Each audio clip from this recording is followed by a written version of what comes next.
Hello and welcome to the 2025 Goodwood Revival. 3 days of spectacular vintage racing and style. This year we're rolling back to the counterculture of San Francisco's Haight-Ashbury in the swinging 60s. Yes, that's right. The bright clothes, the psychedelic sounds, and of course, those iconic VW campers buzzing with flower power. So get your groove on. It's all peace and love down here at Goodwood.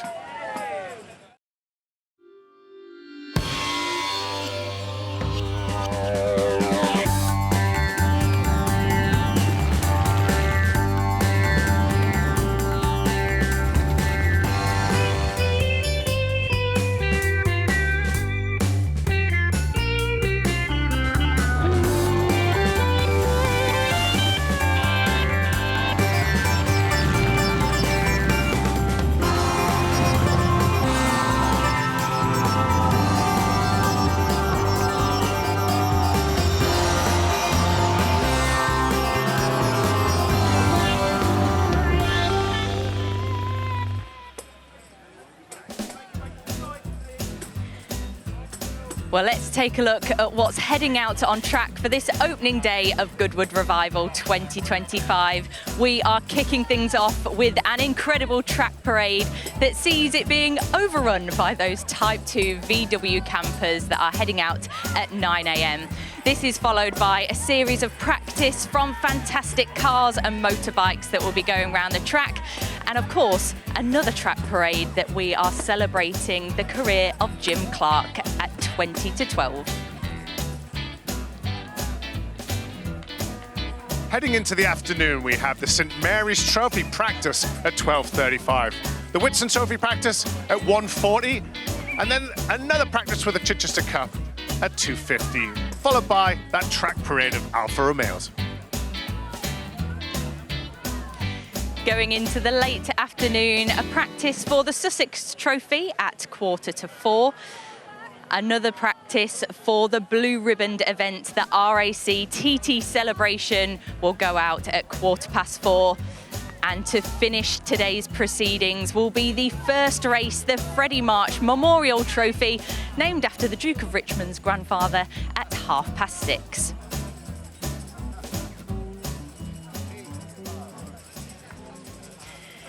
Well, what a day we have in store for us, and that's just what's going out on track on that timetable. We've just come in, David, and we are met by a rainbow of colours, the sounds of the swinging 60s from the band behind us, and plenty of bubbles as well. Yeah, we've got definite Summer of Love vibes here, I have to say. Bubbles, blowing them away, and what a glorious start to the Revival, as always. Forget espresso, coffee to wake you up here at Revival. We've had flyby by the Spitfires, absolutely glorious, and there's so much packed into this weekend. There is. Now, unfortunately, I wasn't around in the 60s, but I'm very much getting into the spirit. We're getting into the spirit, though. I think we need to put a colour scarf around you, I think, though. I know, I didn't get the vibe for this area. I should have the flares on, but you're fitting right in. I want to see some dancing. Thanks, yeah. I think guitars noodling in the background there. Yeah, I think I might get into that, and noodling. You might have created a new word there. And someone else that we think is noodling, maybe down on the track, is our Ed Foster. It's looking a bit more packed down there, Ed, as those VW camper vans take to the line. What's it like down there? Well, Grace, thank you so much. I'm not noodling, I'm sorry, but we've got David joking he wasn't around in the 60s. Of course he was. I am surrounded by Type 2 camper vans. Even at my height, you cannot see the back of them. There's so many. So, look, I'm just going to dive in. Everyone's ready. They're going to set off at 9 a.m. What an outfit. Do you get to use this much? Oh, we try our best, yeah. We go camping a few times a year, innit? You must get quite a few looks cruising down the M4. We get a lot of looks. We get a lot of waves. A lot of people will go past us and then come back for a second look and then go again and just give us a wave as they wander down the motorway. It makes everyone's day. And I guess you're always dressed like this as well. All the time, yeah, obviously. And this is my real hair. Of course, I might borrow that later. Well, look, enjoy it. Thank you very much. Look, let's cruise around because there's some amazing outfits, and I love the spirit that everyone gets into. The Type 2 was sort of first drawn in 1947. They were making the Beetle at the time, and this was originally supposed to be a commercial vehicle, and then everyone realised that actually it would make a perfect camper van. What product do you use in your hair? It's fantastic. It's horrible, actually. It's so hot, it's untrue, and it keeps getting in my mouth. So I can't imagine what women are like trying to wear these, or not without wearing these, rather. And tell us about your Type 2. 1966, originally American. I shipped it over 10 years ago. Took me 10 years to build it. It was a rust bucket when it first arrived. I was a little bit shocked. Love it, absolutely love it. We go away a lot of weekends. Well, look, enjoy your lap. Thank you, really appreciate it. Look, there is really a sea of camper vans. I hope we can do a high shot of them all because it's truly incredible. Let's go back to David and Grace. That's fantastic, Ed. Thank you so much for sharing. You really get an idea of the atmosphere down there on the track with all those colourful camper vans. Thank you. We are also joined by another member of our team, Rosie Turner. It's lovely to see you, and you are looking fabulous, really getting into the spirit of revival, but also Rosie is sporting something that none of us are, a bump. You're looking absolutely wonderful. Thank you very much. It was very difficult to find some stuff that actually might go over the bump, but I think we've managed it. So we're 1940s today. Love it. We obviously got ready this morning together, and we look very different to how we turned up this morning. So it's really fun that you get into the spirit of it, like you said, and it does feel as soon as you walk through these gates like you've walked into a film set, and I don't think anything beats that at all. Yes, certainly. Sorry, I think we're just swapping microphones there for you. Yeah, definitely. And even in those camper vans, it was great to see all the drivers really getting into the spirit of it there. They look fantastic. I love these parades. I mean, over 120 of those Type 2s, and we've had Fiat 500s before, Minis, Dune buggies, iconic cars, and deservedly we're looking at the Type 2 this weekend, and it's just great to see all the different variants, I think, of those vans, camper vans, motorhomes. Yeah, they are going to look fantastic when they start up their engines and go around the track. And I guess style, Rosie, is all about what you're covering this weekend. You will be over the road. Tell us a bit more about what your role is this weekend. Yeah, absolutely. This is my area for this weekend. I'm going to be in the Revival style village where there's so much going on, including the Revive and Thrive stage is back again. Dandy Wellington will be hosting that stage. Lots of talks, lots of amazing talks from loads of different sort of influencers and people that really love their vintage wear and their style, and they're really wonderful to listen to. So I do, urge you to come over this side as well. We've got the mechanical area as well. We've got lots of shopping, and then over the road we've got the fun for air and the cinema. So there's a lot going on, and I'm really excited to explore it because every year is different and every year gets bigger. And of course there's also the best dress competition as well that we have every single year. So do watch out because there are some scouts around who will be plotting and grabbing some people. Well, I always know David's keen for a best dressed competition win, aren't you, David? Well, I feel a little bit boring next to you two this morning, I have to say. Very good effort, very good effort. What else are you looking for this weekend, Rosie? I believe there's best prizes and things like that, isn't there? Yeah, there's best prizes as well, and I'm really looking forward to soaking in the atmosphere of Goodwood Revival because it is such a special place and it's so unique. You don't get this event anywhere else at all, where you really do walk in and everyone's made an effort, so you do feel like you've stepped back in time. We're obviously going to be dressing in 1940s, 50s and 60s, so I'm looking forward to seeing how people have done that, the stories of their outfits as well, because you do get really wonderful stories from grandparents, old clothing that's coming back out again, and it's seeing that style being put out again. So for me, I can't wait to immerse myself in it all. I guess that's what makes Revival special, because it's all about the storytelling, not just from the vehicles, the cars, the motorbikes that arrive, but the clothing that people wear. Lots of people have got a story to tell about where their clothing came from and where their car came from as well. Yeah, and it's not even just about where it's come from, and it's not just about the dresses or the clothes, but even the accessories. It might be that's from a family member that's been handed down. I actually came a number of years ago, about maybe 10 years ago, before I started working here, and I loved it, and I loved going into mum's wardrobe and finding anything that I could make into 60s or 50s, and I think that's you only have to look around as you walk in just to see how special it is, and the music as well. We haven't even spoken about that, but the music, the fashion, the style, everything, and it all encompasses into such an incredible event.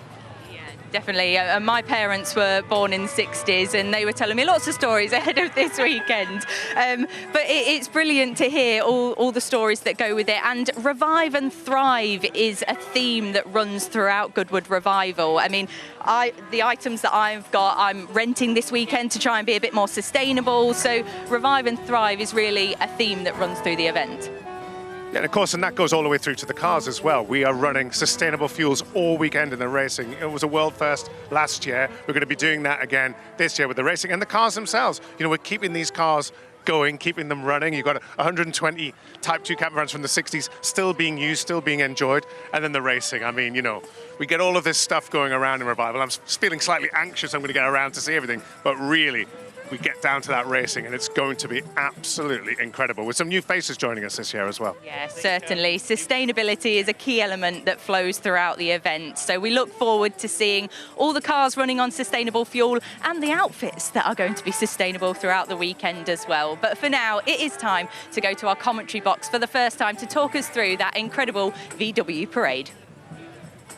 Thank you, Grace. Yes, Ben Edwards and Bruce Jones with you here as we are looking forward to seeing this first parade of the weekend get underway and the sign being shown that it is time to get it underway. And a wonderful collection. We're in our commentary box just overlooking the start-finish line here at Goodwood, and they are all lined up. We've got over 100 of these VW Type 2s, and it is wonderful. They're just heading off now. It is extraordinary, not used to seeing a five vehicles across the front row, but looking down, it is a wall of metal. And we've had a chance to walk around the paddock over the last day or so, and they are on every verge, but every single shape. And bear in mind, this was a vehicle that wasn't really supposed to happen. It wasn't planned by Volkswagen. It was by the Dutch importer Bernardus Pon, father of a one-time Grand Prix driver, and he thought it'd be a really good concept to make a camper van, and look how it's thrived. But you know, normally you see these, Ben, around the country, not in the best nick, but we have the creme de la creme of all the British split windscreen, and that's the point. The Type 2, it's a split windscreen. A lot of them will be going around with their windscreens open, one in front of the driver, one in front of the passenger. But literally, there are not two camper vans here that are alike.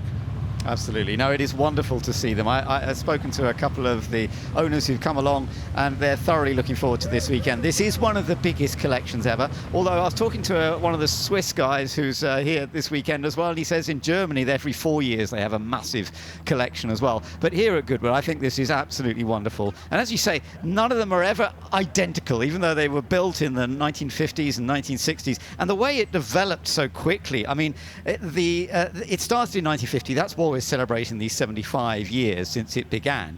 In that first year, in 51, they built just over 11,000 of them.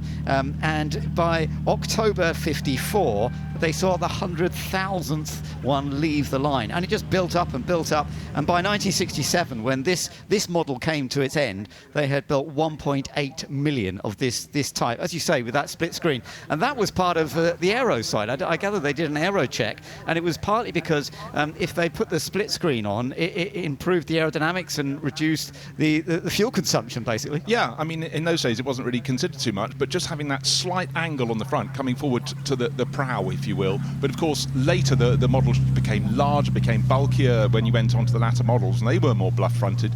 But looking at these, I mean, you know, they do effectively have the not far off the aerodynamics of a brick. So any little help by that slightly pointed front just gave an advantage. It gave a super stylistic look. But of course, when the next generation of camper vans came in for VW, these got sort of put aside, and a lot of them have probably been aside for 40 years until gradually they're coming back. And so an event like this will have encouraged people in the owners club to get their vehicles ready. Look, you know, going around with bunting, everyone has a different twist. Some you're seeing with the picnic campers on the roof, some with the very popular ones with the peel back roof. We're hoping that maybe we'll get one of our very own in those to go around for a ride on tomorrow morning. But you know, here you are, Goodwood, on a sunny Friday morning. You're not at the office, you're going around in your beloved van with fellow people. Now, the vehicle behind the one with the cream flanks, we need to look at that one because that one's rather special. You can just see Sweden on the front of it and another name in the middle as well. Ben, explain about that one. Well, it did a massive distance. Ceylon, Sweden. 58,000 kilometres completed by that machine. And you can see it's still in a very original condition, which is rather lovely. It hasn't been fully restored. And that's, of course, a modern thing now with seeing vehicles as they were in the day. And to do such an amazing trip like that, it's lovely to see it being here. I was actually looking up one of the great authors of classic stuff, Chris Wise, author of VW Campers for Beginners, and Giles Chapman, who's done a VW camper. Giles does a lovely job as well. And basically saying VW camper represents freedom and spirit in life. And I get that feeling from the people I've been speaking to today who are so happy to be here, but they love these machines and that they are part of their life. They are, and you know what? They make you smile whenever you see them, because you think someone has made a lot of them. As we heard from one of the drivers on the grid, when he bought his, it was a wall of rust, but these would have rusted. But the restorations on some of them. But again, I'm quite a fan of things not looking particularly smart. And by the way, for younger viewers, Sweden, Ceylon, of course, is now Sri Lanka. To think about that as a trip, that is absolutely mighty. So must have been pretty dependable too. But of course, one thing we haven't mentioned yet is there's not much space for the engine in the front. So being VW, you can see the venting on the side. The engine is at the rear. And talking to people who've been driving the pickup version of this, the really bizarre thing, particularly you're used to that thrum of a VW motor, it's in the back. You can't hear it. Absolutely. So it's quite disconcerting. Of course, if you've got the regular shape one, you can hear it coming up through the cockpit. But just a thought, to drive something where you can't hear the engine is always a little bit unnerving.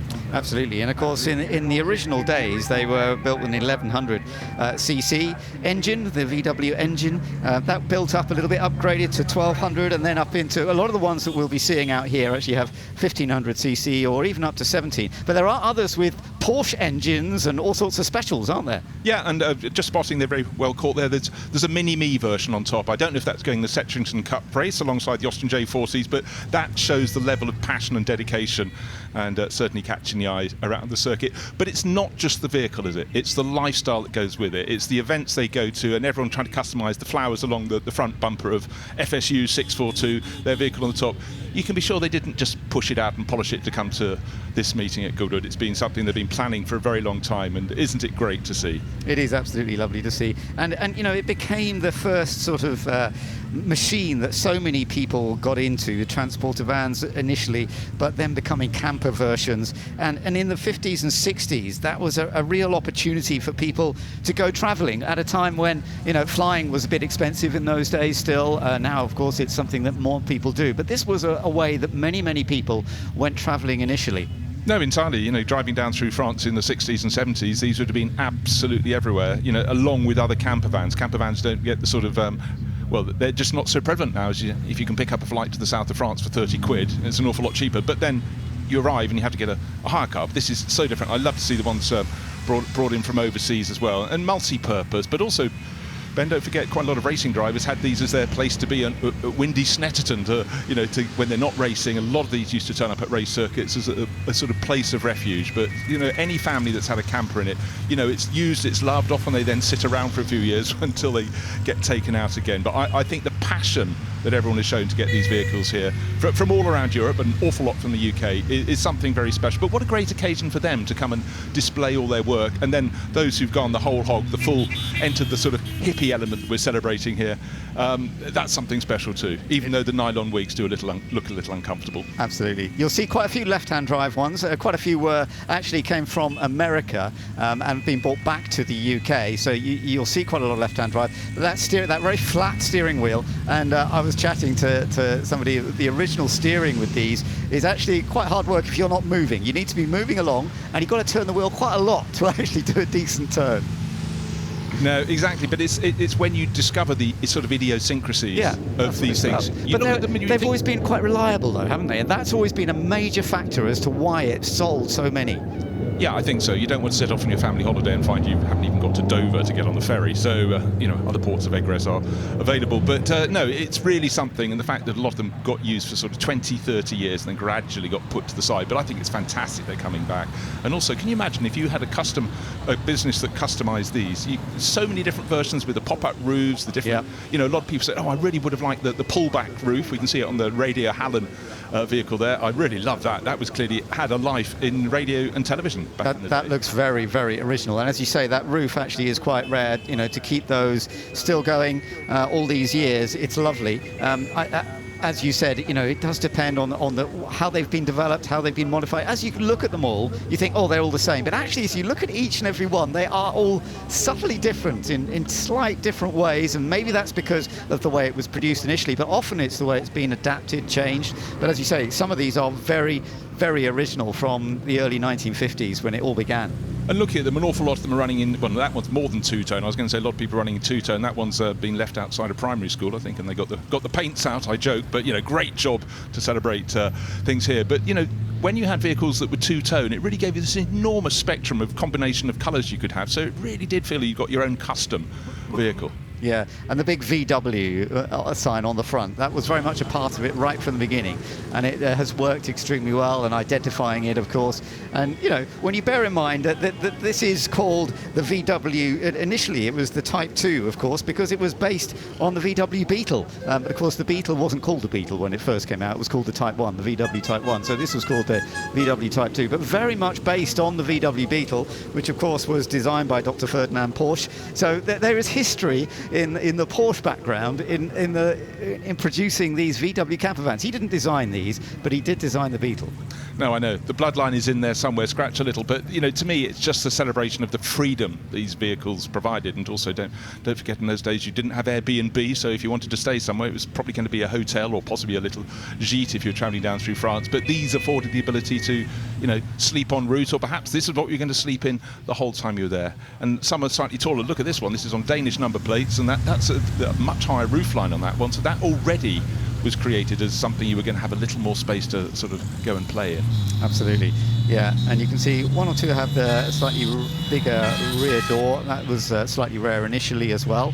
And yeah, there's so many different types of machine that we can really, really enjoy and see. And they'll be, of course, celebrating over the course of the weekend, because they'll be doing these parades every morning. So we're starting off today on Friday, but they'll be doing them on Saturday and Sunday as well. And of course, enjoying the Goodwood Revival for the rest of the time when these vehicles are sitting still. Well, exactly. And a lot of people will be staying with their camper van. So do go and have a chat, have a look inside, because there's nothing like a proud vehicle owner to show off their wares. But I think it's very much in the spirit of the celebration this year. Of course, the circuit ran through to 1966, very much when these were in their pomp, but already the next model was shaping up to replace them. This being a slightly later one, the larger rear taillights. We're looking at the pickup version. We forget, of course, particularly in Germany, still at some of the racing circuits, there are vehicles like that just sitting doing little jobs. Yeah, that pickup actually is quite unusual. I think it's Jamie who's driving that, because I saw him earlier, and it's got the two doors up at the front as well, and that's quite rare. It's the pickup with extra seats behind.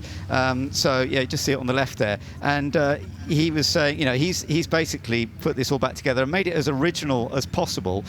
He's very involved in these VW campers. I saw another one that he was helping with, which has been modified much more. This one is much more original, but yeah, he hasn't had it as long as he will. I think he's been looking for it for a while and now put it all together. Yeah, well, I think, again, these celebrations just encourage people to get their restoration jobs done, and then everyone benefits for years to come. But yeah, I just think this was a vehicle that was much loved in the day for the freedom it offered, and then it's got this second time in its life now that people love them as historic vehicles that, you know, encapsulate the essence of an age. The pickups, well, they were telling me, of course, because they were used so much for work, businesses, manufacturers, there aren't nearly as many of the pickups that still survive, because they were doing so many miles, worked so hard. In terms of the value, by the way, you're looking at a fleet here. The sort of lowest priced ones would be around £25,000. There are some that would be worth getting towards £100,000 out there. So it's pretty impressive. That is quite staggering, but actually just look at them. They still have they are the essence of their time, and I think that it's just wonderful to see them. The fact we're seeing them each of the mornings, the weather may be different, and if you have a fire, anything on fire, we've got a fire engine version. Of course we've got a fire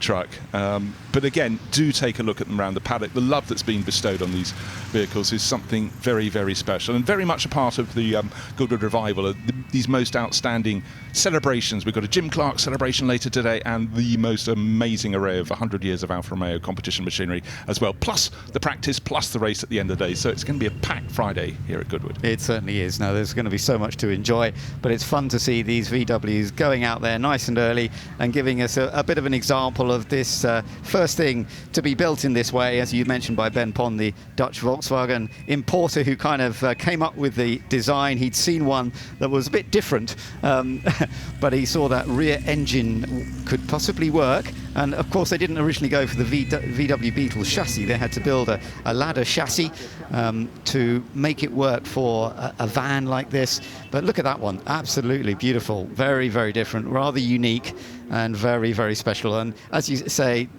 Bruce, you can always wander around, have a look at these and learn a bit more if you need to. Yeah, it's exactly the same as all the competition cars and bikes. People with them have them, love them, and can explain all about them. But for a lot of people in this VW camper van display, it's probably could very well be their first time at Goodwood, and suddenly they've landed in this sort of crucible, this cradle of fashion, but particularly celebrating this year the sort of hippie world in which these became really, really popular. That's why in the States they sold so many. It was sort of alternative culture latched on early days. But bear in mind, of course, we had the ambulance versions, we're seeing one now, we had the fire version, we had the pickup version.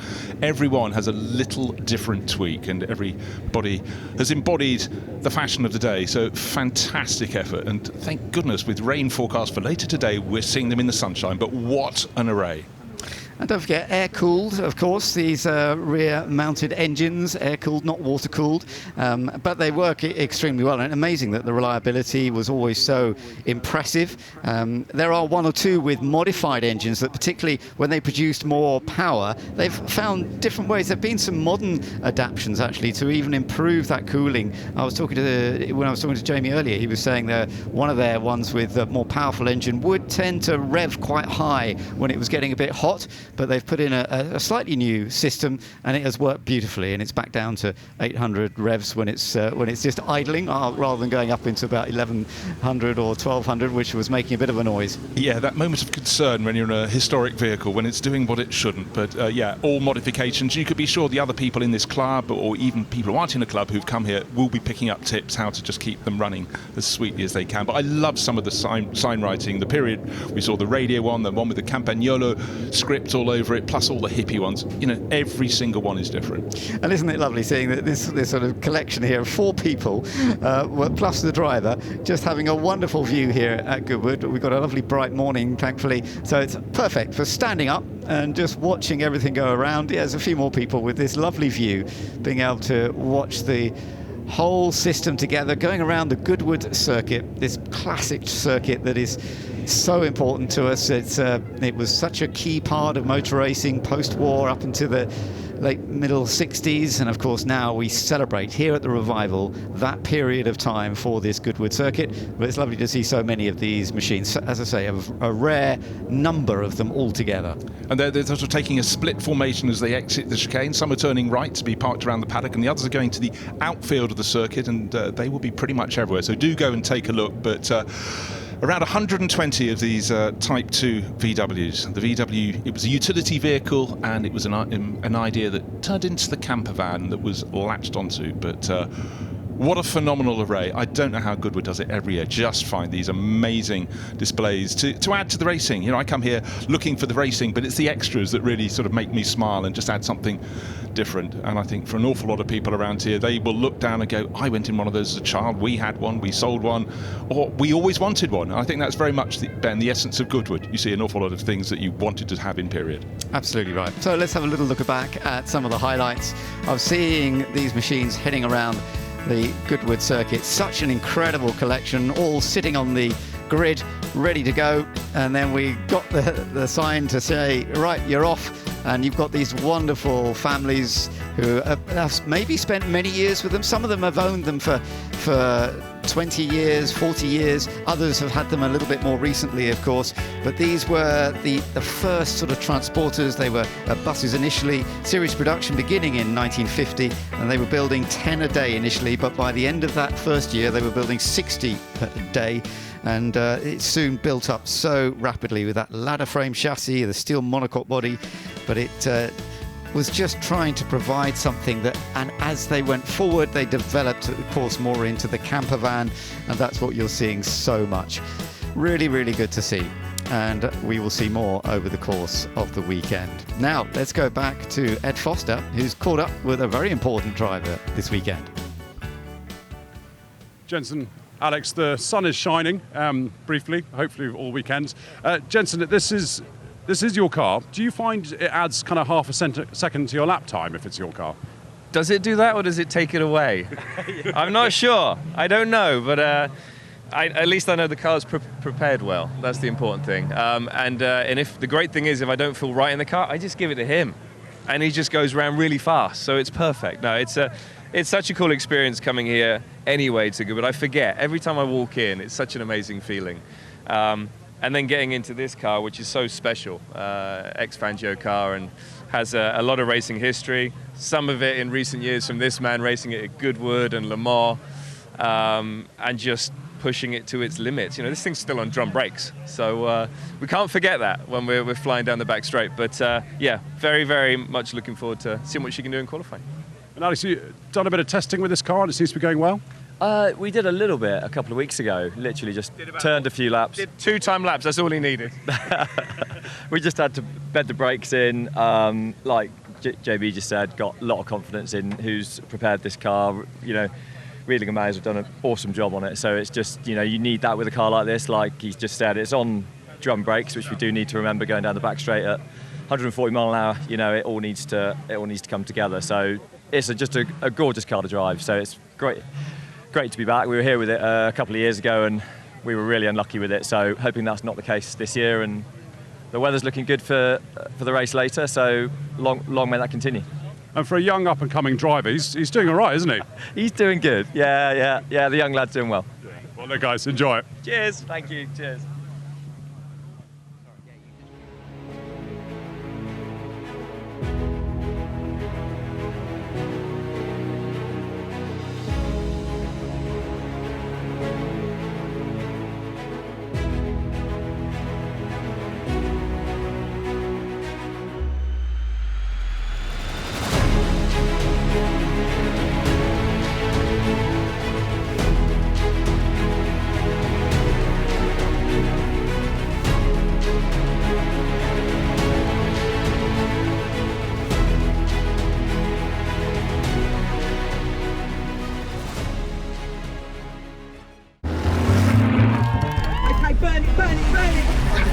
Everyone's in vintage clothes, there's cars. If you're a petrol head, you're going to absolutely love it. The whole atmosphere is amazing and people really do throw their heart and soul into dressing the part. Whether you like motorsport or not, you won't have a bad time. It is the best event in the world. Attention to detail is like nothing else. It's the shopping, it's the fanfare, it's the look, it's the period aspect. That is what the Goodwood Revival is.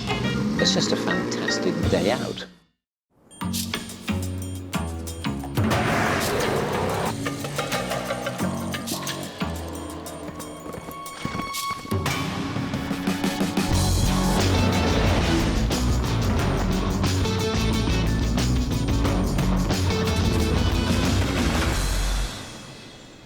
You found it then? Of course I did. Good boy.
Well, what a way to open the track action here at Goodwood Revival in the brightest, most colourful way possible. David, we were talking about those VW camper vans, how good they looked and the memories that they bring back. They've got to be one of the most recognisable vehicles on the planet, and I guess seeing those round the track brings back lots of memories for lots of people, yourself included. You were telling me that you've owned one in your time.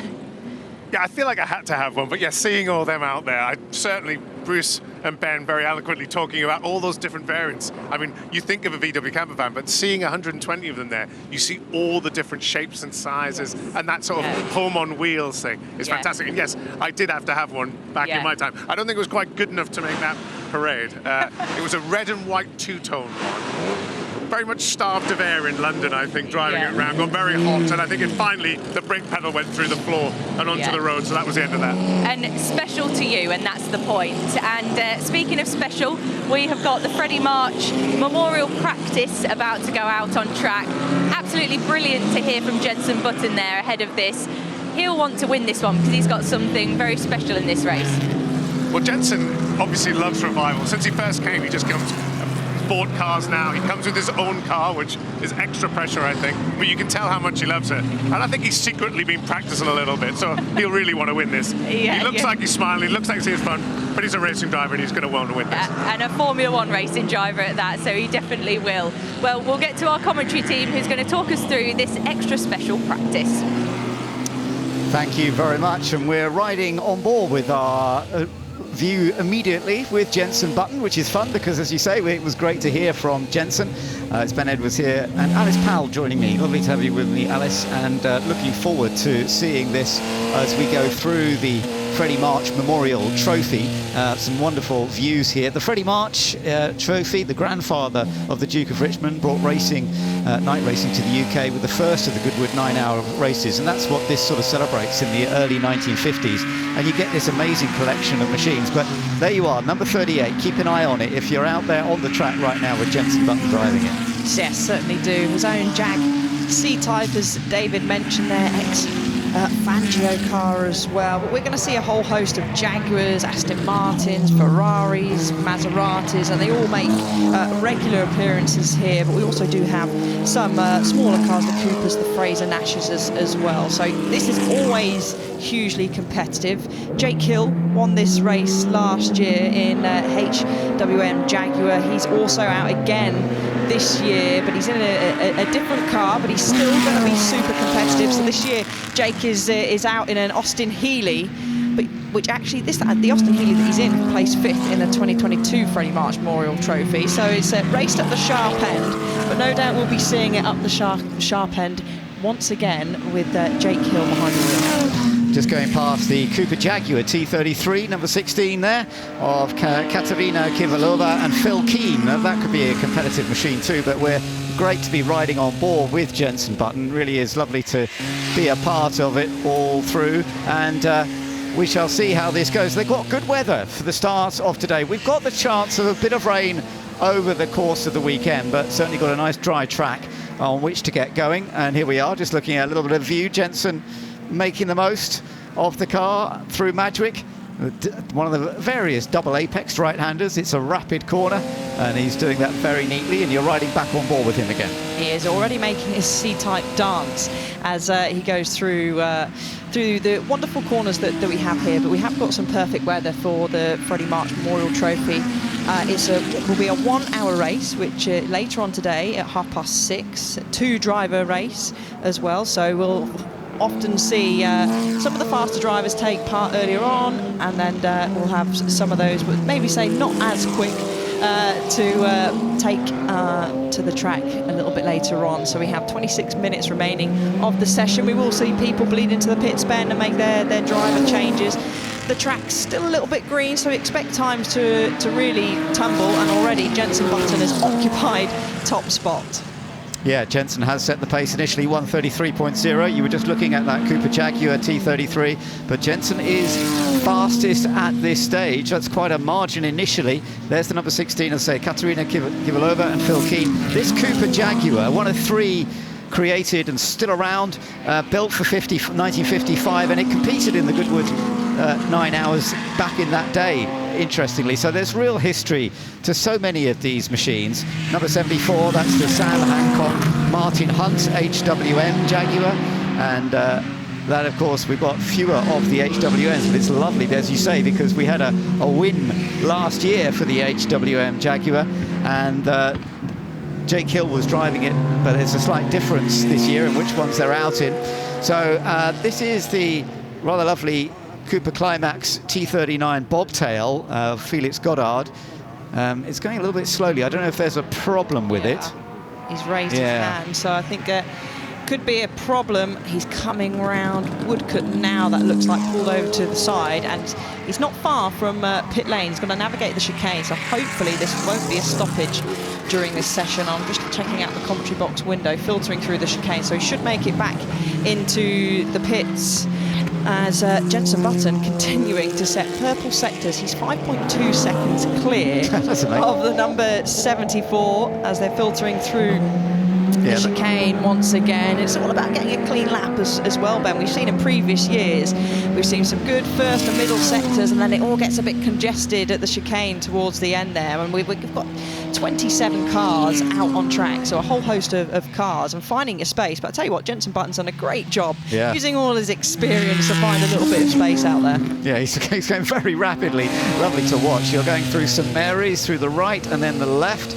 And look at the online action with the control on the steering wheel. It's so wonderful to watch a top driver, a Formula One world champion, but getting very much into historic racing. And no downforce, of course. You know, as a Formula One driver, you live with downforce. That's a major part. But racing an older car like this, it's not about downforce. And the tyres they have to run here at Goodwood, the same tyres. Everybody has to run the same tyres.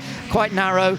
And as you can see, you don't get lots of grip. But I love that, because then we watch these cars slipping and sliding, and that control from a top driver like this, very impressive. Well, that's what keeps it back similar to what it was back in the day. And Jenson lighting up the timing screens, you can see barely straight, his hands sort of pointing straight at any point, even going down the main straight. This is probably the only time where he'll get a little bit of a breather. But that Jag C-Type in particular that he's driving, as now he's caught up to some traffic, is really celebrated, isn't it, for pioneering use of disc brakes, its lightweight construction. You can see the aerodynamic design there. As I love those slow-mo shots. Jenson just makes it look easy, doesn't it? And already he's cleared the traffic, Ben. And amazingly, this car is a machine that was originally competed by Juan Manuel Fangio, another great Formula One star of the time. And it's rather lovely that Jenson Button is driving it. But this is obviously it's going to be interesting to see, because Alex Buncombe is always very rapid too. So I think the speed he's doing, Alex won't be far off it. I don't think they're going to be tough to beat. But with the gaps come down a little bit now, so we're looking at number 74. You're looking at there the Sam Hancock Martin Hunt HWN Jaguar. That's now brought the gap down to 2.8 seconds. So that is getting better. Currently in third place, we've got the Tiffany Dale Nick Padmore Jaguar C-Type. That's in third place. And in fourth position currently, the number 18, that's the James Davis and Gary Pearson, another C-Type. So the C-Types are doing well, but the HWM popping up there, second fastest so far, number 74, that you're keeping an eye on right there. And this car developed from an original HWM F2 car, raced as a sports car by Tony Gaze from 1954. At events at Reims and Crystal Palace. It was a winner at Crystal Palace back in 1954, this car. Isn't it lovely to have history like that? The Crystal Palace circuit, of course, is not something we see racing on nowadays, but Goodwood, we do, as we are all here enjoying it right now. And a little wave to the pits might well be coming in soon. As you said, I think, Alice, we're going to see a few coming in now. I think so. Some are opting to use pit boards, others are just having a look at basically doing the old school, just wave to the driver, make sure that they can see you and coming into pit lane. So no, a whole host of cars, and as you said, Ben, HWM Jaguar, hugely successful. There's another wave for a driver being told, I think it's that Tiff Nadell being told to head into the pit lane. He's actually just popped himself up into fourth place.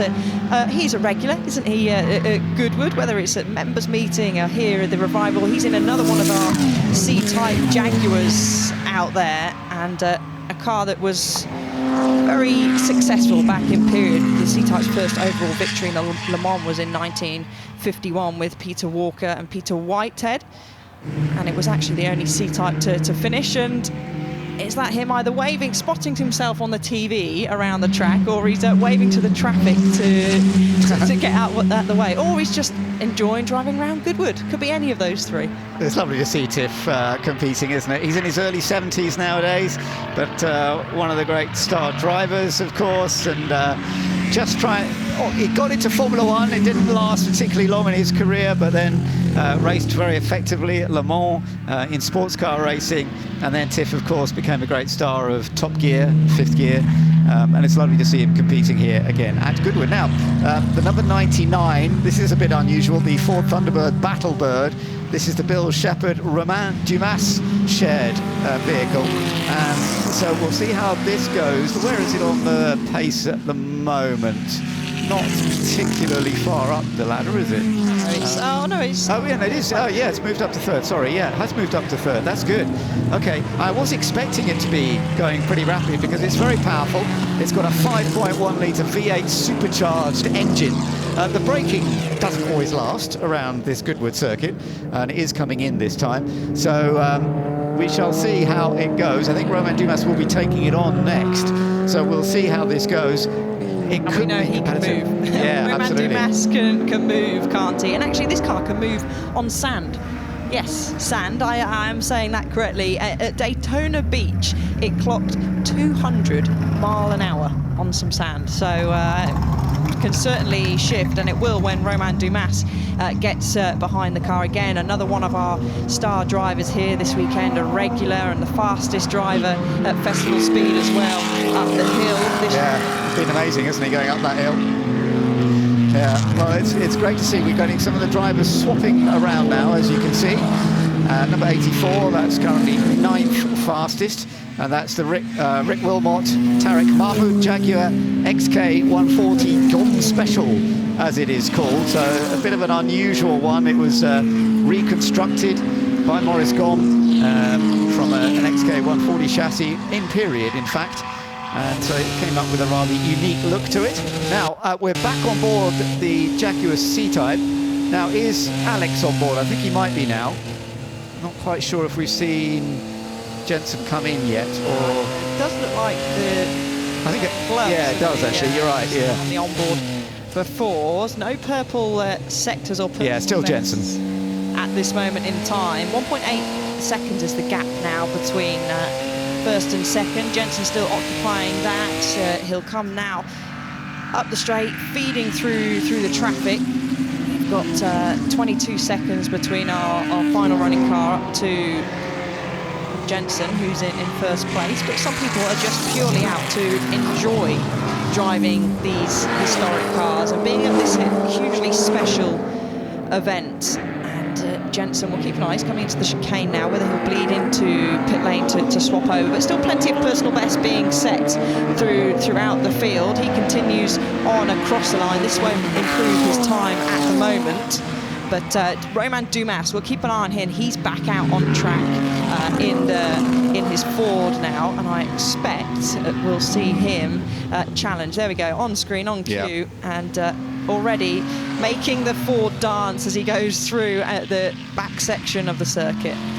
Yeah, let's see how this goes for a multiple Le Mans winner and very much a Goodwood specialist in all forms of machinery over the years.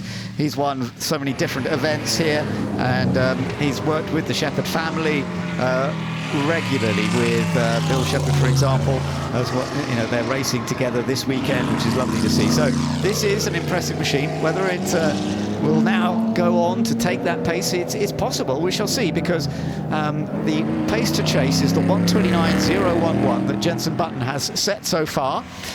And remember, this is going to be our first race of the weekend coming up this evening.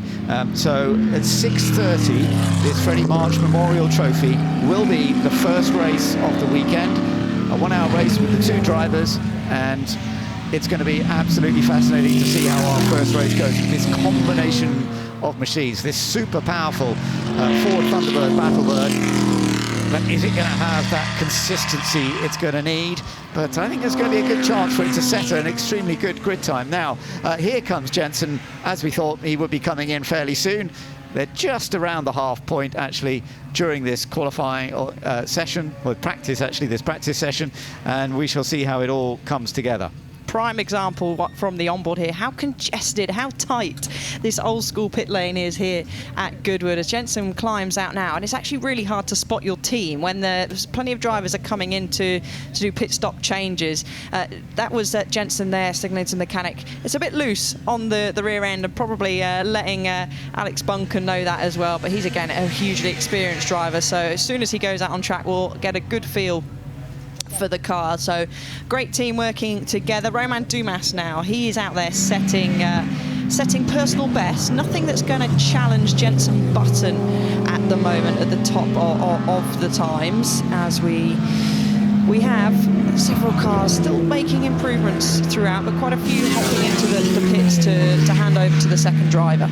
You're looking at the Avery Baker, Alex Reed, Cooper Climax T39, the number 19. That is currently running 4th fastest at this stage, so that is looking pretty competitive. We've got several of the Cooper Climax T39 bobtails with that rather unique look. So single-seater, but very much a sort of sports car body design, and that is part and parcel of this racing theme that we have here this weekend, which is great to see. And of course up against the Jaguar C-types, which we are already seeing setting very good pace. We've got the HWM, which has been setting good pace as well. There you are, just keeping an eye on Romain Dumas. So as you say, he's doing some good sector times, but it's not actually getting him quite up to that level that Jensen Button set earlier. No, Jensen set hugely impressive first sector, and at the moment Romain Dumas is around about 1.3 seconds off in the first sector alone, so it might be able to stretch its legs down the back straight, but you can see quite a handful through the kink up the Lavant straight, and they'll go into Woodcote Corner, spitting flames out the back there as well. Yeah, looking a little bit smoky as well. But look at the steering control required going into Woodcote Corner. Another double apex right-hander, of course, up towards the chicane. And as I mentioned, the brakes on this can sometimes start to struggle a bit as you get further and further into the session. But he's still dealing with it well. Just goes across the line. Now that is the best lap they've done so far, a 1:32.9, but the gap's still nearly 4 seconds to what Jensen Button has set. One car that is moving slightly faster is the Draper and James car out there. That's starting to set some real good personal best lap times. We have a couple of more moving slightly up the order. Jake Hill is out there at the moment. He's setting some personal bests as well. So this order, I would expect it will change up front as Romain Dumas battles through past some traffic. And just like I say, that the Draper James car, number 39 in the T39 bobtail, jumps up into third place, and the Hancock Hunt car now is only 6.5 tenths of a second off the Jensen Button C-type, which Alex Buncombe is behind the wheel of now. So the times are getting closer to those 1:29.0 that was sent by Jensen Button. And keep an eye out as well for the number 24, the Webb and Ward car as well, Ben. Another one of our C-type Jags. That's actually set a pretty handy first sector and nearly matching that of Jensen Button's. Yeah, Chris Ward is probably in that car right now. It's another of the Jaguar C-types you mentioned, so we will keep an eye on that. Currently setting some good sector times, but let's just keep an eye on Romain Dumas, the superstar, of course. Porsche factory driver for so many years in Le Mans style racing, but also a great historic racer. And he goes across the line once again, and yeah, it's not actually quicker than his previous lap. He's got a bit of traffic around as well, which always makes life tricky. Oh, and off goes the number 38. That is 39, sorry, yeah, that's the James Nicholas, Julian Draper car. Yeah, so that could have been, I just wanted, that was a little bit of traffic and congestion going into Woodcote. It is busy on track now. All cars are out on track, so it's hugely busy. So let's have a look, catch a bit of replay. Up the inside of the number 24, which is our Webb and Ward car that was going pretty quickly, and a very near miss going into Woodcote. And that's the thing, we've got such a variation of speed of cars, and I don't think that you could get a nearer miss, really, could you? No. But the Webb and Ward car didn't seem to trouble them. They've popped up 1.7 off our leaders at the moment and jumped up into third place. Yeah, Nicholas James with Julian Draper. this particular car, but they got away with that, thankfully. And it is actually, as you see, in 4th place, so it's been running very, very competitively. Those gaps, as you say, coming down a little bit up at the top end there. What time? Let's just see what Alex Buncombe is doing. He's just, he is beginning to put some laps himself together now, which are looking quite impressive. There you are. Just looking at him briefly. And then there's Chris Ward, who's going quickly as well. Chris has been setting some good sector times, and we shall see this. He's their 3rd fastest at the moment, so this has put them into a potential... Oh, look at that rear end slide. Yeah, we've seen Jenson Button getting the tail out of the C-type, and there's another example there from Chris Ward, using all the road available on the exit well as well.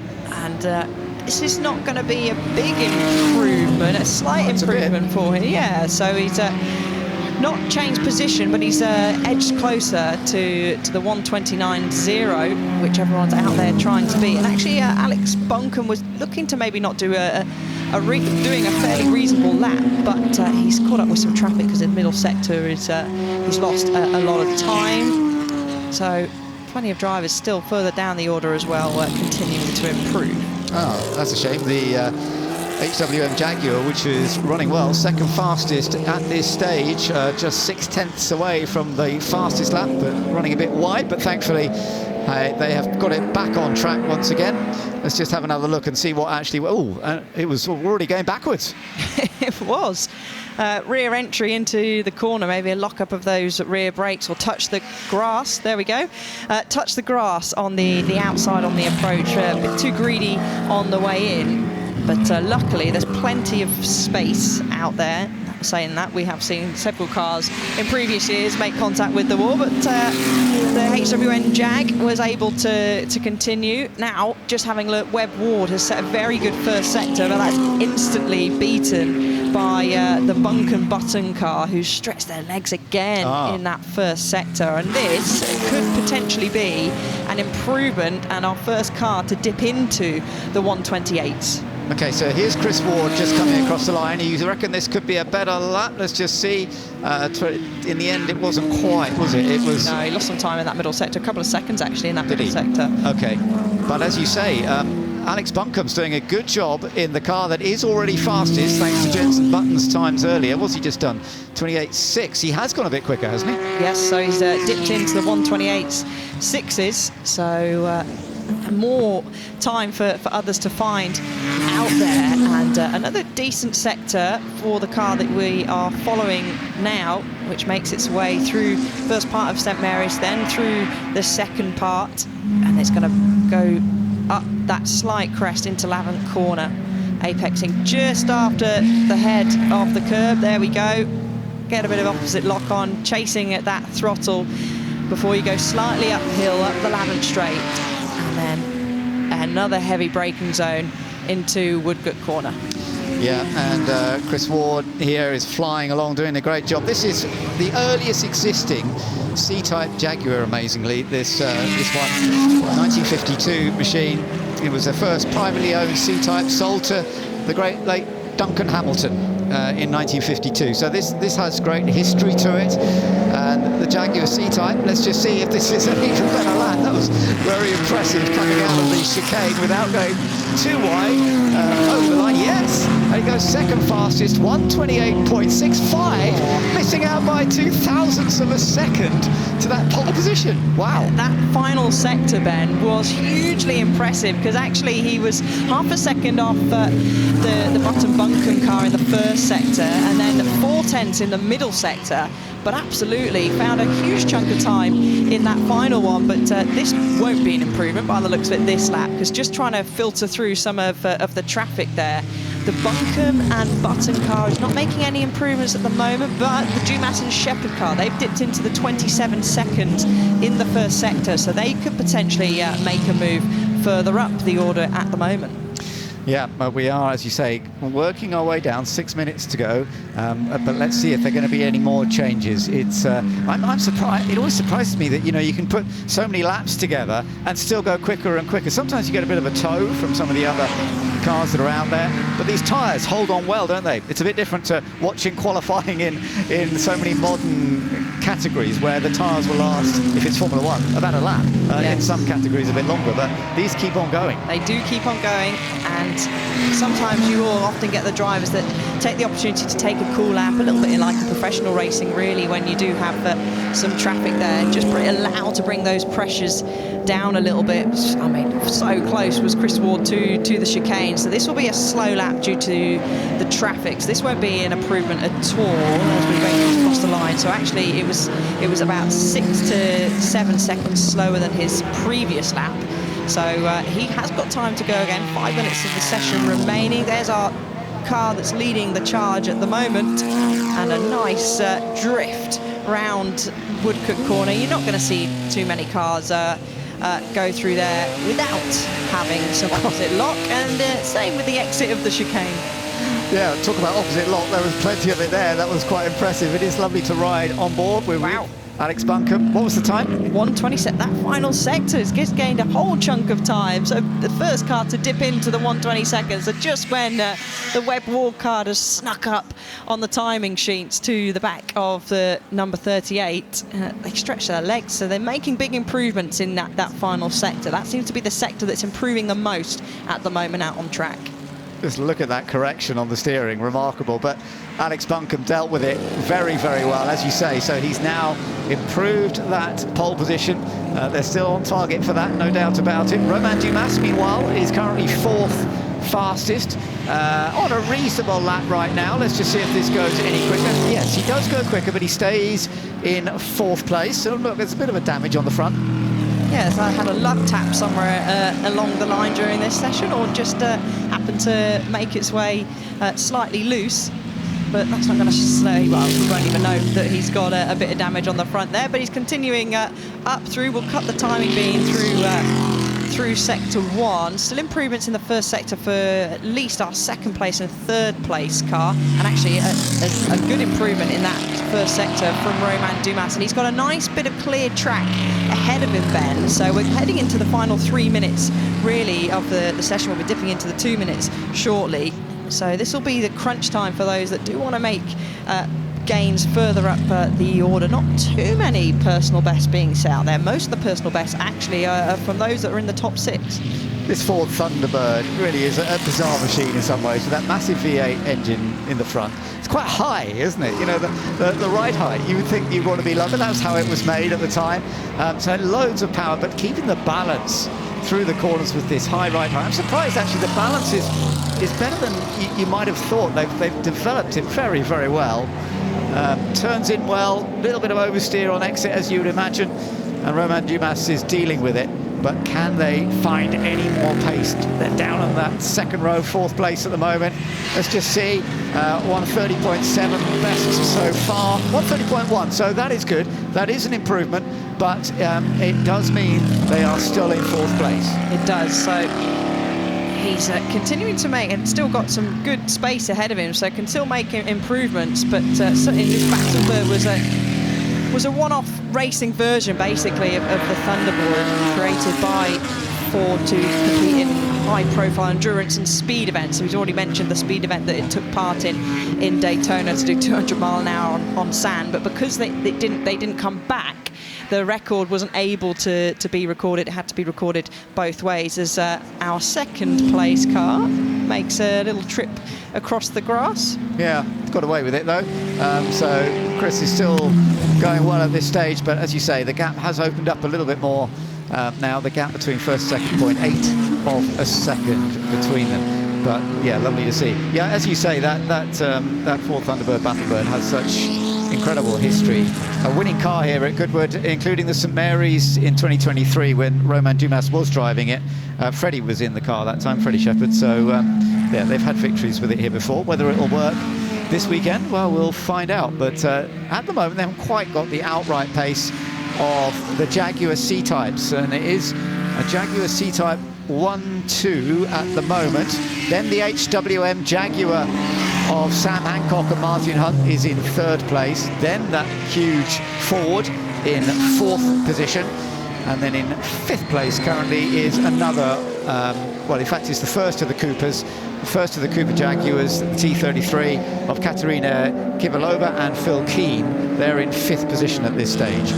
A huge kick of opposite lock for Chris Ward. A little shake of the head across the line. He's not going to make any improvements on this lap, but on the exit of St Mary's, that was some save by Chris Ward, as the Hancock Hunt car has set a personal best in the first sector, not challenging the fastest first sector of the number 38.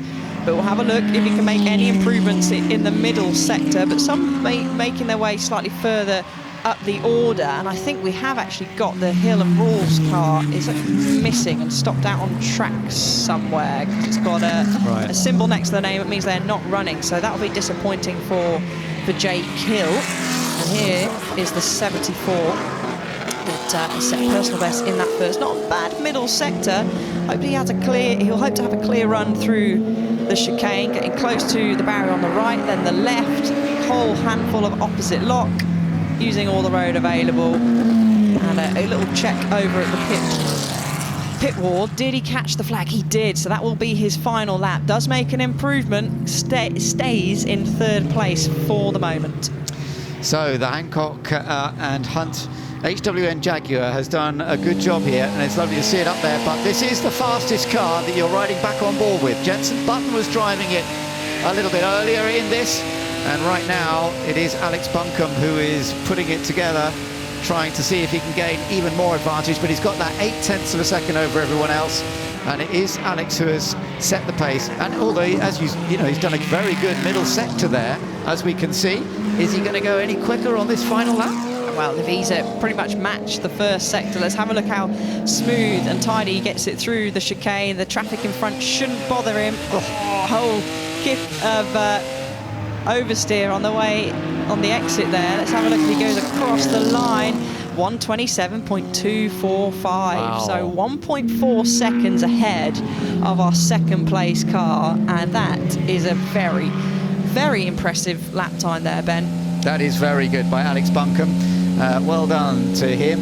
And yeah, part of the family, brother of Chris Buncombe as well. And Alex raced Formula Renault in the early 2000s, raced GTs from 2005, runner-up in GT4 in 08 and 09, various victories. And here at Goodwood, he's been very experienced as well. He led the first part of the Freddie March in Jenson Button's in this car in 2023, but then Jenson had a non-finish with it, and they were 2nd in the Graham Hill Trophy in the members' meeting. So are they going to be able to make it into a win? That would be such a special thing, but we shall find out. They've certainly got the pace to do that, haven't they? And last year was a bit of mixed weather on the Friday when the Freddie March Memorial Trophy took place. So it was Jake Hill that won the race last year, but in qualifying it was a 1:53. So we can't really compare the times because it was a bit damp. I remember the circuit being fairly damp, but they've got the pace and they're a great driver lineup. But I'm sure there'll be plenty of those behind that want to certainly give it a go, give them a challenge. Absolutely, yeah. No, I agree with that. So it's been a fantastic session, and we are going to be enjoying the race later on today. So if you've been enjoying that with some of the machinery, we'll see you more later. Let's just look back at some of the highlights of these cars coming out onto the circuit for the Freddie March Memorial Trophy. The sports cars built between 1952 and 1955, a time where this Goodwood circuit produced some of the most classic sports car racing events, incredibly important. Aston Martin were very, very strong here in those days, but right today, there's no doubt that the Jaguars in particular are looking good. We've got the HWM up there, and we've got the big Ford as well. Jenson Button and his teammate Alex Buncombe, though, doing a great job with the number 38 car. We also caught a glimpse there of the Ferrari 500 TRC, which is a rare and significant model in Ferrari's history. So a great effort all the way around, and we shall see how it goes going into the race later on today. I do hope you'll be able to join us for that. It's due to start at 6:30.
70 years, we've had a single philosophy.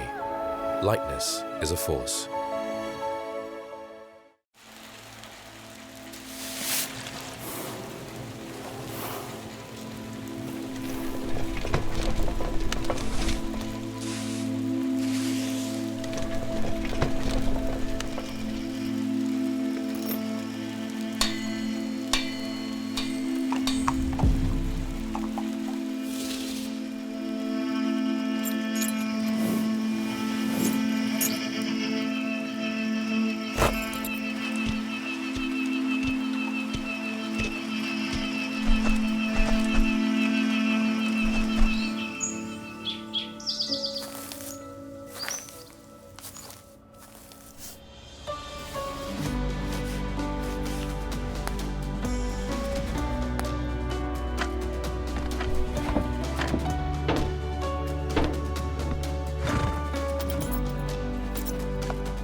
No other race like the Barry Sheen Memorial Trophy. It is the place to get your motorcycle fixed here at Goodwood Revival, and I am joined by ex-motorcycle racer Steve Parrish. Steve, it's great to see you, and I hope you can hear me because it is so loud down here in the Holden area. It is interesting. One interesting factor is Lord March has said if you're going to bring your bike here, you can't have a silencer on. It's got to be as loud as possible, and you can hear how loud they are. Yeah. But now we've got a 30-minute practice session. Obviously the format is 2 riders, 2 races, Saturday, Sunday. This is the practice session. And they'll go out there, and each rider has to do a minimum of 3 laps. And then the fastest time from any of the riders will set the grid for tomorrow's Saturday race.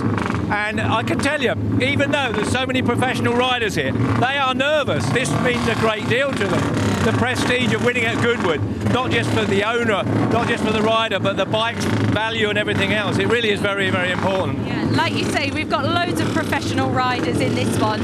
Thank you for giving us a bit of context, because even for them, like you say, they're a bit nervous, but we have got so many TT wins, British Superbike wins, world champions in this class. It's going to be fierce. It's unreal. I mean, when this started, which I think was 15, 16 years ago, it was the old boy that owned the bike, getting maybe a Barry Sheen, a Damon Hill Road, you know, famous people. Now it seems like it's a full grid of TT British Superbike riders and some excellent and very fast classic team riders. So it's got so much faster, and as I say, the preparation that goes into the bike, they're very valuable bikes. Produce about 50 brake horsepower. Down the straights, 115, 120, but there's a headwind today, so times might be a little bit slower. But you're right, 93 TT wins from one of these guys around here. You've got Tom Sykes here, Carlos Checa here, world champions. It's quite incredible, really. I think, in my opinion, obviously I'm biased, better than the cars. Yeah, well, I'd have to agree. But I'd love to take a look at some of the bikes, Steve. Can we have a walk down? You can show us some of the machinery that will be included. They're warming them up now. They've got, this year, there's 70% sustainable fuel. It's affected the performance just a tiny bit, but not a great deal. And everyone last minute checks on the bikes going on now, all getting their gear on. The other rider will have to run off and be waiting in the pit lane for when the first rider comes back in. They practice their changeover because that's as important as being fast. Changing riders is absolutely imperative to get it right. And sometimes it's quite funny.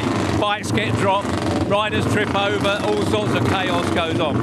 And the other important thing is you have to finish both races. If you break down in one race, you don't get an overall result. It's a combined 2 races. And so that's very important for reliability as well.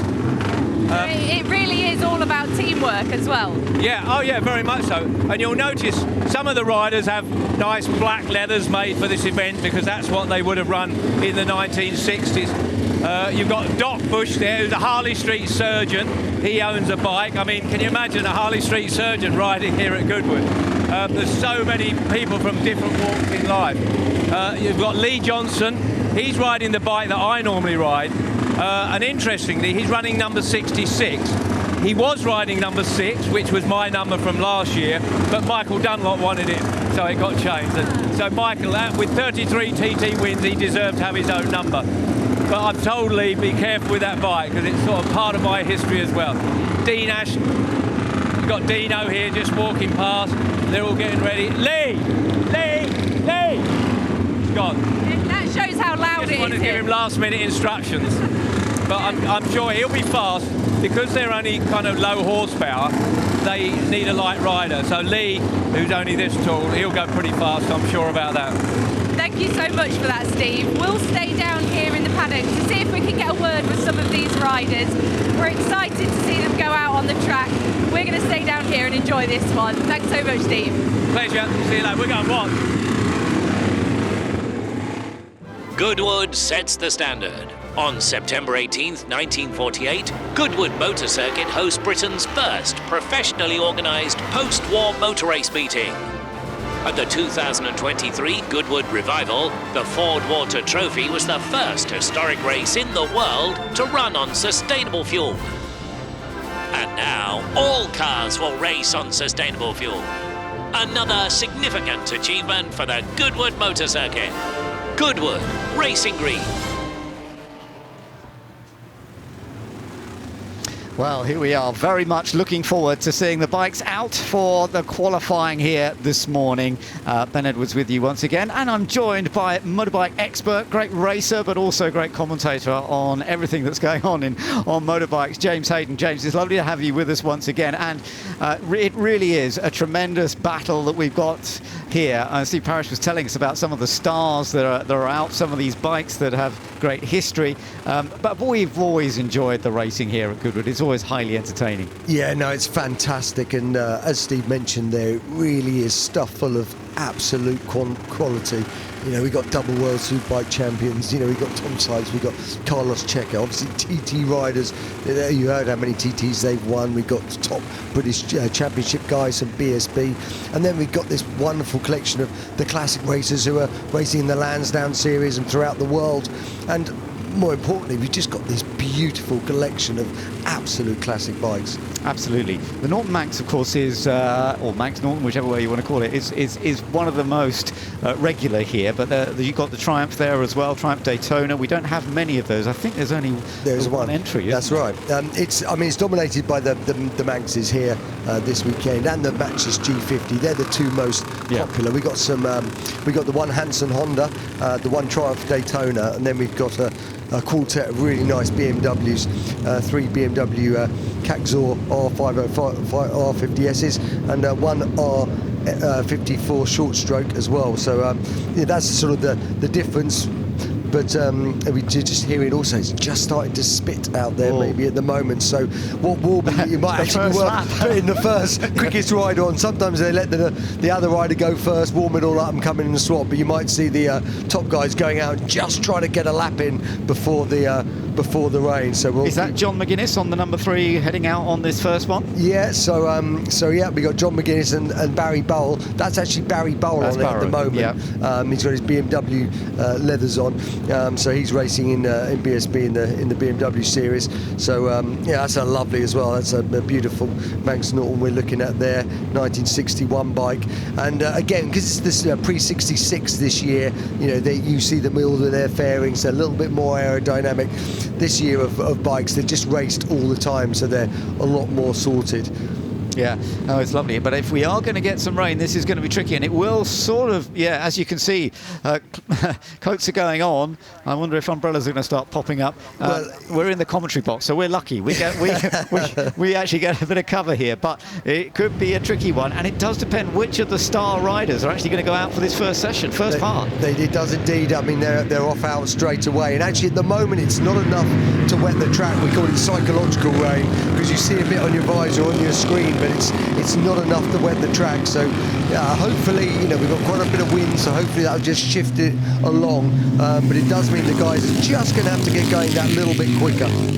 James, well, you know, you're a great racer. You've raced here at Goodwood on 2 wheels in the past, and they did try one event for motorbikes back in the early period, but the bikers didn't actually enjoy the track so much at that time. Tracks were very different for bike riders. Nowadays, they love it, don't they?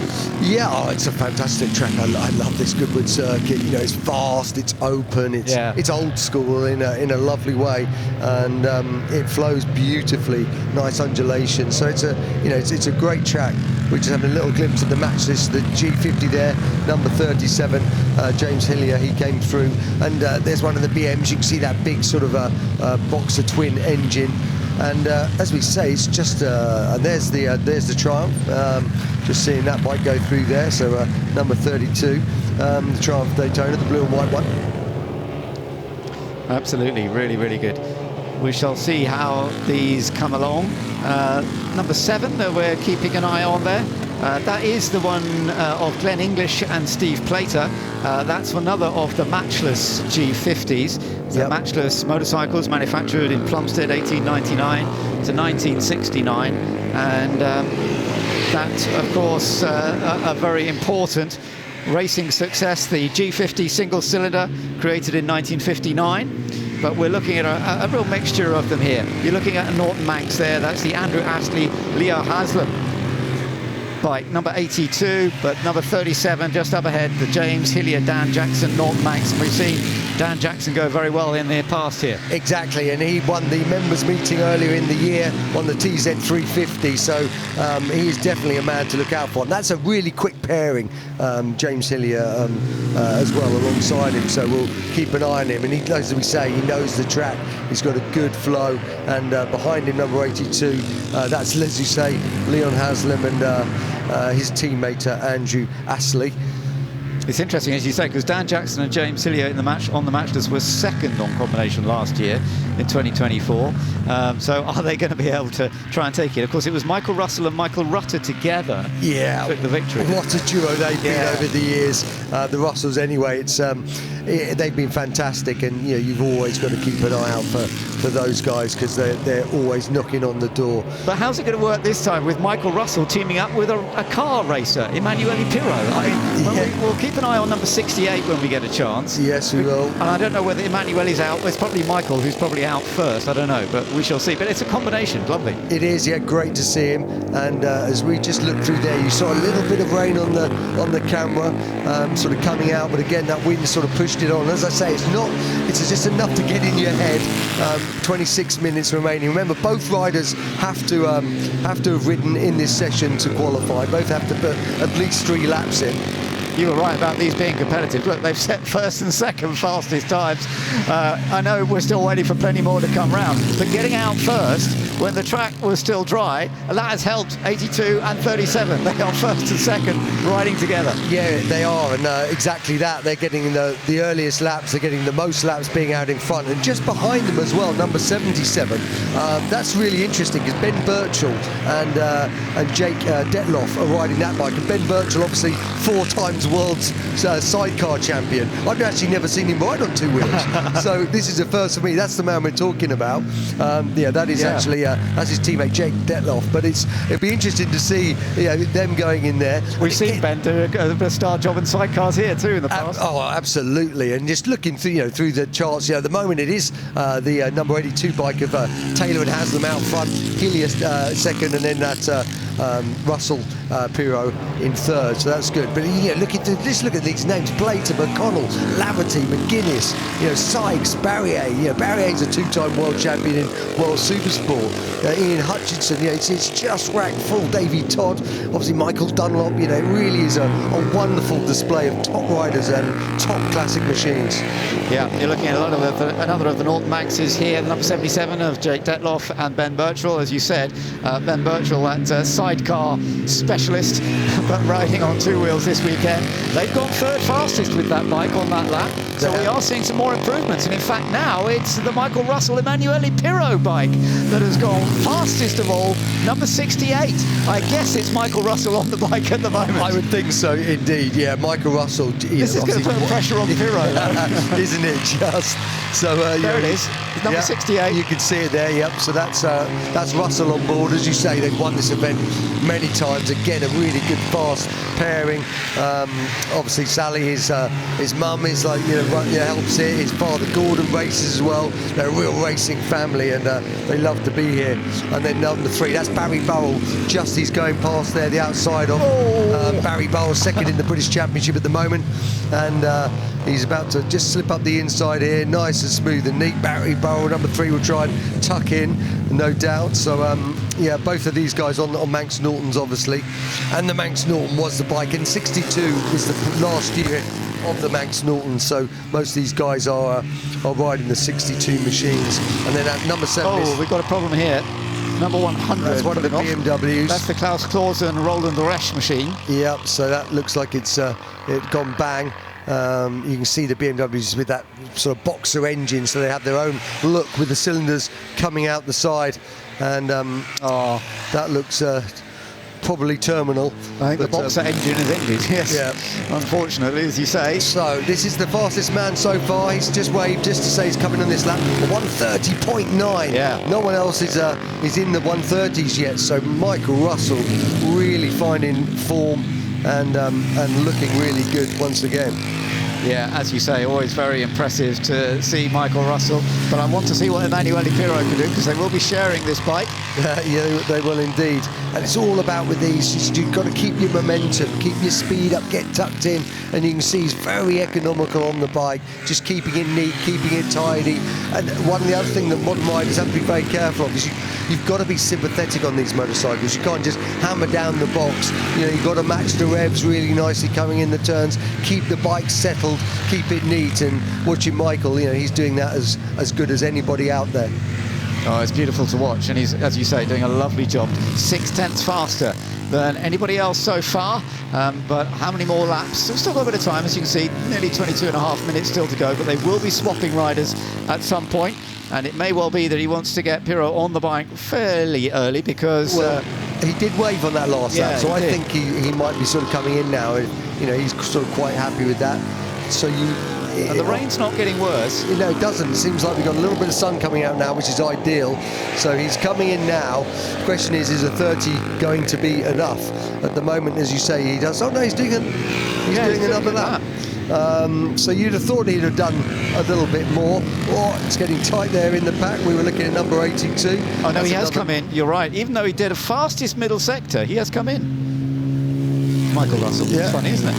It is. So coming through, so Russell is on top, Hillier second, that pairing of Haslam, and we'll start in this next little while. This first 10 minutes is normally the non sort of professional VIP rider, if you like, even though there's some absolutely brilliant riders in this. It's most often the guys that are racing these bikes week in, week out in the Lansdowne Championship, for example. Yeah, fair point, because it's that experience of being on them that matters. Yeah, now this is Dan Jackson, as we say. He won the members meeting here earlier in the year that we had the pleasure to watch on a TZ350. And again, look at him get tucked in. He's quite a big chap, but he tucks in superbly. And he's going to just be working on it. And it's all about pinching time, so you just creep a little bit. A lot of the guys, you don't come here a lot, so it's just about reacquainting yourself and then just building. And he's really sort of neat and tidy. And that Matchless G50 looks like it's working nicely for him at the moment. It does. He might just get held up a little bit here. He's going to have to try and square it off or run around the outside. Actually, I think he made it. I'm not sure it cost him too much. We'll have a little look when he crosses the line, see where he is. So he's currently second. Can't improve on that lap, cost him a little bit of time. That was a 132.3. It's immaculately presented, isn't it? I mean, they all are. I mean, everybody does such great work on these bikes. I know you go down and have a look at them in detail, but beautifully presented. Yeah, no, I do. And I tell you what, you got Taylor there, number 82, who's going to be Haslam's teammate. He's just slipped by, and he's still setting a really good pace, these guys. These guys are second and third at the moment. You see sort of just the Manx Norton. So the Manx Norton's got a little bit. This is the Manx versus the G50. Now this will probably be where the race winner will come from, either a Manx or a G50. And the Manx number 82 got a little bit more power, but it's a little bit heavier.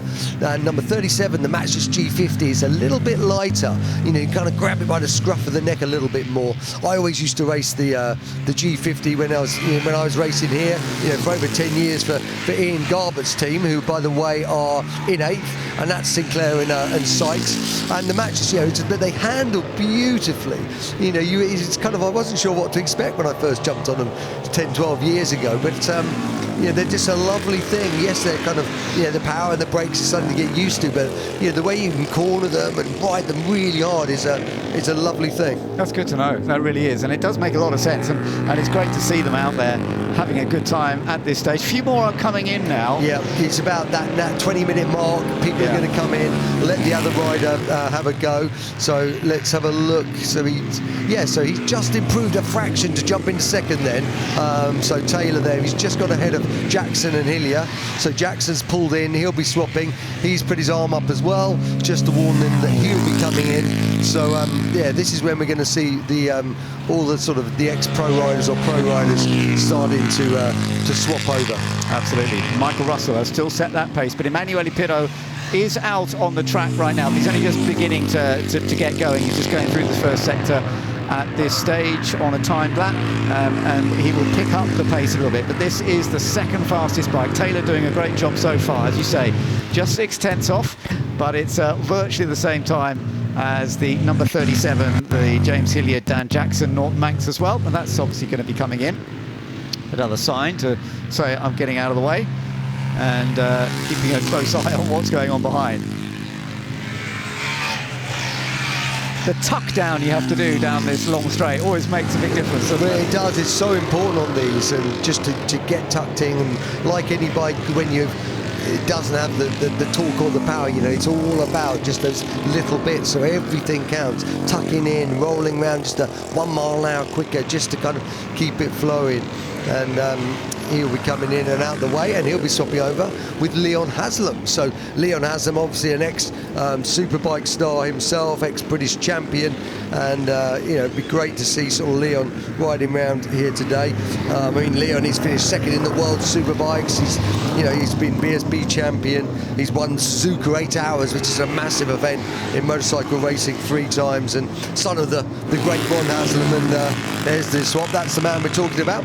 He's currently racing the Moto Rapido Ducati in British superbikes, and away he goes. And how calm he looks, just getting onto the bike. He's all that experience you've been saying, you know, and all his fantastic talent, and just looks very calm. Right, okay, my turn. And you see some people when they get into a racing situation quite fired up and buzzed.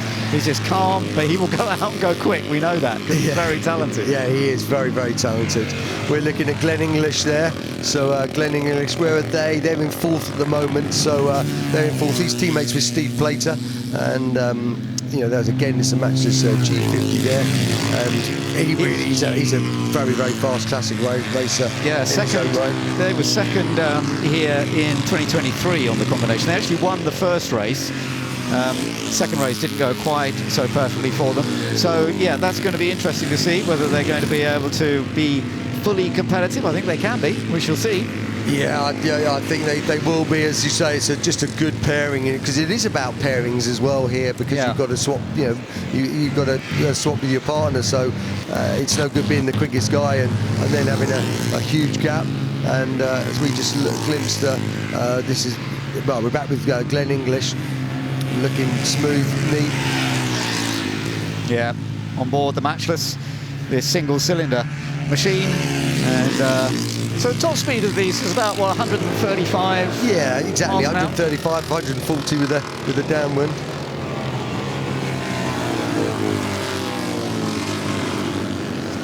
So yeah, but it's great to see how they get on with this. Emanuele Pirro, by the way, putting together some laps at the moment, but it's a little bit off at this stage, so we'll see whether that improves.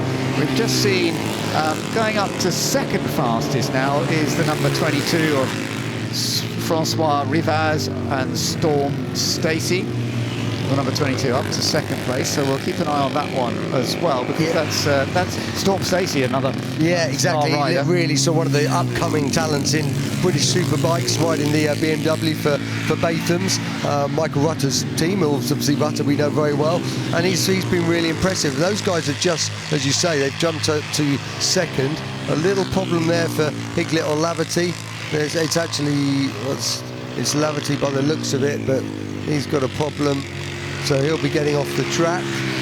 That's a shame. That is a shame. That Manx has stopped. Right, this is Storm Stacey, and you can see him. You know, like I say, one of the real stars of Superbikes at the moment. Sort of up and coming. He's had a win and looking really good on that.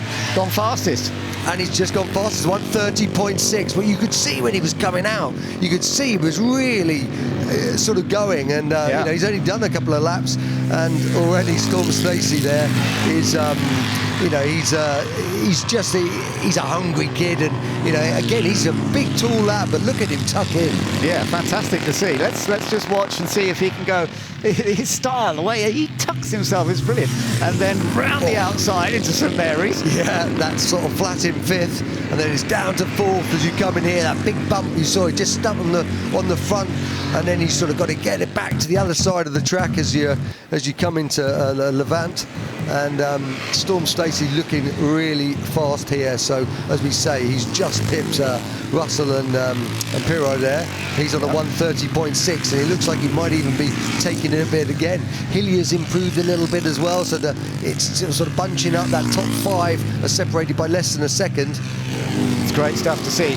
His first sector wasn't quite as quick because he had a bit of traffic, but he's just done a personal best in the second sector. So this is going to be, I think, a very similar time. He may not go quicker because that first sector cost him a bit, and this might too. Yes, he's a brave lad, so he's straight round the outside there, and we'll have a little look as he crosses the line. The best is a 1:30.6 as he comes to the line. It's going to be quite close, not quite. No, actually, yeah. So 1:31.0, so it was 0.4 off. But as you say, he had to pass two people in just slightly awkward positions, which definitely cost him some time. So, I do have to tell you that Emanuele Pirro is taking things a little bit easy at the moment. Of course, he's a car racer, not a bike racer. The lap times he's doing are somewhat slower. We'll see, he may pick it up a bit more. It's Michael Russell who set the pace for second fastest. You're keeping an eye on the new fastest machine, the number 22. Now, can he get a clearer lap here? Yeah, I mean, let's hope so. He's just got a fraction maybe early there, but you saw some flags out, but he's gone through there beautifully. Knee on the deck, you know, he's sort of often you see the guy's just a little bit more gentle, but he's kind of, you can really see his speed, can't you? He's quite sort of brutal with it.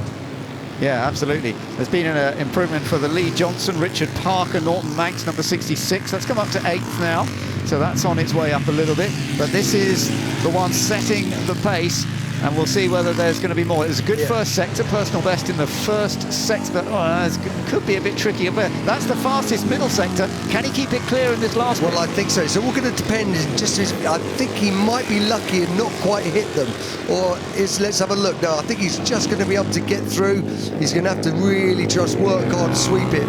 No, that's been fine. And in fact, he might be able to use the slipstream of these guys. As he comes to the line, let's have a little look. Is he going to beat it? Yes, he does.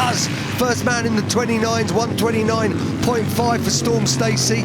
And also behind him, Billy McConnell's on now. He's come up to fourth. He's another ex-British champion BSB rider this year, so he's moving up. Josh Brooks, he's just jumped to third, number 45 as well. So the BSB guys just starting to come to the fore here. There's no surprise, is it? No, absolutely. The BSB stars are moving up the order, having swapped of riders in the pit lane. We're seeing some different pace, but that was very impressive by Storm Stacey. It's a great name too. Yeah, and that was Pirro. We just saw there actually. He just passed Pirro there, just as he sort of came through that section. Look at that, using every inch of the track.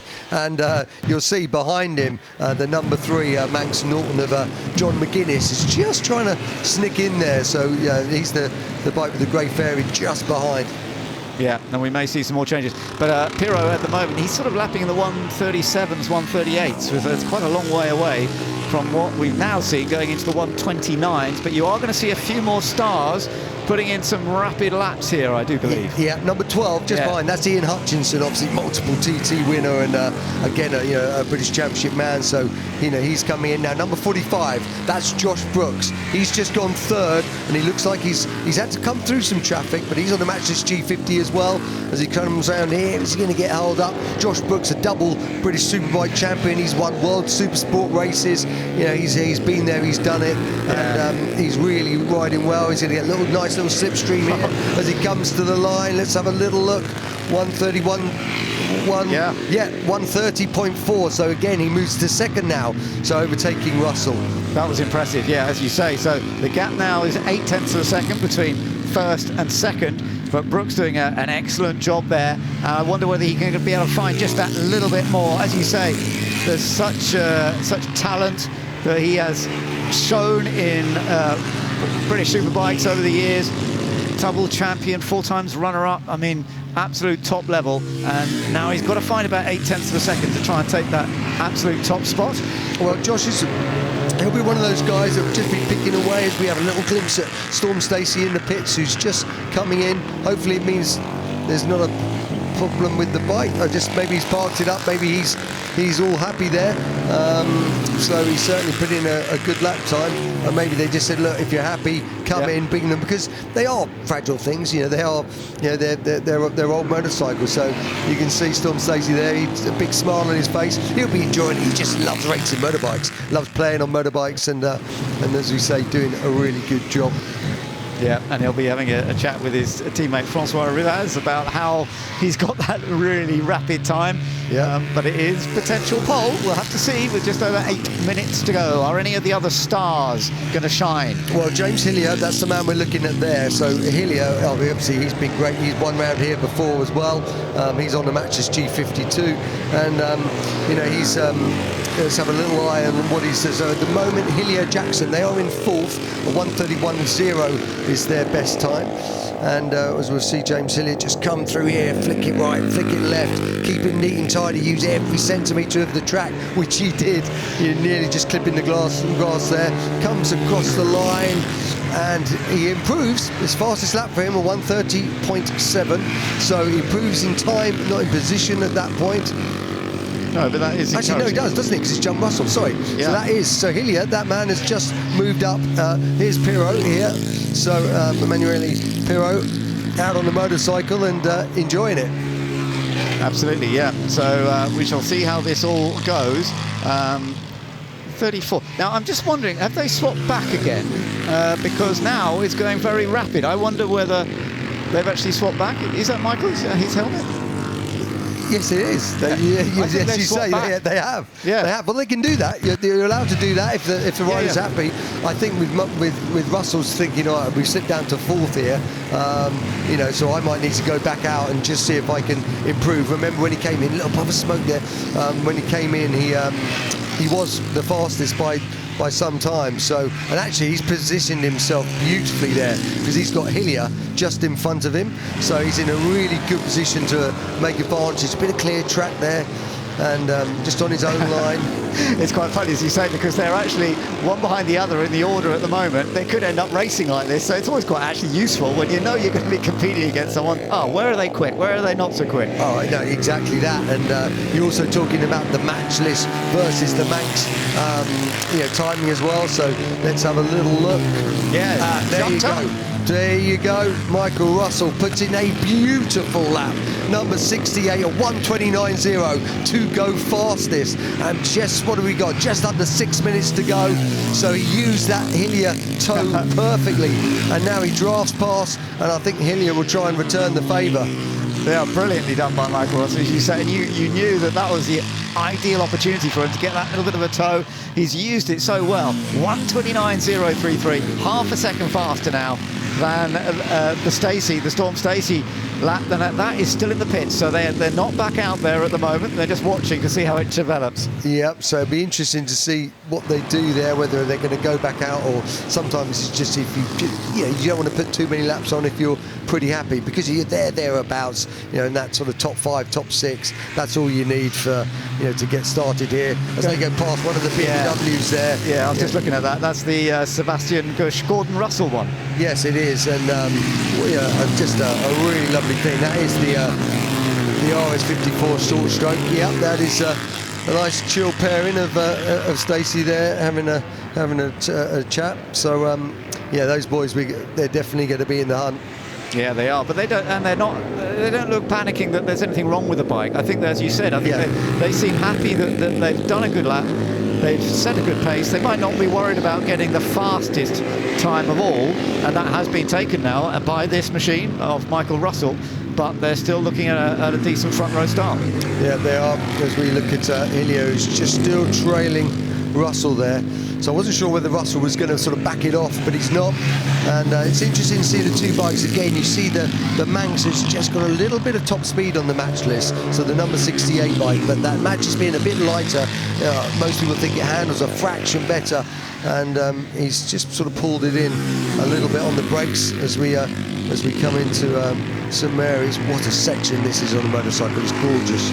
Yeah, no, they are both doing some fantastic riding here, and really pushing to the absolute limit of what you can do. So, and we're just seeing that Ian Hutchinson, he's moved up to 6th now, so just in front of Haslam. McGuinness 8th, Clayton 9th, and Hedger and O'Brien in 10th there. But your top 5 still is Russell Pirot, 2nd Fabry Stacey, 3rd Perez and Brooks. Brooks still working away. 4th Jackson Hillier, 5th Perkin McConnell, 6th Bain and Hutchinson, and then we got the Haslam McGuinness Plater O'Brien. So that is your top 10. And Russell has really just stretched that pace in those last couple of laps. It's now it's 0.7 cover those top three riders. But this might be a good lap from Hillier. He's kept in the hunt, and it is. It moves Hillier up, so Hillier jumps up, so he's gone 2nd now. 129.2, just a 1/10 of a second behind Russell, who did a 129.1 on that lap. So a 1/10 off his best, but he just pulled Hillier along with it. They're almost working together to set this pace, and it does mean that the Storm Stacey, who set the pace earlier and is now just standing in the pits with his teammate, they've dropped down to 3rd place now, but they're still obviously going to be in the mix. But maybe they are just protecting their bike and don't want any problems with it. Yes, you might well find that as Hillier continues on. Russell was pulling in, he's like, job done.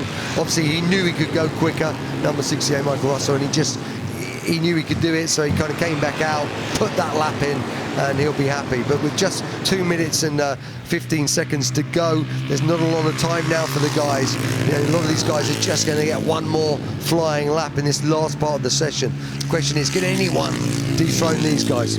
Interestingly, quite a long way down the list, but putting in some reasonable times at the moment. Tom Sykes on the number 4 Matchless G50, another pro rider for 15 years in World Superbikes. That's right, World Superbike champion as well. Missed out on a 2nd championship by just half a point to Max Biaggi. Wow. And that team that he rows for is just one of the great teams in the paddock. They've won this event many times, and it's lovely seeing Garber and Steve and all the boys down there on that Matchless G50 too.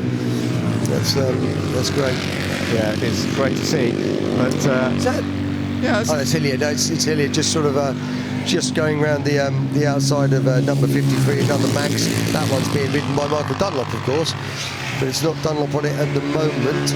No, that's not. Sorry, I've got that completely wrong. That's Connor Cummins. Yeah, I thought that's not his helmet. As we say, Dunlop swapped his numbers at the last moment, so he's moved to number 6 from 66, and Lee Johnston's moved from 6 to 66. Yeah, just to confuse us a little bit. Yeah, absolutely. Keep us on our toes. Yeah. Talking of which, we're under 60 seconds now, so we are nearly at the end of this qualifying session for the Barry Sheen Memorial Trophy. So we're just having a little look to see if anyone can make the move. There's a few quick splits sort of coming in, but you've got to be in that latter part of the course to make it before this this is, I mean, this will be most people's last lap now, apart from the people just crossing the line in front of us, because the checkered flag is coming out, as you say, in 30 seconds. I think Hillier might just get another lap. It's going to be tight. We'll see as he comes around here. He's just got the chicane to go. Such an important. Just got to flow it through here. Get this run out. It's so important. And he's going to be he's going to go over with just a few seconds to go. So Hillier will get one more lap. And it looks like John McGuinness has improved, doesn't it? Yeah, yes. McGuinness just jumped up to 5th. That's well spotted. He has. So that's good for McGuinness. A 1:30.7. So he'll be happy with that. Yeah, so the great racer, John McGuinness. Lovely to have him here at Goodwood again, in his 50s now, but such a star of the TT over the years. And well, they've moved up, as I say, up into 5th position. He is sharing with Barry Burrell with another of the Norton Manx. Yeah, and again, that'll be a good race pairing, those two, and McGuinness and Burrell. And that is the man we're talking about. That is John McGuinness, obviously 23 TT wins. He's a 3rd on the all-time TT win list behind Michael Dunlop, who's also here. Michael Dunlop currently down in 24th. But yeah, no, he's joint with Mike Hayward as the most senior TT wins with 7 apiece. And he's just going to come up on the Hanson Honda. We haven't seen that bike so far. The bike just in front. There you go. So that's the only Honda in the race.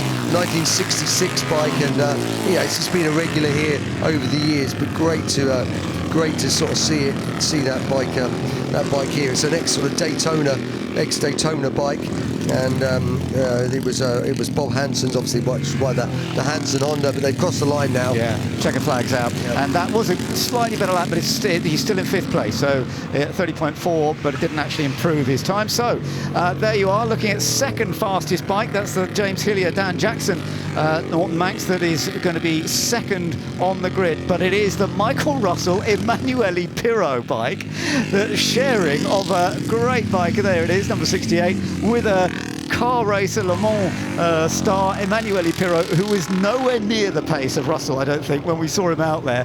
But they are going to be starting, by the look of it, from pole position. Yeah, and you know what they're going to do. Michael Russell's going to go out and absolutely see if he can hammer it, build up a bit of a lead. 1:29.0 was his quickest, whereas it looked like Emanuele Pirro was sort of more like mid to high 30s. Yeah, and fair enough. I mean, Emanuele Pirro, he's not... No, he's not a motorcycle racer. He's a car man. Yeah, and he's only done this once before, I think. And he's just, the good thing is he's not taking big risks. He's just enjoying getting out on a bike. He's not trying to be a superstar, because he's been a superstar in lots of other stuff. Of course he has, and his hat's off to him. It's a brave, brilliant thing to do. So, that's great. That is the Caxor BMW, unfortunately, the 1963 bike. Yeah. And we saw that go bang early doors. Lovely looking thing. It is. What a shame. I wonder if they're going to be able to fix it back. They might be able to. You've talked to some of the people who've worked on these bikes and had to do overnights and gone all the way up the country, back again to try and fix things. Yeah, and there is actually 2 other ones of those bikes on the grid, so they might well be able to help him. So let's have a little look back at the highlights of this Barry Sheen Memorial Trophy official practice, and we have seen some real superstars out there delivering at different times. We thought we were going to get a bit of a wet track, but actually it's turned out okay. Yeah, it did. It started the session just spitting lightly, and then the guys sort of started coming through. We're looking at that Haslam bike there, then the number 77 bike, Birchwood, the sidecar champion, but it was this man, 68, Michael Russell, who came through, dragging behind him James Hillier, and they got into a beautiful rhythm. There is the Birchall, the 4-time world sidecar champion. Then unfortunately we saw the BMW go bang, and off the track he went.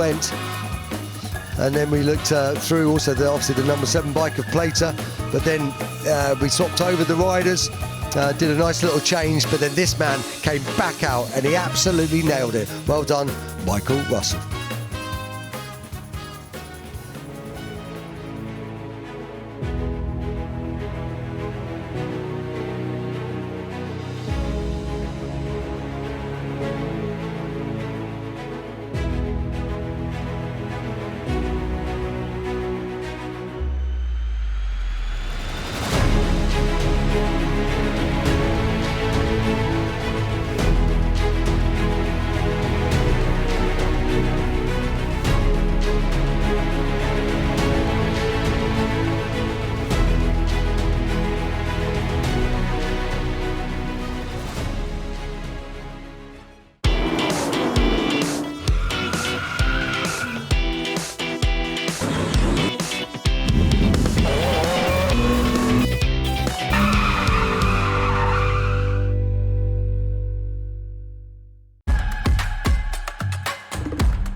Which way is it going to go? In the Goodwood Trophy, all three fighting. Atkinson up the inside, number 1, but watch out!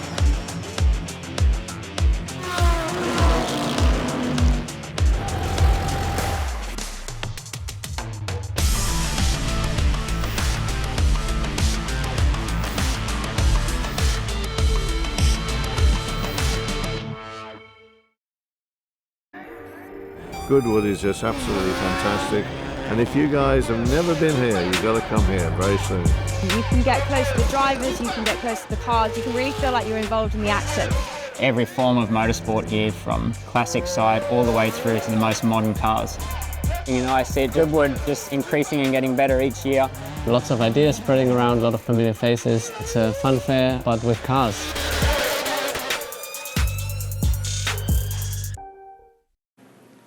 Well, we're celebrating the career of Jim Clark here at the Revival this week, and we've got some of his fantastic race-winning cars here, these gorgeous, iconic Lotus cars.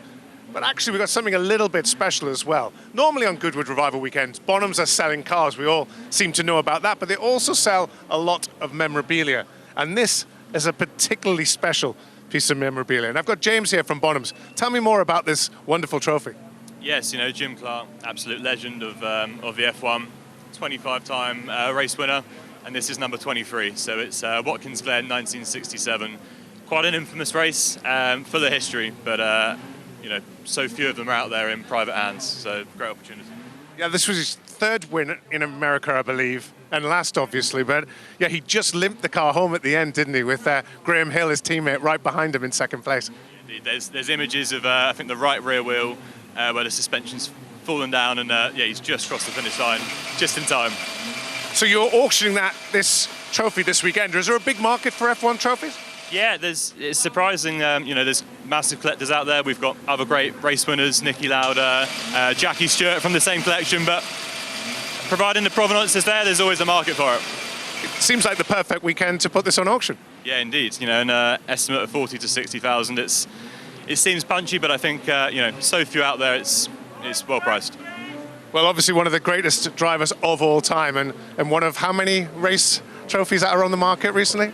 Well, 25 race wins. I've not known of a winning F1 trophy of his to come to market before. So. And what time will this go on? This is 11 o'clock tomorrow morning. I might have to get my checkbook out.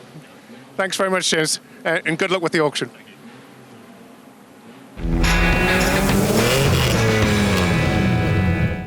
Well, as this year we are celebrating the theme of Summer of Love, I couldn't help but stop these two who look fabulous.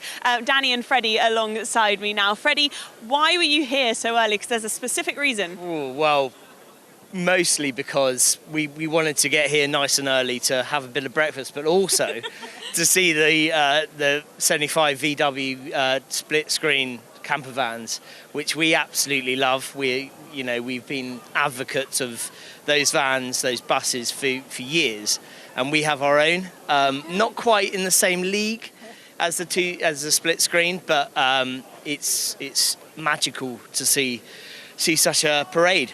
So yeah, we're very lucky.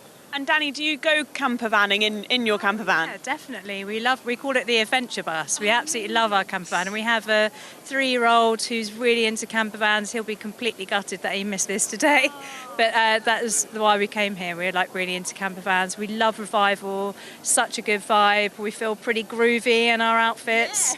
Yeah. We were just really excited to be here today and to see the camper vans. And tell us about your outfit, because you've actually adapted quite a lot of it. Yes, well, this top, which is the 70s dress, a 70s mini dress, probably for someone quite slimmer than me, only came up to here, and I didn't think that was quite appropriate, so I thought, what can I do to tailor it? So I thought some fringing, some wide leg trousers, a bandana, which actually you bought here a couple of years ago at Revival. So yeah, we just wanted to be a bit authentic, have some fun, feel groovy, and just, enjoy the camper vans. And that's what it's about, isn't it? And sustainability. You've got something that you've worn before, you've got something that you've adapted. Was this in your wardrobe already, Freddie? No, it wasn't, no.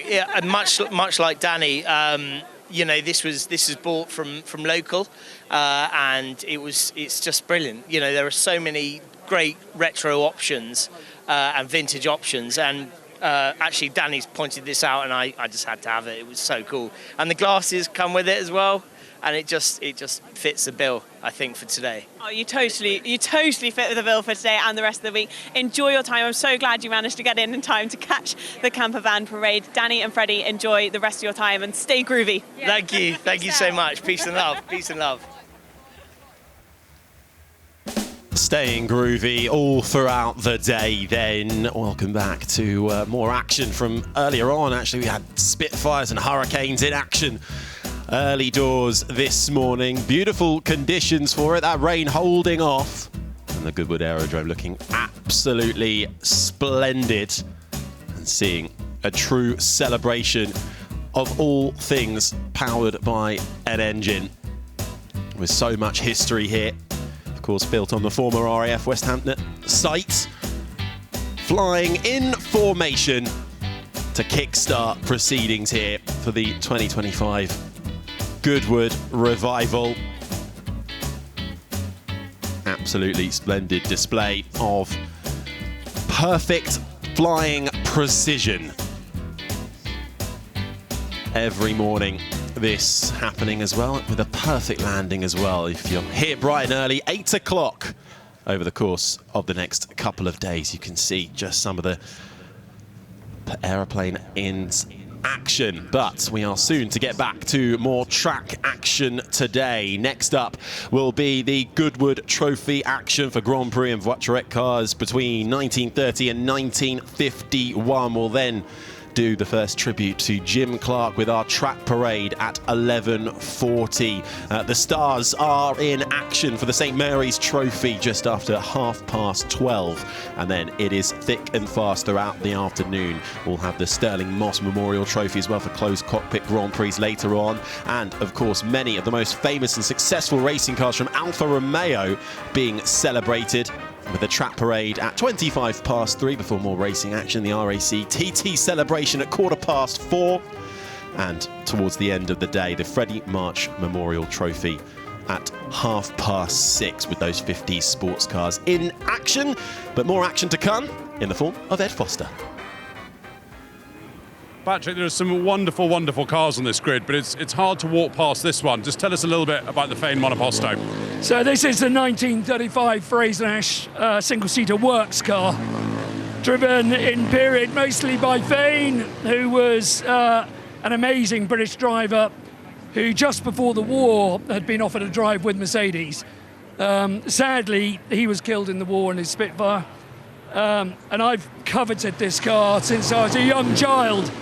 First saw it in the Donington collection when I was about 4, where, unbeknownst to me, one of the janitors walking past saw that I was fascinated with the car, but it was behind ropes, and he said, "Do you want to sit in it?" And of course, as a 5 or 6 year old child, that to me was, I spent 2 hours sitting in the car just living it and breathing it, and it was only maybe 4 or 5 years later that I saw the janitor at Donington, and it wasn't the janitor, it was Tom Wheatcroft who had seen it.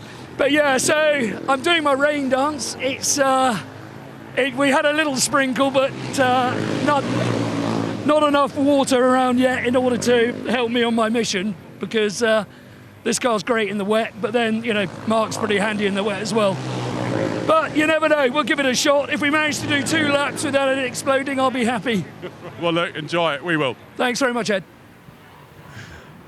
Brilliant. Thank you very much to Ed down there. We'll see Pat Blakeney-Edwards in action momentarily in that Fraser-Nash. Let's see if it lasts longer than a couple of laps. Change up in the commentary box, by the way. It's Harry Benjamin with you now, alongside Alice Powell, as we get practice underway. And our first look at some of these Grand Prix and Voiturette cars, historic racing specials from between 1930 and 1951. And we really do get a nice selection here, Alice, don't we? We do, and some great stories, as we just heard from Pat there with the work single-seater Fraser-Nash, praying for some rain. He might get that later on in the weekend, maybe not in this session, which of course is the official practice session for the Goodwood Trophy. That will form the grid for the race, which is going to be taking place tomorrow. So that's Saturday at 9:35 in the morning. We've got a whole host of cars, the Fraser Nash that we've seen there, of course. We've got some Maseratis that are going to be taking to the track, ERAs, the Vanguards, the Talbots as well, an MG out there. The number 17 is one of the MGs. So we'll see a variety of drivers out there, and some of these drivers, like Pat and Julian Majoub, also springs to mind. Some of those who we've seen are pretty handy in this type of machinery around this type of circuit. And it was actually Ian Baxter who's won the Goodwood Trophy the past couple of years in an Alta. Yeah, look out for that one. That's the number 61, last year's winner. This making its way around now. You can see blazing with the number 1, the more reliable and customer-focused version, the ERA B-Type, making its way around. And then we cut to just getting the tyres up to speed is in that Fraser Nash, Pat Blakeney Edwards. So wanting a bit of rain, but right now it is holding off. The wind, though, certainly picking up pace, but the sun glinting off it beautifully as everyone just gets up to speed, up to temperature, gets their bearings, and we start to see some quick lap times come through. So Mark Gillies there in the number 5. That's one of our 1934 ERAs, fitted with a 2-litre engine, which is basically, it was built for hill climbing. Original car, and also Mark, a 7-time winner of this race. So another driver that we'll keep an eye on. He's going to have some great battles out there, but it's Pat Blakeney Edwards that has got the clearest of track space at the moment. All 25 plus cars are on track, I think. No, 24 at the moment. 25, just getting some slow ones across the line. But it's going to be competitive, this race, Harry, and it's perfect weather conditions for it as well. It certainly is. Mentioned to look out for that Alta 61. That's what we were just looking at, and we are indeed looking at now. In the hands of Ian Baxter, winning that last year and going very well indeed. 1.5 litres supercharged inline 4, that narrow single-seater, independent front suspension as well, really able to work that through the corners, managing the traffic nicely up and over the hill. In these cars, you really get an idea of the elevation changes that you go around this Goodwood Motor Circuit. But in that splendid green, little bump through the corner, bit of traffic ahead. I think just ahead of it is the ERA B-Type, Julian Wilton in that one. But there is last year's winner, and indeed actually off the back of a double win, 2023 as well, took the win. So look out for that Alta 61 throughout the course of this practice session. So here we go. We're going to have our first time put down for the Goodwood Trophy this weekend, and it's a 136.4. And we've got the number 12 that's gone Vanguards. off. Yes, one of the Vanguards, and this was an important part of New Zealand's history, but looks like a bit of smoke coming out the rear, and already our first casualty with what I definitely suspect is a mechanical, but that's not halting Mark Gillies, who's just jumped to the top, 135.5. He's stolen the top spot away from Pat, but Pat has just set a very quick first sector. Again, the driver first out of the pits with plenty of clear space, and you can really see getting to work behind the wheel, and it's hard. You're leaning left and right, and Mark Gillies has actually just obliterated that first sector. Sorry, Pat, keep doing your rain dance for now, but some strong signs coming in already in the early parts of this session. This is what I love about seeing these cars, though, in the variety. Just you really see the driver having to work the steering wheel through the corners. Pat Blakeney Edwards in that Fraser Nash at the moment, last lap around 9/10 down, trying to find speed, but Mark Gillies is just absolutely flying out there in that ERA A-Type, 7-time winner, 2 litres, powering him round in that lovely pea green colour through the right-hander. Couldn't quite topple Ian Baxter last year in the Alta, had to settle for runner-up, but fastest of anybody in that first sector. Good sector 2 time as well through the chicane, bumping out of the final corner and across the line for Mark Gillies to improve, and stays at the top, but increases that gap 2.8 seconds. Is there a little bit of trouble going on here? I think one of the 44. It's the ERA on the right hand side. That's Julian Majoub in the number 8, who's in the Alpha. And we've got a car off as well. So I think he was waving to sort of say there's a bit of fluid out from the back, but that's another one of our ERAs that's pulled over to the right-hand side just before the chicane. So yellow flag will be out down there, but Mark Gillies has already dipped into the 1:33s. 1.4 seconds is the gap now at the top of the tyres. Marshals, as always, will do a fantastic job and just move the ERA number 10 out the way behind, safely behind the barrier. And you can see green flag on the exit of the chicane. Yeah, that actually one of the most famous ERA cars, most raced car of all time. 112 victories to his name, but unfortunately going off the circuit with some sort of mechanical issue. So a few then being plagued early doors in this practice session for the Goodwood Trophy. We're looking at Grand Prix and Voiturette cars, historic racing specials between 1930 and 1951. Just seeing what the Alfa Romeos, I think it was the P3 Tipo B making its way through. Stefan Rettenmeier at the wheel in that 3-litre supercharged straight A, lugging itself across the line. But at the moment, Mark Gillies best of them. 1.4 seconds the gap between himself and the another A-type out there, the R4A of Nicholas Toplis, who has managed to put in the second fastest lap time. And we've got another car off in the grass, hand up. This time it is the ERA, that's the AJM1, Tom Hardman in that. And look at the front right. Yeah, it looks like a puncture there on the... So I wonder if there was been a clip of the barriers. That's number 41. Oh, that's a camera gone. Yeah, we'll have to find a replacement for the camera down there. But you can see an issue with the tyre there, and all these drivers are hugely respectful to each other, and if they do have a problem, try and get themselves out of the way nice and safely. I'm just trying to work out where that is on the circuit, but that will take no more part in the session. Mark Gillies is in the pits now. He had a good first sector and then not such a great sector two. So let's have a look if it just went on its own, a failure, or there was any contact along the way. There was a bit of a spin, and there's the contact. So there we go. That's what caused the damage for the 77, Harry.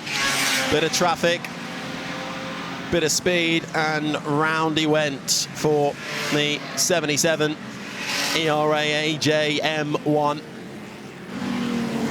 And out of it, a couple of drivers then having to walk back to the pits, but we've got a new fastest lap time, 0.7 of a second clear. To the top of the times goes one of the Maseratis, the 4CL, Richard Bradley making his way up there. That car brought in at the time as really a rival for the likes of the Alfa Romeo, the 158 and the ERA. So Maserati then in that 4CL.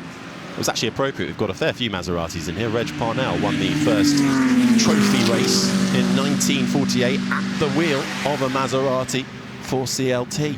Yeah, it's built around a lightweight chassis with advanced independent front suspension. Another driver's off, that's the 41, but we just saw briefly on there our leader, which is Richard Bradley, and he's a hugely experienced racer. I raced with him in karting. I have to say he was very, very fast. And but you were faster, right? Not all the time. No, he was usually fast, and he'll be pleased for me for saying that. We've got some great stories between me and Richard, and stick Richard in anything, and he drives it.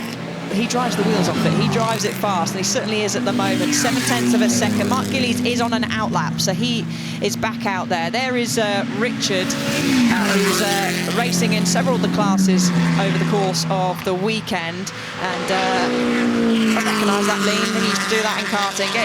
Get the weight on the inside there, and he's leaning in.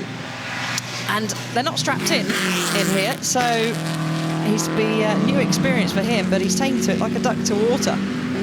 Absolutely wrestling the steering wheel of that Maserati 4CL. Currently the fastest out there, only half a second though, between the Maserati of Richard Bradley, which is currently at the top of the times. Half a second clear though of the ERA B-type is up there, David Morris. Currently lying in second. Mark Gillies, having set the early pace to begin with, fallen back slightly to third. Dan Alter winning here at the Goodwood Trophy last couple of years. Ian Baxter in the Alta 61 down to fourth as we've got a hand up in the air. Have we got an issue?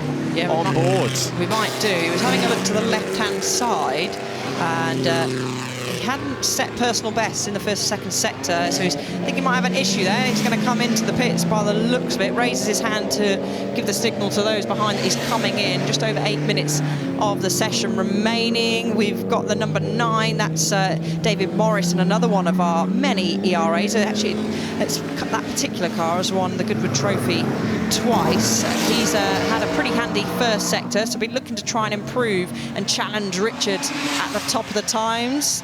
And another car, can't quite see the number on the side of that. One of our NGs that is out.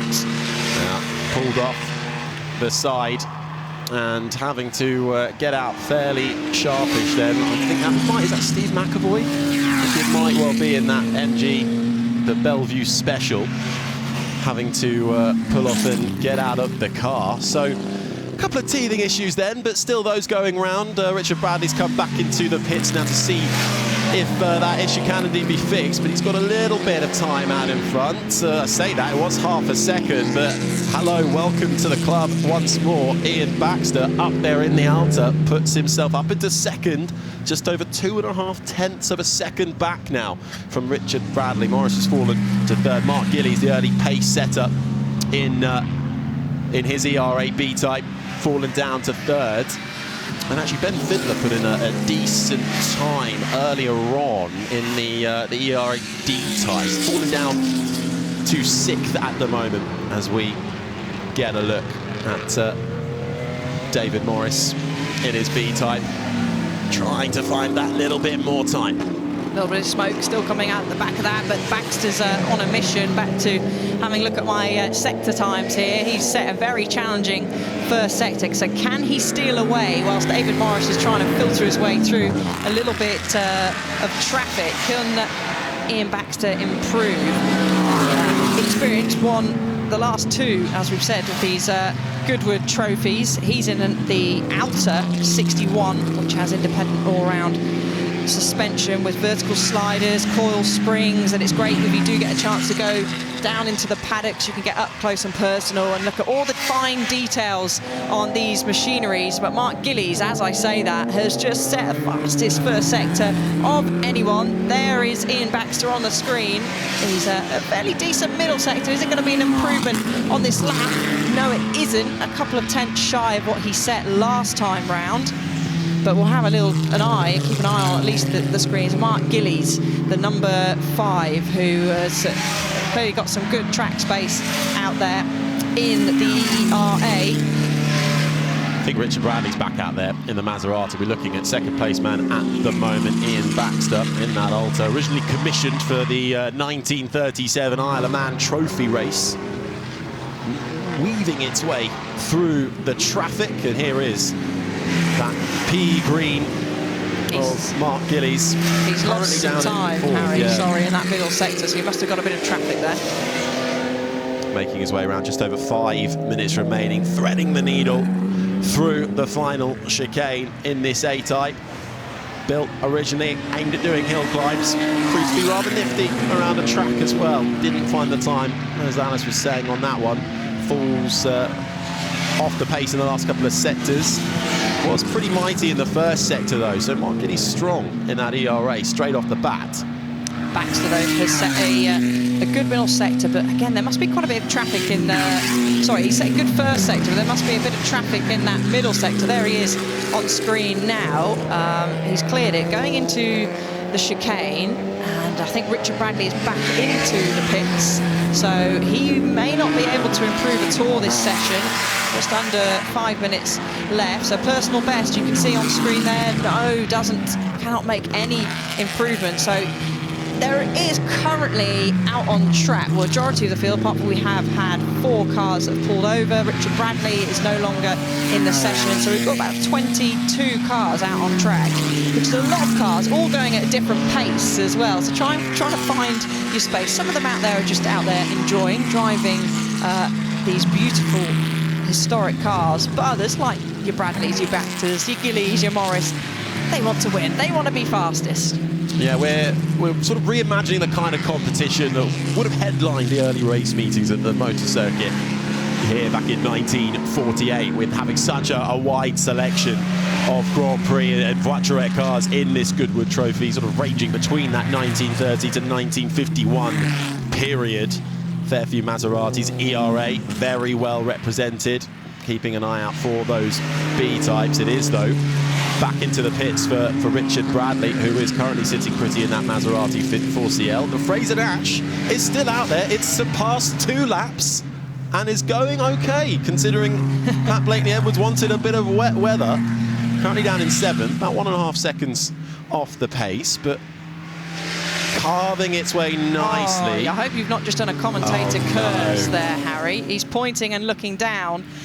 Harry. No. We're early into the weekend. Haven't even got going already. yet. Yeah, well, like I said, his wish was granted. We've got a nice battle for second place. Morris and Baxter keep exchanging second place times, and they're edging ever closer to the top time.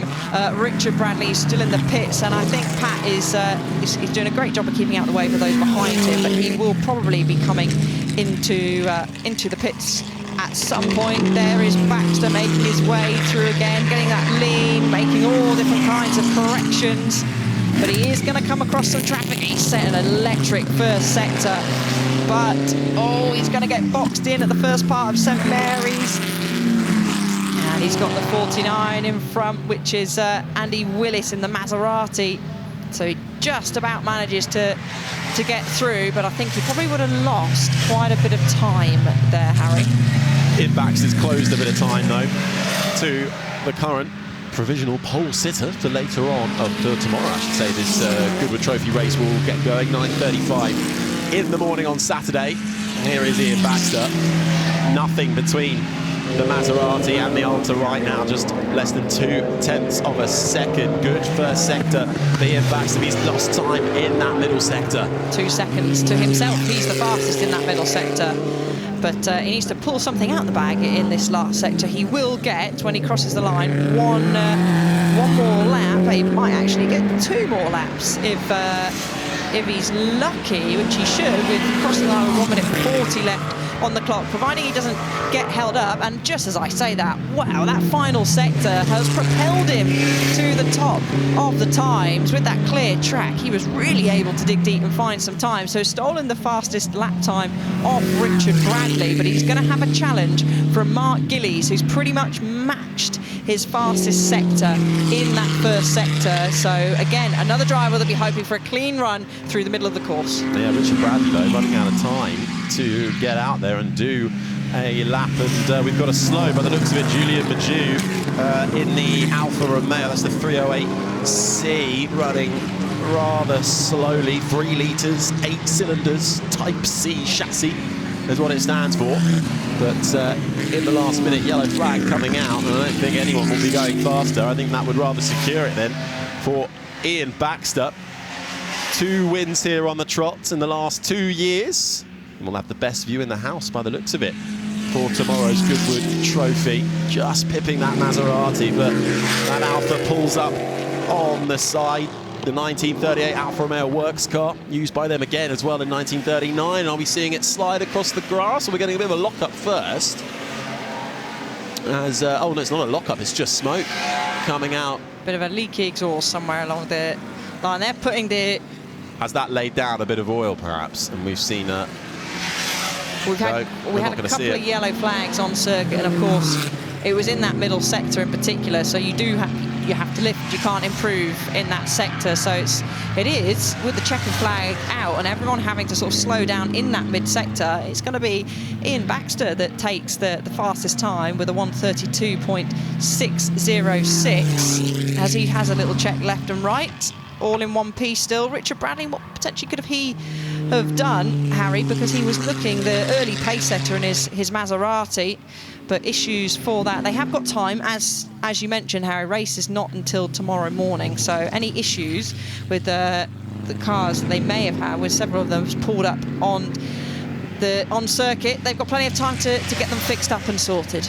Yeah, but it looks like it is going to be that Alta which has managed to pit that Maserati 4CL of Richard Bradley, which was at the time a significant improvement over the 6CM. chassis and bodywork designed to be more powerful, wider, lighter, lower as well. And half a second adrift in third was David Morris's B-type. Good running for the B-type there, 1.5 litre. Sometimes the 2 as well, supercharged straight 4. Very competitive at its time. The checkered flag then out. And then a few cars finding trouble early doors, but in the end, mighty from the Alta. It was, we just saw briefly Michael Gans there in one of our many. We've got quite a lot of ERAs out there. We've got the B-types, of course, an evolution from the A-type, but Michael Gans was a winner of this race back in 2017, and he has owned his beautiful ERA 1935 since 2007, so well acquainted. He's down in 8th place as the cars will make their way into Parc Fermé. You can see which is just before the as you go down pit lane, marshals will direct them, and like I said, if you are here trackside, do make your way over to the paddock where you can speak to the drivers, speak to the owners, and get up close to this incredible machinery. Absolutely. As the track falls quiet, and we take a look back at the last 20 minutes of practice for the Goodwood Trophy, Grand Prix cars, Voiturette cars, historic racing specials ranging from 1930 through to 1951. And all eyes on the 2-time winner on the trot, the Alta 61, making its way round. Wasn't quite the early pace setter, but having to avoid our cameras, avoid the grass, a few spins as well, early doors, and some damage as well. There was a few drivers out, but plenty of drivers still out on track. We had that great battle between the number 2 there, Richard Bradley, who did have to come into the pits, and between him and Baxter, who eventually took the honours, Harry, and will be leading the beautiful field off the grid tomorrow for the race. So make sure you do churn in, and we will have a new winner of the Goodwood Trophy.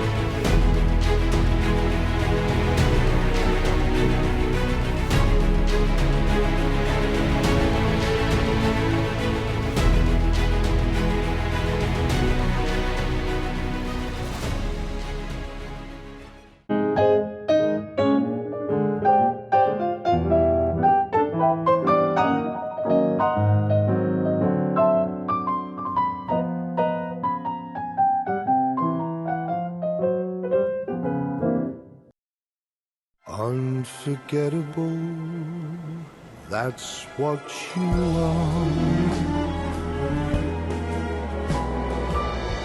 That's why, darling, it's incredible that someone so unforgettable thinks that I am unforgettable too.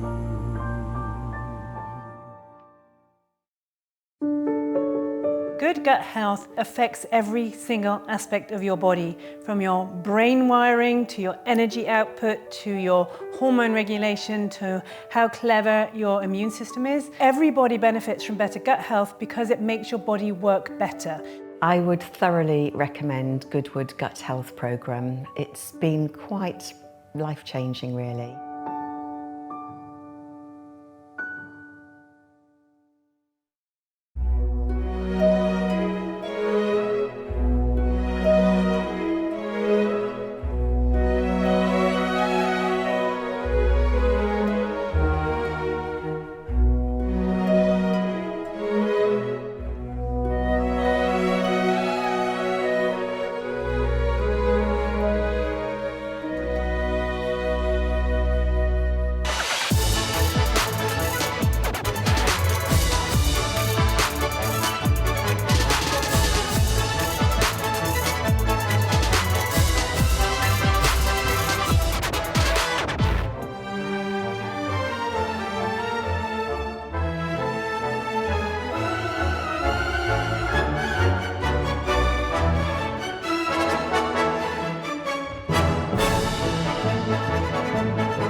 a group that are certainly bringing the sunshine here at Goodwood Revival are, I think you're calling yourselves the Thursday Club? Yes. The Thursday Club. This is very bold. Please tell me, what is this inspired by? Well, last year we had quite a bit of rain, and I thought, actually, what's the best costume? When it rains, swimwear, and if it's sunny, swimwear. I feel like everybody needs to be wearing swimwear more often because it's quite a universal outfit. And this is not just something you've done this year or last year. This has been going on for a while. We have for about 6 years now. We've been trying different themes, and we do like the comedy side of it because it's just so lovely to get smiles on everybody's faces. I mean, can you even get anywhere? Because it feels like you're being stopped every 5 seconds. We do. Everyone actually asks us, do we get paid for this? And when we say no, it's kind of like, are you okay? I just want to know what the journey was like this morning. Were you all on a train like this or in cars? No, we got taxis, luckily. Yeah, it helped with a 7 a.m. shot of a bit of alcohol. So. Well, you look fantastic, and it really is brilliant. What is it about Goodwood Revival that keeps you coming back? I just think it's like stepping back in time. Everyone makes such an effort. All the women just look absolutely gorgeous, and there's nothing else in this world like it. So. Who decides on the theme? I do. She's responsible. And she's very controlling what we wear. It has to be vintage. If it's not vintage, it's out. And I actually inspect them all beforehand. And also, when you're talking about this, was there anyone that was like, oh, maybe not? Yes. At the back, there's just one at the back. Well, listen, you all look fabulous. This is so much fun. I hope you're just here today. Yeah, I'm back on Sunday with my family. So dressed the same? No, more respectable. You're not making the family dress like this, though. Do you know, I think it's wonderful. You all look fabulous and in vintage. Enjoy your day, and please, with these swimming costumes, keep the sun shining as well. We will do. Thank you. Darrow, we know you're a Jim Clark fan. It doesn't get any better than this, does it? Not for me. I mean, obviously the Lotus 49, Lotus 25, all those great cars, 33 that he raced and won. But for me, with my connections to Indianapolis, the Lotus 38, the 65 winner, that is really, to me, that's where it's at. And I've been fortunate enough and almost shocked to get to drive it a number of times, and it is the most wonderful car. Just try and put into perspective what his 65 season was like. So he won the F1 World Championship and Indy 500, as an Indy 500 winner, and he went on to F2 championships, Tasman Series. I mean, it was unbelievable. He dominated Indy that year. It wasn't the sort of last lap thing. He led something over 160 laps of 200, and it was laps ahead. It was such an impressive performance, and I think it was one of those seasons that all came together for him, for the Lotus team, and the bad luck went away. If you look at his 63 race, his 64 race, it was just plagued with bad luck, really, and it finally all came together for him. And the fact that we've got the car here, there was a lot of work to get it here by the guys at Ford, the guys at the Henry Ford, guys at Goodwood. It's been quite a battle, and then Classic Team Lotus had to fix it, so get it ready to run. So the fact that it is here, for me to get to drive it, but for everybody to get to see it, it's a special day, and I'm really, really privileged and proud to get behind the wheel. And look, I'm loving the helmet, which you just actually grab the helmet so we can see, and the overalls. Are these all specially made for the event? No, so in 2010 I drove the car at Indianapolis for the first time, and I was able to actually give it a proper exercising around the speedway. There was literally 10 of us in the speedway, just me doing laps, and I kept coming in and they said, do you want to go out again? I was like, yeah. And so we spent all day with it, but in preparation for that I got Hinchman to make me, Hinchman made Jim's suit for the 65 race, so I had them make me an exact replica of the suit on the same machines that made his suit. I had the boys at Arai and Troy Lee paint me this up in the colours. I've got my Jim Clark gloves. So you got to get into the spirit of it, haven't you? Dario, enjoy it. Thanks, pal. We We are very much looking forward to this parade getting underway as we celebrate one of the greatest drivers of all time, Jim Clark. So David and I are stood in front of a selection of his beautiful race cars. This is definitely a sight to be seen, David. Absolutely, and it's very noisy, and I just love that attention to detail from Dario, you know, getting the suit made from the same place, the helmet car, and it's got a real adoration for Jim Clark, and it's just great to celebrate that driving career, and also 60 years since that fantastic 1965 year. And as part of that celebration, you caught up with Bonham's auction earlier because they're auctioning off something quite special from Jim Clark. Yeah, we always think of Bonham's as like selling cars at the Goodwood Revival, but the memorabilia side is really big. And they've got the actual trophy from the Watkins Glen United States F1 race in 1967 that Jim Clark won. So it's a very rare piece of memorabilia. And that's going to be auctioned tomorrow at 11 a.m.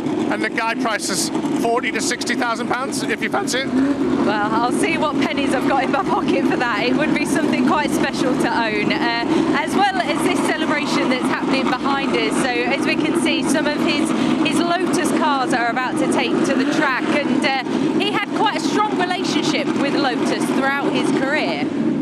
Oh, absolutely. I mean, some of his, you just have to look by the colours there. Lots of green cars with yellow stripes, basically. And some of his best wins were in Lotus cars with their Ford engines. It was a great combination, you know, great car. And he obviously loved driving for the team. And it was very successful for both of them. And including a win here at Goodwood on board Lotus as well. So it all ties in together and makes this celebration even more memorable and even more special for it to be here at Revival. Absolutely, yeah. 60 years since that weekend he had.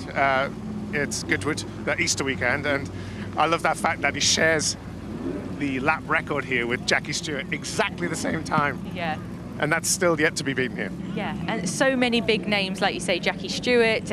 He raced ahead of the great John Surtees as well, who we celebrated last year. So many incredible names that we'll see take to the track this weekend as well. Yeah, great. And the cars have got a little bit quiet now, which is nice.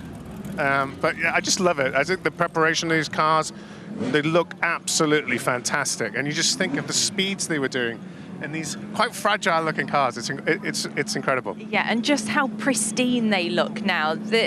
They really take care and look after these cars. To showcase them on an event like Revival is just something truly special that we're about to see them all go out. And this is just the first of a celebration that's going to be happening across the weekend. So we really look forward to seeing these cars take to the track. We have just got a few spots of rain, so as you can see behind us as well, some umbrellas are going up to protect the drivers in these open top cars too. So hopefully we are about to get underway. So if we take a closer look at some of these cars over here, they're telling us to move out the way so we can't get too close, but you can hear just how loud these machines are that are about to be taken to the track.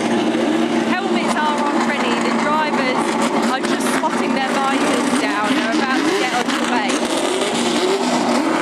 Just take a look and a listen to these cars, they are truly something special.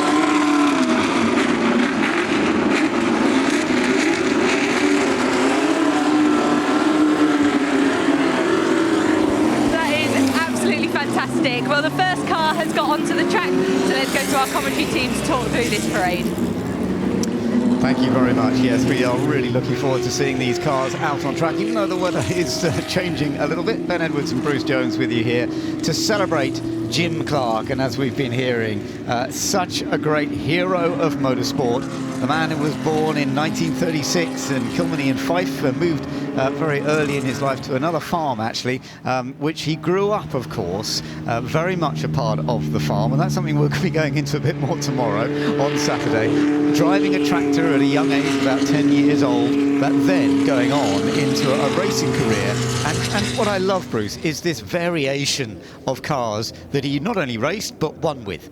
Yeah, I mean, that's the entirety of it. And then some of the vehicles that may or may not be at the back of the display go to prove that he started in very, very humble machinery, as most people did in the 1950s. But it's single-seaters, both Formula One and across Atlantic in the Indy 500.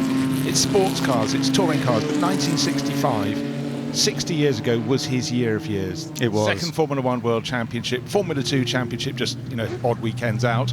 And then, of course, the Indy 500 in the car that's just gone off your screen there. 2 of the Lotus 38s, one in red and white, rather helpfully for us, and the one that Dario Franchitti, we heard him describe beforehand. But it was right across the board, and Saloon Cars 2, British champion in 1964. And the diversity and the fact that a lot of meetings, there would be non-championship Formula 1 events dotted around Europe, and you go and do the sports car support race, the saloon support race, and anything else you could, because you know what?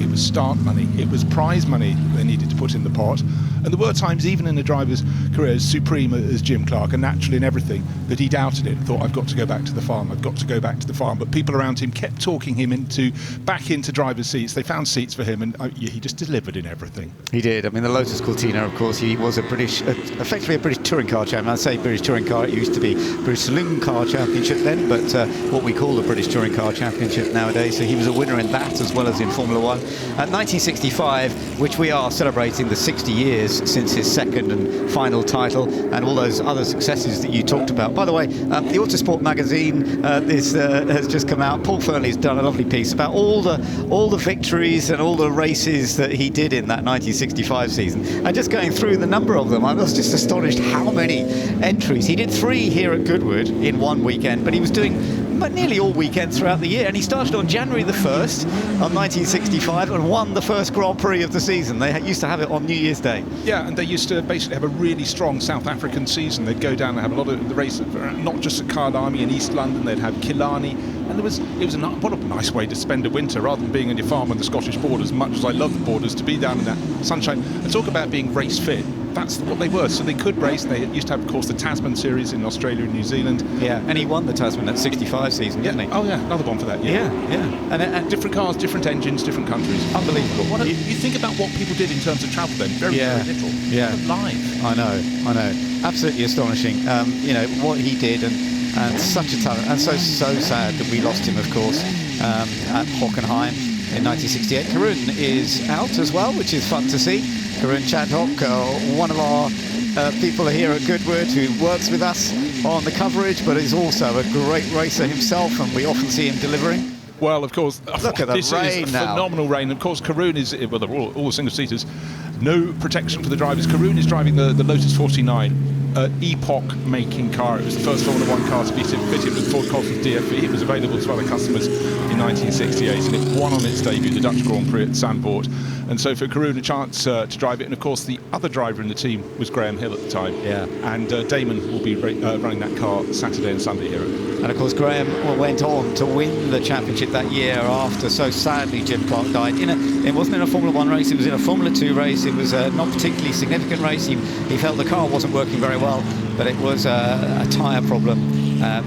Part of what took him out at the Hockenheim circuit, and a day when the tracks was not so safe as they are nowadays. No, lined with trees, that long forest loop. There goes Karun out the bottom of the screen. But it was just a measure of the man. That was a massive sports car race at Brands Hatch that weekend, and when the news that Jim had been killed, they thought, what hope have the rest of us got? Because he was on another plane. Absolutely, he was. And with the Lotus Cortina, Bruce, he wasn't only a star, and there are some lovely pictures of him with 3 wheels on the track, on one wheel usually up in the air, because he had such talent with the Lotus Cortinas. But he also did a rally, and actually was doing really well. It didn't quite work out in the end, but he was showing some great talent with that as well in rallying.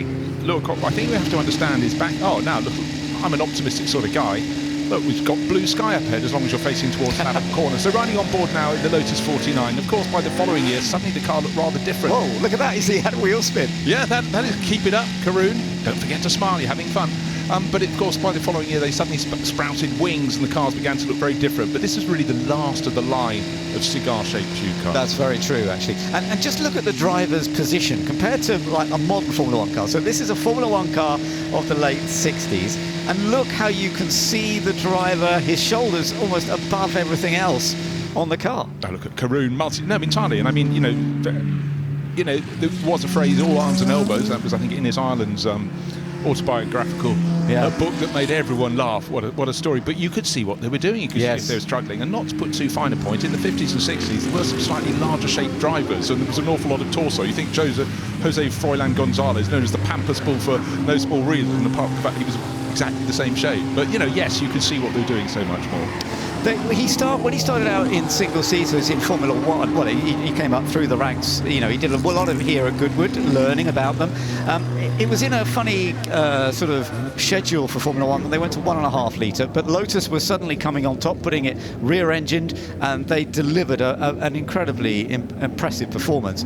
And a lot of people thought, oh, Jim Clark, because he's got the small engine, he seems to be the star. But of course, when you did get the V8 in the back, he was just as incredibly impressive. Yeah, and they also chopped and changed back then. The Intercontinental Formula didn't go to 1.5 litres. It stayed at 2.5. So they'd started the season in non-championship events. Then they'd come and do the little 1.5 litre Formula races. Cars being peeled off the track. Yeah, I'm not surprised. We've got to have these cars all 3 days. But, just to cap the passage of Jim Clark to Lotus, as soon as they saw what they could do in a little demo run at Brands Hatch, they went, hello, we'll have some of that. And Colin Chapman and Jim Clark, it was one of the standout partnerships in motor racing. They seem to be completely on the same wavelength. And Colin Chapman, founder of Lotus, and a man with so many design ideas that created and shaped Formula 1 through the years.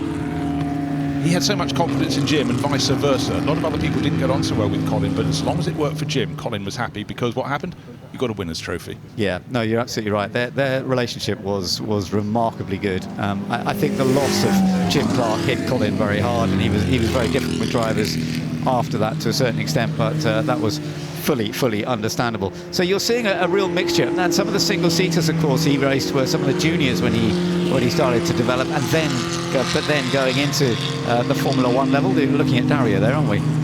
No, that's Marino. Oh, sorry, that's Marino. Brother yes, Marino, I saw him legging it up to the collection area to get in the cars, which is some distance away. But you're looking at how quickly Lotus changes from their first real single-seater, the Lotus 16, sit up and beg, and then you move to the 18, the 21, and by the time they got to the 25, that was a car that changed the face of Formula One, because it was the first monocoque. And if you understand what a monocoque is, it's much stronger and lighter, and therefore the car could be set up and it just performed so much better. Now Gogomobile. Yeah, that's fun to discuss. Small engines. These were cars produced in Germany when after the war, petrol rationing, etc. So a car, little egg cup pistons going up and down, and this would be a car that this isn't one that he did. This model itself wasn't this very car that Jim competed in periods, but for auto tests he drove very similar to one to this, and it just goes to show that even the greatest can start in something very humble. That certainly was the case in the 50s and early 60s. Yeah, there was one, as you say, it was owned by Ian Scott Watson, who of course was his main friend and who supplied various different cars, and Ian bought a Gogomobile T300. It's only a 250cc two-stroke rear engine, and actually, as you say, Jim didn't do a lot with it. He did an auto test run with it, but he didn't kind of compete with it as much as a lot of the other cars that we're seeing out. But it's great fun to see, isn't it? No, it really is, and it's the essence. But the fact that he could jump very quickly from that into the DKW, a little more powerful, but still below 1,000cc, and then in short order he was getting in the Porsche 356, and then he moved on to big sports cars. The D-Type, the Tagero. But at that point, he was also just starting to dabble in single-seaters, getting into Formula Junior, and, the rest is history. But what a diverse array. And for a lot of people, the sight of Jim Clark in one of these Lotus Cortinas, the red one, by the way, with the lights on the front, there's a bit of a clue. That was one he used for a rally recce to do the RAC rally. He did quite a few rallies. But, the fact is they would drive anything that would put some money in their pocket. And of course, once Jim had a Ford contract, they wanted him to do a lot of advertising. You see him looking cheesy, standing in front of a Ford Transit in the advertisements of the day, or the Ford Cortinas. But he was a man of exquisite control, and people almost couldn't explain why he was as fast as he was. He just had that natural feel that gives someone just the most amazing head start. Absolutely, yeah, he could do it in whatever kind of machinery, really. But the Lotus Cortina was so impressive. He used one as a road car a lot as well. Another Lotus sports car, of course, Elan. This one also important, and he took on so many different types of racing. The 26R, and in 1964 they had the GT racing, Ian Walker racing with the Elan 26R, and it was given the livery known as Goldbug, which is rather fun. Jim Clark took some victories with this at Alton. Other drivers also competed. There's one of the Porsches you mentioned, very early in his career, wasn't it? Yeah, no, right at the sharp end. But again, Ian Scott Watson kept providing him with cars, and he did a lot of his races obviously in the Scottish borders. Chater Hall was the closest circuit, but some circuits often on old World War II airfields. Sounds familiar, Goodwood. But up in North Yorkshire, one called Long Sutton, he'd drive down, and in fact he even drove one of the cars down there through a blizzard to the circuit, raced, and then went back north of the border again. So, you know, an enormous diversity in those early years. But with Border Reivers, the Scottish racing team, well, from the Scottish borders, you know, they rallied around and found cars for Jim to drive, and he sort of returned the favour. No, it's lovely, and we did have a quick glimpse of an Alfa Romeo, which you wouldn't expect him to have been racing, but he did compete that. He tested it actually, didn't race it, but he tested it, ex-Border Reivers machine. So we're just having a look at the cars as they went out when it was a little drier. And then the rain started to fall. Didn't it just? The far side of but the Indy cars, a pair of the Lotus 38s already arriving on the lens. It was going to arrive on the track a lot more, but his early Formula One cars, small and neat for the Formula when it went to 1.5 litres, and it was just a chance to watch Karun Chandok driving a Lotus 49, having his morning face wash, and then the full torrent hitting the circuit out there. Luckily it moved through quite quickly, but the array of cars driven by the Flying Scotsman were just vast, wonderful, but I mean neatly tied up with Lotus, but bookended by so many other manufacturers in the early days.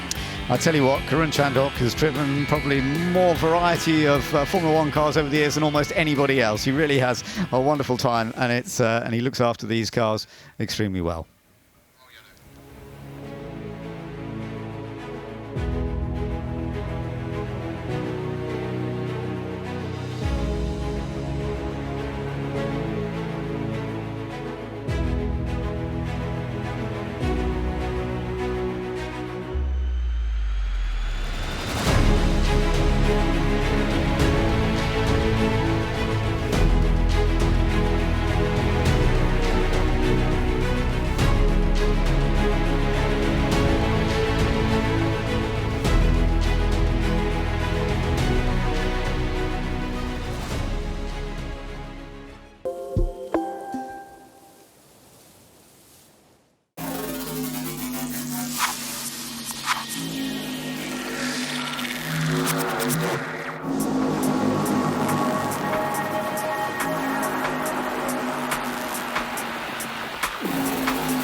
So we're here now down at Earl's Court, and I'm here with some beautiful Alpines and also the wonderful Nicola Burnside from Alpine UK. You've got 3 gorgeous Alpine cars.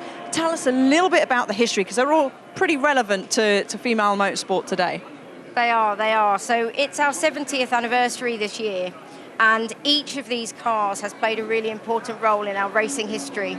This particular car, the A110 Berlinette, started our rallying heritage, and it was driven by Marianne Hopfner, which you can see on the side in the 1974 rally. She was really successful in the car.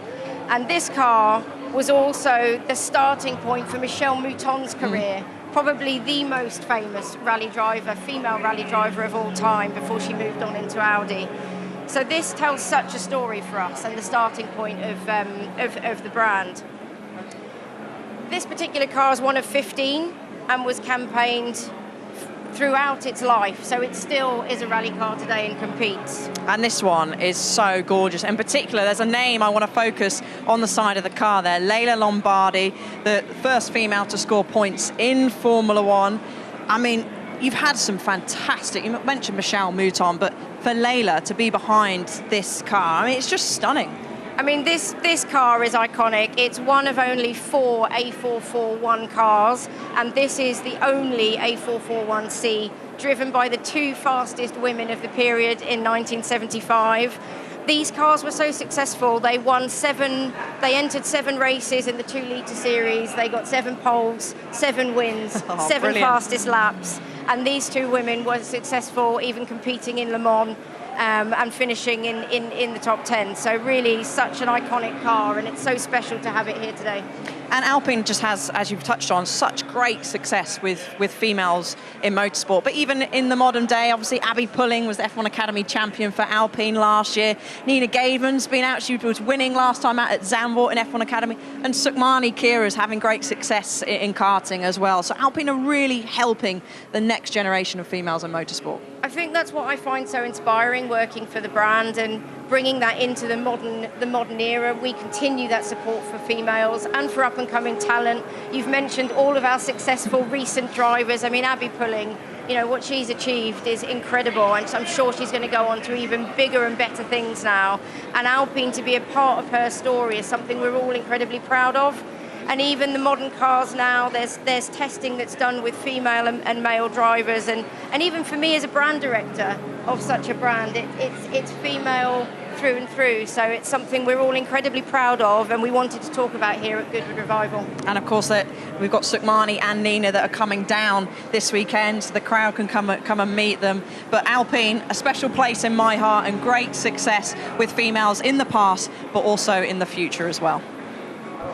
Well, I've made my way to the Revive and Thrive workshop area, and I have to say it really is busy here down here. And I've got Dominic Chenier alongside me, expert craftsman, often seen on the repair shop as well. It's wonderful to see you back here again. And how busy has it been? It's incredible. Thank you so much, first of all, for coming over to the workshop. And I'm so pleased to see how busy it is here. Yeah. It's incredible. It's so lovely to see kids from all different ages having a go at crafts. This is a unique situation here where we've got some talented people that are willing to let you have a go.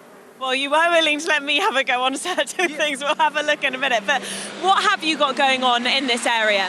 So we've got, in this particular tent here, we've got gilding, sign writing, traditional crafts like that. Over the road there, we've got bead rolling, and there's all sorts of, throughout the day, there's lots of different crafts going on, from embroidery, leatherwork, pyrography, woodwork, and traditional upholstery with fox and furb down the end. So there's something for everyone. And what's wonderful is that if you are here, that you really can have a go at it. Let's have a look in here, because we were just having a look at how precise he's having to be. Tell me about this. Come and have a look. So this is Joby Carter.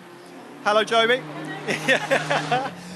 Traditional hand painted. I think the fascinating thing about what Joby does is this is all drawn by hand. There's no computer involved, no masking tape, which I know you'll be pleased that I've mentioned.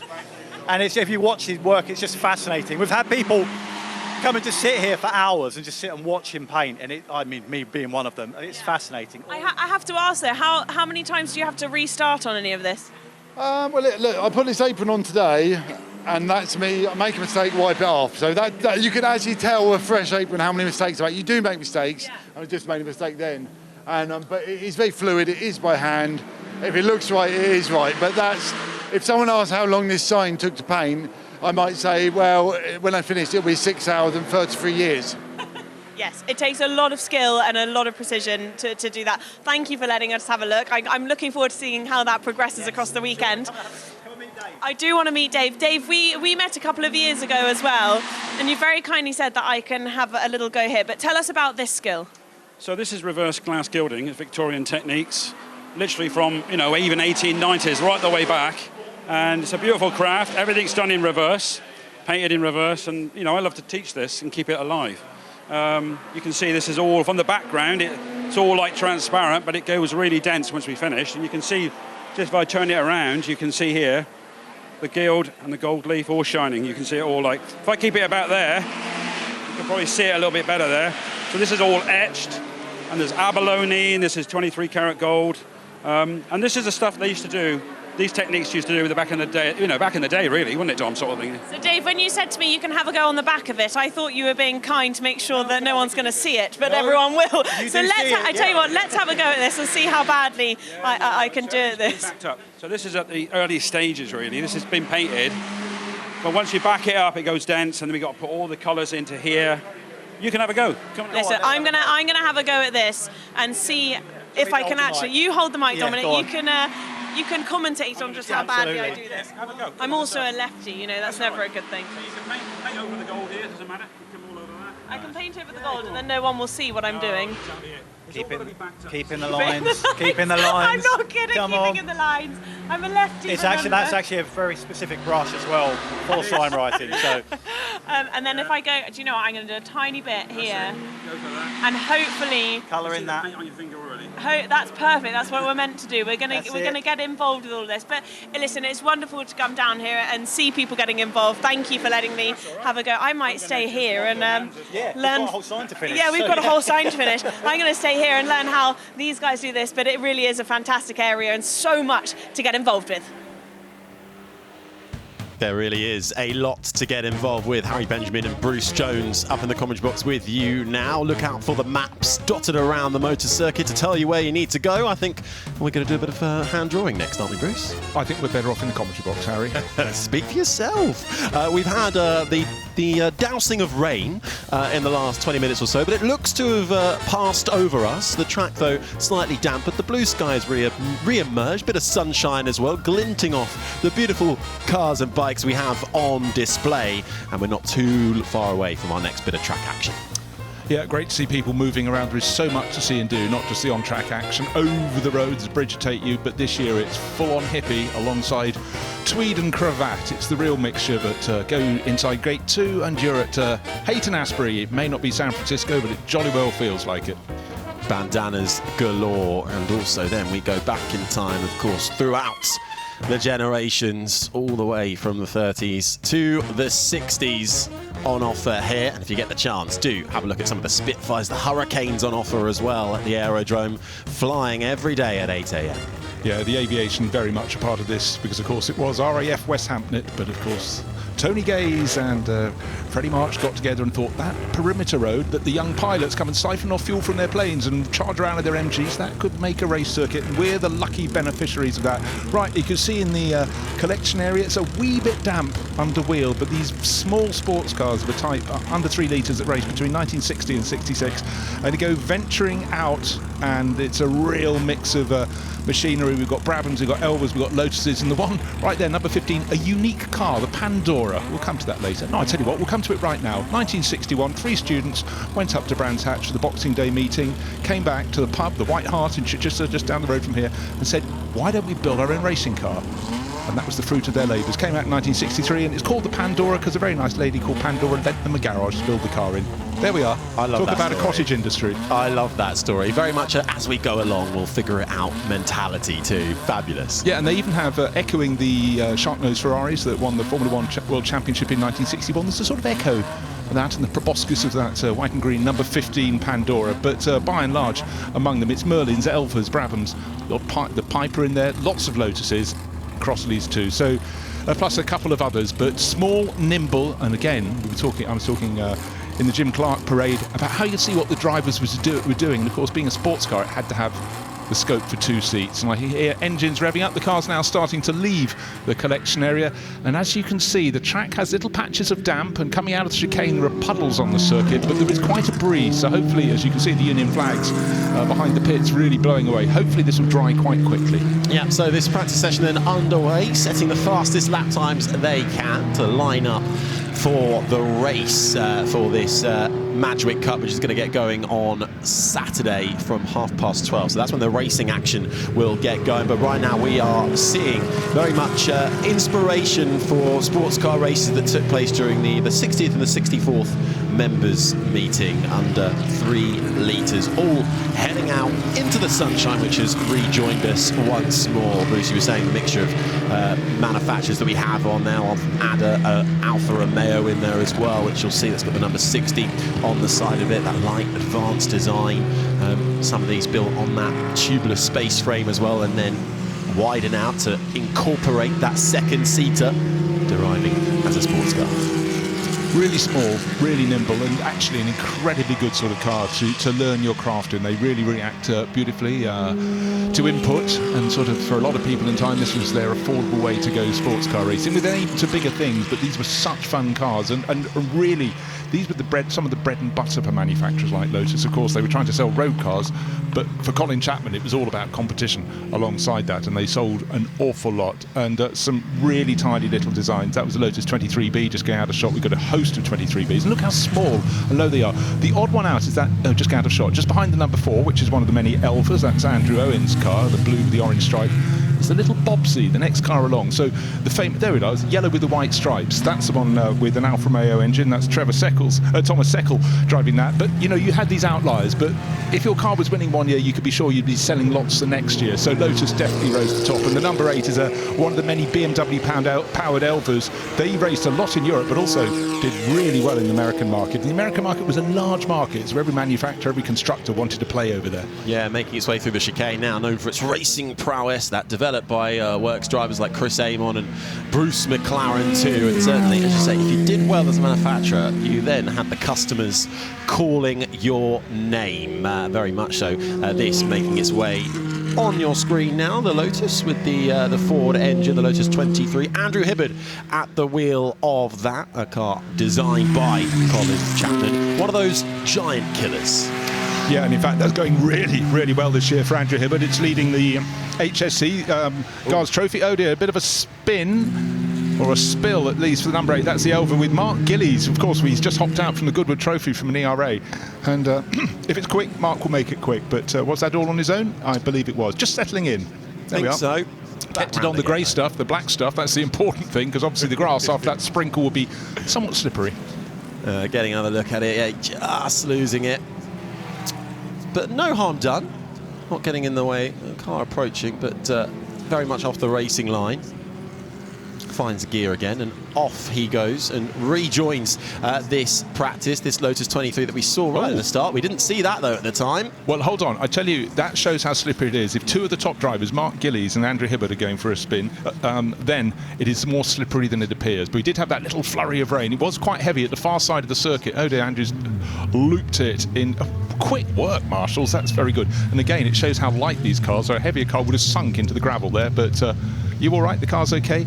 Obviously, they'll find a space to get him back onto the circuit. So that's good, because when it went into the gravel, I thought, oh, we're going to have a red flag and a stoppage, but they will dictate when it's clear. Obviously, a whole bunch of cars, they all came out, 2 laps ago from the collection area. So there'll be a big gaggle, and once there's a clear space, they'll push Andrew back on board. And you know what? Knowing Andrew, he'll get back out and set a very quick time, I'm sure. Yeah, and Marshall's doing a superb job, as always, to allow the green flag racing to continue as the Lotus 25 gets back on its way. Bit of gravel as well, just being dropped off the racing line. Back to it on the track, though. This Lotus, I think that was the BMW powered 23B that was just making its way through. Just see the differences in design as well, as we really get a look at the different methods that the manufacturers were taking throughout this era of sports cars. But in so many ways, Harry, it's about the fact that they needed to be small and light, and look how low they are. They're all trying to reduce that frontal area. For a taller driver, they'd be sitting up fully in the wind. You or I would be absolutely done for. Now we've got, with Mark Gillies, a link back to ERAs, but also Ken Dowling here. Of course, the Dowling family Paddins races in ERA, and it's good to see them spreading their wings and trying some more modern stuff as well. So these cars from the early to mid 60s, just small, nimble. It looks like the bodywork's a little bit loose on the back of Ken. Maybe one of the clips on the other side has come a little bit loose, but it's these cars are so light. No, it's fine. It's just my impression. Very, very twitchy in the second part of match week. Of course, we saw Mark Gillies going round, and I think at the moment the drivers are just seat of their pants, trying to feel what level of grip they've got at various parts of this circuit. But just remember, Goodwood is all about flow. It's a very quick circuit, so you've got to build up your confidence.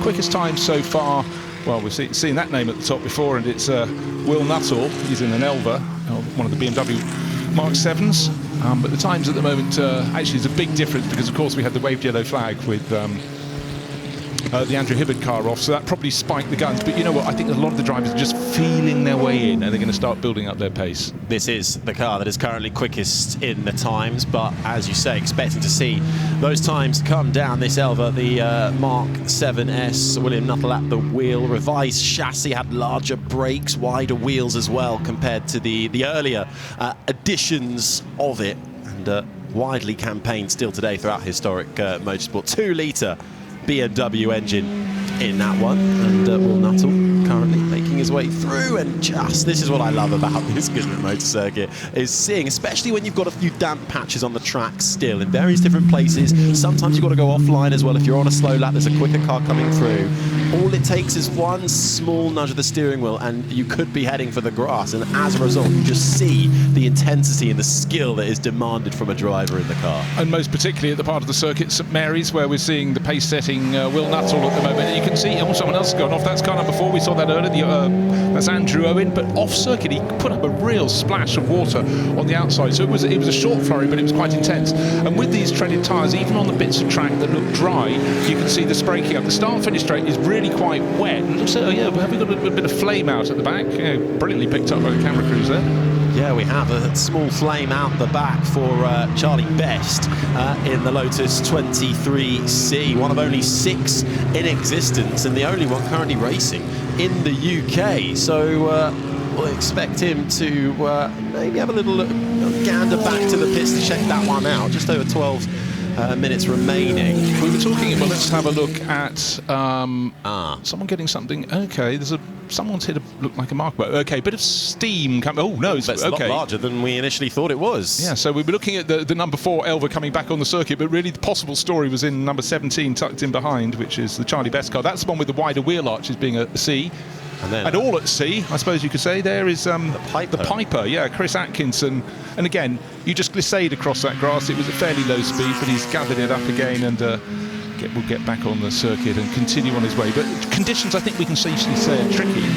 But we can also safely say for the moment, he says, looking around from the commentary box, it ought to be dry to the end of the session. So the quick times will come at the end because they will gradually move the water off the circuit. But when you see the cars as we are now, coming down the Lavant Straight, well, it's very difficult. I was talking about the Pandora, here it is. That's the one-off car by the 3 students, built right down here in Chichester. Great looking car, essence of shark nose on its nose, but it was diversity, of course. Was it competitive? Not enormously, but had they been in a Lotus or an Elva, they would have been competitive. But anyhow, it's great that 3 mates could just put a project together. I love that. It's Tony Cowell, Michael Homer and Roger Phillips putting that together. First race in Cadwell in 1963. It's called the Pandora, named after the lovely lady who lent her garage out for parts of the build too. So that's where it gets its name from. Beautiful. Right, still Will Nuttall, top of the pile, 1 minute 51.3 for him. He had a gap of nearly 4 seconds at one point, but Chris Goodwin has now sorted the track conditions and is pressing on. Look out for Chris, he's Lotus 23B, that one with the Ford engine, car 59, starting to close in. The gap 1.3 seconds at the moment. Conditions will improve all the way to the end. Oh, we've got someone actually reversed off the track just before the chicane. They've obviously got it wrong at Woodcote and maybe had a little rotation, but they're quite a distance. About, looking at the banding from the circuit, about 6 bands away from the edge of the circuit on the grass, but rejoining. That's good. Didn't want to leave the car there. Well, Nuttall across the line, losing time. Bit of traffic in that final sector as well, just having to ease off coming through the chicane. Mighty in the first sector though, still clear by 1.3 seconds. The car that rejoined came through the chicane and then stopped on the track, but it's got going all over again. It was stationary on the exit of the chicane, but that has been a recovery and on its way it goes again. Okay, less than 10 minutes to go then. It is that Will Nuttall. Elva currently at the top of the times, 151.375. We're looking at the number 55 at the moment, making its way around onto the circuit. Just trying to get a gander as to what exactly that one is. It's escaped me, I'm afraid. Yeah, well, it's not quite on the entry list. The driver is That'll Burkitt. be why, won't it? Ollie Burkitt. We'll make a note of that one. But to the top then goes Chris Goodwin in the number 59 Lotus 23B. 8/10 of a second he's managed to find the track, ramping up. Yeah, in the blink of an eye, suddenly Will Nuttall went from first. He got slightly blocked on the next lap, you commented, but in the blink of an eye, Chris Goodwin went past, and also the Carlton Smith entry went flying through as well, so a bit more variety at the top there. Nick Carlton Smith driving a Lotus, and Chris Goodwin fastest of all, also a Lotus, a 23. But this is the Pandora pressing on. This is Chris Goodwin racing with that orange helmet that he's had pretty much all of his racing career. And Garage 59 on the side, because it's a team that runs in sports car in the GT racing world by and large, running McLarens, but right now, of course, he's involved with the team as well. But this is his weekend off. This is his play. And Chris has driven a lot of cars in historic racing, having been a contemporary racer, back in the 1980s. Also McLaren chief development driver for many years, and many stories to tell. I believe he also managed the career of Bruno Senna during his Formula One outings as well. He might have done. He's a very talented man, that Chris Goodwin. Jack of all trades, Chris Goodwin out there at the moment in that Lotus 23B and finding time because he needs to. Will Nuttall has gone back to the top.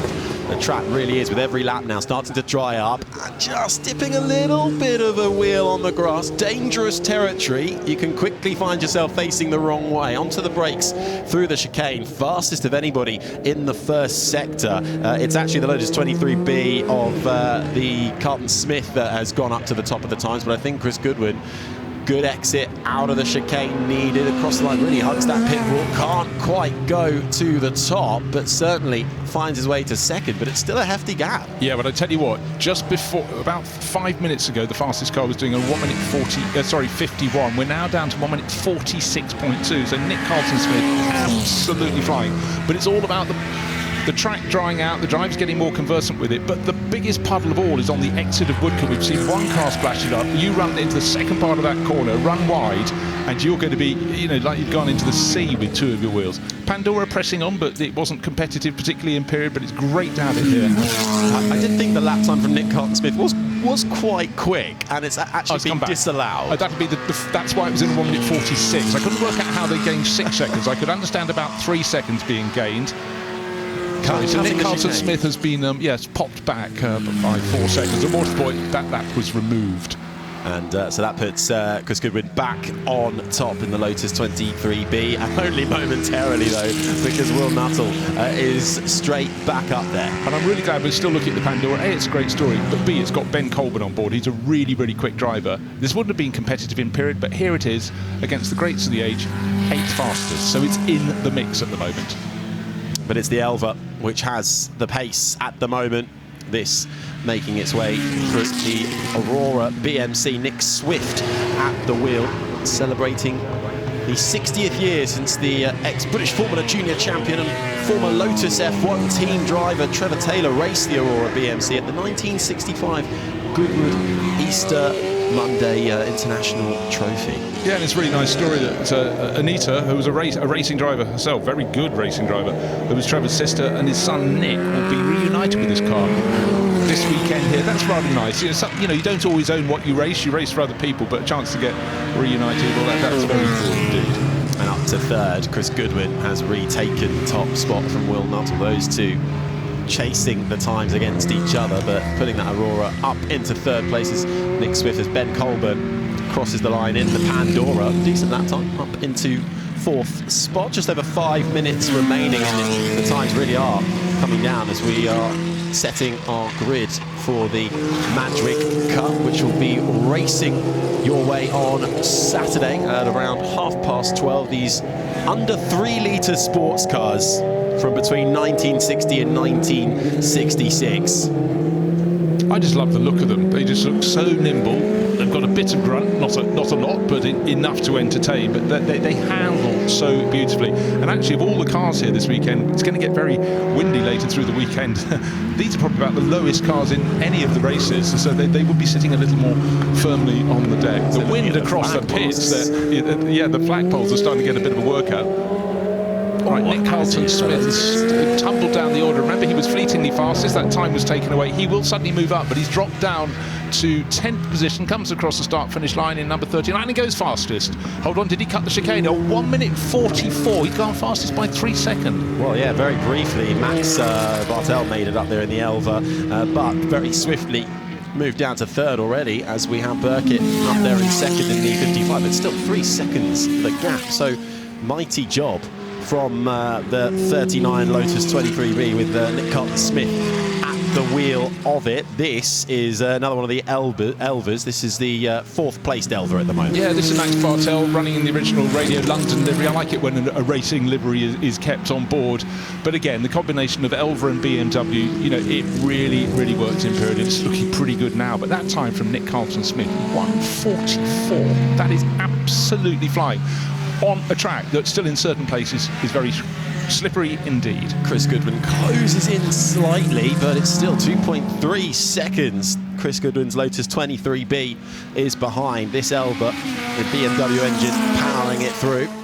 And that's one way to go through the chicane. It's probably not the quickest way, though. The Pandora finds its way facing the wrong way, but very quickly gets back going again. Ben Colburn has fallen down the order slightly over the last few laps or so. Andrew Hibbins puts himself up into third as Will Nuttall gets himself in that Elva back up into second. The gap closing 1.3 seconds. Bit of traffic as Max Bartel comes through, really having to work the steering wheel. The rear end stepping out on him, nicely controlled.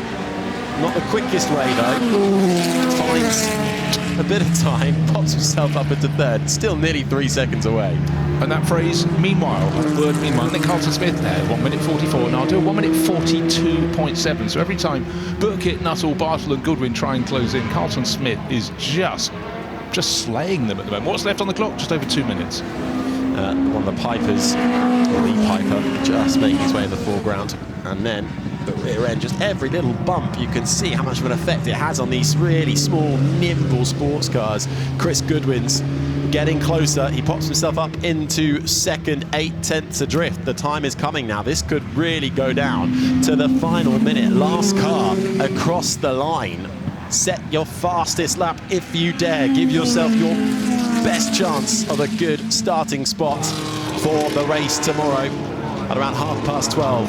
This Mandarin Cup. Will Nuttall is fighting back though. He slipped down to 5th in the Elva, but he's fastest of anybody in the middle sector. It's Nick Carlton-Smith in the Lotus 23B that has the edge on the field at the moment. Few puddles for Will Nuttall to get to grips with. One more chicane, nice and tidy, gets oh so close to the inside wall. Nothing spared for Will Nuttall. Andrew Hibbard pops himself up into 5th. What's this going to be for Nuttall? Can he challenge Carlton-Smith to the top? He absolutely can, by over 2.5 tenths of a second.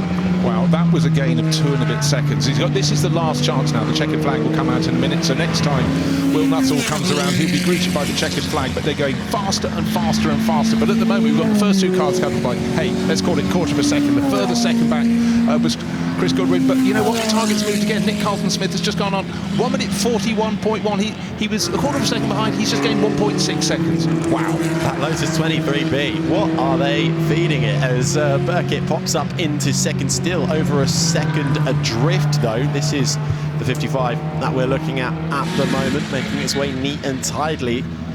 Chris Goodwin will want to go again to slip down to 4th now in the 59 Lotus 23B. All these sports cars between 1960 and 1966, so that early 60s era, with engines smaller than 3 litres is the category you're currently seeing make their way around this Goodwood Motor Circuit. Ollie Burkett in the Elva BMW powered Mark 8, currently best of the rest.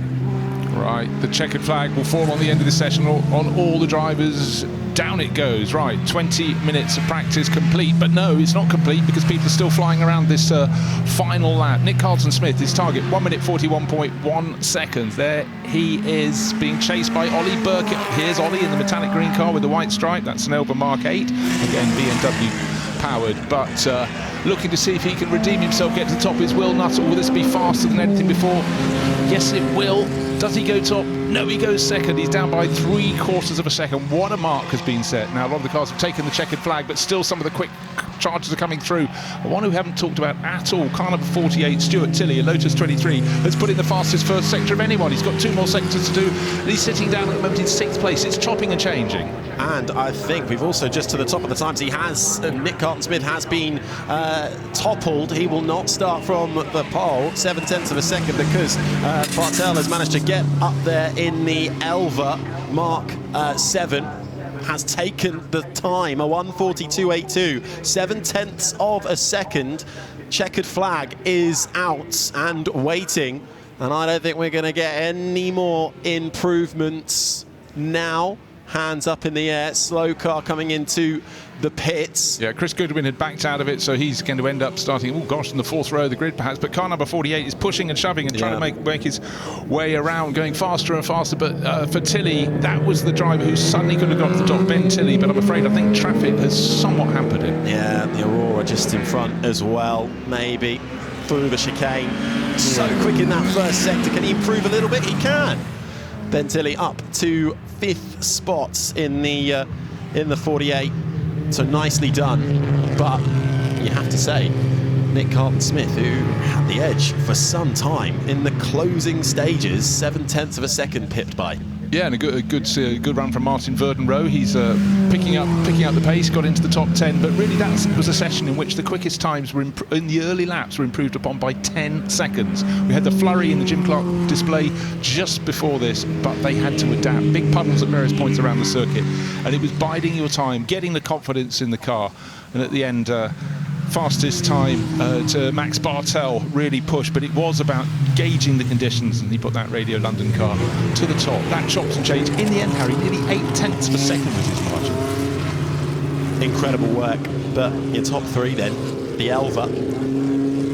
Fastest, a 1:42.82, the Lotus 23B. Nick Carton-Smith in the end, having to sit 7/10 adrift, and then it was Will Nuttall. Never rule him out, who managed to weave his way up into 3rd spot in another one of the Elvas with the BMW engine, the Mark 7S.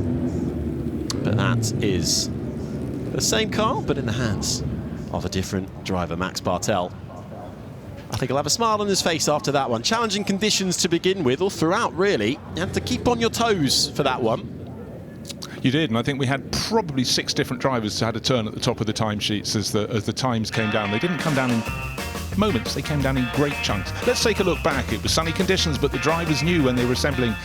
Before going out, the track had a little bit of rain on it, but how much grip would they have? Well, there's only one way of finding out. Exactly, it's to head on out there, and some found out a little earlier than planned. A couple of cars going round and about, and at the Elva of Mark Gillies finding a bit of the damp stuff. So too did the Lotus 23 of Andrew Hibbert. Actually found a bit of the gravel. He was able, though, to get back out with a little bit of assistance and a little bit of an engine fire or something untoward in the back of the Lotus 23C, as we also had the Piper off into the grass, but no huge harm done. No, if you're going to go off at some areas, go off onto the grass. Chris Goodwin was one of the names that rose to the top, as expected, in his Garage 59 livery car, pushing and looking and gauging what were the conditions going to be. He knew they were improving, but where were the puddles still going to lie? Which parts of the track were going to dry out the most? The grass, that didn't dry out at all. Neither did some of the puddles just on the edge as well. And we had the Pandora, 3 student mates coming together to put that one together. Round it went, but back on its way. Pandora having a decent run in this practice session for the Madgwick Cup with those sports cars under 3 litres from the early 60s. But in the end, it was Max Bartel and the Elva which had the top of the times.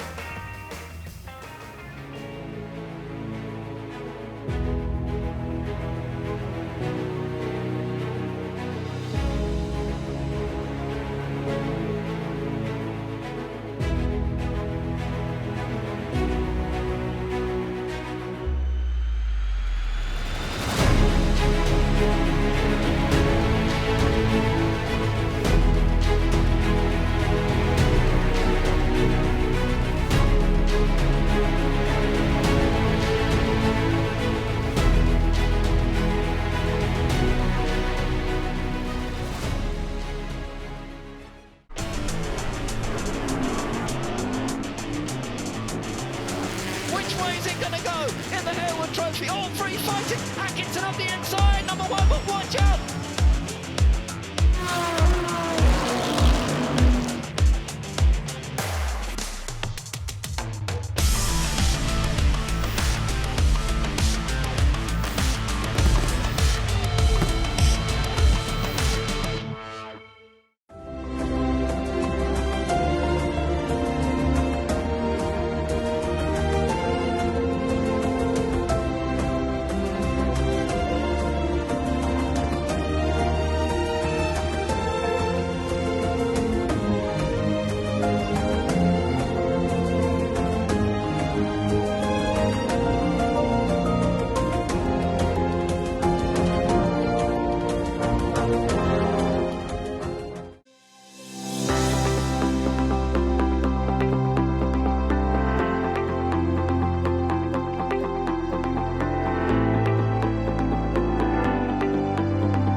Goodwood sets the standard. On September 18th, 1948, Goodwood Motor Circuit hosts Britain's first professionally organised post-war motor race meeting.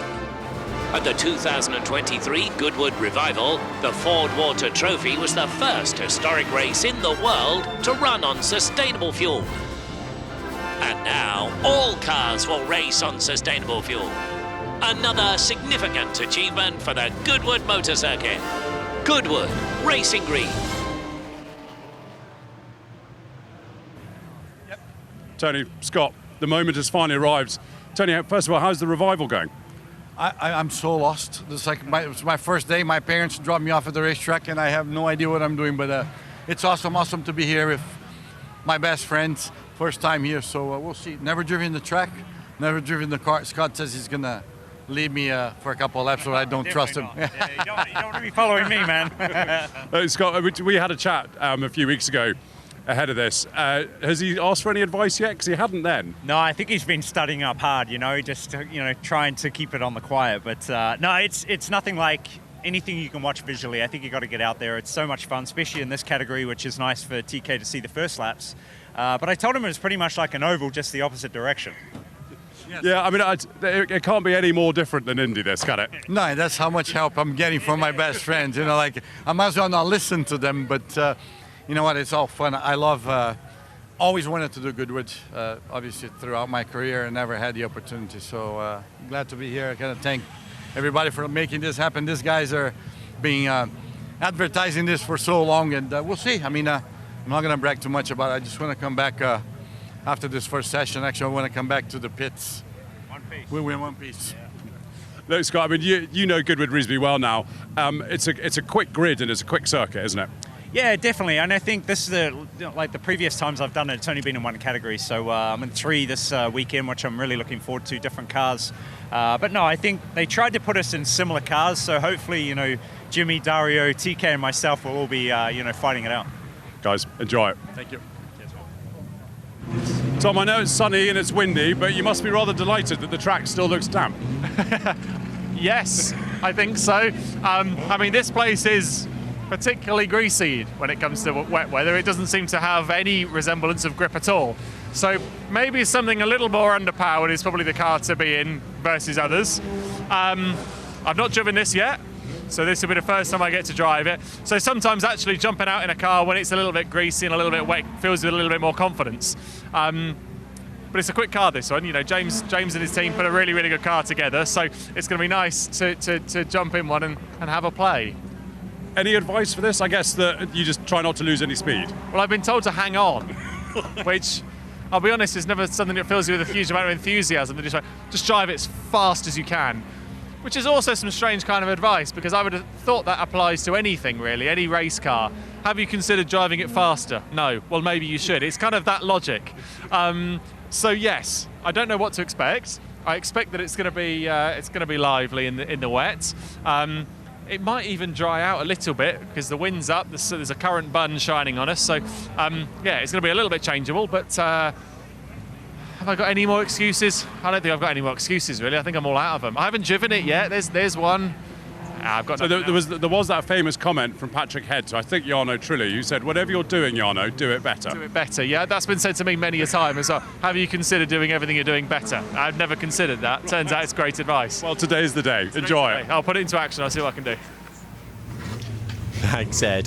Where else on the planet would you find British touring car champions, IndyCar winners and title champions, NASCAR, Formula One champions, and Le Mans winners as well? I'll tell you where. It's over the course of the next 20 minutes, right here on the Goodwood Motor Circuit. We're getting ready for the St. Mary's Trophy Part 1, production-based saloon cars from the 1950s. Alice Powell rejoins me up in the commentary box, and this really is an all-star lineup.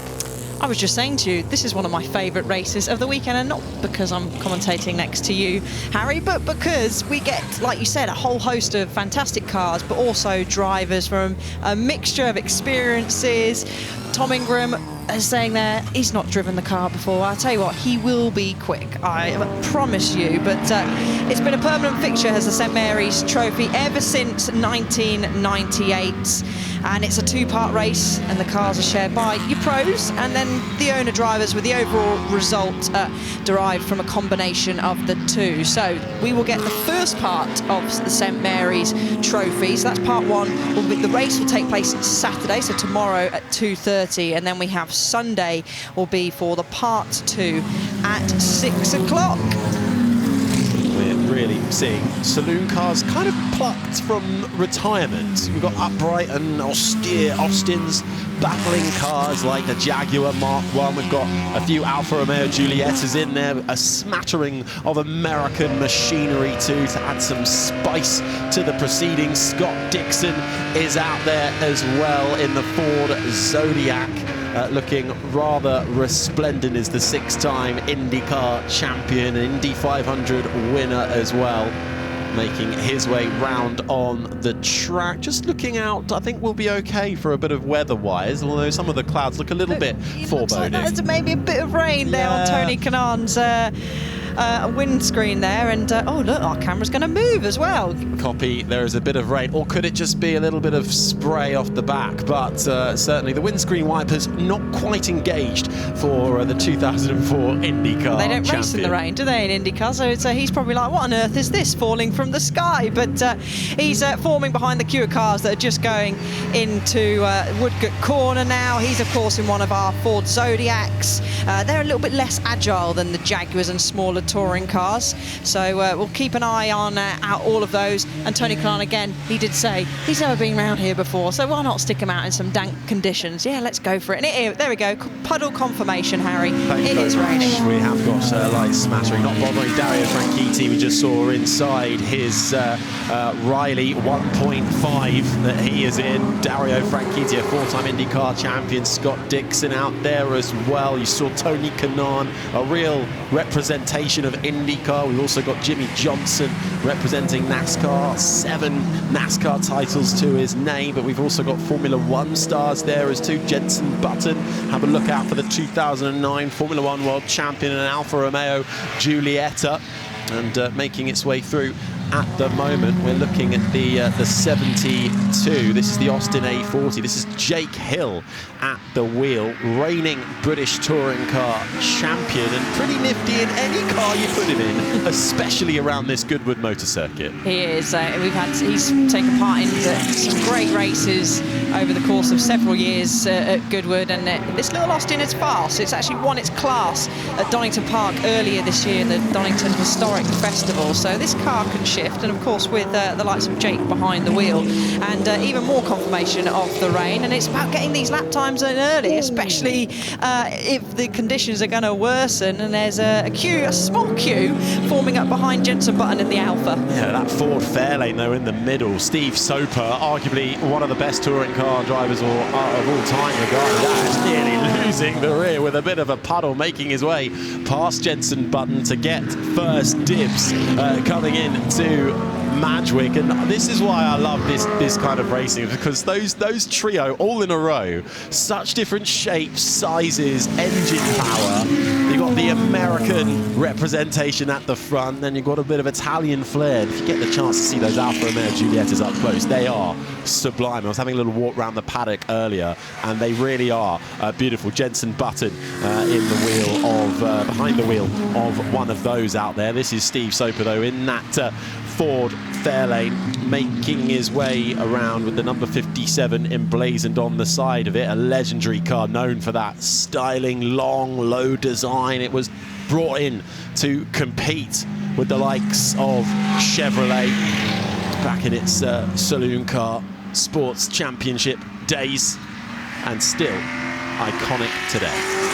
It is, and he's being chased down by Jenson Button, who I saw was having a bit of a scrap with Jake Hill that was trying to feather his way through. There you go, you can just see them both in the background there. And saying at the moment, it's actually Steve Soper that occupies top spot, and he has done another purple sector, comes through Woodcote, and the two having a battle at the back. There was Button and Hill go slightly wide. It's still so slippery out there, isn't it? And Steve Soper is being really gentle, feathering his way through the chicane. You can hear wheel spinning his way up the straight, snaking all the way out. Does he improve on lap time? No, he doesn't, which means maybe conditions are starting to get slightly worse out there, Harry. Fastest of anybody in that middle sector though. Now what have we got here? Have we got a little bit of suspension damage, jumping up and down? There's a few parts I just saw escaping to the side. Yeah, that doesn't look like that doesn't look very healthy to me. No, it doesn't. Making its way through. It's Tom Christensen, I think, isn't it? In the 73. That was the Ford Thunderbird. The Bill Shepherd Automotive, which is a very popular car that takes part in events at Goodwood. Andy Prio was behind the wheel of that last year, I believe. But back to Andrew Jordan, the 77, and another one of our Austin A40s. He's trying to get through some traffic. Wipers are going, so some feeling the rain more than others. But again, Andrew Jordan, touring car champion, and he will be one that will be fighting up at the sharp end. I am sure about that. We have indeed the 2013 British Touring Car Championship in what was brought into the world as a small two-box body economy car designed by Pininfarina, replaced the 835 Austin. Andrew Jordan at the wheel of it at the moment. I mean, look at some of the names that are popping up on the timing screen though. Steve Soper currently fastest. Emanuele Pirro has just popped up into second as well out there in the 101 Jaguar Mark 1, a 5-time Le Mans winner, a 2-time Sebring winner, making his way through just behind, I think, Andrew Jordan's behind one of the Alfa Romeos, just making its way to the line. Tom Ingram up inside the top four. Max Chilton, a former Formula 1 driver, a man who also holds the Goodwood Festival of Speed hill climb record in his McMurtry, which I think is a little bit more modern, a bit quicker than what we're seeing out there at the moment. And there's Karun. He would say he gets about at Goodwood Revival, and he certainly does. He's popped in from one of Jim Clark's cars into a lovely little Mini now. He likes to get about in the races, and a 1959 Austin Mini, followed by quite swiftly by another one. Let's just have a look. That's the... Trying to see that's who the that 59. is. Yeah, This that's is what I was going to Darren say. Turner. Like Darren Turner's helmet. But to be fair, if you want the best chance of finding Karun Chandok, head to a Goodwood event and you're most likely definitely see him spotted there. within 5 minutes. But Darren Turner at the wheel of that one, just making its way through. This is the number 19, which has Karun Chandok at the wheel, making his way out through the chicane in the Austin Mini, supplied by Austin Cars, built to replicate the 1959 early production 850 model. Groundbreaking small car, really. Still fastest out there though, Steve Soper. Jake Hill's going to have another go at it in his Austin A40. Decent first 2 sectors. Towards the back, we should try and see if we can get a spot of. We've got the likes of, we've got Rowan Atkinson out there in the number 7. Currently down in towards the back, but in a Mark 7 Jaguar, Rowan Atkinson, who has a penchant for racing cars, even has a lorry license as well, did you? No, I did not. There you go. Plenty of information. A few people moving up. Jake Hill, Gordon Shedden as well as there just on screen in the 1R2, in the number 102. One of several of the Jaguar Mark 1s, which of course dominated the British Saloon Car Championship between 1958 and 1963. A popular car at Goodwood and a popular amongst the drivers as well, and certainly Gordon Shedden, he's very handy in that middle sector. He's trying to navigate some of the traffic now and actually chasing down the 77 of Andrew Jordan, and we'll often see plenty of these old cars take lots of curb and a bit of grass, and you always know, well, that's got to be a touring car driver behind the wheel of that, as we're going to catch a replay of Gordon Shedden, probably get sideways. Yeah, and there's your standard classic Goodwood shot, and rain falling all at the same time. That's down at turn 1. Yeah, one of 2 original 1959 Equipe Endeavour cars. Gordon Shedden in the 3-time British Touring Car Championship. All the windscreen wipers are going now on Tony Kanan's Ford Zodiac, making his way through the chicane. Tony Kanan at the moment a little further down the timing screens, down in 27th at the moment. But he said he's never been to this track, never raced it.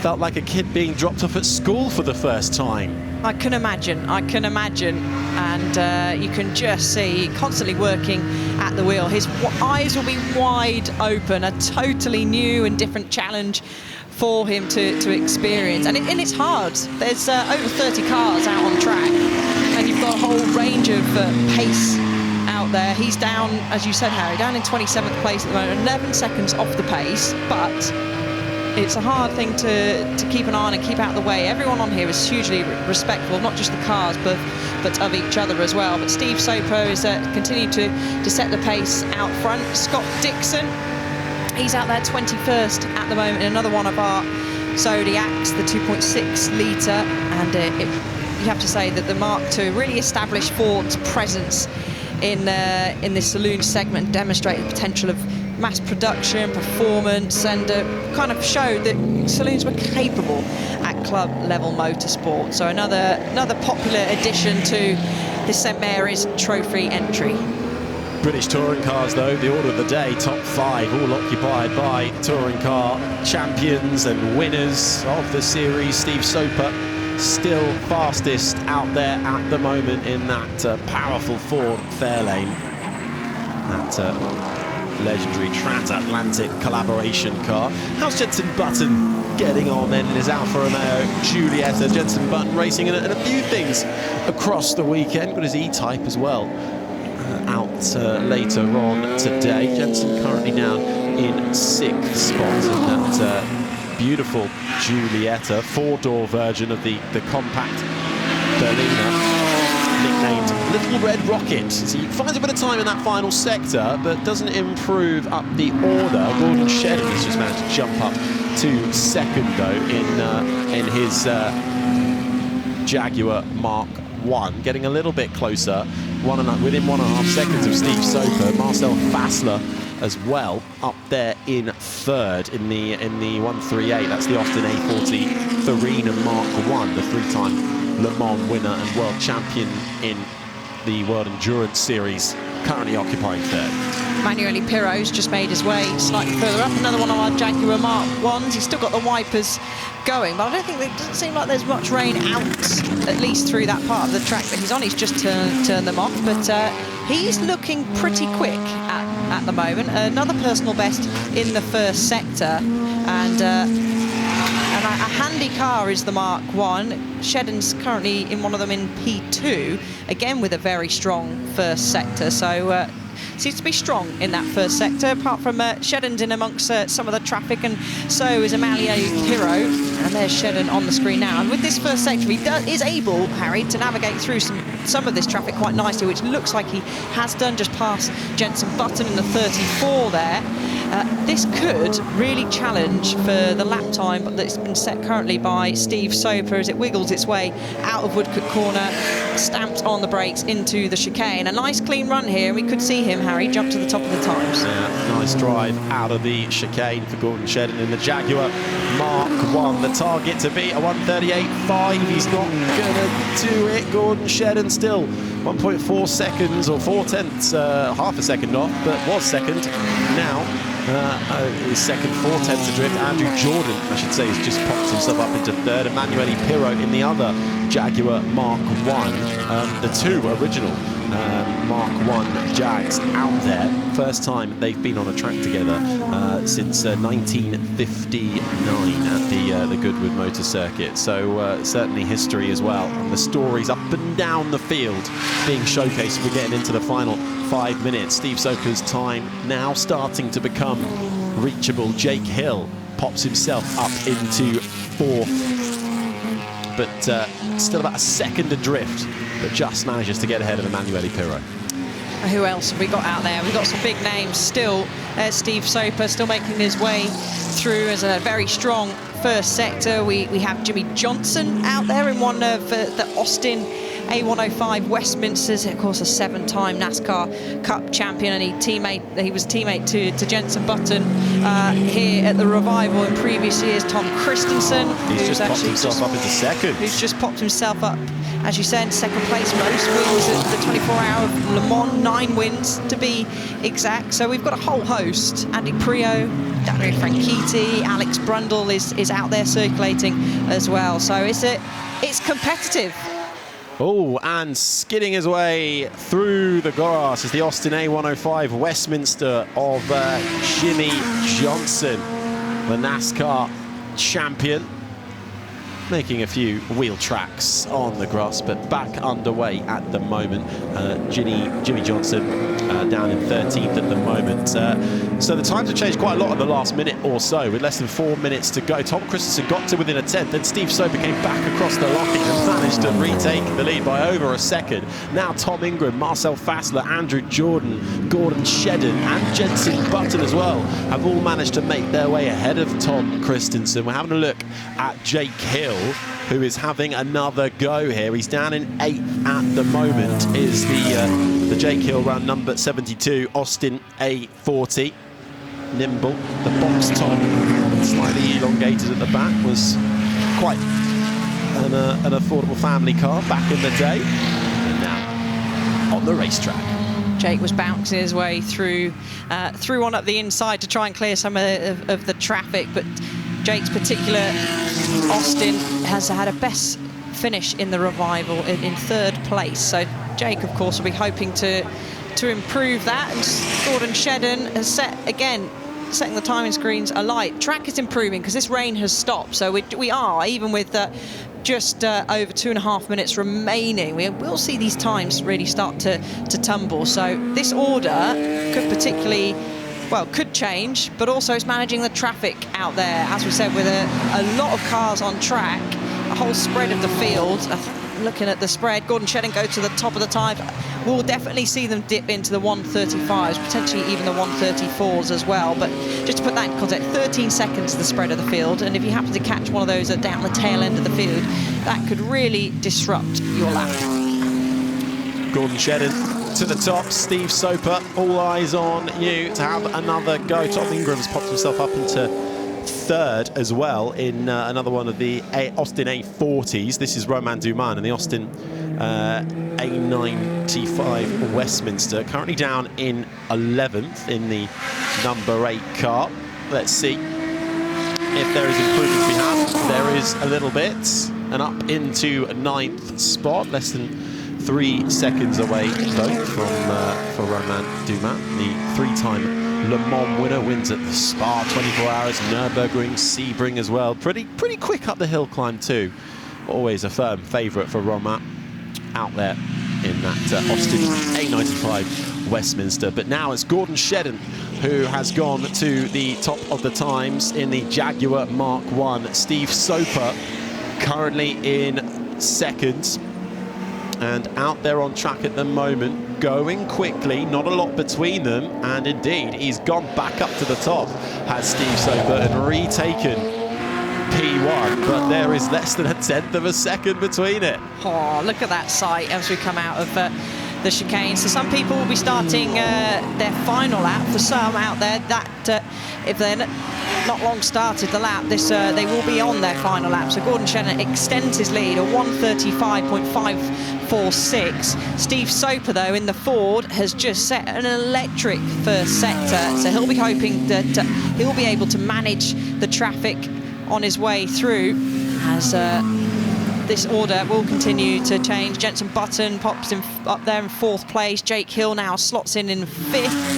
So times are coming down, and actually with the fastest last sector was Andrew Jordan, and he was actually slightly further up the order, but has lost a little bit of pace in the middle sector somewhere, but certainly has the pace. But here is going to be one of our next challengers to challenge Gordon Shedden. Steve Soper want to elect himself back up to the top of the times, and has set an almighty middle sector as well, as he just snuck through on some traffic there. This will certainly, as he snakes his way through, the rear steps out into the chicane, a nice clear run, full throttle, and it should charge across the line, Harry, to take top spot. Steve Soper to the line in the Ford Fairlane, finds nearly 1.3 seconds, takes the checkered flag in doing so. Hasn't been off the top spot for very long throughout this qualification for the St Mary's Trophy presented by Motul Part 1 with our professional drivers. We'll have Part 2 as well a little later on today, with the second drivers getting their go and then an aggregate time to form our grids. So the second part of the practice qualifying, 10 to 6 later on this evening. Gordon Shedden in the Jaguar Mark 1 second. Andrew Jordan pops himself in the 77 Austin A40 up into third, ahead of Tom Christensen. And I don't think anybody's going quicker now. The checkered flag is out, and that should be that, with Steve Soper mighty in the Ford Fairlane.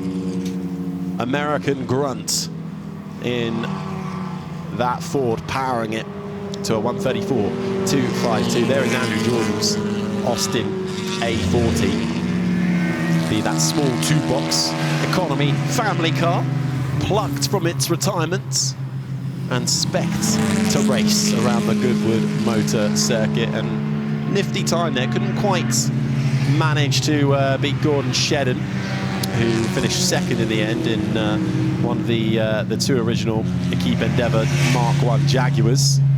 Tom Christensen with a good effort as well. Jenson Button and his Alfa Romeo Giulietta ended up down in 7th. The other Alfa Romeo Giulietta of Max Chilton down in 10th. So we've got a wide range of engines on that front row, actually. They will be lining up, but all 3 will be on the very front, but it's going to be Steve Soper, potentially, of course, as you said, Harry, we've got to have the Part 2, but we've got that V8 grunt, over 5 litres underneath that bonnet, then compared to, as we saw Andrew Jordan there in his little Austin, a 1.2 litre. So a variety of advantages. One may be a bit more nimble, one with certainly a lot more grunt. And Steve has made the best use of that power and leads the way, nearly 1.3 seconds. All running on sustainable fuel as well, have been for a couple of years now at the Goodwood Revival. very much bringing that revival period, paying homage to the past, while very much looking ahead to the future. But for Steve Soper in that Ford Fairlane, Alan Mann Racing on the side of it with that iconic American look, the rival for Chevrolet back in the British Saloon Car American Sports Championship driving days, inspired by the transatlantic collaboration between Holman and Moody and Alan Mann Racing, the Ford Total Performance program, which brought those big American cars to what was the precursor to the BTCC, with that long and low design really becoming quite a competitive ace for that one. But what a field. We saw Tony Kanaan getting his first glimpses and first go around the Goodwood Motor Circuit, ended up down in 24th, not too far behind his mates Dario Franchitti and Scott Dixon, 21st and 22nd. But we do have part two with our second drivers to set their quickest lap times later on this evening before we take an aggregate, and that lines up the grid for Sunday's St Mary's Trophy, which really is always quite the spectacle. It certainly is, and I have to say, Tony Kanaan, that's quite respectable, I would say there. He's out-qualified, at least so far, some of the drivers that have been here plenty of times. But it was Jenson Button that was leading us out, and a great shot of him and his Alpha. He ended up having to settle for 7th, and Dario Franchitti is a little bit further down the order. But we did have one of the Thunderbirds went off, sliding across the very slippy grass after this rain. But track started to improve, didn't it, Harry? Oh, yes, but you find a puddle and then you suddenly get a face of water. But no one in his way, though, for the Ford Fairlane. Steve Soper setting the early benchmark, and just a huge variety of saloon cars on offer, plucked from retirement. We've got Austins battling. We've got a couple of Jaguar Mark 1s there being thrust around this Goodwood Motor Circuit. Little touch of the barrier as well for Tom Christensen in the Ford Thunderbird, but really no one could fight Steve Soper in that Ford Fairlane. We had a little bit of an off as well for Jimmy Johnson, the 7-time NASCAR winner, in one of the many Austins we have out there on track. And in formation, the Jaguar Mark 1s. This one making its way through Gordon Shedden, ended up second fastest, the 3-time British Touring Car champion. But in the end, clear by almost 1.3 seconds was Steve Soper in the Ford Fairlane. But we will have another qualifying to come.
For a small donation, you too can help young people like Amaka. I don't need donations. I need your investments. I'm part of Generation Potential, not Gen Z, Gen Alpha, whatever random name they decide. I have so much to offer the world. I could solve the climate crisis. I could cure disease. I could write a blockbuster movie. Because I'm going places. I want to make it so big. Ooh, okay. I'll be at some fancy fundraising events, deciding on who gets my investment.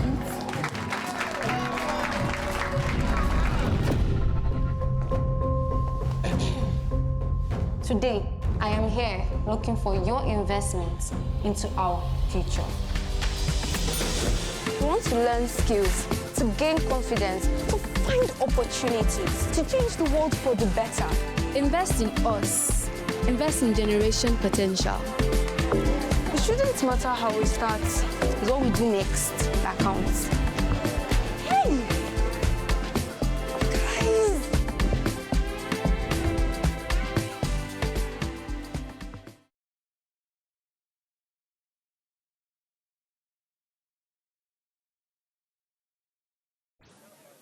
Well, I've come down to the Revival style village, and as you can see, it is very, very busy down here. Lots of fantastic shops of vintage style, lots of people having a look at some of the furs that are here, some of the amazing, we've got Ballroom Emporium over there. But one bit that really caught my eye was the Go Commando and Evie's Pre-Loved. Now, Philip and Evie are working together in this area, and this is all to do with vintage uniforms. And Evie, we're going to come to you first because we've got vintage uniforms over there, and we'll chat to Philip when he's over here. But you are doing some fantastic things with all the accessories as well. I know. So 2021 is when I started here at Goodwood Revival with Evie's Pre-Loved, really focusing on Chanel and also Hermes too, especially earlier on in the year when the Jane Birkin prototype sold for over £7.4 million, which was unbelievable. So our Birkins, I'm delighted to showcase here, Birkin 35, always super popular, but also bringing through some interesting pieces as well from vintage Chanel jewellery. So Coco Chanel was very much about all different types of logos, but more than logos, something like this, if I just show it to you here.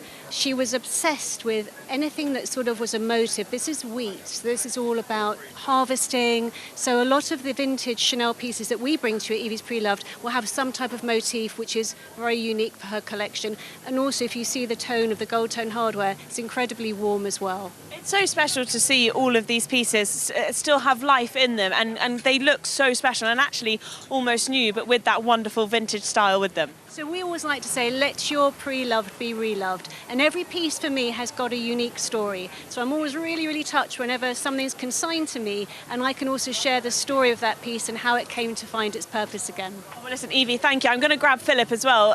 Just talk us through what you've got here. I mean, hundreds of vintage uniforms, and you said almost all of them are 90% is original. All original uniforms. Okay, well, talk me through some of these incredible hats. Lifeguards. So if you go to Buckingham Palace and you see them sitting on the horses there being annoyed by tourists, that's who you'll see. And you see the red cloak at the back and the blue cloak, household cavalry. They have a nice original bearskin, probably about 40 years old, this one. And then one of my favourite hats is this naval hat, which is approximately 200 to 250 years old. You can see the original hat maker's name as well. So if you think of somebody like Nelson on his ship, saying Kismet Hardy, he would have been wearing one of these. I mean, you must have a lot of fun putting all of this together. Oh, it's great fun. The best bit is buying. When you find some of these items, you think, oh my God, like this item here, this would have cost nearly $9,000 to make original. This is real gold leaf. I mean, you look at the leather, the detail. This is a senior officer in the King's Troop. Listen, it's so wonderful to come down here and see us. I've been here a few years and I've always come to this area to see what uniforms that you've got in, and some wonderful hats as well. Thank you so much for letting us come and have a little snoop inside your wonderful shop here today. Thank you very much. Lovely to see you again. Well, quick fire here. That was great to see those pre-loved clothes, absolutely exquisite displays. But right, these are the cars, sports and GT cars, 1964 to 1966. Small, nimble, and these were here right up until the final season of racing at Goodwood. And what an array of cars. Lotus Elan 26Rs, that's the racing version as far as the eye can see. Alfa Romeo Giulia TZs, Porsche 904 Carreras, and that very elegant Ferrari just coming into shot, number 7, one of the great cars from Vincent Gay, the 275 GTBC. And let us not forget the Ginettas in the mix as well. Plenty to see. I'm Bruce Jones with Alice Powell, and we've got dry conditions, but I guess that enormous puddle on the exit of Woodcote is there to greet these people. The wind is blowing through to dry the track, but this will be a sighter lap for the drivers. This will be, but they've only got, 19 minutes remaining now of the session, and they'll quickly get on with it. But it's been amazing how quickly the downpour that we had before the St Mary's was pretty impressive, and a little bit of rain during St Mary's, but it has certainly dried up. Times will improve, and looking out, I'm not going to say whether it's going to rain, but it shouldn't do. But like you said, we've got a whole host of fantastic cars out on track, in particular the Lotus Elans, who are going to be at the front. We have quite a few of those on the grid. We've got beautiful Ferrari 275, the Ginettas, as you mentioned, and also some Alphas out there as well. So a great host here in the Ford Water. Yeah, well, the good news is the sun is shining on the South Downs up by the Goodwood Racecourse, but down at the Goodwood Racing Circuit, as you can see, there's a little bit of a damp line, or more to the point, offline it's damp. On the start-finish straight down to Magic, there you go, that very, very tricky twin apex first corner.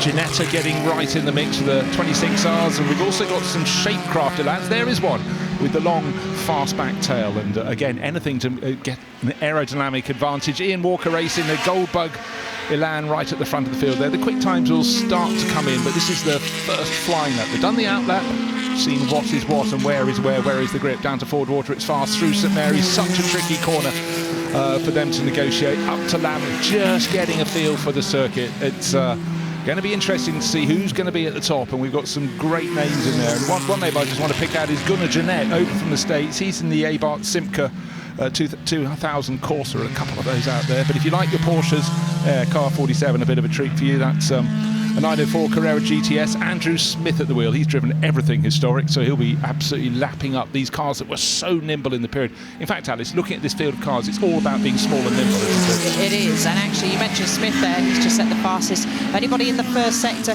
The driver I want to point out is in the 267, Michael O'Brien, who's had huge experience in GT racing. He's tops, say, the times at the moment. Nothing has really been set, but he has actually just gone across the line and set a time. There you go. You can see him in one of our Shapecrafts, and this car has actually only been acquired early this year by Mike and Mia Fluid, and they have been experienced. Mia, particular former British GT racer, now races in historic races, and Michael, he is fast, a well-experienced racer in GTs also. nearly 7 tenths is the gap to him up the front, but we have got quite a lot of these 26R Shapecraft, and the 26R was the lightweight racing version of the Lotus Elan, basically developed for GT competition, so slots in quite nicely here in the Ford Water. Yeah, and very much of the age, you had people trying to make things more streamlined. You'd have thought, looking at the basic Lotus Elan 26R, that was streamlined enough, but with that tail on it, the Shapecraft car is just much, much more streamlined. But Michael O'Brien really going well. He does a lot of racing in the McLaren European Trophy as well. And of course, for Mike Fluid, he was a former CEO of McLaren, so you can see the various connections, the dots being joined up. Michael, son of Mike O'Brien, who raced so heavily through the 80s into early 90s, and he's definitely picking up the pace. He's able to adjust it. You can still see the patches, Alice, on the track where it's still damp, but often the track looks damp and isn't. And it can go the other way, of course. It doesn't look at it is. It certainly can, but he's coming through some of the traffic. But this session will pass quickly and it will develop quickly. Like you said, we've still got some damp patches out there. Having a look, the 47, which is our Porsche 904, has just jumped out right on cue up to the top of the time. Smith, once again, at the top.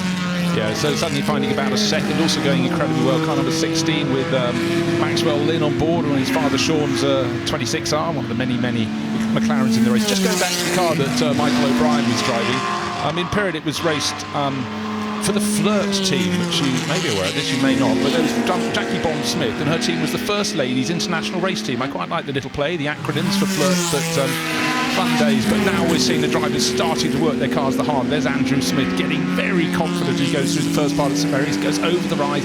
Now you're dropping into the compression on the exit, and you can see the tail of that Porsche coming around. But also at this moment, where you're not quite sure how much grip is, Andrew left about under a foot between the edge of that car, the right rear corner and the white line on the edge of the circuit. Of course, as we know, paint and white lines and rain, they don't always go well together. So Andrew pushing as far as he wants, I'd say, at this stage. It's still early days in the session. Of course, don't want to step a wheel on the grass we've seen in previous sessions, even especially with that grass this wet. Quite quickly spit you round into Woodgood. He's going to get a little bit of traffic, but that Porsche in particular that he is in has done plenty of racing, but also rallies as well as he goes down the inside. And actually that 904 Carrera GTS was Porsche's first production fiberglass body race car. So great to have that out there. And again, plenty of little Lotuses, and there's 62, which Martin Stretton is out. And this car in particular actually was first raced by Jackie Stewart, where it finished 4th overall, first in class. And one again of our several Alans that are out there, so we'll keep an eye on that. But Lynn has just shot up to the top of the times, Bruce. Yeah, and I think one of the things that's quite interesting, you look at these cars, think they're out-and-out racing cars, but a lot of them went on to hill climbing. David Good took one to the championship, that number 62, we were looking at the gold one that Martin Stretton was driving, and others were used in road rallies as well. But, you know, again, small, nimble, but the pace is picking up all the time. Maxwell Lynn mentioned he was going well. He's now top of the charts in the number 16 Lotus, but he's only 14 thousandths of a second ahead of number 62. There they are. 62 ahead of 16 on the track. 62 is Martin Stretton with that streamline rear on his Elan, and Maxwell Lynn, car number 16, moving around very nicely indeed. They're clear of the rest by about a third of a second. This is a competitive field. They're pushing them each other along, and Lynn has got his visor down. Does that mean that he means business? I'm sure with the visor up he does still, but they're having to go through some of the traffic. Beautiful traffic, because one of the cars they just passed is the dark metallic Alfa Romeo Giulia TZ, Magnus Alkvist's car that raced at Le Mans. But like many in period, the number of cars that finished the 24 hours at Le Mans weren't so great back in the mid-60s. That was one that didn't make it to the end, but depends how you like your performance. If you like it from a Porsche, from a Lotus. Haven't seen too much of the Ginettas yet. Someone's had a big smoky moment at the chicane. I fear they've smoked. Oh no, God, it's the gorgeous Alfa Romeo I was talking about. Sorry, Magnus Alkvist. It's coming to the pits, bodywork rubbing on the left rear tyres. I'm afraid that was probably just going a little too deep and not finding traction into the chicane, but he's got it back to the pits. Well done. Yeah, commentator's curse strikes again there, Bruce. I did see. I'm not finished yet. I did see someone skip the chicane, so I hope there wasn't any contact down there. O'Brien occupies the top of the times once again. We're going to catch a replay.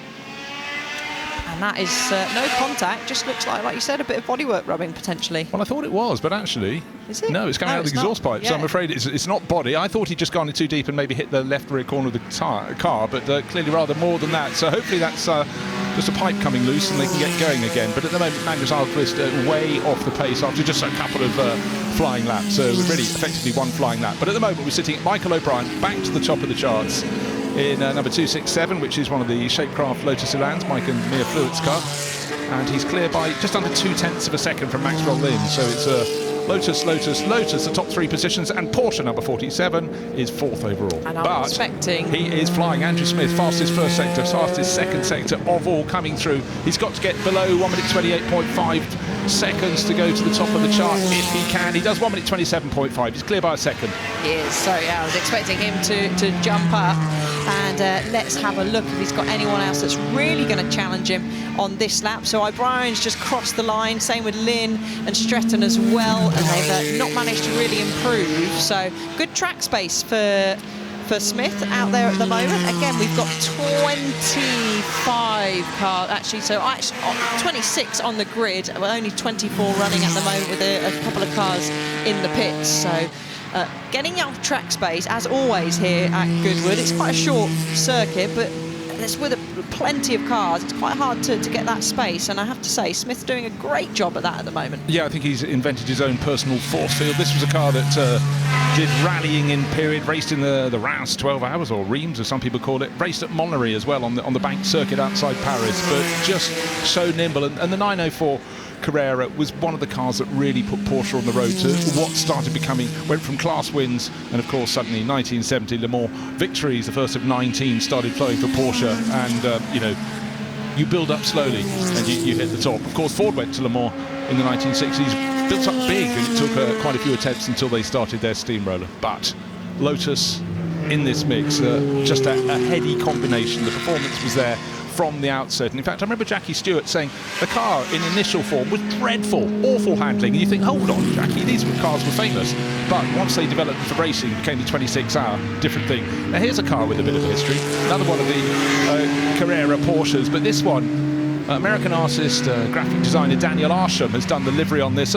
This car is racing as Team Ikuzawa, because Tetsu Ikuzawa came over from Japan, one of the first Japanese drivers, if not the first to race in Europe, raced in Formula 3, good level, and his daughter has teamed up with Daniel Arsham to do this very, I think we can call it, in this event of hippies, it's a groovy race livery. It certainly is groovy, and Emanuele Pirro is doing a good job in that at the moment. He's in 8th place. He was briefly in 7th place, dropped down a little bit, but this particular car has taken part in many Goodwood Revivals, also seen this car at Goodwood members meeting as well as he just avoids the puddle that we talked about on the exit of Woodcote. And just do something completely different, I saw this car out on the ice at an event called the Ice in St Moritz in the winter, when luckily this year it was frozen enough for us to take them out on the lake. So that was very cool indeed. So Emanuele Pirro, you know, not so long ago he was riding around here this morning on a motorbike because he's doing the Barry Sheen Memorial race, but he just loves everything to do with Goodwood, everything to do with historic racing. However,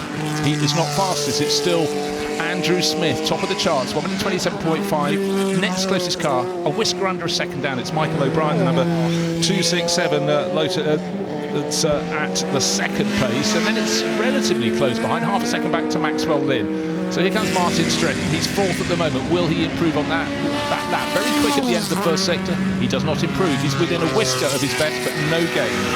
And even with a fight with the steering wheel, he was still able to improve in that last sector. So that's impressive. Lynn's on another good lap. So people it's sort of plateaued for a little bit, whether people were just trying to find their feet, maybe just letting the car tyres cool down slightly, but now we really are starting to see improvements. The 63, the Davison car, has just boosted himself up, that's John Davison, up into P3, still 1 second behind Smith at the moment. And all it takes for poor Martin Stretton there, he got bottled up behind one of the Ford Mustang GT350s. He's gone around the outside. It talk about little and large in the American car, you know, really popular in racing, but around circuit like this, you know, particularly in the Shapecraft Elans, it's just such a brilliant place to get the flow. But the flow for Michael O'Brien definitely was blocked a little bit, and car 62, of course, right in the mix as well, looking for spaces on the track, trying to see where it can find a performance advantage. Martin Stretton down now in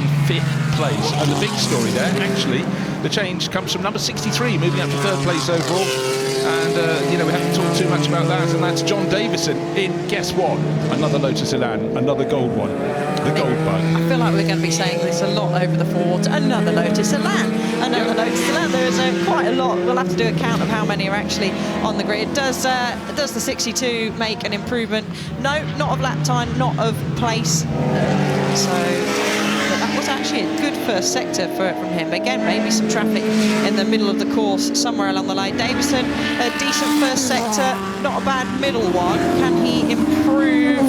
No. So no improvements at the moment from all of those in our sort of top 8 region. Pirro has dropped down now. He's dropped to P9. So dying stages really of this session. 5.5 minutes left to go. Still time for improvements, but we're not really seeing too many at the moment. No, not a lot. And actually scanning the sky around us, when the drivers are coming down towards Woodcote, towards the end of the lap, they see a great big black cloud over the grandstand. So they're probably trying to make sure they get their laps in quite soon. Just looking for the gaps. looking for the gaps in the traffic, not the gaps in the cloud, but then suddenly you get these gaggles of cars. Anybody in that sextet of cars is going to struggle to set a quick time. So car 16, Maxwell Lynn, 4th fastest at the moment, just 1.5 seconds down on the ultimate pace. But unless he gets clear of this batch, he's going to be stymied. Yeah, you need to push your way through, don't you?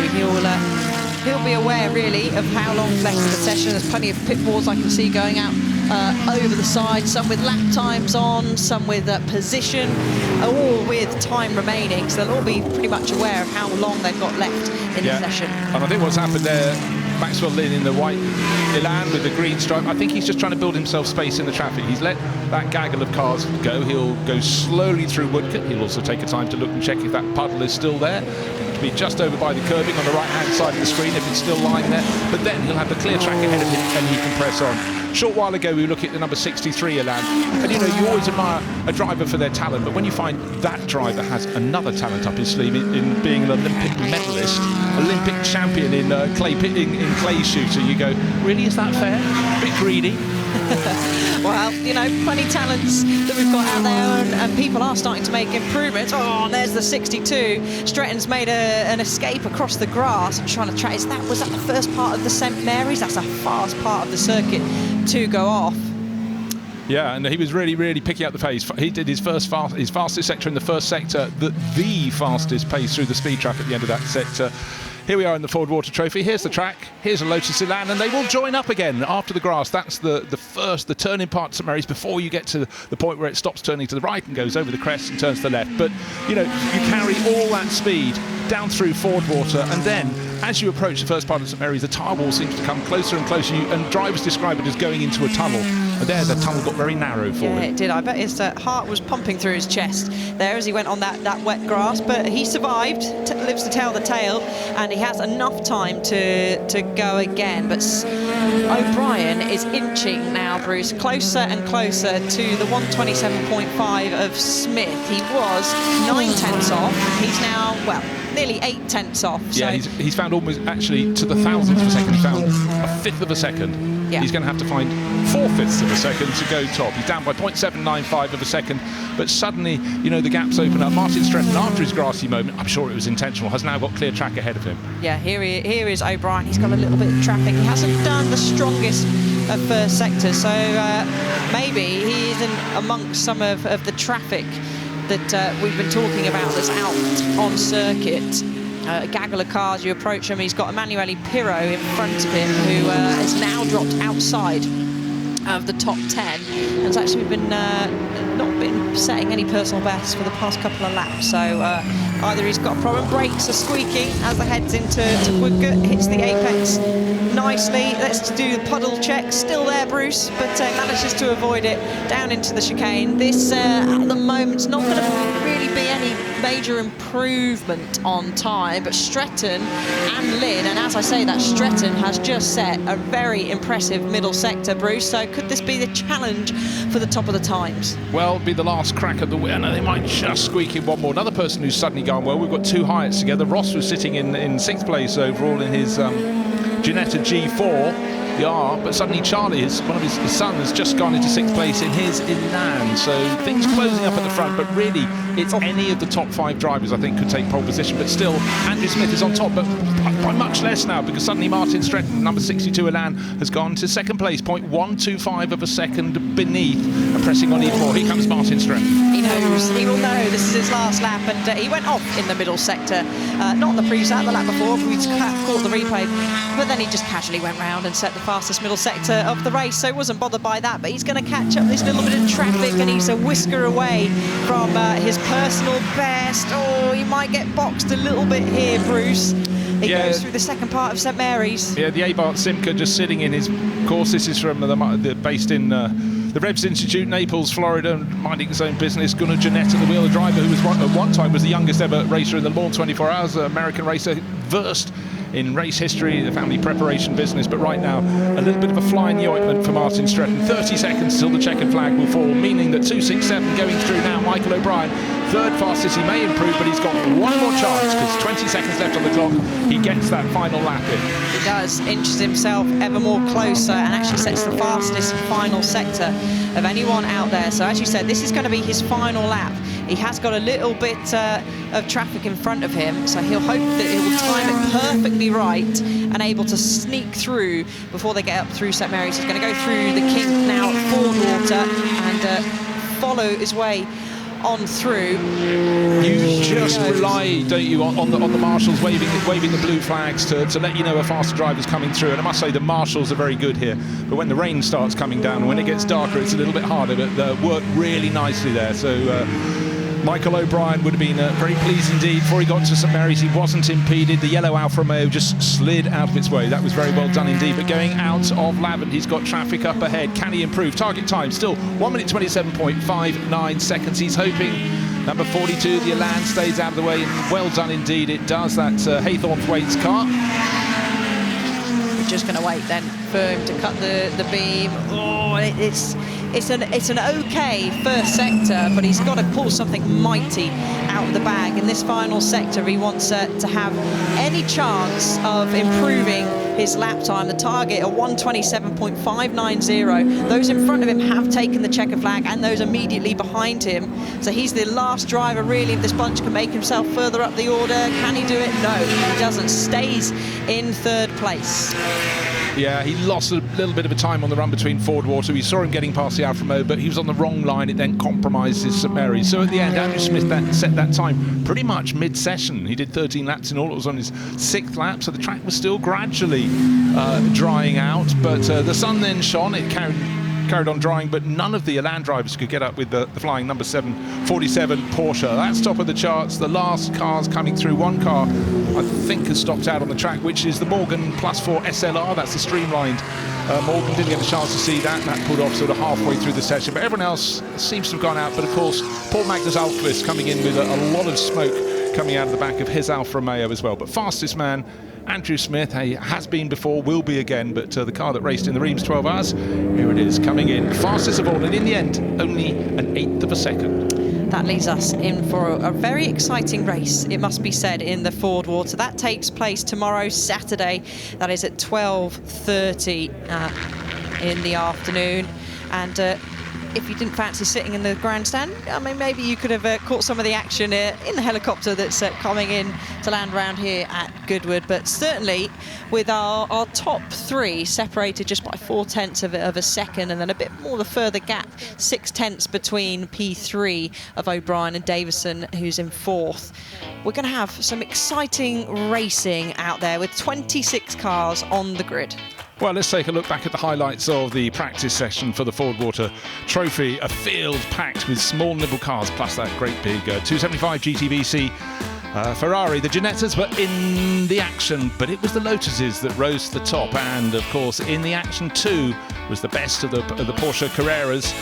And this was driven beautifully. Car number 47 in the hands of Andrew Smith. He rose to the top, but the Elans in Shapecraft form and regular form just kept pressing on, trying to close in. But all the time, Andrew Smith was just in front. Martin Stretton had a roll of the dice. Michael O'Brien had a go. Car number 63, another Elan, right in the mix with John Davison. But then Magnus Alquist pumping out steam and smoke had to come into the paddock. Bin behind, it was trying to make your space through the traffic for the faster drivers. The times just kept on coming down. We had an off-track moment for Martin Stretton, but he kept his cool, one of his trademarks. He came back on, improved his pace, got to within 0.125 of a second. But Andrew Smith was the driver out front. He'll be starting on pole for the Fordwater Trophy race here at Goodwood. Job really well done indeed. Looking forward to the race action.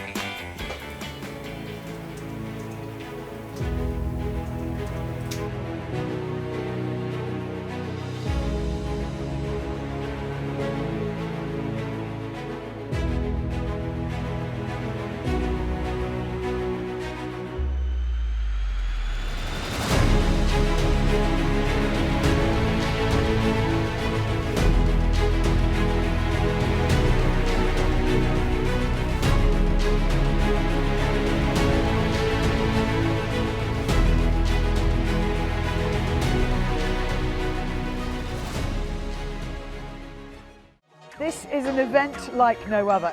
Welcome to Goodwood.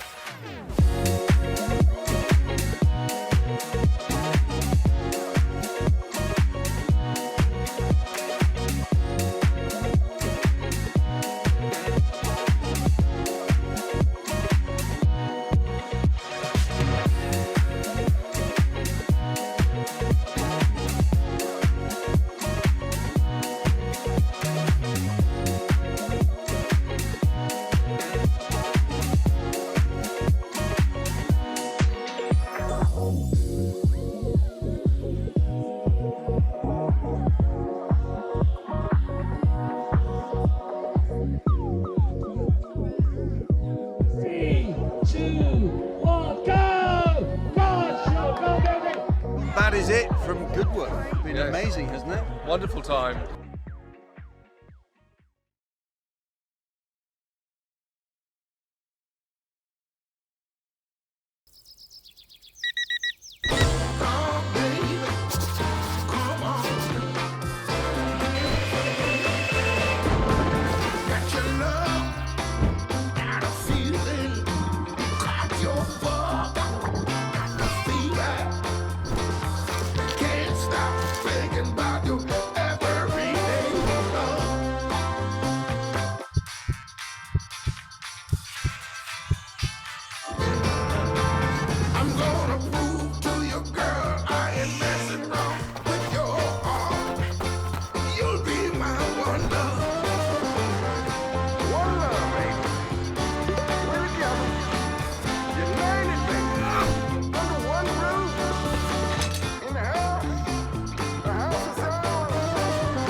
My name's Dom Elms, and I'm proud to say I'm the Managing Director of JLR Classic.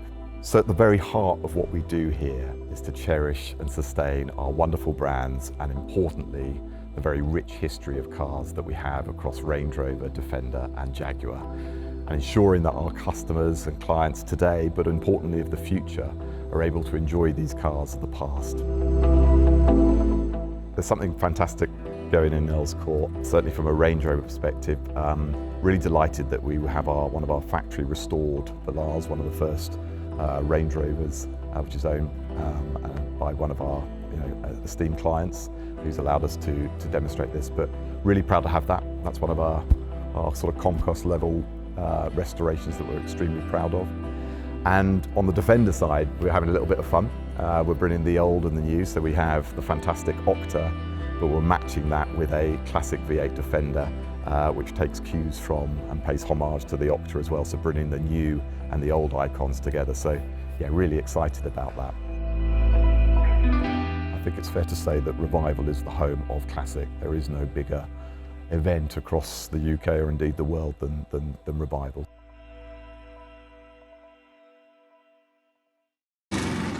Alex, slightly damp track, but I guess you and a T70 aren't too worried about that. Yeah, no, not worried about it at all. It's only the 500 and something brake horsepower. It'll be fine. I think it's dry, mate, to be honest. Just came back round after losing power in that Jag, and it looks dry enough out there, thank goodness. These clouds can go away, though.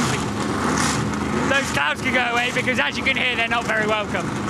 And look, I guess this grid, you're looking at all the other T70s as your competitors. Yeah, I think so. Almost anything well-driven can win this grid. You know, they're more or less just V8 missiles, aren't they? So we'll see. Second year that I've been behind the wheel of this one. The first year it's just been newly rebuilt. So this is the first time where I think it'll be behaving. So we'll see what we can do. Good luck.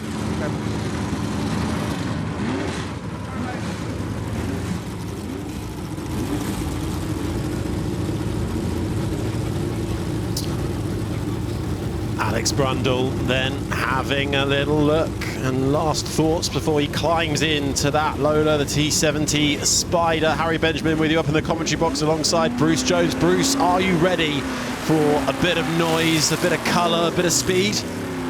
As ever, Harry, of course I'm ready. I absolutely love these cars, and sound in motor racing, noise if you want to call it, it's such a visceral and such an important element, and this Whitson Trophy field supplies it in spadefuls. The cars look brilliant, but the combination of the cars in view and making that roar as they go past, I simply love it. Yeah, so we're looking at sports racing prototypes of a type that raced between 1960 and 1966. It was a bit of an era, really, of experimentation when sports cars and the prototypes first moved to the mid-engined format. Powerful machines actually led to Freddie March in period deeming that the racing at the motor circuit here was actually becoming too fast. So we're about to go back in time and see just how fast they can really go. We've got a field where really no two cars look alike. We've got things thundering Lola T70, a nimble Ford GT40 in there as well. And if you are along the Lavant Straight, you really will be able to see the machines in full glory, getting up to speeds of 170 miles per hour if you dare. But a really nice selection out there with less than 20 minutes on the clock as we go practicing. Yeah, quick fire it's going to be. And of course, as for the drivers in the previous 2 or 3 sessions, there were 2 showers just about an hour and a half ago.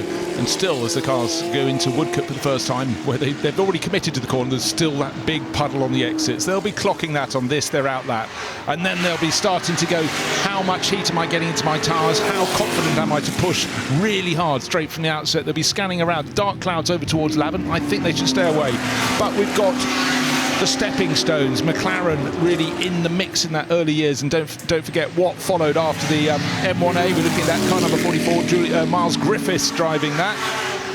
This was what launched McLaren into sports car racing truly and properly, and then of course they conquered the Can-Am scene in the States that really grew just at the year this circuit came to a close in 1966. A little bit of smoke from the front left tyre there. Previous winner of the Whitson Trophy, this in the hands of Karun Chandok actually, and really, as you say, Bruce, paving the way for McLaren in their sports cars. This Bruce McLaren's first production sports racing car. High power to weight ratio, simple, rugged design, and currently in the hands of Miles Griffith with that McLaren Chevrolet engine as well, powering around this Goodwood motor circuit, thundering around this Goodwood motor circuit. Got a couple of M1As and a few M1Bs as well, some of the Oldsmobile engines in the back too.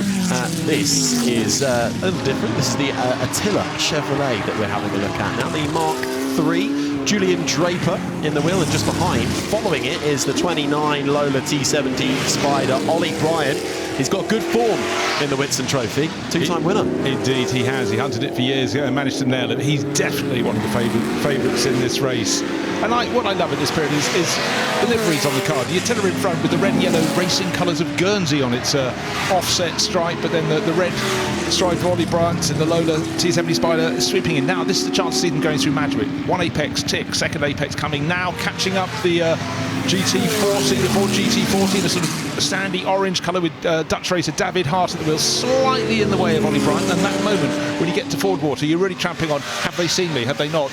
You have to have a little bit of circumspection, but Ollie Bryant and David Hart, who we passed, they've raced together for about a decade. They get to know who, where, what and when to overtake. Yeah, Ollie Bryant making it through on that occasion and setting himself up and over the hill.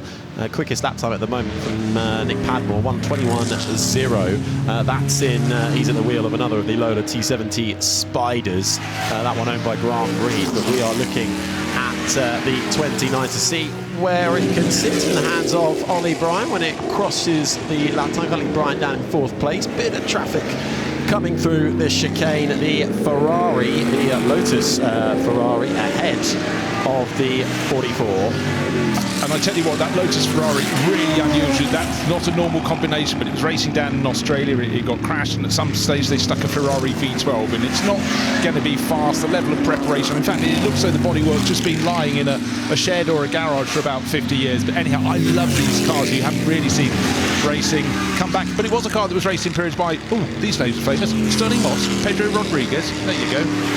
Not too bad. I think I've heard of those names before. I have to say, though, if you're Miles Griffith in that M1A, you might be a little bit aggrieved at that Lotus Ferrari. It looked like it was on for one of the quickest lap times so far, but then just getting balked in that final chicane. But plenty of time to keep on going. A few blue flags being waved by the excellent marshals around this motor circuit. So signifying the slower drivers once more. This is Miles Griffith currently up in 3rd behind Padmore. Ollie Bryant has gone to the top of the times in that T70 Spider by 0.4 of a second. We heard from Alex Brundle as well, speaking with Ed earlier on in the assembly area. He's popped himself in another one of the T70 Spiders up into 4th. Sparta's a little bit more traffic working through the right-hand side. Bit of smoke coming off the back as well. Marcus Black. His is the more modern. This is the 1966 McLaren, the M1B, but he's emitting a little bit of smoke, and that really rather affected the end of the lap there for Miles Griffiths. I don't suppose he'll improve on that lap. No, he hasn't. In fact, he's backed off. He'll be past Marcus Black before he gets down to Madwick, and then he can set off. But it is about finding your space in the traffic here, because once you go down to about 6th, 7th position, you're 3 seconds off the pace. Some further back are way off that pace as they're feeling the level of dampness on the track. How hard can they push? The real pros like Ollie Bryant, Nick Padmore, Miles Griffiths, they know how to push. That's why they're in the top 3 positions. Julian Draper currently in 6th in the Attila from 1965. This with those colours of Guernsey adorned on the chassis. Well-known car, this. Fantastic period race history. Various power over the years. Ford, Chrysler and Chevrolet V8 engines up to 7 litres in the past have been bolted into that. It's a rare V8 engine sports racer, this one. Currently navigating its way through up the hill, side by side. Once again, a little bit of traffic, but making its way through. Yeah, you talk about rare. The car that's just passed, car number 9, is the Genie. You don't get too many of those to the pound. Genie Huffaker. Giorgio Marchi owns the car, but Will Nuttall having a go. But that, not yet competitive. It was competitive. We'll put it at the front end of the field. But, you know, we like all comers. We like not just the cars that were at the front of the grids in periods, but those that were further back. And, of course, as you said, sports cars now had the engines at the back. The world was changing fast, and not everybody can be a winner. No, and you had to find your way forward quickly. Only 6 of those produced, by the way. Talk about rare for the Genie Huffaker, as we have off into the grass and into the runoff area. One of the Coopers, the Keith Allers Cooper, the Monaco T61M King Cobra. Dominated in the precursor to Can-Am. Did that car in the early 60s. Finding himself off the track, but back on it, as you can see. Yeah, back on. That's good news. We've got 21 cars out playing on the track. A lot of noise, these great big V8s. And now Nick Padmore's got below 1:20. That is a quick lap. And Nick, 1:19.7 seconds, so he's really starting to fly. And that's the famous ex-Surtees Stuart Andretti Lola T70 Spider. So if you're around the circuit, look out for 54. If we catch it on screen, we'll see if he's going faster still. And the answer is we're waiting for the first timing sector, but on the fly is Nick Padmore. This still looking at the King Cobra Cooper mid-engine, using a Cooper T61 chassis fitted with a Ford V8. An evolution of the original Cooper. We've got a car off and no driver in it either, and that is Nick Padmore. He's done enough, clearly. He's just happy to go have a picnic in the countryside, so something has been remiss. I'm just waiting for him sat in a deck chair at any minute now. Yes, it's Fernando Alonso. Lonely as a cloud, off behind. So, well, hopefully it's something that can be fixed, but that isn't the demeanour of someone who feels it's going to be a quick fix. That's the demeanour who might feel that the car will be not in the race. Let's hope, fingers crossed. You never want to lose any of the cars, and certainly not any of the stars as well. So Nick Padmore, sheer frustration. Yeah, that is a shame for Nick Padmore's currently setting the benchmark. Lola T70 Spider out of this one for the Whitsun Trophy qualification. We're looking at sports racing prototypes that race between 1960 and 1966 outside then of Nick Padmore. He has a gap of almost 9/10 on the field, but I'm expecting that to close down. Ollie Bryant, the next best at the moment in the 29 Lola T70 Spider. William Nuttall in that rather rare Huffaker Mark 10. Currently a little bit further down at the times, down in 18, 21 in this, now down to 20 with a bit of action in the pits. Yeah, there's Miles Griffiths. Remember, he was the initial pace setter before Nick Padmore got up to speed, but a little bit of inspection. Driver's still on board, though, so expect Miles to go out. And he knows his cars. He prepares them for other people as well. Was down at the Peter Auto Classic last weekend in Paul Ricard, and you just get a chance to, to understand cars right across the board. Something somewhere will help you with whatever you're driving yourself, that level of preparation too. And the good news, that McLaren M1A underway. Time left on the clock, but he's still got 10 minutes to go out. The track conditions could, of course, Harry, be improving all the time. Yeah, absolutely. We've seen that throughout the course of the different machinery that is on track. Sometimes it really is last lap over the line as really hounding the steering wheel. Alex Brundle in that Lola just ahead of what we're looking at now in the colours of Guernsey. That Attila powered by the Chevrolet Mark III, and this to the 29 once more of Ollie Bryant, currently second now, trying to close down An almost 9/10 gap to Nick Padmore, who's no longer in this one. That 1:19.718. We'll see if it stands the test on the next 9.5 minutes. But more importantly for Padmore, we're hoping to get that car back and fixed when we go racing for the Whitsun Trophy, which will be on Saturday. You can catch that race at about 20 to 5 in the afternoon. So these really some of the fastest cars you'll see over the course of the weekend. Yeah, Ollie Bryant, just noticing his sector times, they're not the best because obviously Nick Padmore has those, but his speed trap times at the end of each of the sectors are the best of the lot. So clearly got lots of grunt, maybe not quite got the handling that Nick Padmore had in his T70 Spider, but still pressing on, whereas of course Nick Padmore is standing behind the straw stacks out the back of the circuit over towards St Mary. But traffic could get in the way, but now it looks like Ollie Bryant's got a clear run. I think he sort of backed it off in this lap. Yet he still managed to pass the cars to get a clear track ahead of him. What's on the clock? 8.5 minutes still to play. So time and plenty. Avoiding that puddle. Drivers now know full well they can't slide on the exit of Woodcote, or they would be across the grass and into the tyre wall. So a little bit of caution required where normally they'd be diving deeper into the corner. Winner of the 2022 and 2024 Whitsun Trophy indeed did not improve on that one. Both times winning in the Lola T70 Spider. Nick Padmore's time still standing at the moment. Nick Padmore, the man who actually has the lap record around this Goodwood Motor Circuit in a slightly different machinery, an Arrows from the A11, I think it was, from 2020, a 109.9 he managed to go around it. At the moment though, his benchmark lap time, a 1:19.7. with his now sadly stricken Lola T70 Spider. As we have a look at this, one of the Porsches. This is the 910. Phil Keane at the wheel. It's really evolved from the Porsche 906. Once again, that mid-engine layout. It's got a removable Targa roof. Took significant victories actually. Targa Florio, Nürburgring. Just 28 of these built for factory and privateer run as well. And I tell you what, well, Ollie Bryant's going faster and faster at the 910 we were looking at with Phil Keane at the wheel. You can see he's working really hard, so that's going to move up the charts. I'm sure it's down in 7th overall, but Ollie Bryant is sitting in 2nd place. He's got to improve by 9/10 of a second to take pole. And again, he's not been quickest in sector time, but he's been the fastest at the end of the first sector and the second, and waiting to see the third, not this time. So he's got really good straight line speed, but that was, well, he was down by 2/10 on his very best, but unfortunately that's still 9/10 down on the best by Nick Padmore. Nick, of course, who cannot respond. His car at the side of the circuit. He's pretty comfortable in second, though, is Ollie Bryant at the moment.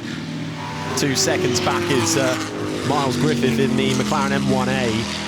Who's back in the pits again. So he's in the pits, he went back out, and unfortunately for him, he's in probably safe in 3rd position. But if Alex Brundle can get a bit of a move on, he may yet catch up. Yeah, just a couple of tenths separating Alex Brundles. We've got a couple of cars off, and well, the one currently making its way backwards is another Lola T70 Spider, Tony Seller. Tony Seller's car, yeah. So I think it probably took 2 to tangle, and the Marshall Bailey car sitting sideways. That's the Cambridge Cigarettes car. So just looking to see where on the circuit it is. I think it's down the chicane. Yes, it is, because the drivers have been told to go straight through the chicane, not around in the Norman route. So let's take a look at what happened. Right, the Lotus Ferrari gets through. Marshall Bailey's car is on the left-hand side and minding its own business, it must be said. And unfortunately, coming deep was Tony Seiler there. So innocent party versus attacked party and into the tyre wall there. Well, the chicane wall, that's unfortunate, but that's the Crosley of Matthew Wurr trying to get going with the flower. It's like when you forget to put stuff on the roof of your car and leave the garden centre. I think one's managed to lodge itself in there nicely, but yeah, a bit of a bizarre incident there and damage caused as well, as out gets Marshall Bailey, one of 27 Mark II's, that car. Yeah, well, I tell you what, no surprise, the red flag is out. They've got to rearrange the circuit furniture, remove the cars that went off down. Actually, I think they've all left the scene of the crime. I can't quite see all of them actually up at the chicane. This one a little bit damaged. This is number 15, the green T70 Spider, Tony Seiler. There are the plant plots, still with the prices attached, so we can nip down the garden centre and get some more. But the chicane doing its job. But you know, spectacular moment there, and the clear up. Proceeds apace. We're going to get a live flower arranging now on the final chicane wall, and a bit of a rebuild job to do that, but the Marshall's swiftly on it. So Tony Seiler's unfortunately Lola out, well, with damage from that one. That Lola actually chassis number 7, just one of the few remaining T70 Mark 1s, which really started the line of them back in 1965. But these things do happen. They do, and that car was actually raced by Smart at the time, the Stirling Moss racing team. Let's take another look. Here's life, a beautiful, beautiful day. Matthew Wurr getting it wrong in his Crosley and going into the chicane, and it may have been because of that the others became distracted, but contact coming up, and unfortunately, well, that's a moment in where it's, you know what, I think he might have got quite close to that puddle on the outside we were talking about during the session, and then adapted his line, and that left him out of position. And in behind came 129, the King Cobra Cooper. That manages to get through. The plant pots are scattered, and contact further around the circuit as well, of course. So red flag for now. We've got 6.25 minutes remaining. We may get a restart, we may not, because we want to keep the day running. But at the moment, we're sitting with a 9/10 of a second advantage to a driver who's not even running around the circuit at the moment. Nick Padmore, his Lola T70 parked out at the back of the circuit. Ollie Bryant trying his best to sort of close in, but unfortunately traffic hasn't been his friend, and nor's that red flag. A fresh delivery of some more flowers then. How good is your flower knowledge, Bruce? Oh, I think they're dealing with begonias at the moment. I have no idea. But they are doing a magnificent arrangement once more, straight on with it, and it'll be like it never even happened. There, though, is one of the stricken cars from the last few moments, Marshall Bailey's Lola T70 Spider. And as he has a bit of work on, we can head down to the pit lane with Ed Foster. Well, thanks very much, Harry. This is the sort of worst time for racing drivers, sat in the pit lane, waiting to go out. You don't know how long it's going to be, so let's annoy them even more and have a bit of a chat. Graham, how's the circuit out there? Is it 100% dry? 100% dry, yeah. Staying off the curbs. You definitely don't want to touch the grass. Yes. Yeah, it's pretty good. Yeah. And how's the car going? Very well indeed, thank you. It's a treat to drive it. Fantastic. All right, enjoy the rest of the session. Let's have a wander down, and we can see who we've got here. I love it. The mechanics always jump out the way. Any things you're giving to the mechanics? Yeah, it's so slippy out there. There's oil down as well as the sort of water and grease from the rain earlier. And there's a lot of T7. Well, I spotted 4 T70s at various parts of the track that have either pulled in with mechanical issues or have run out of talent. So it's quite scary out there. Right. Well, good luck at the rest of the session. Let's head on down. I can see Ollie Bryant there, the Union Jack helmet. Let's have a chat to Ollie. He's always up at the sharp end. Ollie, sorry to jump in. Visor problems, but apart from that, is everything all right? Yeah, it's all fine. Someone was putting some oil down, so it got very slippery. So I kind of missed the boat to get the time in before the oil went down. So I was about to come in anyway and clean the visor, but someone had a bit of a spin, and then someone hit the chicane, I think, so they red flagged it. Whereabouts is the oil? Everywhere. He was going around. I went alongside him and ushered him to stop, and I think he stopped the next lap, which was good. So, yeah, I think the damage was already done to the track conditions. But it wasn't too bad at the end then. But in terms of actually improving, it was pretty tricky. All right, Ollie. Best of luck for the rest of the session. Thanks. Yeah, so that's interesting. So basically, once oil goes down, they put the cement dust on it, and that soaks it up. But it doesn't grip up for quite a few laps afterwards. So I think they've got about 6 minutes of the session left. I've got David here in a GT40. We haven't chatted to anyone in a GT40, I'm sorry. While we're waiting, if we can have a look here, actually. This is the Gurney bubble, because Dan Gurney was just a bit tall for the GT40, 40 inches high, and so they created this little bubble. I think if I was to drive one, I'd have my head out the roof. I'm so sorry. Oh, how are we doing? You're right. I'm going to jump in and have a chat to David. David, how's it all going?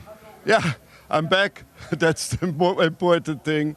You have to learn again, but we have the gearbox on the car from Spa 6 hours in 2 weeks. So it's a little bit too long on the straight, but I'm really enjoying myself. And apart from the gearbox, I guess the car's going all right? Yeah, perfect. I guess you just lack a bit of power compared to these T70s. Yeah, it has no sense. I know that in the past I drove also in Lola. But it's a complete different car. This car's GT40, it's like this. Those cars are so high as my hood. So, yeah, we will see. Good luck. Right, let's, oh God, nearly took the door off. Sorry, guys. Let's cruise on. Actually, we've got Alex Brundle here. Sorry, we're going to go this way. Alex set a pretty good lap time straight away. His eyes wide. Alex, car seems to be going all right. Yeah, it's going okay. We've got a few little bits and bobs to iron out still, I think, in the braking zones. And we fitted this gurney before the event. I've got quite a lot of understeer, so we'll take that out of it. But otherwise, mechanically great, everything working well. We put ourselves in a decent position for the race, so I'm really happy with it. You were out in a Jaguar in the saloon car race. Do you have to do a complete master reset when you leave the pits in this? Absolutely. Well, firstly, it's a rack, not a box, right, in terms of steering. So the first few little bits of steering change everything in this, whereas in the Jag, it basically, changes which way the headlights point ever so slightly. So it's a total master reset. But both really enjoyable bits of kit. This feels quick round here, though. Blimey. Right, Alex, enjoy the rest of the session. So you'd think that a T70 was obviously a huge handful, but all the racing drivers do say, well, they were built as racing cars, whereas a Jaguar, a saloon car, wasn't. So, of course, they're nicer to drive. I still don't think I'd have the confidence to do it. I've got Miles sat here. Miles, how's everything going? We've been having a few problems with a misfire, so been in and out the pits a couple of times, but the guys think they've found something now, so we'll see what we can do in the last 6 minutes. Electrical, fuel? Electrical, yeah. Oh dear, well that's you and I out, isn't it? Yeah, absolutely, yeah. So what kind of lap time should you be doing then if with no misfire? I don't know, we aim for a 20, I think. I think Michael is a bit too far up the road for us. Right, Miles, have a good rest of the session. We've got a few more cars here, so let's cruise down, see who we've got. We seem to be missing a few cars, which are all pulling up. I love this, the Lotus Ferrari, V12 on the back, and I love the paintwork. Now, I saw this car in the paddock yesterday, and so far it is my favourite car of the meeting. But a Lotus with a Ferrari engine. I think an American guy needed some more power than what the Climax could provide back in period, so they thought, why not try and match the two? Well, still a little underpowered today, but it's fun. What is it, a 3-litre V12? Yeah, 3-litre V12. I think we are at 650 kilos against 350 horsepower. Right, okay, so the engine, although more powerful, has more weight. It only has 30 kilos more than the Climax setup. Well, it looks brilliant. And so what's the history of this car then? The history is that it was a UDT lay-stall car that raced a couple of years as a 4-cylinder, sold to Tom Connor of Rosebud Racing. And so we've got cars starting up, so let's go back to the commentary team. Thanks, Ed. Quickly, get out of the way. Quick. We're going to get this back up and running, actually. Green flag going to be waved. And looking at our time screens, I think we're going to get about 5.5 minutes. Yeah, and I think effectively those at the front should get 2 flying laps in. Those at the back may just miss out. But what they have to do is not run really close to each other. They have to be mature enough. There's the roadster version of the Ford GT40 coming out. That's the pale green one. That's Pedro Macedo Silva. So a real mix, but it's important for everybody to get clear space around them to do what they can do. And if they see a driver who thinks a little bit slower than them, in natural pace, get past them on this lap. Ollie Bryant, look out for his Lola white with that red stripe up the middle. That's certainly one that's in their pitching. He's got to find 9/10 of a second to topple Nick Padmore. Padmore can do nothing about it. His car stopped. The Ford Roadster. Windscreen wipers on the move, others laying off at the moment. But we turn around, yes, dark clouds. The rain is here, drops Bruce. on the windows of our commentary box over the pit lane. So when they get to Madwick, that is the wetter end of the circuit. At the moment, they're at the drier end, which is Lavant. So eyes peeled and possibly eyes wide. The rain has come at the worst possible time. So how much do you risk seeing one of the GT40s? Little bit of a wiggle as it tries to get down on the power. Just behind it as well, the Porsche 910 making its way through, followed by the Lola T70. The current quickest time is Nick Padmore, as Bruce said. Padmore could do nothing. He's out of this one. Stricken on the inside of the circuit. I hope he's used the red flag to be able to get back and get dry somewhere. But it's the T70 Spider of Nick Padmore that has the benchmark pace right now. A 1:19.718, almost 9/10 clear of Ollie Bryant's T70. And then it's Miles Griffith in the McLaren M1A, which is the 3rd quickest time. But I'm not sure we're going to get any faster lap times in these last few minutes now with the rain coming down. And yet, there's Marshall's Bailey's Lola. That was assaulted a short while ago. That's in bright sunshine at the opening part of the lap. So I think it was a tiny little flurry. I think the track's going to be fine, but I think it's all going to come down as we look at the Scuderia Monwich Ford GT40 to having space on the track. I don't think that was enough to really quite wet the track to cause a problem. But what do I know? We're sitting in a dry commentary box. I'll go with your positive optimism, Bruce. Let's do that. As it's my modus operandi. The sun is peeking out, and we are looking at the Ford GT40. Designed the GT40, of course, to beat Ferrari at Le Mans. 50 Mark 1s produced of this one. Yakin Korachan at the wheel of this one. A little bit further down the times, though, 11th place currently sitting. Yeah, a few of the cars sitting in the pits instead of going out. We saw Matthew Wurz Crosley backwards in the chicane wall that rearranged the flower pots, but that's being worked on. But for everyone else, pretty much they're out of the track. But we're not seeing quick times coming in yet. But this is their sighter lap. Now they're setting up onto what will be their first flyer. Still, the wind blowing over the pit lane, sunny in parts, grey in parts, dry in parts, but possibly wet in parts too. That's what the drivers have to understand and dictate. It was dry when they came in, when the red flag was thrown. Conditions different and changing all the time. So pressing on already, trying to impress, is the Porsche 910. Relatively rare car, had a short time in racing, but Phil Keane is starting to make that work. He's inside the top 10, he's 7th overall, but still no quick times coming in. Marshall Bailey about to retire, so well, he has to get through the chicane. So the Porsche 910 a little bit blocked, but the clock continues to count down. 2 minutes left, so that won't be a quick lap for the Porsche number 56, but this one might be. One more flying lap, perhaps, for the Porsche, currently now in 7th spot as it makes its way down towards Madgwick Corner through the right-hander. See how hard he's having to work that steering wheel. We really are being treated right now to some of the fastest cars you'll see all weekend. An absolute riot of noise, colour, particularly this Porsche with the red, white and yellow all standing out. Speed too. Yeah, but again, this had such a different engine note. You've got the sort of basso profondo rumble, the roar of the V8, but this is a flat 6, makes a totally different engine note. And one of the glories of historic racing is you can close your eyes and just try and work out what cars come in. They all have different sounds, and to me, that's still magical. Just freshly restored, actually, this for this year, just off the back of the Le Mans Classic earlier on in the year, as this Porsche making its way around, not lighting up the timing screens at the moment. A few cars still in the pits, a couple of cars out of this one, including Nick Padmore, who currently has the fastest lap time. Seeing a few more of the GT40s though. This though a little bit more special. This is the GT40 Roadster. Only 3 Roadster versions were built, so this is an extremely rare car.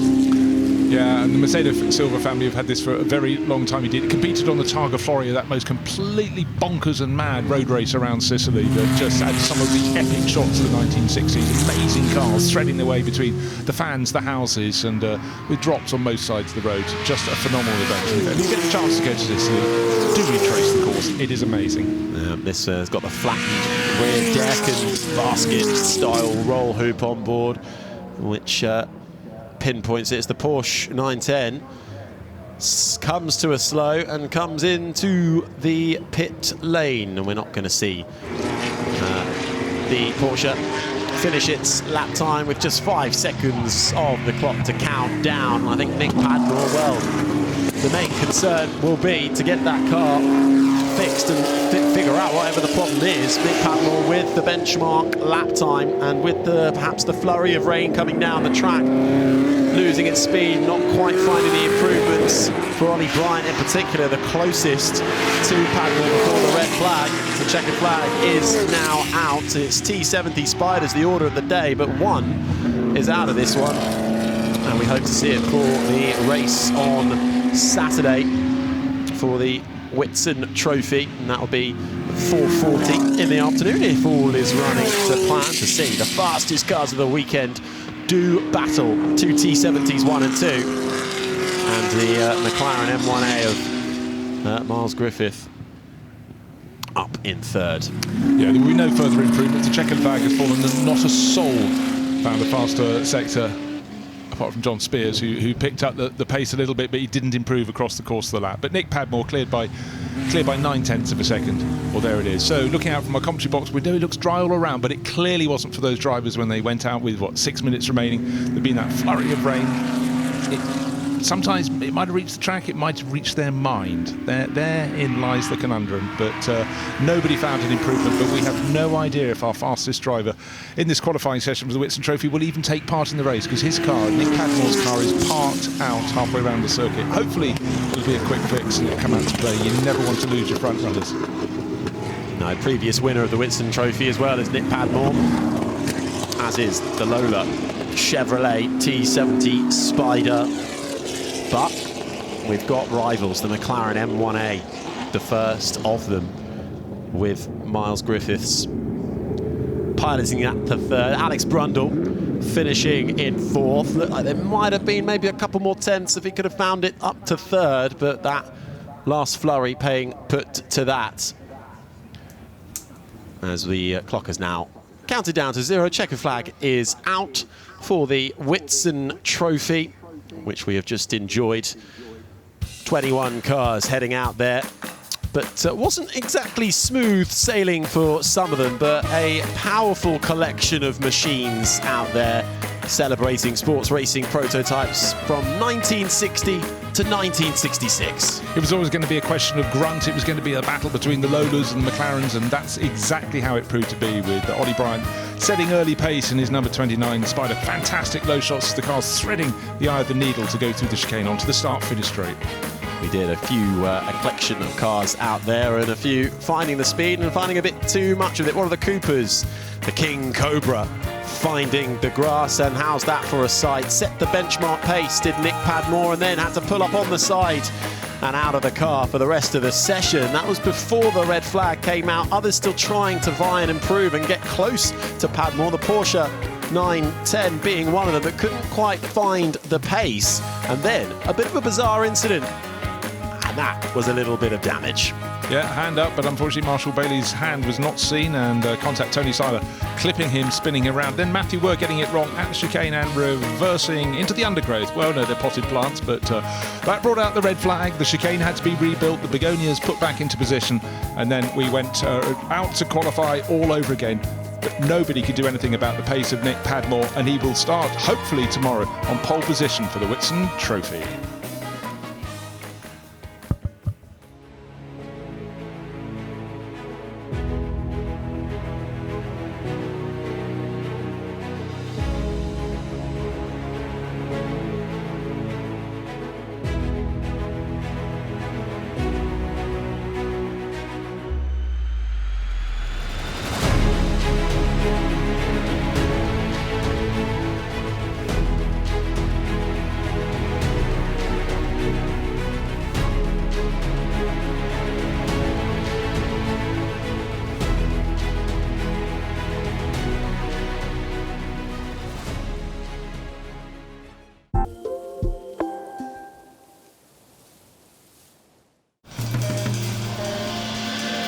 Every day, the city offers up a million beautiful moments just waiting to be captured. The streets are just paved with inspiration. Ideas around every corner.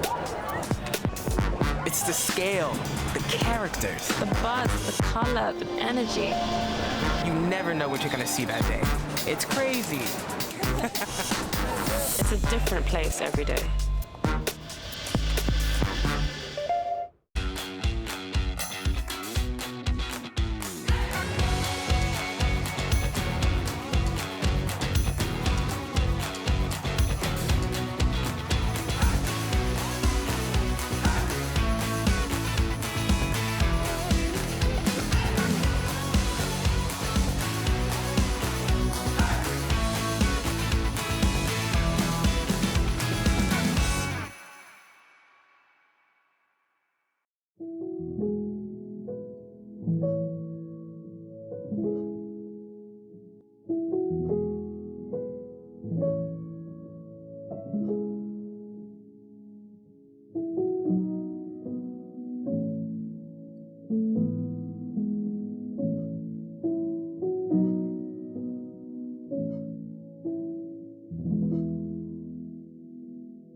Well, the Sterling Moss Trophy is just getting underway with practice. The Sterling Moss Memorial Trophy, it's a 45-minute race once it gets underway. But of course, we're into practice and qualifying now. It is for the closed cockpit GT cars from before 1963. Very much remembering Sterling Moss's success in the RACTT at Goodwood. We've got Ferraris, Aston Martins, E-Types particularly. You see several of those already out on the circuit, and AC Cobras, part of the mix. We've got others as well, but it is a lovely mixture of machinery that would have raced here. Now, last year we did see Dario Franchitti and Jimmy Johnson take the win with one of the Aston Martins, the DB4 GT. Nigel Greensall and John Spears were second with an AC Cobra, and we're going to see some sort of similar partnerships, there's no doubt. I saw Nigel Greensall turning up in the paddock earlier. I didn't get to chat to him, but he will be out during this session. But we've got some very rapid drivers to keep an eye on as well, haven't we, Bruce? Yeah, we have, and while they were in the collection area waiting their turn to go out to practice, they will have observed the little flurries of rain coming through, so definitely it's a lap of exploration as they go around in the full sunshine here, but there are points on the circuit where there are still puddles, but there's no way to place it better than to drive around. And just on the exit of Woodcote, if the camera pans down, there may still be a puddle just coming into view as the Cobras go past. No, it appears, no, there it is, right at the end of the curbing. That is still there to greet them, Ben, on the exit of the corner if they go in a little deep. Cars, wet grass, puddles, they don't always mix. No, they've got to be a little bit wary, but it is lovely to see some of these E-Types that we've got. You're looking at the number 24, that's the Katerina Kivalova and John Minshaw 1961 E-Type. There's another one there from 1960, so actually that's a slightly different one there that we're looking at. But we've got a real bunch of E-Types all going out together, which is rather fun. Yeah, we have, and it's lovely to see, you know, the coupe alongside the Roadster, of course, with the roof that folds back, so nimble, and it's very hard now to talk back to imagine the impact when in 1961 the Jaguar E-Type was launched. It was to jaws hitting the deck at the Geneva Motor Show, this beautiful shape. Yeah. But you know, did great things on the circuit. In fact, Goodwood was very much a happy hunting ground for E-Types. So it's actually the William Paul Rory Butcher car, the red number 5 we were looking at there. But we are looking at now, as I mentioned, the Katerina Kivalova, John Minshaw 1961 Jaguar E-Type. And as you say, they're sliding around a bit, but there's one of the Ferraris as well. And this is the 250 GT SWBC, one of 18 lightweight alloy competition Berlinetters built in 1961. Known as the Comp 61 version, so that's rather lovely to see. But the E-Type, of course, was always a great classic for so many people, such an important vehicle, and it did have success in its time. It didn't sort of dominate a certain form of sports car racing, but it was actually a competitive machine in more of the sort of national racing. No, exactly. I mean, when you look through the record books, it's the ones that are sort of one level below international that often are quite hard to find. But the shape here, the chance we've had since the revival, since the motor circuit opened again, to see these cars racing on a regular basis has been gratefully received. And when you walk around the paddock and hear people talking, they do all still point at E-Types and go, isn't that beautiful? Yeah, and we've got one that has pulled over, the one I was just talking about a moment ago, the number 5, although it's getting going again. Okay, thumbs up from, I think that's Rory Butcher on board, or is it William Paul? Can't tell until the helmet comes past. But, you know, obviously this session is about both drivers getting a go, so neither set of drivers is going to have a long time in the car, so you don't want to spend time off the circuit. Absolutely, but that's good news that it's got going once again. We've got the initial times just being set at the moment to a 1:31.593. The John Young Gordon Shedden E-Type has set the initial pace so far, number 4, but the number 5 car back out onto the track, which is great news. The number 88 Jaguar E-Type also going very well at this stage. The Richard Kent Chris Ward E-Type, that is currently second quickest. You're looking in here at the number 146, and that is lovely to see. That's the Austin Healey 3000 Mark 1. Jassam and Richard Woolmer are sharing this, and already they're doing a decent pace. They're in the top 10. They're currently 9th fastest. This was actually one of 5 works cars built for rallying originally, funnily enough. It took on an outright win in an international event, the 1961 Alpine Rally, and it's been competing forever, owned for 40 years, and it's lovely to see it competing with the lights on in beautiful condition. So the Austin Healey 3000 Mark 1. Yeah, I mean, it was a car that was people look at its history as a rally car. It had prodigious success in rallying, but very popular on the circuits as well. It was the muscle car of its age in so many ways. Big, strong engine at the front, and they handle so beautifully. You wouldn't always expect that from an Austin Healey, but of course after 60 odd years they're being raced, almost continuously as they drifted into historic racing. Well, drifting is the operative word. They're beautifully controlled out of the chicane there. Of course, why is it important to be quick out of the chicane? Because you've then got the straight that takes you all the way down to Madrid. You've got to be onto it as fast as you can. Yeah, that was a good effort. They're 9th quickest at the moment, but as you say, you can see the balance in the car. Now, there's one of the AC Cobras, which is lovely, the Tom Hartley, Jimmy Johnson machine. So we've got Jimmy Johnson again, the superstar from NASCAR racing, as we just have a little look at... Was there? Oh, door open on the Simon Watts Alex Buncombe E-Type. Yeah, that's a little bit unfortunate. Presumably that's going to have to come back into the pits. So they've got time during this session to get that sorted out, and hopefully it's not going to get hit. This was a factory car raced by Bruce Larson, a multiple USA champion and a record holder through the 1960s. So it certainly has a very distinct look to it, doesn't it? Understated in almost no ways whatsoever, and of course the showmanship, because he was racing largely in NHRA events, National Hot Rod Association, so it was all about straight line speed, and of course the very essence of the Cobra, even these early ones, was power. It was that British chassis with a big Ford engine in, and of course they became larger and larger. These earlier ones are slightly more in check, but later once they got the 7-litre lump in, the 427, they became really hairy. Yeah, and of course the Cobra is all part from Carroll Shelby, the man who kind of helped put that all together, doing the deal with AC and putting in the V8 engines and making that all happen, and going on to great success in the world of motorsport, of course. Lovely to see. So the Brian Cottingham car, number 66, is fastest already, and nearly 2 seconds faster on that last lap. That's very impressive. You're looking at a bit of the action. Ollie Bryant's already been going well today. I think he's probably in the car right now. James Cottingham's quick too. So they're both very rapid. I mean, that is a good combination, isn't it? Yeah, it really is. I would think it's probably James Cottingham on board, because Ollie was out in the Whitson Trophy practice, so already these cars would have been in the collection area. But James competing in the World Endurance Championship in the GT3 class, so he's just getting better and better. He's certainly moved up from the world of historic racing, but dips back as soon as he can. This car owned by the family DK Engineering Enterprise that brought it over from the States 2019. And again, with historic racing, what you get to learn is the cars travel an awful lot. They move ownership all around the world, but when a lot of cars came back from the States, particularly the XKE, as it was called over there, the E-Type to us, hugely popular in the 1960s. So they raced, and you had East Coast scene, you had the West Coast scene. Oh, look at this. Well, that's tight. Yeah, that's a little bit tight. Not being given a huge amount of space.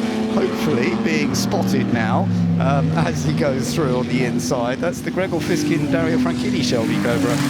I imagine that's Gregor in the car at the moment, because it almost looks as though he hadn't seen the E-Type coming up of James Cottingham, but that is the fastest car so far, a 1:29.007. Excellent, very impressive. But Gordon Shedden has put in a good pace as well in another of the E-Types, currently second fastest, although as you said the cap is 1.9. The Alex Brundle car shared with Gary Pearson, that is also running well, another E-Type, that's running third fastest at this stage. So seeing the fastest car on the track at the moment, 66 E-Type, just going past the really unusual to us, the Mercedes 300 SL Gullwing, Hans Kleisel's car. Yeah. And he is the preparer of the SL model range. And take a look at that in the paddock. That German engineering is absolutely fantastic. Well, it's a lovely view of this E-Type on flying along, doing some good times. Oh, and it stopped again, the number 5 car. That is a little unfortunate. This William Paul Rory Butcher car, which came off at one point. I think it must be an issue with it, that it's not running properly. Maybe it just keeps cutting out or something. I don't know.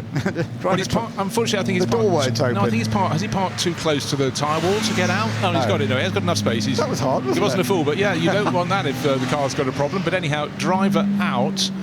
But is it just an electrical problem or something that's... it wasn't off. Oh. Okay.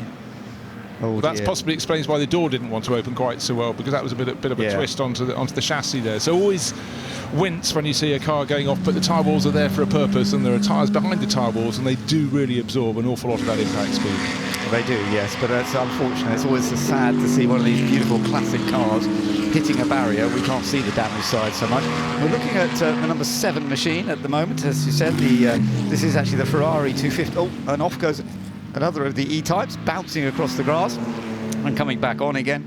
The Kivalova John Minshaw E-type shared between them. Looks like John on board at the moment with the sort of orange stripes on his helmet, but you know, just remember it was raining not too long ago, so the grass offering very little in the way of grip, so you just have to try and stay as calm as possible. Easier said than done, but just hearing the red flag, and it's on our timing screen, so clearly cars do need to be cleared up, and again, that just shows if you're running a little. There's the red flag. Session is stopping with just under 20 minutes remaining, and in this session it was getting towards the point where the more confident drivers who went out first were going to come in and let their teammates have a go on this circuit. So hopefully the stoppage will be a short one in the Freddie March Memorial Trophy practice session, but we know for a fact one of the cars at the side of the track, and that was the one William Paul, we think, was at the wheel of the E-type, number 5, beached out on the circuit. Yeah, that was unfortunate, a great shame, but they do need to bring the cars in so that they can rescue it and get it out of the way, so I do understand that. I think we're going to see some more times changing, as you say, once this session does get underway, but the marshals taking control quite rightly to make sure that there is safety for everyone involved. The barrier itself, I think, is not damaged, so I don't think they're going to have to spend time working on the barrier as well. It's simply a question of getting the car moved. Whether it needs to be towed, I would think that may be a possibility. Andy Jordan, well, he looks like he's going to be heading out in just a moment as well. Andrew with the Shelby Cobra, number 59. That's the car being shared with Matthew Holm, and it'll be good to see exactly what he can achieve. Of course, always so impressive here. They have won a race together in a different car. Back in 2023, they've worked together, Matthew and Andrew, before, so we'll see whether that works out. This car that he's competing in, as I say, the number 59, was raced by John Rozelle from Seattle in 1962, initially in the slightly smaller engine format, 260 they called it, and then moved up to the 289 spec for racing a couple of years later. Those V8 powers were so important, weren't they, to the Cobra? I mean, combining that British chassis design with American V8 power, we see it quite a lot in different cars, but that, for the AC Cobra, that's one of the great combinations, isn't it? It really was, and you know what, they're very fortunate. In the early days of those being raced, they had some tip-top racers who really helped sort them. Think of people like Ken Miles, based, you know, British engineer based over there. But I tell you what, let's go down and join Ed in the pit lane. Thanks, Bruce. Once more into the breach. Follow me. We've got Gordon Shedden here on pole in the pit lane. Squeeze in. Gordon, everything going all right? Yeah, John did a great job. He just pitted, and obviously the red flag's come out, so I haven't done a lap in this yet, but hopefully get a good clear lap from the front once we get restarted. You do seem to enjoy the E-types. I tell you what, there's so much fun. I think this pre-63 car, you can move it about. It's really on the edge of grip everywhere. The TT cars are a bit more of an animal, but I drove this last year, had an absolute whale of a time, loved it, and I think this is going to be an absolutely cracking race tomorrow evening into the dark. And what's the plan of the race? Are you going first? Well, I've got no idea. I'll do what I'm told.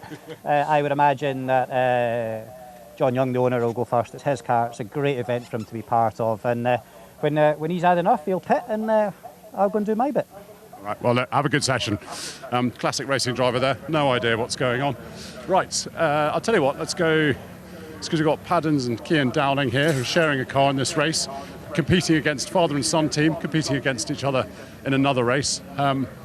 Let's crack on down here. I want to try and get a little bit further down. We've got Gregor just taking his helmet off, so let's doorstep him. Guys, I'm sorry. Gregor, how was it? Do you know what? It was a ton of fun. I mean, it's such a beautiful grid.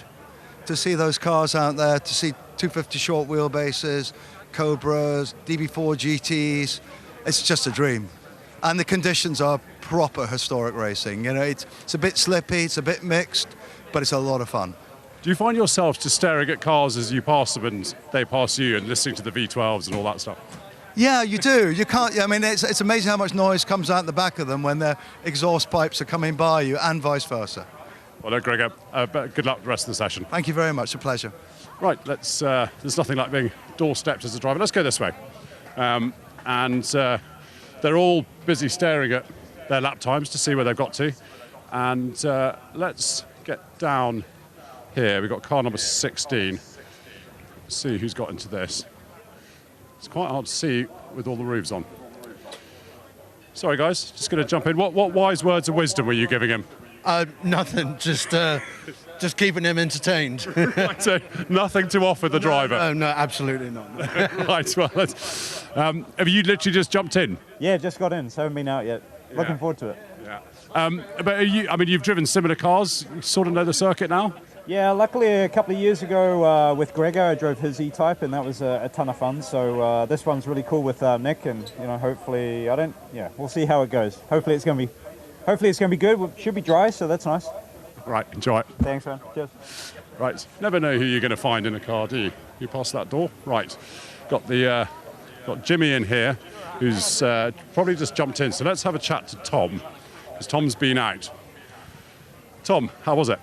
I was starting to get a lot of fun. Felt like I was getting into a rhythm, and then unfortunately we saw a red flag. The car going well? Car was fantastic. Yep, the team's done a good job of setting it up, and my job was just to hand it over to the main man as soon as possible. Yeah, he's got a bright future, this guy, doesn't he? Yeah, he is. Yeah, I think he's got good potential. Right, Tom. That's obviously Jimmy Johnson in the car at the moment. Car number 6, we've got a Piro in here. This is a Goodwood first here. So, Michael, have you just been out? Yes. So I'll just be saying Goodwood first, because you guys are sharing a motorcycle and sharing this, 2 and 4 wheels. How were the 4 wheels? A bit short, but I mean, lovely. I mean, the car's great. Track is in good condition, a little bit slippery in places, but I really enjoyed it. It felt a bit weird, though, jumping from 2 to 4. They're quite wide compared to a bike. You can't fall off them? No, but you can follow a 250 short wheelbase. Yes. Well, I mean, that's quite up there as things to want to do. So, yeah, it was amazing. Yeah, I really enjoyed it. Fantastic. I'm sorry to interrupt your chat. I'll have a quick chat with Emanuele. Emanuele, you seem to have all your children as pit crew. Yes, hello there. And just I would like to say hi to all the people here and the spectators. It's just great to be here. So I just want to share my happiness. Yeah, we are a family package. The Duke knows. So we come as a package, wife and 2 boys, and we are part of the event. And has Marlene started enjoying you on a motorcycle yet? No, she has been, I have to say, in a very grumpy mood because Goofy, our son, is also racing, and me on the bike. So it has been challenging for her and for me to deal with it. So in a way, it would be good to be on Sunday evening. In another way, it's a wonderful weekend. Yeah. Well, look, enjoy it. Thank you so much. Enjoy you all. Cheers, Emanuele. Right, what an absolute enthusiast. What a legend. Got Alex in here. Let's jump in. Why not? We haven't no signs of a green flag yet. Alex, have you literally just jumped in? Hello. Now I'm in an E-Type. Yes. How many cars are you driving this weekend? I'm driving 4, but 2 of them are E-Types. So does it count as 3? Yeah, you're not like 2 E-Types. No, I am, and I can, and I will. Yeah. Look, what's the story with this E-Type? This is 1 PKL. This is Gary Pearson's lovely pre-63 car. We've been on pole with it here before, brilliantly prepared by Pearson's engineering, and I love driving it. I really like the pre-63 cars. They're a little bit steadier than the later car, like the TT car, but they're really nicely balanced and handle really well. So great. Look, I can hear a whistle. There'll be flags waving. I'll shut that, and let's go back to the commentary team. Thank you so much, Ed. It's really great to hear from some of the drivers as they were sitting in the pit lane. But now we get going with 20 minutes to go. This could be very interesting, Bruce, because we've got a lot of star drivers, as we discovered, just going out. And it could all change. I mean, we've got the fastest at the moment, as we mentioned, the number 66 of Ollie Bryant and James Cottingham. James, as we said, set a really good pace initially, nearly 2 seconds faster than anyone else. But Ollie Bryant also will be very, very fast. And we saw Gordon Shedden about to head out and do some laps.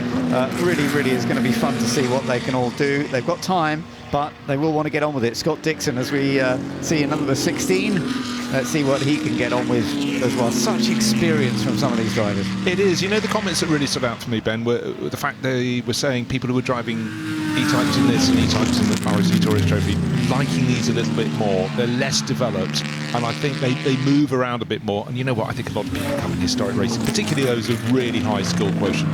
Something that moves around is even more of a challenge, but I think they just feel it very smooth in this. Yeah. So these cars, they're not benign, but relative to the really developed ones that are going to be in the Tourist Trophy.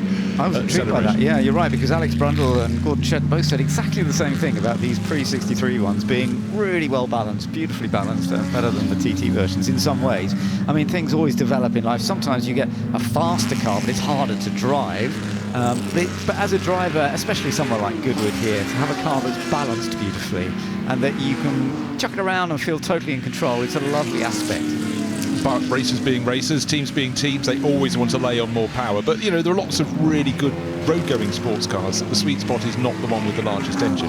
However, right now, it's all about, as they go around the circuit, they'll be looking, there are some dark clouds over towards Laban, but I would presume pretty much every one of these crews has put their second driver on board to give them a good, clean run. There may still be some from the opening stint, but the thing for me was Gordon Shedden saying, well, John Young did a really good job. Remember, that was the first car to set a quick time. It's still sitting second in the time charts, but both those drivers know these cars. They're able to attack immediately, and that's why I think we're going to see them staying right at the top of the field. Others may come up, but don't forget, they're racing as a two-driver race. If you've got two really decent drivers, you know, well-balanced driver lineup, it may not be the fastest overall, but if your average is good and you've got good racecraft, then I think that's where you really want to be ahead of the race.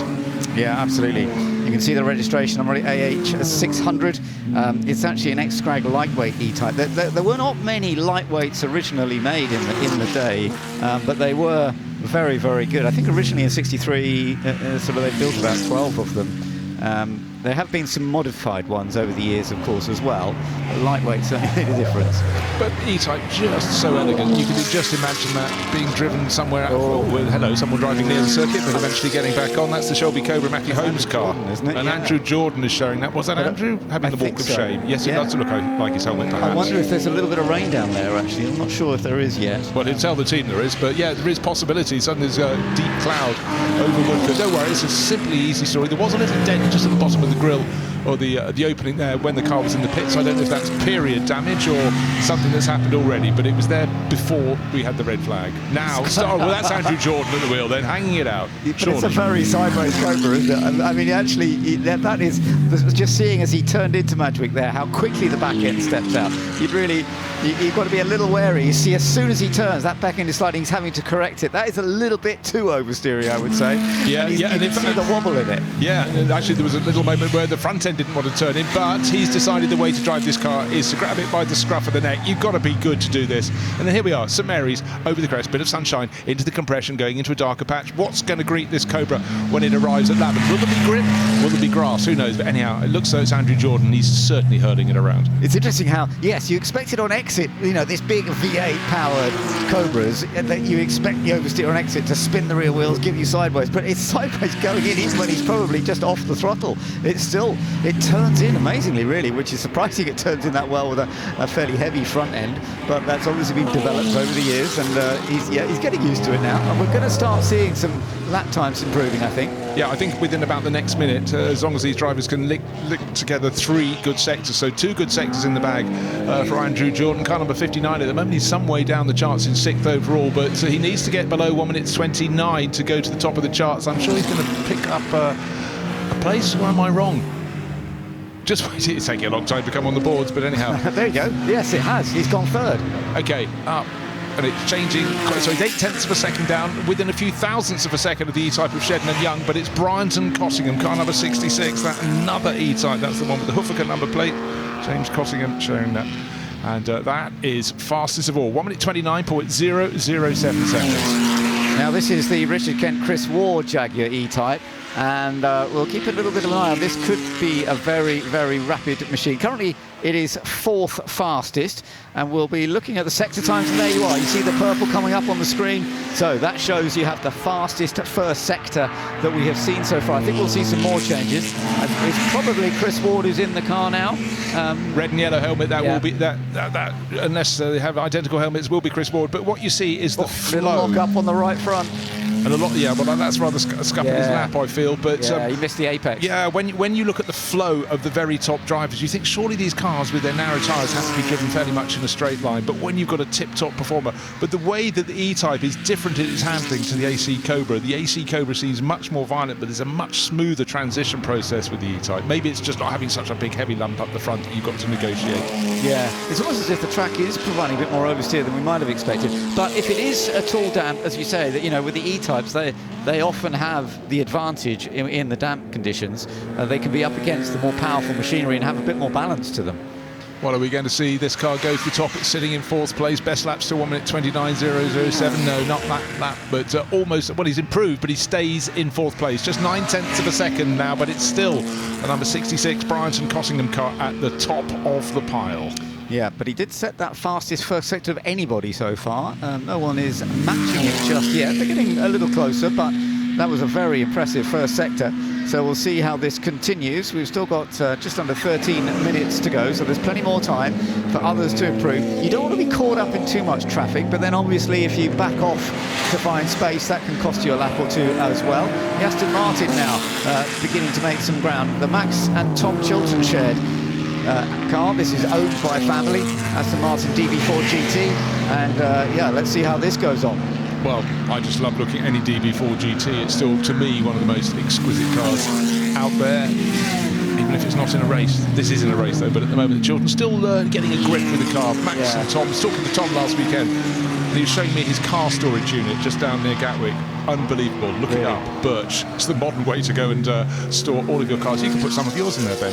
I don't have many, mate. No, me neither. Yeah, unfortunately, but that's really interesting, and I can imagine that. So we're looking now at the Gordon Shedden car, and this is currently running 2nd fastest, but there's some good sector times here. Let's just see, 29.4 the head car, and going over the line, 29.1. No, sorry, 29.4. No, it hasn't changed. Sorry. Yeah, so we've got a slight improvement from the Andrew Jordan car. That's up in 2nd place, just a 10th of a second away now from the Ollie Bryant Cossingham 1.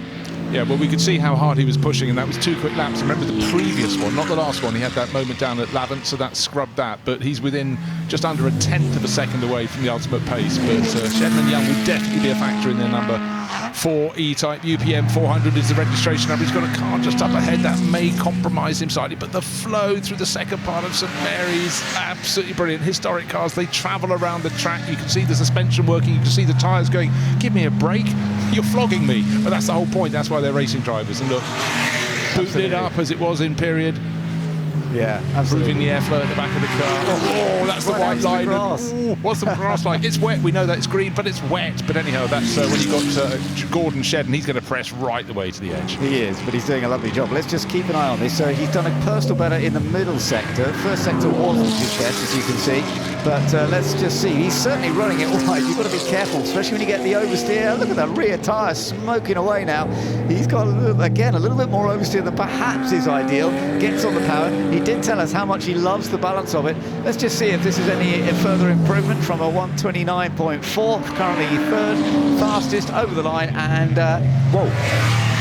Right. That's not him to the top, but Shedden and Young stay in 3rd, but that's become 4th place because Jordan Homer gone top and Ward and Kent. Jordan must be only just behind, isn't he? Because yeah, their times almost came up at the same time, but the new target time, Andrew Jordan, 1:28.8 seconds at the top of the pile, 1/10 of a second clear. Yeah, there you are. In the background, I think, is Andrew Jordan. So that's the car that has just set another new fastest pace. So Andrew, who had that little bit of a moment earlier on, but he's really flying along now. So these great stars of the British Touring Car Championship, they are loving these cars as well. Actually, that's the Chris Ward car that's right behind. There we are. There's the Andrew Jordan car. So he's the one who's now set the pace at a 128.846. and an advantage, as I say, of 0.1 seconds is very close. I think we could see some more changes going forward, but Andrew, one of the great stars here at Goodwood, as we know. And obviously the way this Cobra will deliver its power relative to the E-Types is very different. There's much more grunt, a lot more horsepower, and a little bit on the overrun there. But it's about getting the car, as we said, balanced on the way in and out of true form, and then settle in the middle of the corner, and then steering it on the throttle at the exit. And also, how good is your exit speed coming out of the chicane? Very, very good indeed. Tucked behind one of the Aston Martin DB4 GTs, putting out alongside all the extra grunt. Thank you very much. Well, absolutely, very, very impressive what he's been doing, and the way he controls it is fantastic. Now he seems to be getting absolutely to grips with the amount of oversteer in it, and now he's looking more and more confident. Chris Ward has just done a good lap as well, second fastest at this stage with the number 88 car, the E-Type. So we actually have a Cobra fastest at the moment, an E-Type in second position, and then another E-Type, the Ollie Bryant James Cottingham shared car, in third position. And we're looking at Dario Franchitti now, who is out in the car that Gregor was driving just a little bit earlier, Gregor Fiskin. So another of the Shelby Cobras. This is 1962 version, and we'll see whether this is going to be able to improve a little bit more. That is currently sixth fastest, so can Dario find a little bit more pace? This is the second fastest, the fastest of the E-Types. Chris Ward is doing a great job at this stage, and we shall see how he's also going right out to the grass again. Okay, when you're a pro, when you drive historic cars for a living, you race them for a living, you can push that little bit harder. But at that moment, Chris Ward didn't really want those front left wheels. Front left wheel on the grass.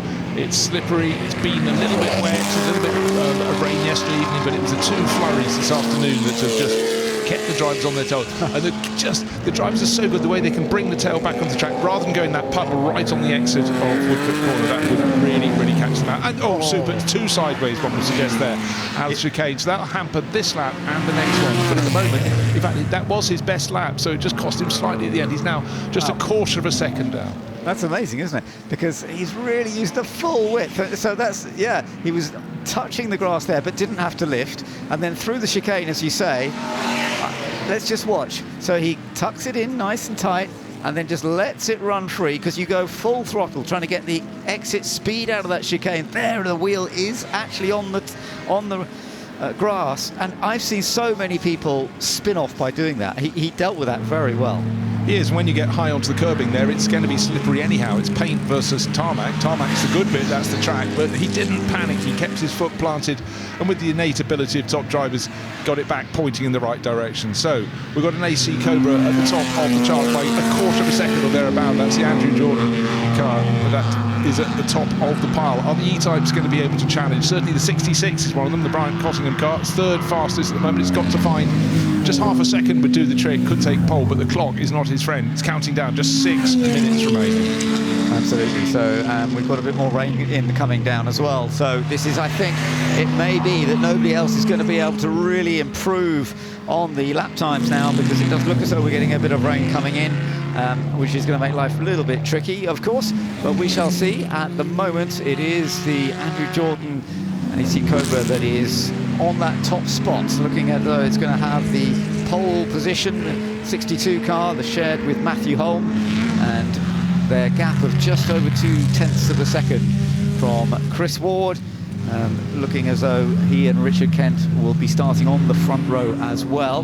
Just over 5 minutes still to go, as we've got several cars still looking for maybe just that little bit more chance. You're looking at Andrew Jordan now, fastest car so far. Yeah, I'm just sensing some of the cars are back. Yes, I was looking at the number 66 E-Type, and I sensed they backed off a little bit, and they have in that first sector. I think a lot of people are going, let's just keep it going in a minute, because it's only a little flurry, and it may blow past, but that moment when your screen's getting spots of rain on it, Ben, you just that question mark in your mind. Fastest of all is this AC Cobra with the black roof above the white body, and again, you can see the drivers are just trying to get a feel for, are the conditions worse? How much? Is it slippery? Is the rain only over at Lavant? Here is Lavant Corner as it happens, an Aston Martin DB4 GT going grass, gravel, keep it in a straight line, keep it in a straight line. Well done, back on grass, there is a chance to return. And hopefully you can shake the gravel off before you get back onto the circuit. That glorious metallic green car is shared by Max and Tom Chilton, family car prepared by the Jordans for them, but a little bit of fun, a little bit of learning. Yeah, but you can see there's a bit of rain on the camera there, and that obviously is making people a little bit wary now. There's another of the Aston Martins, the DB4 GT, that has also apparently just gone off. This is the Sam Hancock, Nicholas Ditting car. That is obviously the dampness out there. It can catch you out so easily, make you run off wide, and I do think that's why you're seeing everybody just ease off. There's no point in going mad at this stage. You're not going to go faster. You can't put a faster lap in. The grid is basically settled. I'm a little bit surprised that Emanuele Pirro, that car is still way down the list. Did it go back out? Because it's down in 21st position now. It had done better. It was up in about 17th position when Michael Russell was out in it earlier. So I don't know what's happened there. No, it's surprising. I was just wondering if Michael Russell wanted more time in the car and it came in again, but no sign of that. But anyhow, of course, what happens when you come in because it's raining, you don't think it's going to improve? Bright sunshine, that's what happens. Mind you, it's the Austin Healey, and it's a lovely car, but going up against the AC Cobras and the E-Types, very, very challenging, of course, and the Aston Martins from that point of view.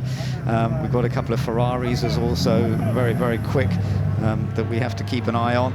So yeah, it's not always easy. There we are, just seeing the Jimmy Johnson go over the line, because we heard from Hartley earlier. Well, Jimmy Johnson has got them in 11th place at this stage, and you're also keeping an eye on Scott Dixon, number 16 in the E-Type, and that car is currently in 12th place. Only about 10 of the cars. We started off with 28 on the track, so about a third of this field out on the circuit, so they should have a bit of space. The Dragon Snake pushing on that lurid metallic, what colour do you want to call it, mauve, purple car. It's understated, as Ben pointed out earlier, but it's absolutely flying, but it's still just outside the top 10. This is Jimmy Johnson on board, 8-time NASCAR champion, and he's looking and seeing, he's probably going, does my car handle better than the E-Type in front of me? And the one he's looking at is the one we're looking at, AA600, car number 16. That's the Scott Dixon car showing with Nick Maton.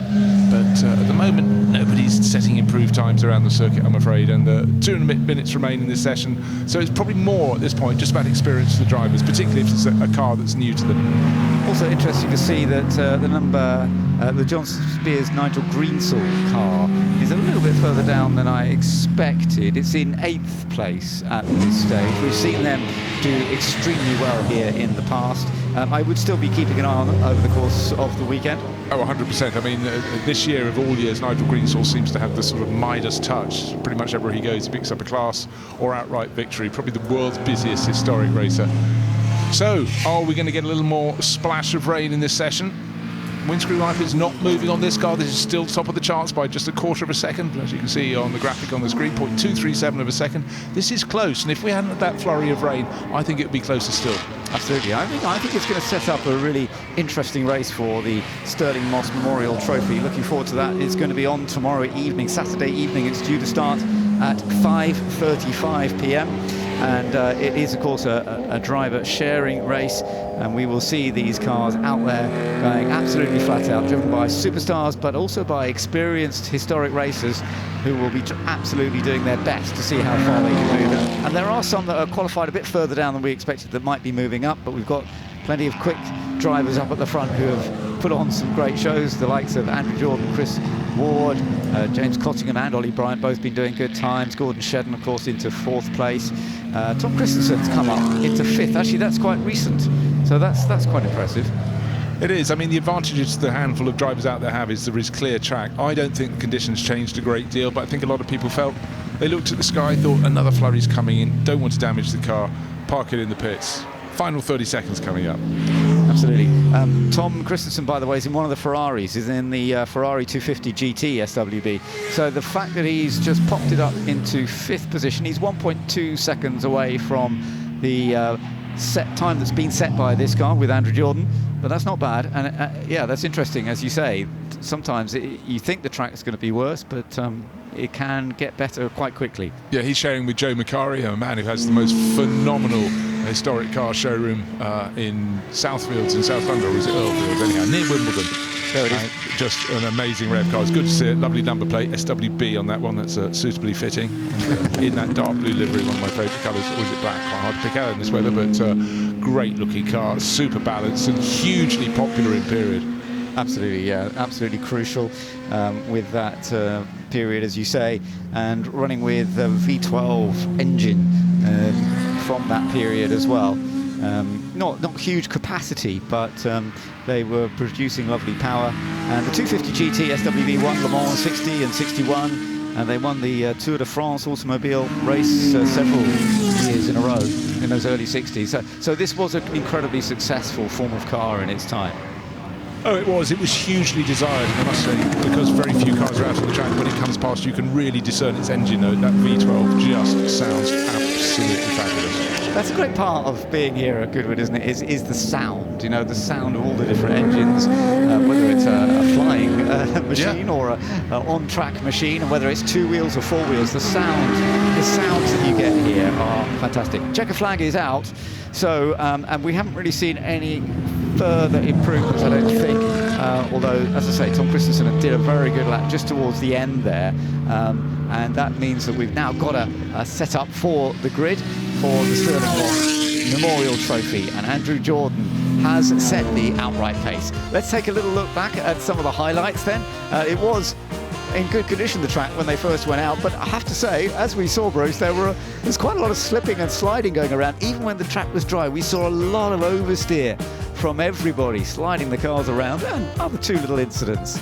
Yeah, not all doors closed. We did see cars going out, but tip-top drives in here, able to flow these cars around the circuit. I didn't say throw, I said flow. Yes. And it was about getting them balanced. The E-Types were quite happy to go out to the edge and occasionally just out beyond, but then the Cobras as well, they delivered their form in great style. But all along, the drivers were looking to see where the rain was coming from. Would it hit them? Should they go in? Should I come and change to my teammate? But certainly we had some wonderful high-speed performance, making these cars move, really dynamic. Yeah, absolutely. All these closed cockpit GT cars, even if it's a closed roof that you can bring down, all putting on a tremendous show, and Andrew Jordan setting the outright pace at that 128.35, which will be pole position when the race gets underway tomorrow evening.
Goodwood is just absolutely fantastic, and if you guys have never been here, you've got to come here very soon. You can get close to the drivers, you can get close to the cars, you can really feel like you're involved in the action. every form of motorsport here, from classic side all the way through to the most modern cars. You know, I see Goodwood just increasing and getting better each year. Lots of ideas spreading around, a lot of familiar faces. It's a fun fair, but with cars.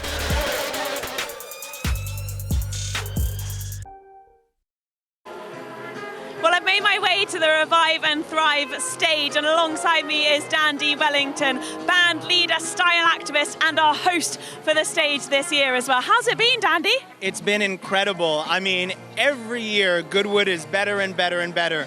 The style, the cars, and here it's all about fashion. It's beautiful. For you as well, every year it always heightens, something's always different. What have you been most looking forward to coming into this year? I mean, of course, it's seeing all my friends, you know, new and old, just coming together. But of course, talking with Dita Von Teese, I mean, there's nothing like it. It's got to be a dream, though. I mean, she is the queen of glamour, you know, so it's been great. But of course, I'm also looking forward to the best dressed and seeing how people strut their stuff. No matter what the weather does here at Goodwood, people show out. The sun's shining right now for us. Talk about your outfit then. We're talking about style. You love your vintage clothing. What are you wearing today? Today it's, as I normally do, it's a mix between vintage and new things. So you have things like this Kenton Kerwin jacket, which is a new thing, as well as my shoes, which I designed for my Harlemology collection. So this is part of my collection. My vintage style, not vintage values badge. But then vintage things like this particular amazing waistcoat that I got here at Revival just a few years ago.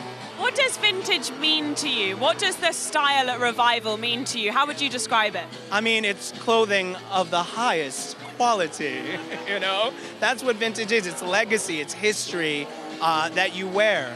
You know, it's you taking the stories of the past and you're adding to them with every wear, with every item, and, you know, bringing joy to the world. And how important do you think that is? Because I think Goodwood Revival is one of those places that you really see that come to life, but we want to see that more. Absolutely. I mean, this is a great first experience for people. If you don't wear vintage all the time, why not come to Goodwood and put on a little something and see how it can carry on into the rest of your life? And also, there are enough shops here to buy some vintage clothing as well. And it's wonderful to see so many people wearing stuff that, you know, their parents and grandparents have had too. Yeah, I mean, I was speaking to a gentleman the other day, and, you know, he has a jacket that his grandfather owns and an ascot that his father owned. They're not here with him, but they are here with him. You know, and that's important. That's what clothing can do. Those are the stories that we want. Well, Dandy, I know you've got a very busy day on the stage, so we'll let you go. But thank you for chatting to us, and I'm sure we'll see you in action very soon. Always a pleasure. Good to see you. Thank you. So we're down here in pit lane in the Alpine Hospitality, and I've found two Alpine Academy drivers, Nina Gaidman and Sukmani Kira. Guys, great to have you. Nina, first time at Goodwood? Yeah, first time here. I didn't really know what to expect, but I've been loving it so far. Excellent. Sugars, first time here? Yeah, first time. It's been really good to see all the cars going around. Excellent. And have you been over to Earl's Court and seen the three fantastic Alpine cars? Obviously, you're part of Alpine's Academy. How special is that to be part of, well, the Alpine family, but also the Academy, which has a strong history with females in motorsport? Yeah, well, I just sat in Lella Lombardi's old 24 Hours of Le Mans car, which was really special. It was a bit uncomfortable the cars back then, but yeah, really special to sit in the car of a woman that scored points in F1. Sukmani, you're still in karting, but you hope to be racing one day in F1 Academy like Nina is.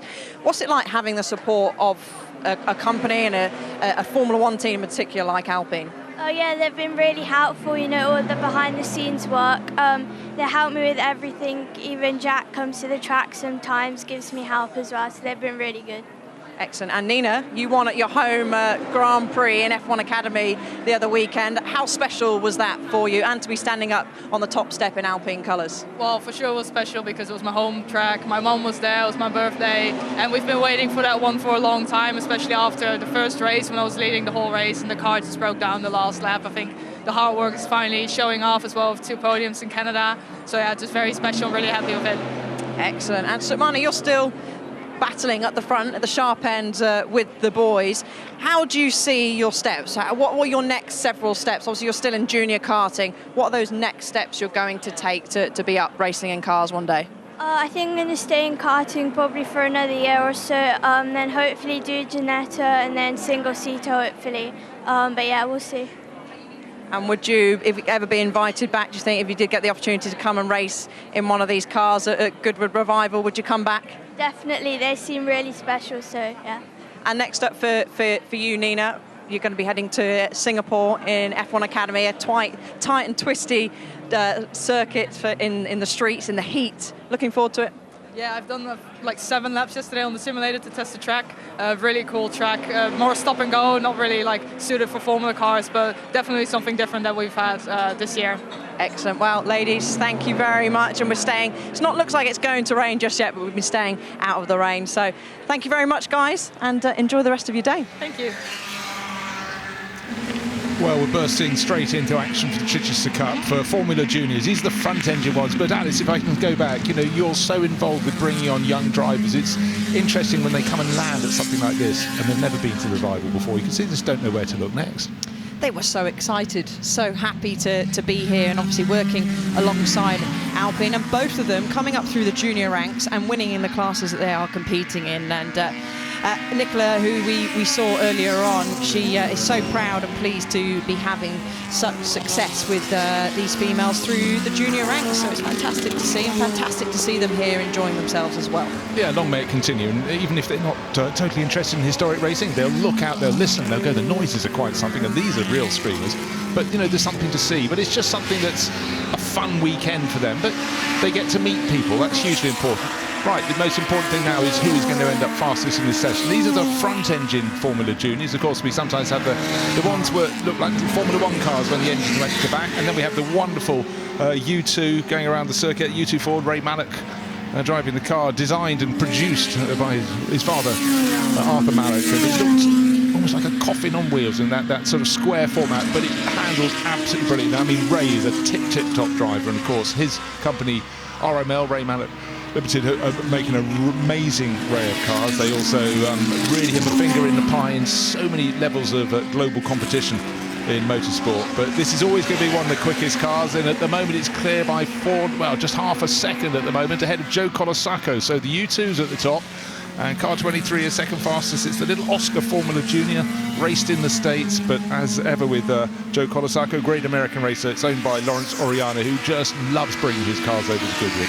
And in particular, this little 32 Ford that we see on screen is pretty handy in the wet, and it won at Nürburgring in August 1960. So if we do get the expected showers at any point for the Chichester Cup, let's keep an eye on this car particularly, because it's going quite fast, even in the dry. So Ray Mallock, experienced, knows where to put this piece of machinery as he just battles his way through some of the traffic. A slightly shorter session than the last one we saw out on track. This is only a 20-minute official practice session, and the cars will have their race on Sunday at 9:35 as Ray Mallock storms to the top of the times. And I was about to say 9/10 clear, but then quite quickly Roach in the number 12, who is behind the wheel of an Alexis Ford, just sneaks up behind, just under 0.2 of a second, separating our top two. Yeah, squint, and you could almost imagine these as junior Formula 1 cars. It's actually what they were, but the body shape there, engine up front. Now, hand up there, one of the Stangalini drivers acknowledging that another should go past, and that was Volpini, I beg your pardon. That was Roger Woodbridge, but again, awareness of where the others are. Often these cars have fairly small mirrors in the side, plenty of vibration, plenty going on, but we have an amazing array, and so many different constructors were competing at the time. This is a Tarashi Fiat. The cars that raced in the Italian Championship, which was very strong, used to generally be the ones with Fiat power. Well, makes sense, doesn't it? Offset driving position, so of course the transmission going down the one side of the driver to the drive from the rear. We do have a front-wheel drive car in this field as well to do things differently, but they were striving. The fields were big, and really it's so many ways the early days of junior single-seaters. Here, a little bit of smoke coming. Looks like it. It looks like a touch of smoke. Hopefully nothing to worry about. And this particular car was the car of Colin Davis, who of course was a specialist in Formula Junior, and that is more smoke than we would like to see now, and I would expect this car will be backing right off and heading straight into pit lane. to hope anyway, because we won't want to see anything being dropped on circuit, or of course the car having to stop on circuit. But back to on-track action, we've got the number 24 on our screens. This is one of our Condor Fords, Bruce. Yeah, and I'm presuming the Adrian Russell on board is the Adrian Russell who used to race in the Aurora British Formula 1 series. I could be wrong, but anyhow, great to have a car, local car from Surrey. Adrian Russell in the Condor, picking his way up the order. Target time still that set by Ray Mallock in that green U2, the four-square car. 1 minute 31.1 seconds, top of the charts. But Stuart Roach is close, and Adrian Russell third fastest at the moment. Absolutely whizzing past people in that Condor, and finding his space on the track. And of course all the drivers who, before they assembled for this, knew there'd been a bit of rain just in the session before and the session before that, but it's only really been a sprinkle, so the first few laps it's just getting the confidence in. Ray Mallock doesn't need the confidence, he's already knows his U2 so well, knows this track well. He pressed on early days in the session, but the rest now beginning to close in, and the one who's making the greatest progress is the man we're looking at now, Adrian Russell in the Condor. And it was quite a successful car back in its day, particularly competitive in club races and national Formula Junior events in 1960s, mainly because of its agility and handling that put it up at the sharp end, and more traffic for Adrian to sneak on through. But I expect this will be one of the competitive cars, and as you said, already looking quite at home. 11 minutes remaining of the session, and let's see if he makes any improvements. I doubt it because of the traffic. No, quite a bit off the time he set earlier on, and I wonder if we can sneak over and ask him a little bit later, see some of that footage. I see he's got an onboard camera on the right-hand side for his personal use, maybe a little bit of driver coaching for himself. Now I just want to sort of focus the mind for a moment. There's a car out there where the gear lever is between the driver's legs. If you look out for the person who's very uncomfortable in the Nike, which is car number 117, I'm not sure I'd designed it like that. However, anything they thought would produce a performance advantage, they'd go for it. Driver discomfort, well, oh dear, the Tarashi's still going around, and Daniel Saladini, I think, well, the exhaust pipe ain't quite where it should be. It seems to be sitting up high. Yes, he's got a black and orange flag out, so that basically means you've got mechanical. You need to pop into the pits within 3 laps, ideally as soon as possible. So I'm assuming he would have seen that and will be popping into the pits. Right, what we've got is the 2 fastest cars, nose to tail. The U2 is the fastest of all by just under 0.2 of a second. The Saladini car coming in still smoking. Hopefully that withdraw, but tucked under the, not under the rear wing, there are no rear wings, is the Alexis Stuart Roach driven car, and they are the fastest too, and we've still got time of plenty, 10 and a bit minutes remaining, and I think they'll pick up their pace, and hopefully this Tarashi has not been dropping too much oil. Maybe it's just smoke blowing in the wind, and the ex-Scuderia Madonnina, that was one of the top teams in the Italian series. That car in this livery can report to the pits and keep out of the way.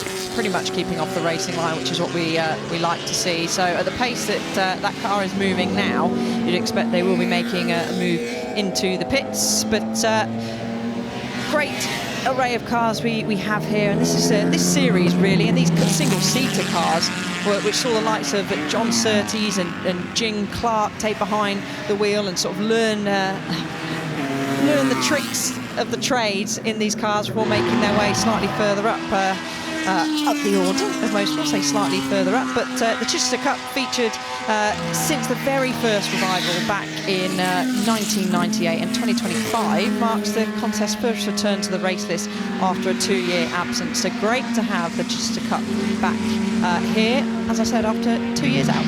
Yeah, what happens, you get a rotation, you've got 3 ages of Formula Junior car, and the one that the final period is when they look like baby Formula 1 cars, but with the engine at the back. We have the very early Formula Juniors, these are the sort of middle category, and we rotate like a crop rotation, but certainly every lap Adrian Russell is quick. He has the fastest time through the speed trap at the end of the first sector. He's very quick in a straight line. He's actually got fairly clear track. I think the next lap will be better. He's got time of plenty, 8 minutes 45 seconds remain, but he needs to pick off that car that's in front of him at a point where he's not slowing his progress. Where does he not want to find him?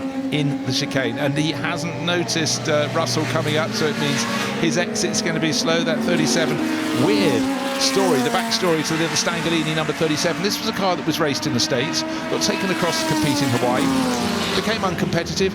So what do you do if your car's uncompetitive? Sell it? No, throw it in a swamp. And it lived there for about 15 years before it was withdrawn, given a bit of a hose down. But what a great backstory for the number 37 Stangalini. Yeah, and they've been perfectly restored. And yeah, fantastic to see it out here. Who would have thought throwing a car in a swamp, and then we'd see it later on, all those years later, here at Goodwood Revival. But each driver out there trying to do their very best, some wanting to be more competitive than others. Ray Mallock now, he's one that certainly wants to be competitive, just set the fastest first sector of anybody, so he's trying to stretch his legs at the top of the times.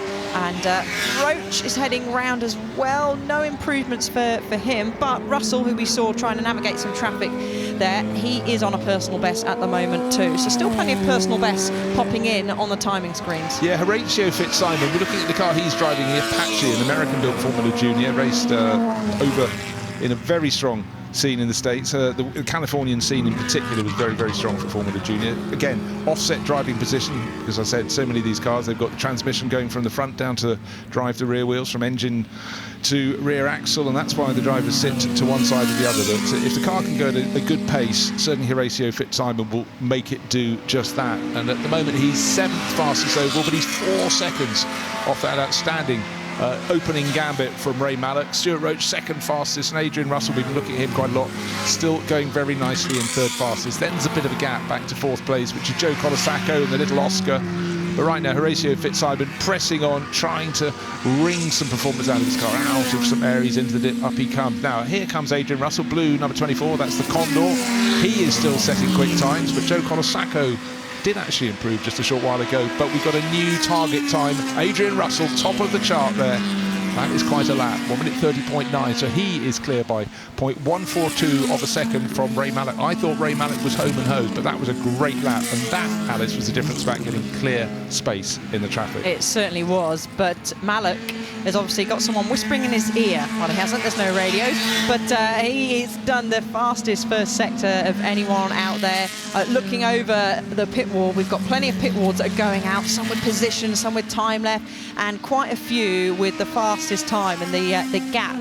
So I'm pretty sure Ray Mallock's time would have been on there for Russell, but Mallock, he must have some clear track out there because he is setting the fastest middle sector of anyone. Russell has continued to improve.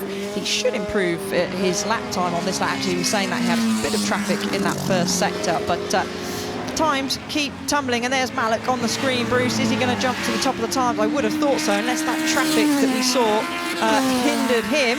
No, he does. 129.7. Yeah, and well, suddenly went 1.2 seconds clear, and then Stuart Roach improved.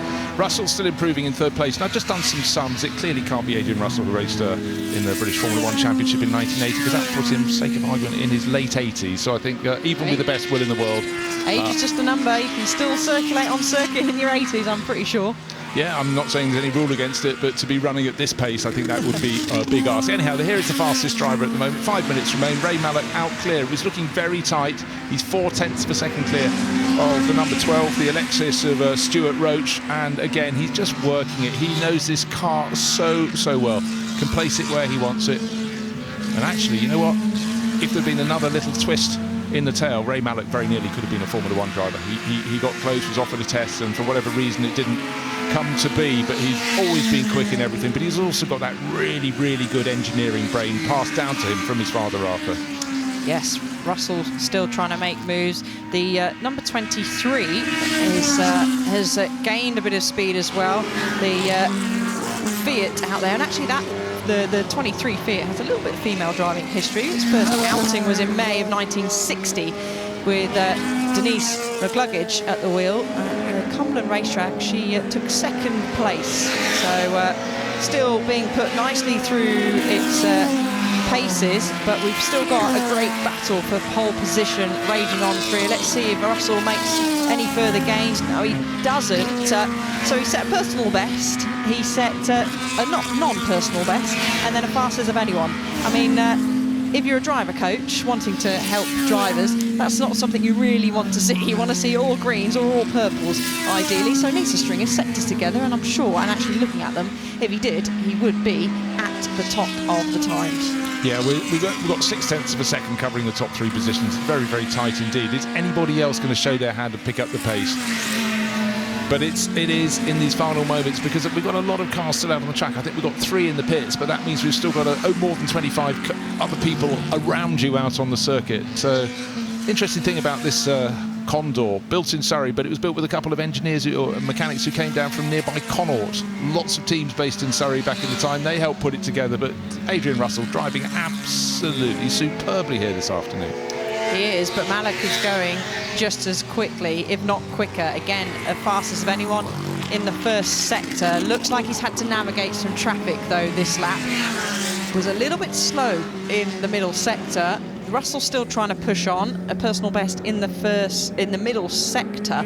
So Roach still going, unable to get sector times, at least on our timing screen for him. So we'll have to just keep an eye if he makes any moves. So no one really making any major improvements. The number 18, Fitzsimon, has improved on that last lap. He's in another one of our Fiats, and quite enough though to challenge the top 6. No, pole position is going to go to any of the top 3 drivers. Ray Mallett's got his nose in front, nearly 4 tenths per second clear. Stuart Roach right in the mix. Adrian Russell giving it his best shot, but I just think there's enough nous in Ray Mallett. He's going to look, can he improve? What's he got up ahead of him? He's got clear track, so if anybody is going to improve, it's likely to be Ray Mallett at this point. But you know what, his first timing sector, not the best. He's certainly carried lots of lovely speed out of St Mary's into the dip, up to Lavant now. Then you've got to place the car for not just the first apex, but the second as well, because exit speed is absolutely vital. The fastest part of the circuit comes now. There's a kink to the left, and it's a straight that isn't straight, but bear with me on that one.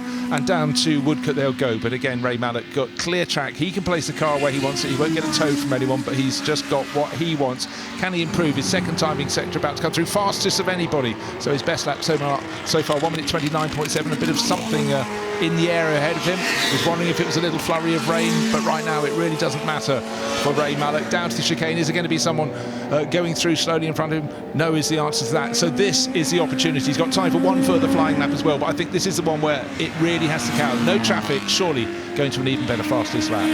You would expect so. Let's wait and have a see. A 29.1, nearly dipping into the 28s, and at the moment there's no one really out there that can challenge that.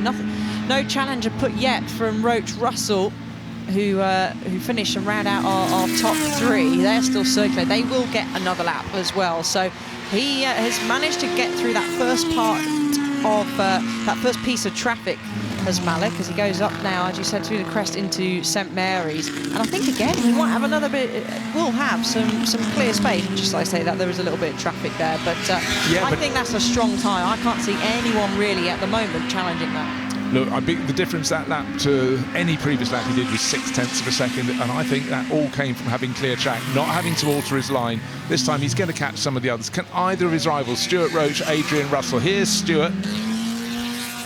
Nice clear track for him in the Alexis, but I just don't think his first timing sector isn't going to be good enough, surely. The checkered flag is now out, so it will be every driver's last shot, but I think that lap from Ray Mallett has got the job done. Yeah, traffic right in front of Stuart Roach. He's second fastest, maybe going to come in danger from Adrian Russell. Adrian Russell in the background of the shot in that pale blue Condor. Luckily, number 25 kept out of the way. That was the Alpha Dana, the really rare car with Jack Nellerman. Famous Danish racer who's been racing that forever and a day, but that kept out the way. But I fear for this driver, for Stuart Roach, it's too little, too late. It's not going to stick. Yes, I think it is, but we'll wait to see when he goes across the line, because the sectors aren't working for him. Can he go any faster? No. But that car, that Alexis Ford that he is in, a Goodwood Members meeting winner back in 2024, took pole in the Chichester Cup in 2016, as had a podium positions as well in 2006 and in 2012. So with that driver aboard and that car combo, it certainly can be a winning combo. And actually he did improve, dip into the 129.7s, but it wasn't quite close enough to match Ray Mallett. No, in fact, he managed to shave off about several thousandths of a second, so good consistency. Car 117, not at the sharpest end of the field, but overall 7th place, not too bad. That's the little Nike. That's the car I said where you'd gear the lever between the driver's legs to focus the mind. Charles Cook coming through in that, so no late improvement for him. Couldn't quite tackle Horatio Fitzsimon, who's in 6th place, but the first 3 cars in the end, that brilliant final flying lap from Ray Mallett, 0.6 of a second clear, and a similar margin back behind Stuart Roach to Adrian Russell. They were the quick 3, they negotiated the traffic. Last few cars coming up to complete their runs, but really advantage Ray Mallett and the U2. It is, and they've got a bit of downtime. Oh, the number 8 has pulled off to the side. I'm assuming. Oh no, looks like there might have been a bit of contact there, potentially with the wall. So that's Alex Morton in our 1960 Condor Ford. But I was just about to say they've got plenty of downtime now till these cars are next out on track, which will take place on Sunday, and plenty of time for the number 8 to hopefully all get fixed and patched back up. Yeah, hopefully so. It looks like there's a bit of a jaunty angle on the suspension of the car that was up against the tyre wall there. But a clean session, and for the driver who's at the back of that queue, the green car with the sort of bronze and white helmet livery, that's Ray Mallock, and unfortunately the one at the side of the track is the other Condor. Two in the event, but Alex Morton's car good for third, and this one good for nothing. You can see there's been a bit of a ding on that left rear suspension, so tyres hitting tyre wall and body modifying accordingly. But hopefully that could be flat-bedded back, and we'll get the next session underway ASAP on what is a windy, bright and occasionally cloudy afternoon here Friday at the Goodwood Revival. This is a day of practice, but we do go racing tonight into the sunset, but it's always that flurry of rain. Let's take a look back at the highlights of the Chichester Cup race. The practice for the race coming up to Saturday at Goodwood, and it was a pace set by Ray Mallock very early on in his U2, looking very comfortable indeed. And it was a mixture of Geminis, Stangolinis, and unfortunately the smoking Tarashi that went round for a little too long. Driver getting a faceful from the cockpit. He was asked to report to the pits because they didn't want that oil spread around the circuit. And then Adrian Russell pushing, probing and working his way up into third place overall. Stuart Roach was in the mix as well. Traffic was not everybody's friend, Alice. No, it certainly wasn't, but they all managed to keep out of each other's way in a sense of not making contact, which is good. But big challenges at the front. Mallet, Roach, Russell, and a late charge from Roach. He improved his time but was not able to challenge our pole sitter Ray Mallock. Yeah, the sun was shining on Ray Mallock, the family car developed by his father Arthur, and just driven supremely well. The conditions slightly slippery, but it was about finding the way through the traffic for the faster drivers, and the driver who did it best of all, there he is, the star on the helmet, the starring car, Ray Mallock.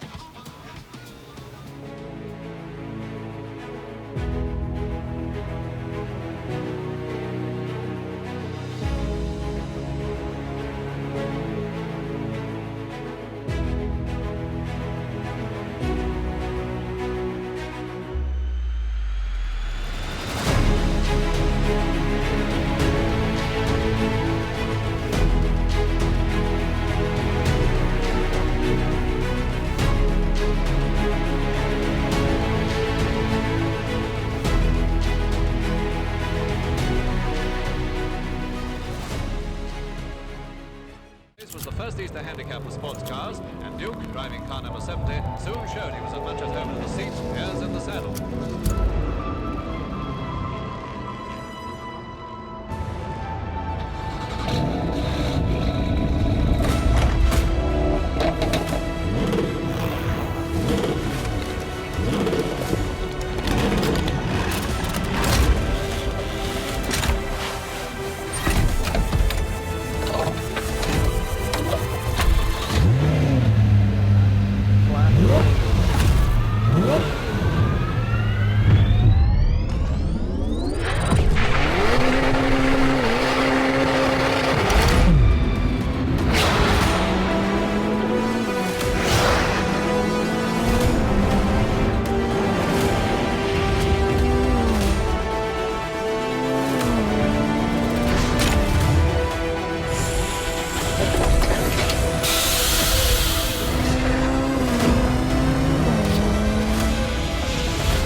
Well, it was brilliant to see those wonderful single-seaters lap the Goodwood Motor Circuit for their practice for the Chichester Cup, and we are well underway with all of the track action taking to the circuit. And I think it's safe to say that the weather has been very British.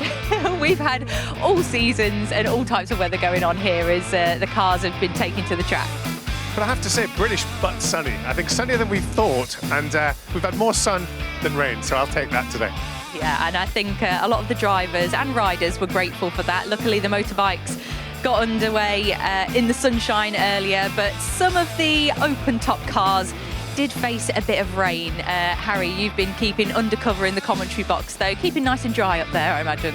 Yeah, I'm fuming that you've brought me out here into the rain. Thank you very much for that. But no, I've been up in the commentary box for most of the morning, and I mean, it just goes to show, doesn't it? This event every year, it's brilliant every time. Such an eclectic mix of what we've got on offer.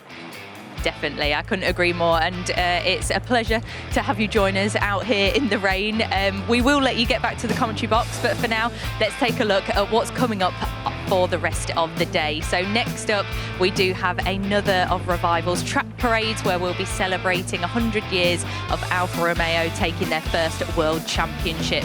That is followed by a few more practice sessions before we see the first race get underway for the Freddie March Memorial Trophy. We're all looking forward to that one at 6:30.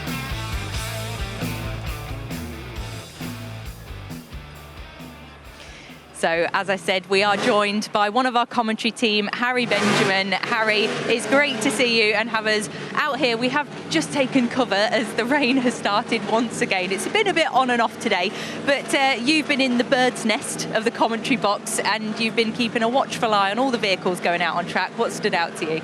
I have to say, looking at the St Mary's Trophy today, it's always a bit of a standout one, really. Seeing these sort of saloon cars brought out of retirement and forced to go racing with some pretty immense stars. We had the Part 1 earlier on today. You know, where else do you find IndyCar champions, NASCAR winners, Formula One stars, touring car aces, all in the same field? And the one that really caught my eye was the one that ended up going fastest, the Ford Fairlane. Absolute sort of American muscle, but was here brought to the British Saloon Car Championship. Steve Soper at the wheel. It's going to be a great race to watch on Sunday. We've got Part 2 qualifying later on today, though. Yeah, no other place like it other than Goodwood Revival. Like you say, those incredible cars matched with superlative drivers that are taken to the track. And David, we were talking earlier, I know you had your eye on the Sterling Moss Memorial Trophy practice as well. I guess known as one of the most beautiful races that goes around Goodwood with those really pretty, really expensive cars. And you had your eye on some of those. Absolutely. I mean, as you say, I'm a big fan of the St Mary's, but the Sterling Moss, you just see these cars, and not only the best looking, most gorgeous cars, pre-63 GT cars, but the most valuable cars, or some of the most valuable race cars in the world. You had DB4 GTs, there was this fantastic 300 SL Gullwing in like a satin grey colour. And then I saw, you know, that really lurid AC Cobra Dragon Snake, driven by Jimmy Johnson, who's become a bit of a regular here now. And then one of my favourites was Joe Macari. He's driving this 1961 Ferrari 250 GT, and I asked him about it, and he's got Tom Christensen partnering up, and he said, you know, we've all got our cross to bear. He's going to have to drive fast to give the young lad a little bit of help to the line. Yeah, you've painted the picture so well there, and that's just the practice, so we've still got the race to look forward to later in the weekend. But I think we need to move on and talk about our next parade, because this is going to be a great one. As we mentioned, 100 years since the Italian manufacturer Alfa Romeo took their first World Championship. Harry, what can we expect to see in this parade? Revival always put on a good one. Well, I think we can expect to see a whole load of Alfa Romeos heading out onto the motor circuit. We really are kind of celebrating a revered mark that, as you say, between sort of 50 and 100 years ago was really enjoying the sort of golden era of motorsport. You talk about the P2 there, which was their first ever World Championship, winning 100 years ago. You go back 75 years. We're celebrating 75 years of Formula One this year. Alfa Romeo, such a pinnacle of that. They took 1, 2, 3 and the first ever European Grand Prix, then known as, well, now known as the British Grand Prix at Silverstone. 1, 2, 3, Giuseppe Farina taking the win. Reg Parnell was the big name here, of course, at Goodwood. So Alfas really are the talk of the town as the rain has just started to get a bit heavier, David. Yeah, I guess, like you say, we're talking about this golden era of motorsport for Alfa Romeo, and as we say that, the golden showers have started coming down as well. But this doesn't stop them shining out on track, David. No, absolutely. And you just think, you know, we do these celebrations at Revival, and Alfa Romeo has just got this such a rich and storied history. They were winning, as you say, the inaugural Manufacturers' Trophy 100 years ago. That was before some of these manufacturers we see have even been born. And they were racing before that with the Targa Floria 1923. And we're seeing some fantastic cars, of course, the prototype that Enzo Ferrari won his first race in. And it's just a fantastic brand with such a great history. And let's be honest, gorgeous cars. Yeah, there is a wonderful array going out to the track now. So let's get to our commentary team, who will tell us a bit more about those magnificent machines. Thank you very much, Ben Edwards and Bruce Jones with you as we look forward to this, although the weather conditions are a little bit tricky for everybody because the rain coming down heavy at sort of one end of the circuit and not in other parts. And of course, for some of these machines, they're going to get a little bit damp doing the demonstration. But nonetheless, Bruce, it's lovely to see this Alfa Romeo collection. And as they were explaining, you know, we are celebrating some key years, 100 years since that 1925. It was called the World Championship for Manufacturers. It wasn't called F1 in those days, but it was that first World Championship win, and it was Alfa Romeo that did it. It certainly was, and some of the most fantastic cars of the P3s. I'm delighted we're alighting on this pale blue one with a dark red stripe. That was a nod to Alfa Romeo, the Italian racing red, but this is a car with a phenomenal story. It was racing down in Uruguay, Jean-Pierre Wimille car, and they decided for various tax reasons it needed to be taken out of the country, so they made a raft out of oil drums. I'm not making this up, by the way. Painted the car a different colour, had some native Indians just to basically get it across the River Plate and out of the country, and then it was recovered to go on to do other things. The longer the history of a car, the more unlikely some of these elements were, but also cars went all around the world. But the P3, still just such a fantastic car, so brilliantly developed. And of course, if you look at the P3 that's following, it's got the great big Ferrari badge at the front of the nose. You can just see it up high, the prancing horse, because of course Enzo Ferrari ran the team for Alfa Romeo, and he made sure that when it looks like P3 was the ones to have, he bought the entire stock. That's the way to beat the opposition. Absolutely. No, it's a very good point, because Enzo Ferrari was crucial to some of the success that Alfa Romeo took, particularly in the 1930s, because he was running his own team then. But of course, after World War II, he went separate. And ironically, of course, it was Alfa Romeo who then went on to win the World Championship, the first ever F1 World Championship in 1950. They'd already been winning lots of races in what they called Grand Prix racing, hadn't they, post-World War II. And based on a car that actually had been originated in the 1930s, the Alfa 158. Yeah, the Alfetta, absolutely brilliant. I mean, they were so far clear, but you think, hold on, that was effectively 4.5 years after the end of the Second World War. Surely some other stuff was made in the interim, but no is a simple answer, and they did very well to stash the cars away, keep them out of harm's way. And there is one of those Alfettas with 41 on the bonnet, on the nose of the car, and the team obviously running in the days where you ran in your national colours. To run all the cars in the red for that opening Grand Prix at Silverstone would have been quite confusing to see which was which, so they did. Each driver had an identifying series of stripes around the nose of the car. Very, very clever tactic. Yeah, it was a clever. And it had a 1.5 litre supercharged engine, which in the 1930s, when they started building those, it had just under 200 brake horsepower. But I gather that, you know, by the time they got up into 1951, 51 was the last year that Alfa continued, they were getting up to about 400 brake horsepower, weren't they? They were, and wonderful rainbow. That also means the sun is coming back over Goodwood. We don't want this display, this celebration of Alfa Romeo's centenary of taking that first World Championship in 1925, to be spoilt by the rain. But, you know, beautiful shots over here. But yeah, I mean, the full array of cars is the thing that really surprises me. You know, you often think you know a period of racing from a manufacturer, but the evolution and the fact that racing was far more global than we thought. As I was saying, that P3 that had to be got out of Uruguay for whatever reason, you know, you suddenly realise the global spread was there. Second World War was an interruption, and it took quite a long time to get everything back going again, didn't it? It did, yes, absolutely. And thankfully, Alfa Romeo were able to survive. And actually going into the 50s with Formula One, and then they decided to cut out of Formula One because the rules were changing going into Formula One.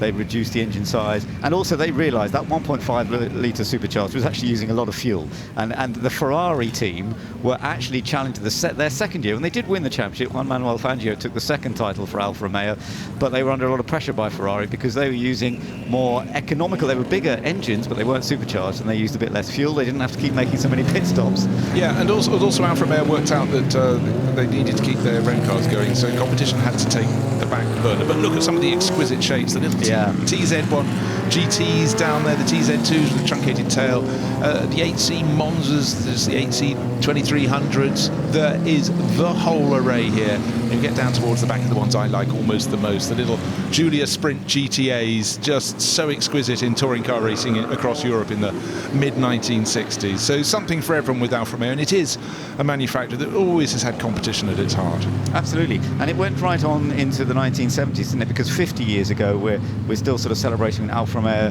dominated the World Sports Car Championship with the Tipo 33 TT12. I'm not sure if there are a couple of them here, or slightly earlier versions. I'm not sure I've seen any out on track No, yet. I think they're in the Monza pit lane. Yeah. That's the special pit lane. In fact, we could probably look out the commentary box window and see if they're still down there. They're in a wonderful display. Not all the cars are runner, but we've got the Disco Volante out there, and so many other things out there to enjoy. The little Giuliettas from the 50s. But the thing that always gets me when you go and look at these cars, each one, even though it's supposed to be the same model, has an evolution of some sort, and that very much is the story of the 20s and 30s. And again, you do need to get down and take a close look. But the famous clover leaves, the 4-leaf clover that was on the bonnet of the early runners, and then of course the badge changed, and Averea Milano. But also you get the development cars, the one with the white bonnet on the red bodywork. You know, that is one which was a muletto. It was for testing engines, it was for testing tyres, and that sort of became the accepted terms. But as we can see with the model with the 82.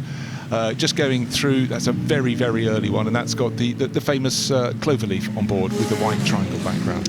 Absolutely, and of course what we're looking at is a mixture of the Alfa 8C 2300, which very much tells us what the engines were. 8C means 8-cylinder, 2300 means it's a 2.3-litre engine. That's how they named them. But so they were then named after Monza, for example, because they had so much success. For example, just in 1933, those type of cars won 14 major events. They were so dominant in that period. Yeah, they really were. But you know, when you trace back to the very, very early models, there's something rather special about them. And the fact we've got some here that have been in families, that the Mann family has owned one of the cars here since the 1950s. That's generations of being passed from hand to hand. Absolutely wonderful, yeah. Lots of Mille Miglia victories. Of course, that was one of the great Italian races pre-World War II, and again post-World War II, but pre-World War II, they were absolutely dominant. 10 victories, 1928 to 1938 with the 6C and the 8C. Absolutely superb. Their first Le Mans win, which initially was with there we are. We have got one of the later 1970 cars out there, actually. I thought they were going to be sitting down, but this is good to see, because this is sort of the origins of the car that then went on to win in 1975. Yeah, and didn't win Le Mans. They won the World Sports Car Championship, but they weren't able to race at Le Mans. Everyone always wants to win Le Mans, but anyhow, they took the title. Henri Pescarolo, Graham Hill, dominant that year. But you know, there are loads of periods in racing where sports car racing is strong, and it certainly was when they won that. Then it went into a bit of a dip in the late 70s, but some of the top names in those days, all the Formula 1 drivers would be trying to get themselves into sports cars as well, to earn more money, and you never know, to keep their careers up in lights. But Alfa Romeo had a certain magic about it back then. Yeah, absolutely right. But it's lovely to see this mixture of machinery that we're celebrating from, as we say, 100 years ago to 50 years ago for Alfa Romeo in competition and competing with such remarkable machines. And I was just mentioning at Le Mans, some of the early 8C 2300, they actually initially, you'll see there are a couple of slightly longer wheelbase versions, because the original rules, I gather, you had to have effectively an extra passenger space, but they quickly changed that. You still had to have a two-seater, but the original rules, you had to have a slightly longer version of the chassis, but they did really well at Le Mans. Their first win was in 1931 with the 8C 2300. Sir Henry Birkin was one of the drivers of that, but they went on to 4 wins in a row in those early 30s. That was the only time they actually won outright, though, at Le Mans, wasn't it? No, yeah, and it was absolutely fantastic. But just looking at these Tipo Bs, or the P3s, as they're known, come from the Auriga collection and have been built up absolutely beautifully. And again, they have the evolution. The red one has got different front suspension to the pale blue one we saw with the X1 Meal car with the stripe down the side. So constant evolution. But the earliest cars, unfortunately, we didn't get a P2 to come here wasn't released. It's a national treasure back in Italy, and the paperwork became too much during the summer break, so that's a big sadness. But to see the P3s is always special. But the really early ones, the two Targa Florio cars from about 1922 and 1924, so those are very special. But fans of a certain age, people like me, looking at these Alfa Giulias and the Sprints and the GT-Ams, they're very special too. They are lovely, aren't they? And of course there are modified versions. I mean, this is one of the more sort of standard looking of the Alfa Giulia Sprints, which were very successful. They made them very light too, with aluminium floor, and they worked on just providing plenty of horsepower, but on lightweight, and it was very efficient. But then of course they had some of the Zagato modifications of them as well, didn't they? Looked a bit different. And there's one of the slightly early ones. That's the Giulietta, isn't it? Before it came the Giulia, it was the Giulietta. Yeah, the Etta meaning the smallest version, and that's. But again, now look, how's this for elegance? So your travelling bag out on the pannier bag, if you like. That's a Lucas Huni driven car, Swiss number plates, and Lucas's cars are just beyond exquisite in terms of their preparation. So superior elegance. So these aren't all competition cars. Some of them are cars that were, your road cars, but sort of the ultimate road cars of the time. But the P3, we're looking at one just coming in shot in front of the TZ model. There's no way that wasn't a competition car. They were just mighty, the P3s.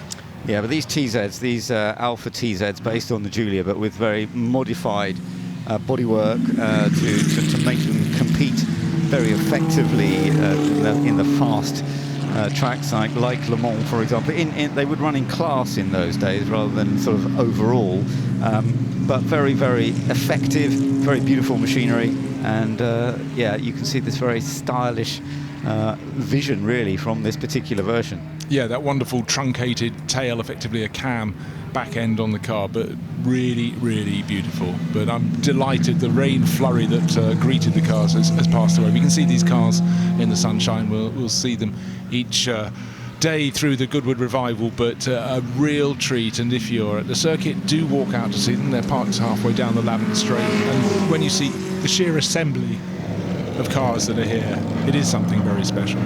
Yeah, absolutely right. We shall see how it all goes as we go through the rest of the day as well. So there's another of the more straightforward Giulias. That's the Jolly Club version there, the number 176. And so yeah, there was so many people racing these machines all over Europe, and in fact they also went into rallying, didn't they, in the 60s too? Rallying and hill climb. There's the checkered flag at the end, so the drivers going past. Yeah, I mean, cars had to be much more multi-purpose, and I think a little Giulio could have been race rally. That one with Garage 59 sign writing, that must be Alexander West. He's got quite an array of cars, but he's very much involved with the Garage 59 GT teams. But just sitting out, it is a windy day, but going around the circuit, smiles all around, and just great to see, particularly the 8C 2300s, wonderful cars, the long chassis 8C. But to me, the stars of the show have most definitely been those pair of P3s that we saw as the real representatives when Alfa Romeo got a grip on motor racing and really started winning. No, it was absolutely wonderful, as you say, pre-war, with the single-seater ability that they had to take such great victories, and absolutely superb. And then what they managed to do after the war, and then going into the sports car world, of course, that was impressive as well. But as you say, the P2, which sadly we don't actually get to see this weekend, but winning a total of 14 Grand Prix back in its day between 1924 and 1930. And some really lovely machinery. And this one is the Disco Volante, the flying saucer, but it was specially modified but beautiful. This is one of the cars, doesn't matter if it doesn't win races, or it did win races, because it is just such a work of art, and always a delight to see that one. It is. We see it here at Goodwood, I think, before probably. So it's a lovely looking machine. One little story to go with that. But let's go to highlights, because there's so much to enjoy. So let's have a little look at some of these remarkable mix of Alfa Romeos, starting off from 100 years ago, when they went into sort of single-seater events and sports car events like Le Mans, and taking victory in that first World Championship in 1925, then taking their first win in the early 1930s in Le Mans with slightly bigger versions effectively. But then you're going right up into the 1950s, 1960s, and even just into the 1970s. But as you say, these early single-seater race machines, so great to watch. Fantastic. These two, the P3s, to me, the stars of the show. Everyone has their own favourites. If you were born a little bit later, you might love this car, which is the 33, the TT model, and great to have those out there celebrating at various points across Alfa Romeo's race history.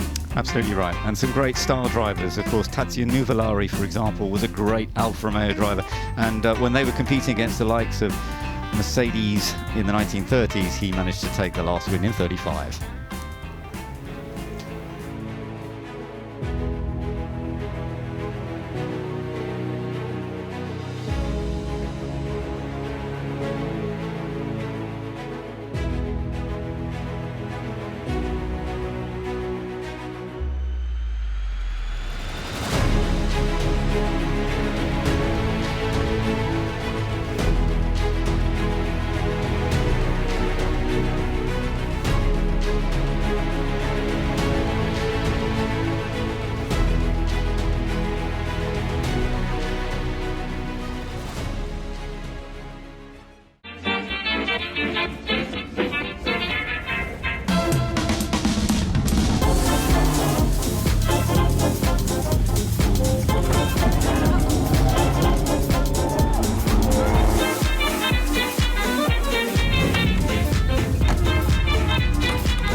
Unforgettable, that's what you are.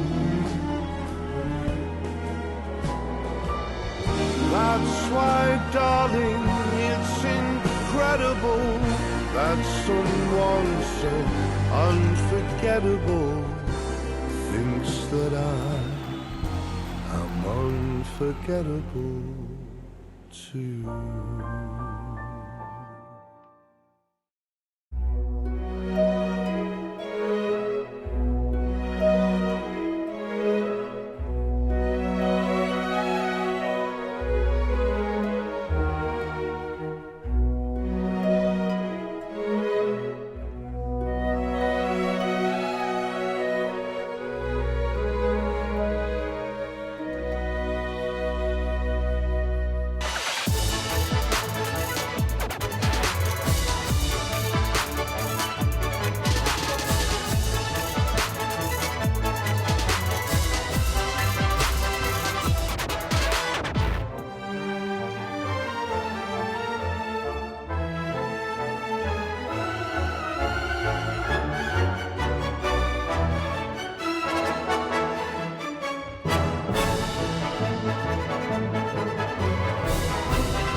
Well, alongside me now is Paula Sutton, a stylist, a writer and the creator of Hill House Vintage. So you are the most perfect person to be here at Goodwood Revival. Thank you so much.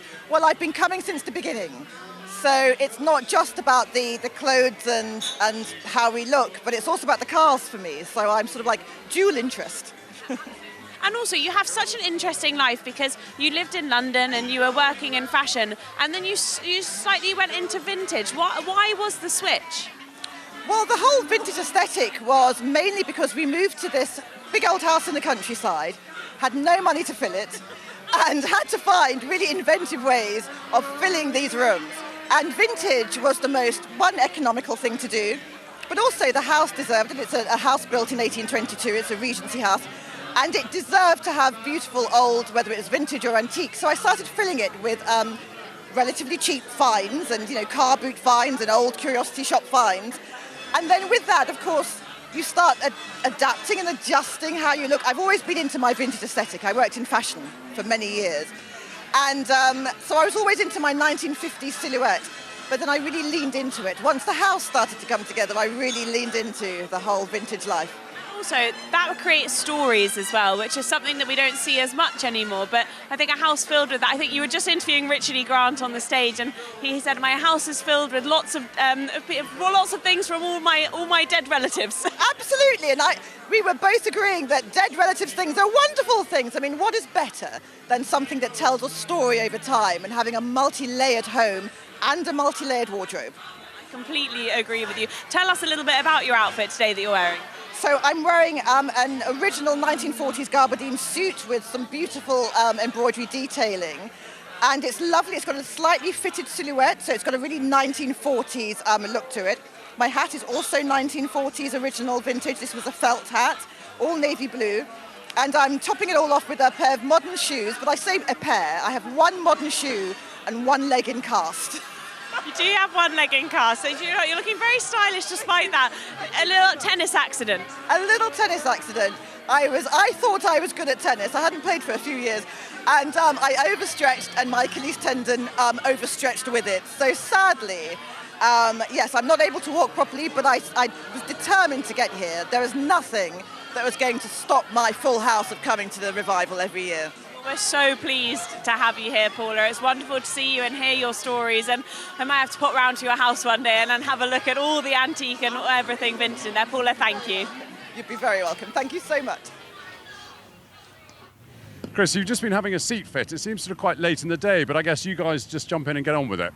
You're exactly right. It is a little bit late in the day, but fortunately the seat works and it's comfortable for me to drive, so I'm looking forward to getting out in the D again.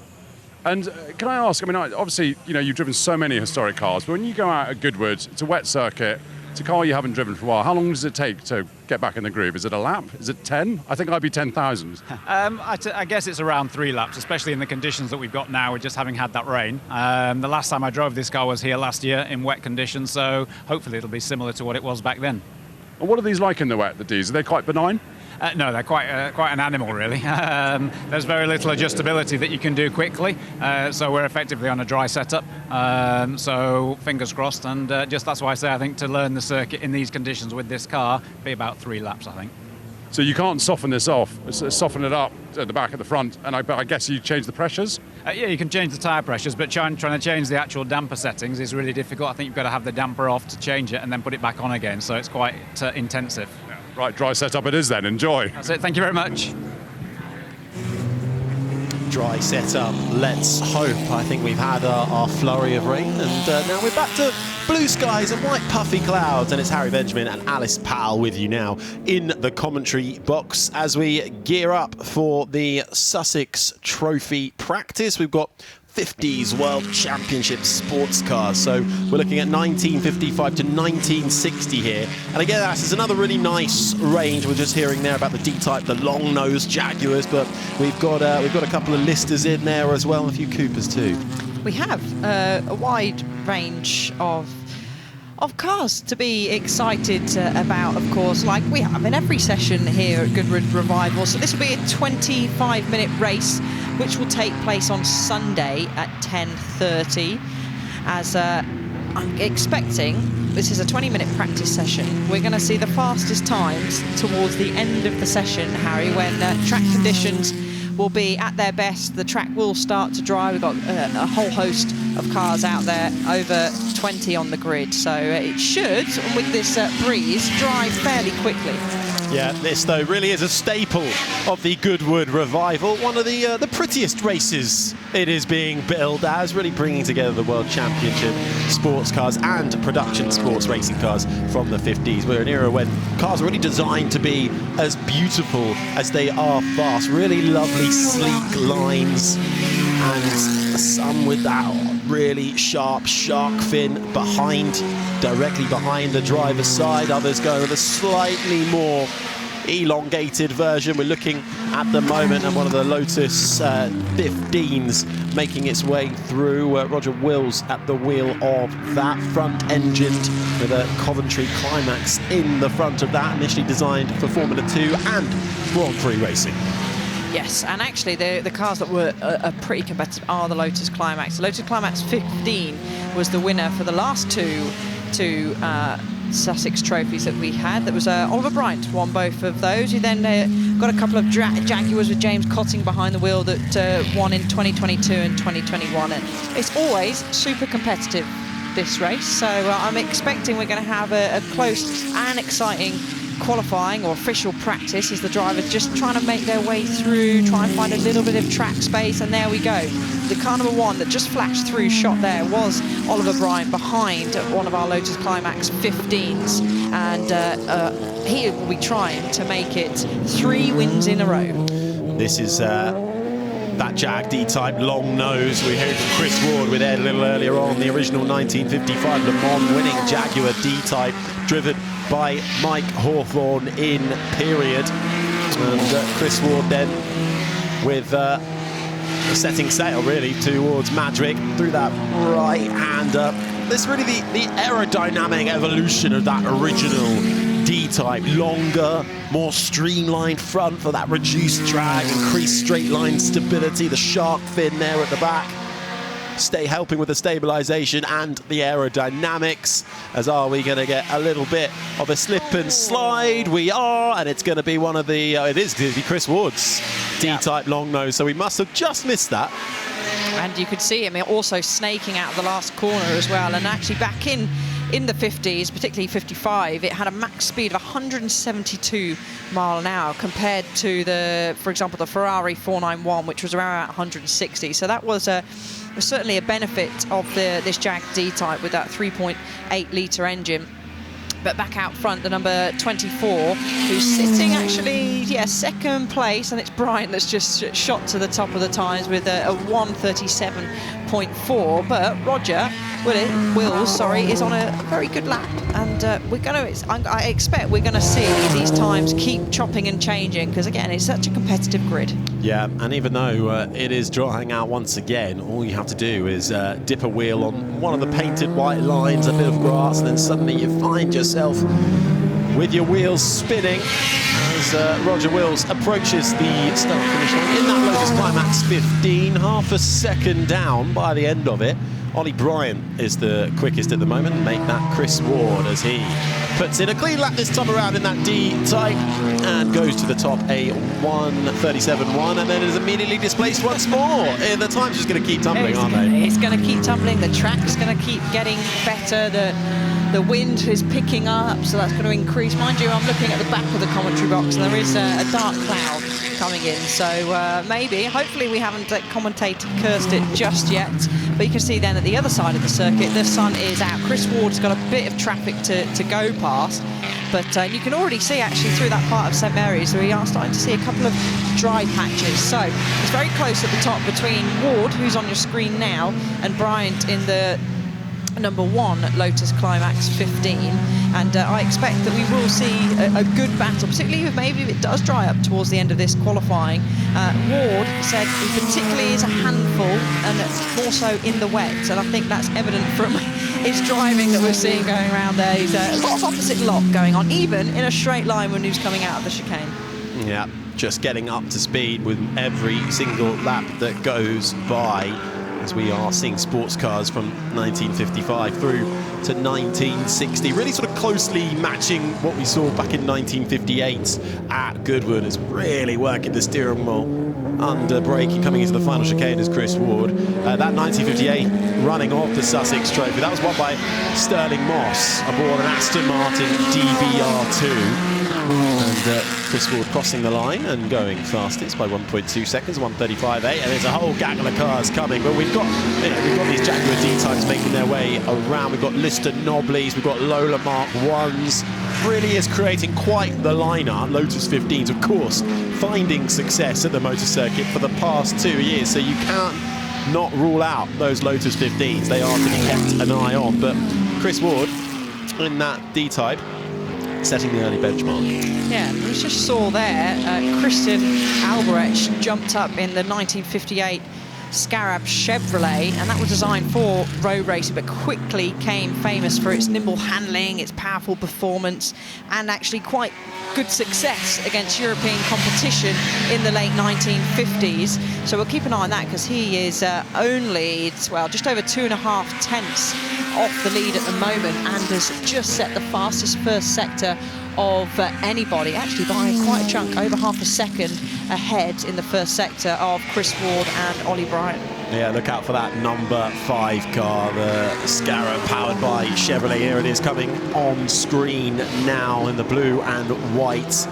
Mark 1 base, actually left-hand drive, which is painstakingly constructed around the survival cell and remade with completely as original components. Public debut when it first came out was the sort of stuff of legends, really. Driven at Riverside, broke the lap record on its first flying lap. Incredible. Bryant all over the back of him though, so Will Bryant immediately then goes even quicker. So is he backing off maybe to just get a little bit of space and see if he can duck, in the toe of his competitor, because it could be a nice tight battle between these three for pole position. Wills has just popped up into P4, displacing James Cottingham, who's dropped down into 5th place. James is in the 1959 Jaguar. Yeah, big powerful 3-litre Jaguar XK engine. Was those Tejero Jags, a couple of them in the field as well. Looking at the number 1, another of the Lotus 15s. This is currently the pace setter, Ollie Bryant, chasing down Christian Albrecht in the number 5 Scarab Mark 1, left-hand drive versus right-hand drive. Almost matching each other like for like, but they are fighting out for the top spot at the moment, and we have a car off, and that is the Lister, Nobly. The Saif Assam car. Has he had a bit of a spin, able to get back going and back onto the circuit? Doesn't look like there's any big visible damage there for the Lister Jag. That was coming into Woodcote, a tricky braking zone in the dry, let alone in the wet. Ward up to the top of the times, the first driver to break into the 132.3s. Ollie Bryant, though, is still looking quite handy, but he is tucked up quite nicely behind the number 5. And Wood now, we've got Wood jumps up to 2nd. Another one of our drivers to dip into the 132s. He's in the number 26 Lotus Climax. So again, hugely strong here are the Climaxes. That's James Wood, and the Climax that he is actually in competed in the TT here at Goodwood in 1959, Sussex Trophy as well in 59 and in 60. So plenty of racing history for that car, but we've also got Fred Wakeman who's jumped up as well. Yeah, Wakeman just jumping up to 3rd, but you can just see the track ramping up with every lap. It might well be another case of last one over the line and don't hit the wall, which is what the number 41 might have just had a glancing kiss with the 1959 Lister Jag, costing Mark Dunner at the wheel. Let's see what happened, and that's one way to find yourself off the track, and he did have a bit of a touch against the tyre barrier there, able to get back going. A little bit of an indentation on the rear, but he's able to get that back into the pits. Maybe it'll buff out. Is that the technical term? Hopefully. I think it might need a bit more than a buff, but I just wondered if he was going to go into Parc Ferme, but he didn't. He has gone into pit lane. So let's see if Chris Ward can make any improvement on this lap. He doesn't. He had a bit of traffic, particularly in that first sector, so and the last sector as well, so wasn't able to make any gains. Wood is improving in the middle sector on this lap, and Wills hasn't been able to improve on this lap either. So quite a bit of traffic. It appears that these sort of faster drivers that we have, Harry, in the sort of, let's say, the top 6, they're hitting the traffic at the moment. That is the thing around this Goodwood Motor Circuit.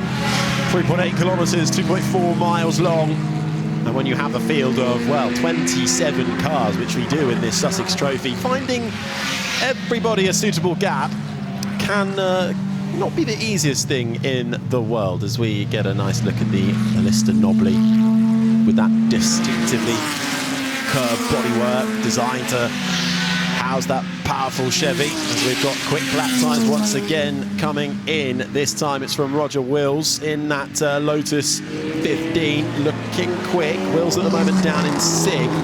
with a good middle sector.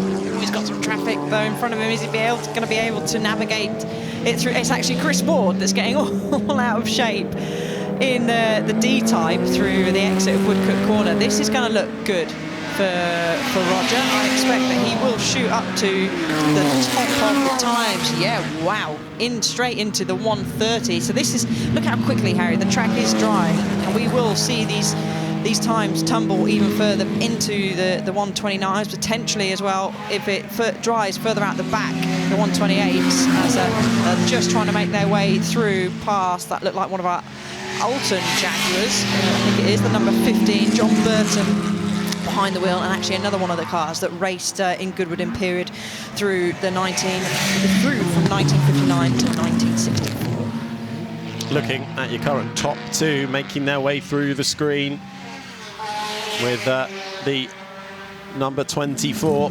Lotus 15 of Roger Wills, currently fastest by over a second, chasing him down literally and figuratively is the Chris Ward D-type long nose, which is currently a second back and almost want to try and find himself a different patch of track, really. The recognisable face of Julien Lejeune here in the Sadler Chevrolet. This is the Mark II, down in 16th at the moment, actually having a really strong lap. Let's see where this puts him. Up a few places, up into 13th in that Sadler Chevy, the first dedicated sports car built around a Chevrolet V8 engine. And I just saw jumping up as well Seb Perez in the number 4 D-type long nose, another one of our long nose Jaguars. We've got quite a few of those out on track, so he's improved. He's put himself into the top 5 now. But just flashing back to Ollie Bryant, who has set the fastest middle sector of anybody. Wow, by over a second. So if he doesn't go to the top of the times, I'll be surprised if he doesn't, and he does, straight up. There we go, already our first driver to dip into those 1:28s. Finds another second.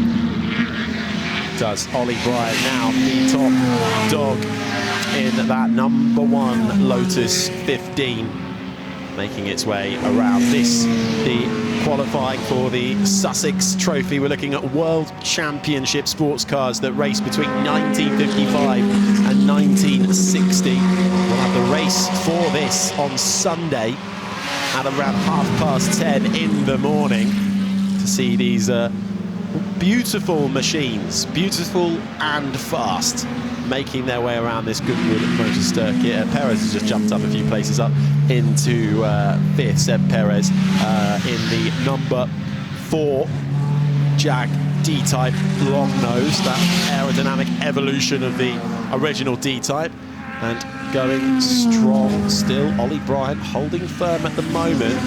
You want to see Wills mount a comeback, and even James Costigan might want to get involved here as well. He's just popped up to 3rd. Yes, he has, with a strong showing, particularly in that middle sector, and Roger now is closing that gap down. He's just a fraction away from entering the 1:28, a hugely strong last sector.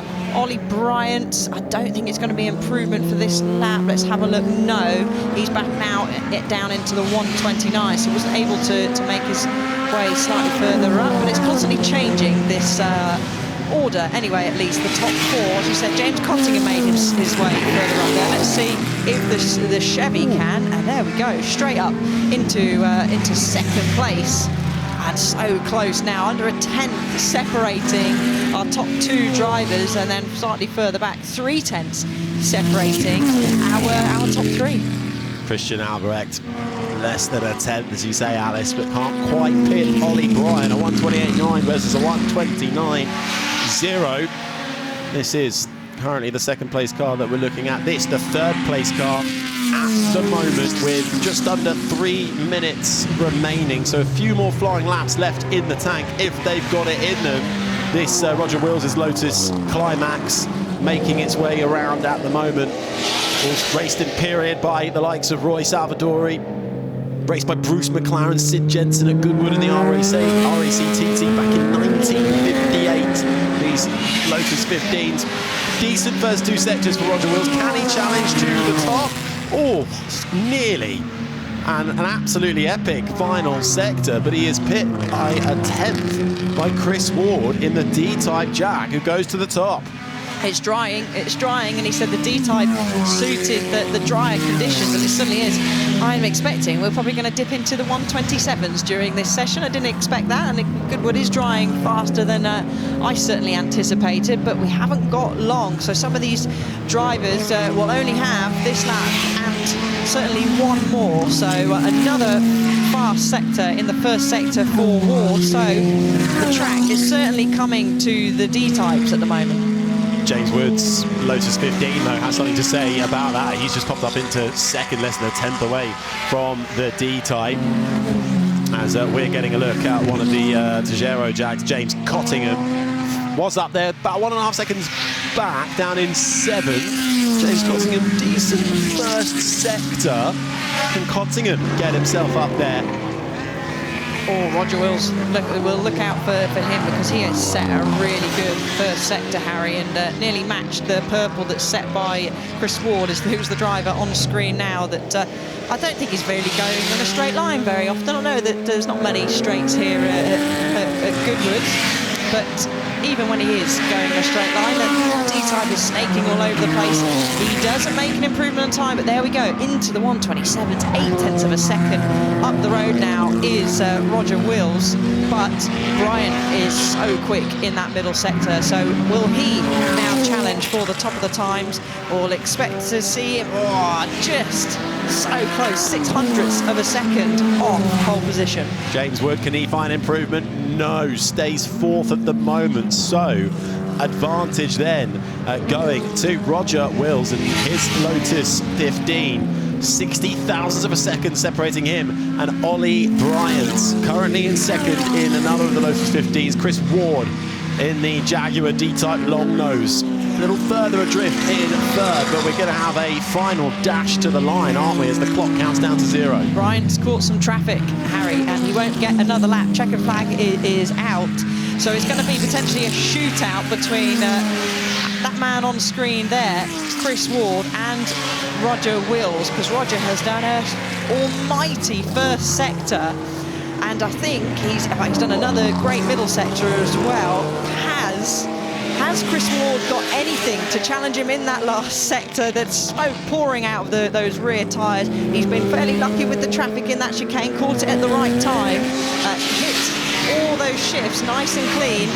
He's going to potentially jump Ollie Bryant here, but I don't think it's going to... No, he doesn't jump Bryant, let's see.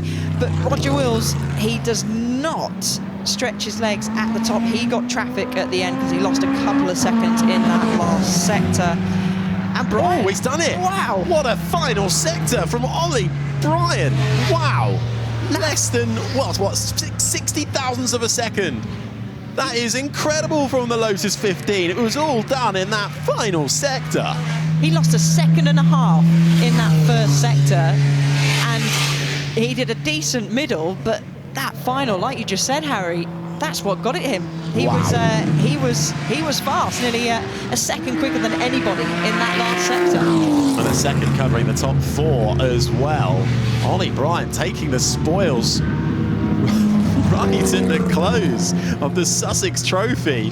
So Roger Wills' Lotus 15 will have to settle for second. Chris Ward's Jag D-type in third, with the number 26 of James Wood. The other Lotus Climax 50 was a fair few in the field, but that one finishing third, or finishing 4th, I should say, just behind, and James Cottingham the top 5. But that's a round of applause, I think, for Ollie Bryant in the Lotus Climax 15, a 1:27.356, 0.059 seconds quicker than the second place driver.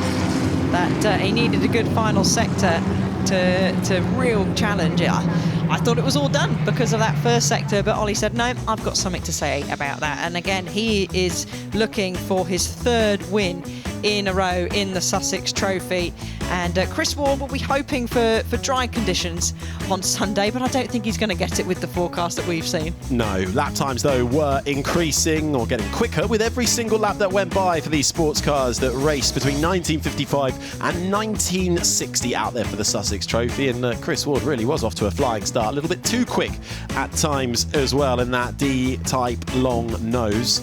So too the Scarab Chevrolet Mark I, Christian Albrecht troubling the top of the times early doors. A few slight nudges into the wall for a couple of them. The Lister Jags finding their rear ends suddenly facing the wrong way, but there was a lot of focus, particularly battling it out at front. The likes of Ollie Bryant's Lotus Climax 15. We know they're quick. We know they are the cars to watch out for as well in this eclectic field, but it was Bryant right at the close that nicked it.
We are living through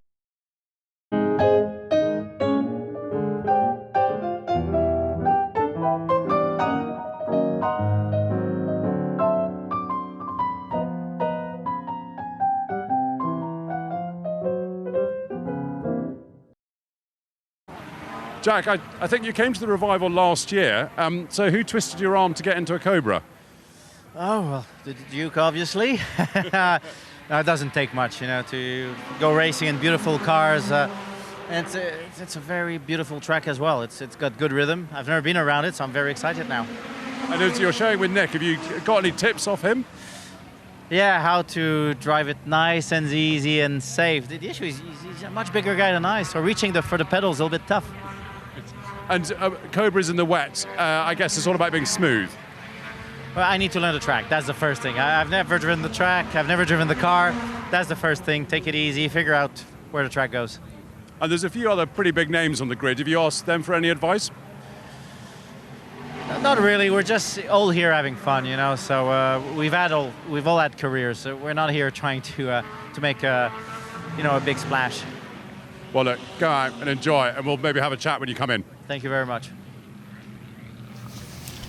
Well, lovely to see Jacques Villeneuve heading out in just a moment. And, of course, it is a very important event. This is the RAC TT celebration.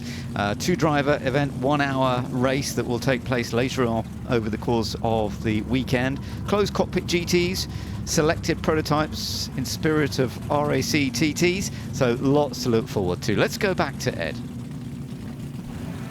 Rob, E-type, mixed conditions. All to play for. Wonderful, absolutely perfect. I have to thank the lords of the weather for this one. Yeah, E-type in the TT, PV96 normally shared with Richard Mines, who owns the car. Richard unfortunately came a cropper on his road bike a couple of weeks ago and has broken his collarbone. So we have super sub Andrew Bentley in with us this weekend, which I think we're very excited about. So it wasn't like Montoya who fell off his tennis racket. No, and I didn't push him either. So, no, you know, it's a shame. I love doing this event with Richard. He's very kindly let us keep the car in the race, which I think is very special. And, yeah, I mean, Goodwood in the wet in an E-Type on a lovely summer's day. Let's see what happens. And look, why are the E-Types better in the wet than the Cobras? Is it all down to the independent rear suspension? I think ultimately just the E-Types handle better. The Cobras have got more grunt. And when it's slippery and wet conditions, they can't use all of that grunt. It wouldn't surprise me if a Cobra, you know, if the Cobras are still up there. I think in this qualifying session, the track's going to dry a bit. Tomorrow, who knows what's going to happen. We're having these flash sort of rain floods at the moment. Makes it exciting, makes it interesting. But yeah, I'm happy with my E-Type. Enjoy. Thank you very much. And Rob Huff is always one to keep an eye on here at Goodwood. Lovely to hear from him as well. As the cars are just heading out onto the circuit now for the RACT first qualifying. Alice Powell's with me. Alice, we're going to be enjoying 2 qualifying sessions over the course of the weekend, and then the big race itself taking place at 2:30 on Sunday. And actually, John Watson will be joining us for you and I for that one as well. John will be part of our commentary team from tomorrow. But it's going to be lovely to look forward to, because there are some beautiful cars, some great drivers, as we've already seen from chatting to a couple of them. And at the moment, we've got good weather. Whether that'll be the case on Sunday, we'll have to wait and see.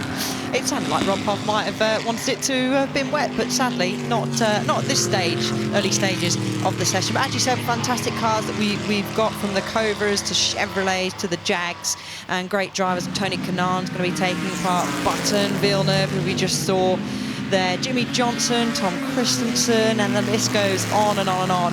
So another highlights will takes place today, which is of course seeing these fantastic cars on track, but their race will be 2:30 and on Sunday. And actually, if you throw back to last year, Ben, which we commentated on the TT together, we had that ever so exciting race and battle between Jake Hill and Tom Ingram. You usually see each other battling each other out in British touring cars. Well, they took it all the way to Goodwood in some historics, and it was a thrilling race. So this will certainly be one not to be missed from Sunday. I agree with that, absolutely. No, it was a fantastic race. Tom Ingram taking the victory from Jake by 0.4 of a second. So yes, it was a lovely one. We're going to have to see how this all goes. So lovely cars. You're looking at a Togero Ford just heading through ahead of the E-Type. So the number 100, the silver machine, that's Ashwin Fatemi and Jean-Eric Gaverne who will be competing with that. But also you've got some fascinating machinery. Further back you've got the Chevrolet Corvette Stingray, car number 4, and then more of the E-Types. And remember, these are the slightly later E-Types. There's the Jenson Button Chris Buncombe car, and this was the 1962 E-Type. So that will be fascinating to see how they get on with Jenson getting more and more into historic racing, which is so lovely to see here at Goodwood. The car that Andy Prio will be racing has just gone through, one of the Lister Jaguars there. You are looking at one of the AC Cobras from 1964. This one's being driven by Saif Assam and Gordon Shedden this weekend. So left-hand drive, as you can see, and we'll be watching the pace with many of these cars. We're getting the first few times just coming in on the board at the moment. Yeah, Prio and Wakeman have jumped up to the top, but at least for now they're behind one of our Lister Jaguar Costins car with the 3.8 litre straight 6. That car actually competed in Le Mans in 1993, has been raced in previous revivals. Amongst others, they've been Win Percy Trophy as well, and behind the wheel we've had a Mariello Pirro, we've had Justin Law, Andy Wallace, Christensen, and it won this race back in 2020. So that is occupying the top of the timesheets at the moment. No doubt these times will continue to tumble as it continues to dry, and it's dried very quickly, hasn't it, out there, Ben? Since at least the Sussex Trophy, it was drying quickly, but times will improve as drivers will acquaint themselves with these types of machinery, because I've actually seen plenty of these drivers out in other things, quite a few of them in the St Mary's Trophy as well. Absolutely. No, that's what's so wonderful, is seeing some of these top drivers jumping from one car to another and learning and adapting very quickly to their ability to go around this lovely circuit. Coming down the main long straight, there are slight curves in that straight, but it is flat out for a long way, but then into the double apex right-hander at Woodcote. Always a bit of a tricky braking area. You come out of that one, head up the next straight, and then into the chicane, the final corner, but you've got to get a good exit out of that corner to complete a lap, and also to start the next lap, because if you come out of that chicane slowly, you not only lose time on the lap you're on, but obviously on the next one. So fastest so far is that number 17, Lister Jaguar Costin of Andy Prio and Fred Wakeman. That is on a 126.287, the number 17 car. This car currently third fastest, so it is going well, no doubt about it. The safe Hassan Gordon Shedden machine, third fastest at this stage. Another one that we will be keeping an eye on as well is the number 94 AC Cobra, that Bobby Verdenroe and Marino Franchitti. Oh, there it is. It's just gone through, actually, and it has a very distinctive view to it. And we're just looking down at the order slightly more at the AC Cobra, number 79. That's Dario Franchitti and Andrew Smith sharing that one. That's the 1964, entered by Brendan O'Brien. So that's another one we will definitely be keeping an eye on. And currently, that one is running fifth fastest. Third fastest for the number 6. Here we go. 20 minutes, just under 20 minutes to go in this first of the 2 practice sessions that are taking place before we get into the race on Sunday. The winning car from last year, the number 46, has popped itself up into second place. That is our TVR Griffith 400 that was driven by, well, in that famous battle that we've touched on, and it was driven by Tom Ingram and Mike Whitaker. This year it has Mike Whitaker and Tom Christensen, and a great combo it seems to be at the moment. They've just dropped down into third place, and Brundle and Pearson in the 77, as I say that, jump up in one of our other Jaguars. We've got plenty of Jaguars out on circuit over the course of the weekend. They're in the Jag E-Type lightweight, so the low drag coupe that we have out there, and that was basically to improve the high-speed performance of the Jaguar. They experimented with these low drags, and that was basically just making the bodywork a bit more aerodynamic. Absolutely right, yes. So it's lovely to see the mixture of machinery that we do have here, but there are some good lap times being established. And there you are, there's the car you were talking about that last year was the winner. The different driver lineup then, of course, because it was Tom Ingram who was driving it with Mike Whitaker. Mike Whitaker owns this car and has competed with it many, many times. Funnily enough, this car was raced at Goodwood in June in 1965 by the ex-Spitfire pilot Tommy Entwistle.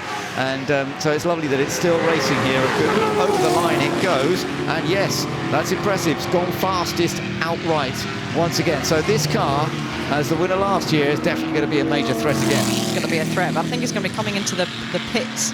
An indication of the sign saying I'm coming in next lap, as actually we've got several of the drivers. So Shedden, a Sam car has come into the pits. Further down the Dixon car has as well, so we will start to see people come in. The Verdenroe and Franchitti car is in as well now, so this will be sort of, well, we're not halfway through the session just yet, but it will be sort of the period of time where we will see people start jumping in to give the second drivers a chance.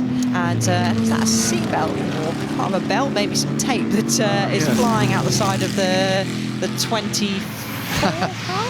It does look a bit strange, flapping around. That is the Alex Buncombe, Jack Tetley Shelby Cobra. So, yeah, I'm not quite sure what's flapping away in the background there.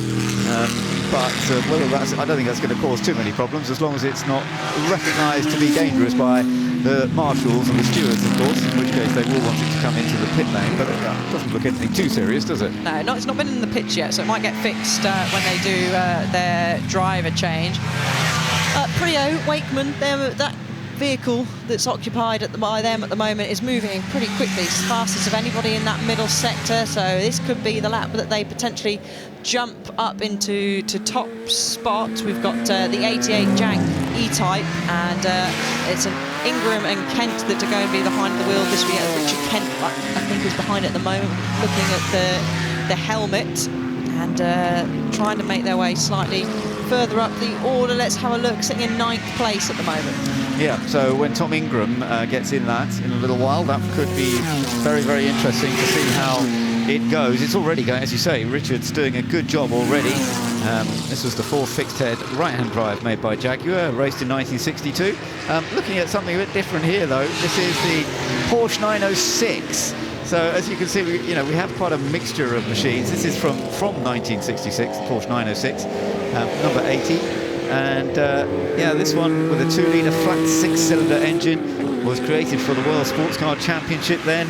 In the 2-litre classes, it had some great success. Lap time-wise, how are we looking at the moment? Not quite as far up the order, but it is 26. 26, okay, yeah. So it's not quite as rapid because it's not as powerful as some of the other machines out there, but it's a lovely looking machine. It's a beautiful looking machine. Actually, Porsche said that this served them as a stepping stone to the more powerful sort of 9110, the 910, the 907 and the 917 that we ultimately saw as well. So plenty of cars that have so much history, and plenty of cars out there that then, like I said, served for the future of plenty of the manufacturers. So we have had some driver changes for our lead cars. The Christensen-Whitaker car has come into the pits. They're heading out on their out lap now, and looking out the commentary box window, it's pretty busy in the pit lane at the moment.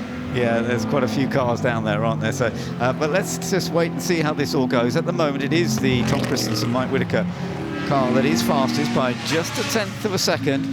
But the Andy Prio, Fred Wakeman, Lister Jaguar currently second fastest, and then you're looking at the third fastest car right now, the cream-coloured AC Cobra from 1964 that's being shared by Dario Franchitti and Andrew Smith, and it's working very, very effectively at this stage. Now, Nick Sleep and Jacques Villeneuve are sharing this one, and as we were hearing from Jacques, he's still got to get used to the circuit because he's not actually raced here before, and it's lovely that Jacques is getting into that side of things.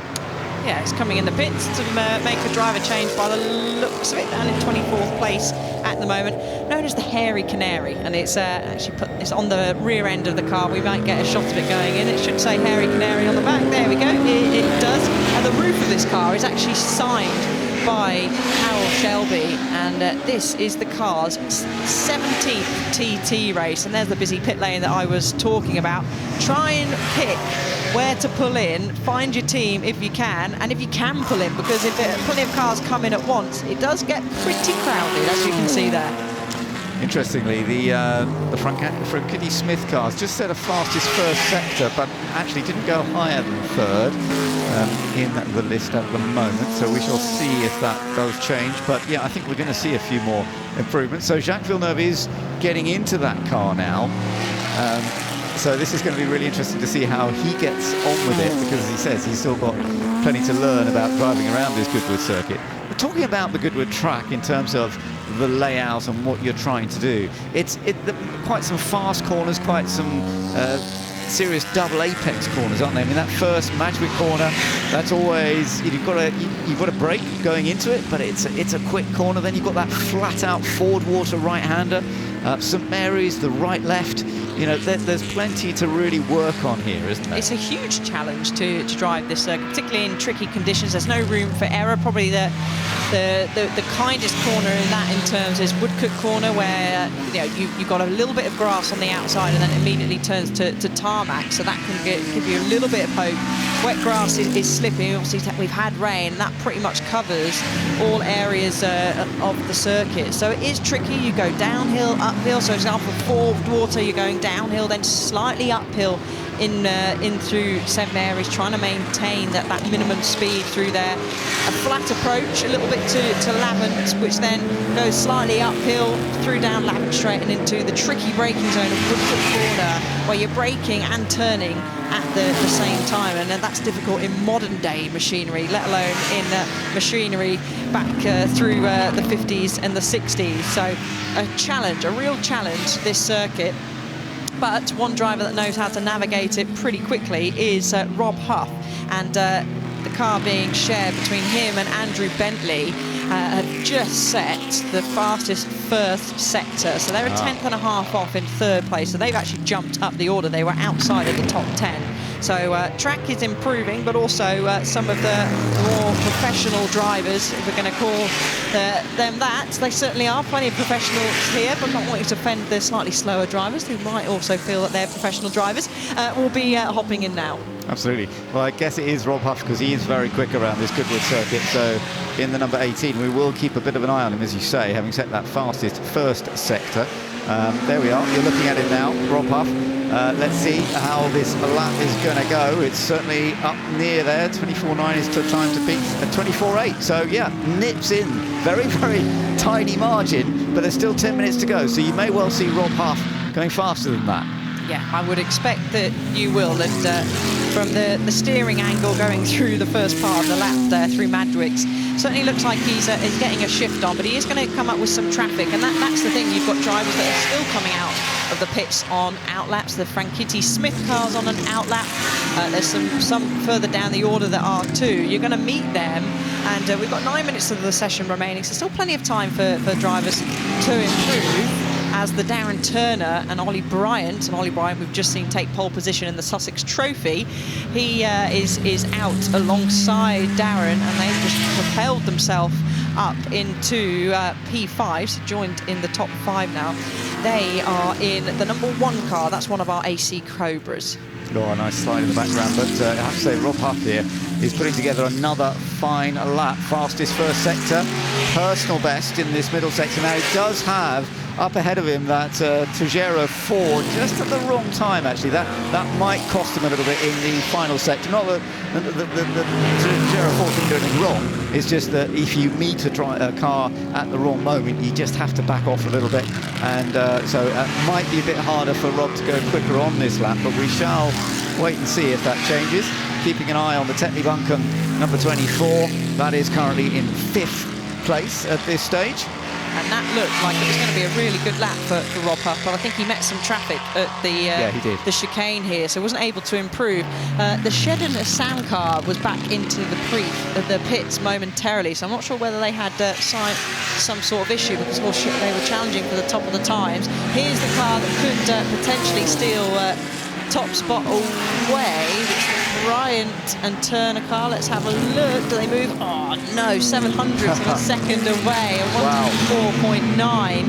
And did he get a bit of traffic towards the end of the lap there? Looked like he might have done. That just shows, though, we've got a little while to go, and those two cars, you've basically got a Jaguar E-Type semi-lightweight up against an AC Cobra, and they're both doing virtually identical lap times. So this is going to be remarkable to see. As you say, Ollie Bryant and Darren Turner. It may well be Ollie, I'm not sure whether it's Darren in the car now, but the gap is so tiny. Oh, off goes number 77. E-Type. That's the Brundle Pearson car. That is the Alex Brundle, Gary Pearson car, and I guess that's a technical problem with it. It's no damage that I can see on this side, at least. And that is disappointing. That looks like Alex Brundle's helmet. If my eyes aren't fooling me, let's see when they get out. But they were sitting actually pretty, really, in 7th place. As we get some whole host of Cobras coming down the straight, including one of our Jaguars, 33 there. Yep. So times not really changing too much. Again, could be a bit of traffic out there. The number 1 just flashing through shot there is not on a personal best, but the Vernon Road Franchitti car is currently sitting in 14th place. Let's see if this is going to be an improvement. No, not just yet at this stage, but it's still up there in the mix a little bit, so we'll see how it goes. And it is, as I say, a lovely looking machine with that particular livery, the number 94. There we are, keeping an eye on the number 46, the Tom Christensen Mike Whittaker machine, and it was this car that won last year, the TVR Griffith. It is currently in 3rd position, so whether there is going to be any more pace it might get a little bit held up. It's got a bit more traffic ahead. Let's just see. It's always a little bit tricky as we come down towards Woodcote Corner, because there's not a lot of space to overtake. You kind of have to wait, and particularly when one car's overtaking another one, you do have to back off. So this will definitely have slowed them down on this lap, and now it's a question of can you get the exit from chicane and build up to another rapid lap next time around. It's got through past our number 80 Porsche 906. Still going to have a little bit of traffic ahead. Still no improvement though from those in the top sort of 6. However, Bryant is on a pretty decent lap. A very good first sector, very good middle sector. Could be a challenge, providing he gets clear traffic at the end of this lap to steal off top spot from Huff and Bentley. And he does, a 124.44, so straight up to the top of the times. But instantly, Rob Huff is responding out there, fastest of anybody in the first sector. All right, okay, well, we've got to keep an eye on that then. Fantastic to see how this goes. There's the number 16 E-Type just going through of Lucas Halusa and Andre Lotterer. And that is currently into 8th place, so that's a good improvement. I think Andre Lotterer now at the wheel of that one, so it's jumped up the order, well up into the top 10 now, but still you've got this 0.4 second gap between first and second at the moment, and we are seeing the Darren Turner, Ollie Bryant car, the AC Cobra, still with the times, and although, as you said, the Rob Huff car set a very good first sector, but not so good in the middle sector again. Maybe more traffic, I don't know. The Shedden Assam car is moving pretty quickly, the number 6. So we'll keep an eye on those times. So Huff goes across the line, isn't able to improve. Again, probably caught up with the traffic that we just saw in the background there, and is going to have not a great start to the first lap here as it goes past Villeneuve in there. The Hairy Canary, Shedden, though, and Assam, they jump up into P5.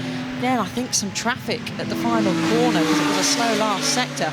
So it could be potentially a bit of planning if you can, or luck of the draw when he comes across the traffic with all 29 cars. Well, actually it's 28 cars, isn't it now, because on track we've lost the Brundle and Pearson jam.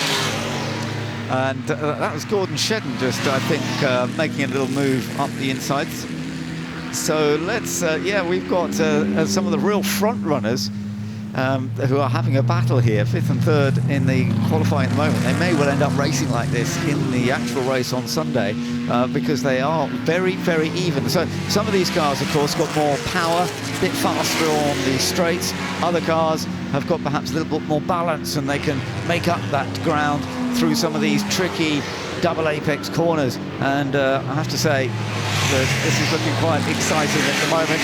The TVR Griffith 400 from that 1960s period is keeping up well with the AC Cobra, but of course it did take the win last year. Now they're getting caught up perhaps a little bit more as they come up towards the chicane.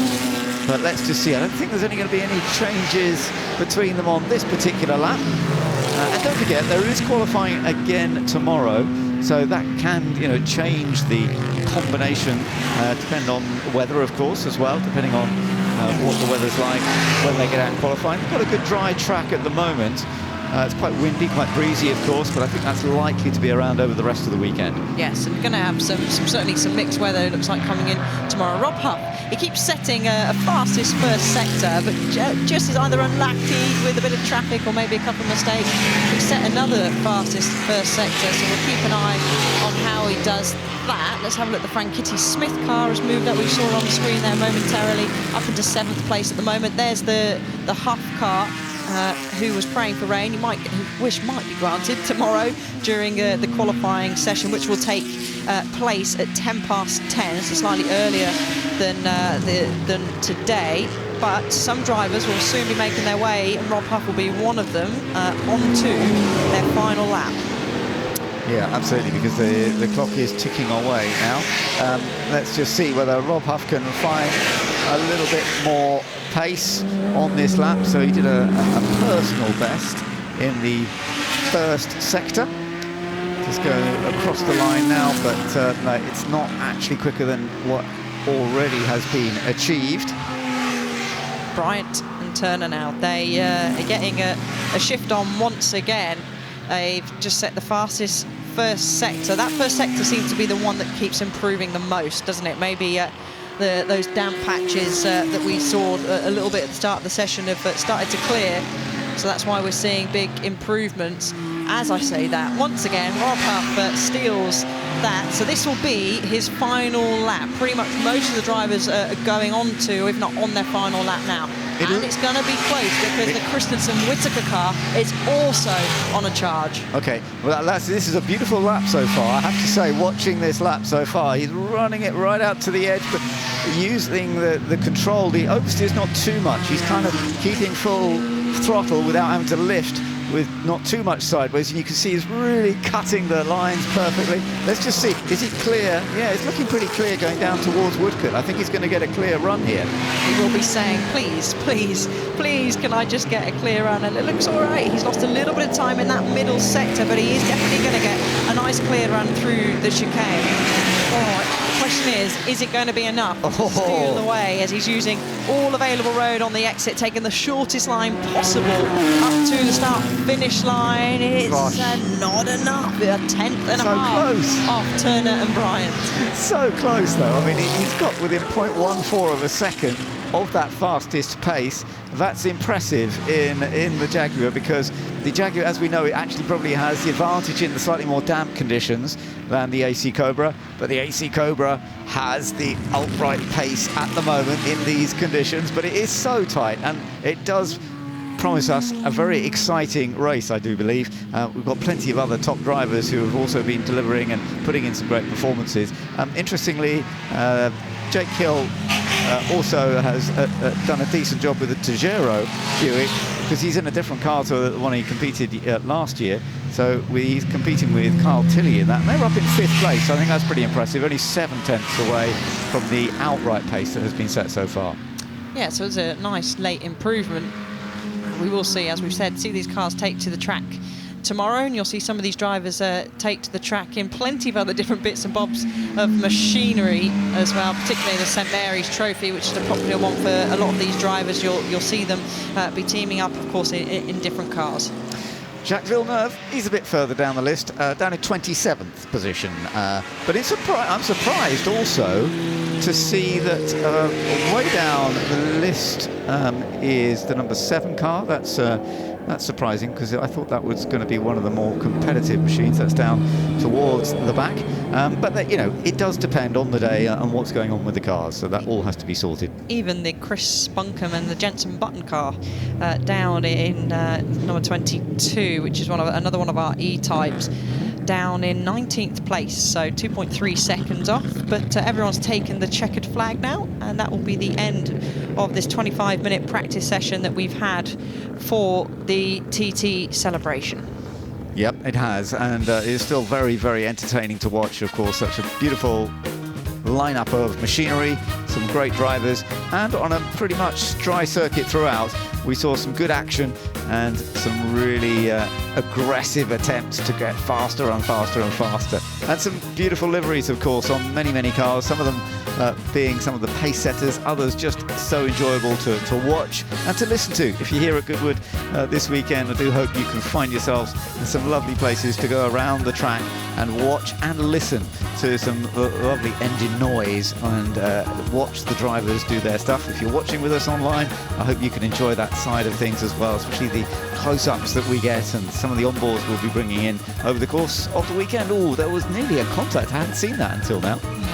Near miss, wasn't it, towards the end of the session there? And it would be the first time that we've seen contact with the tyre barrier. It actually looked like someone might have brushed it on the chicane there, but we will see these cars back out on track tomorrow at 10:10, and so far it's the Turner Bryant car that is heading the way in the TT celebration.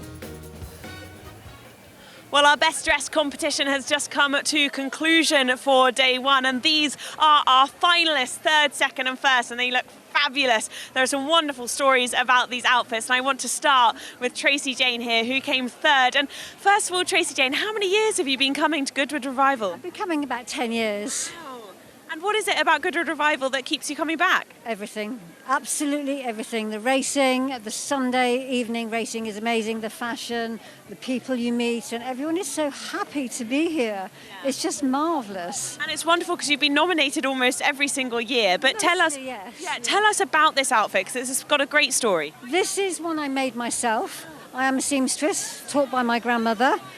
This is one of her patterns. The lining was a fabric my mother gave me about 3-4 years ago, and it just so happened to tie it all in.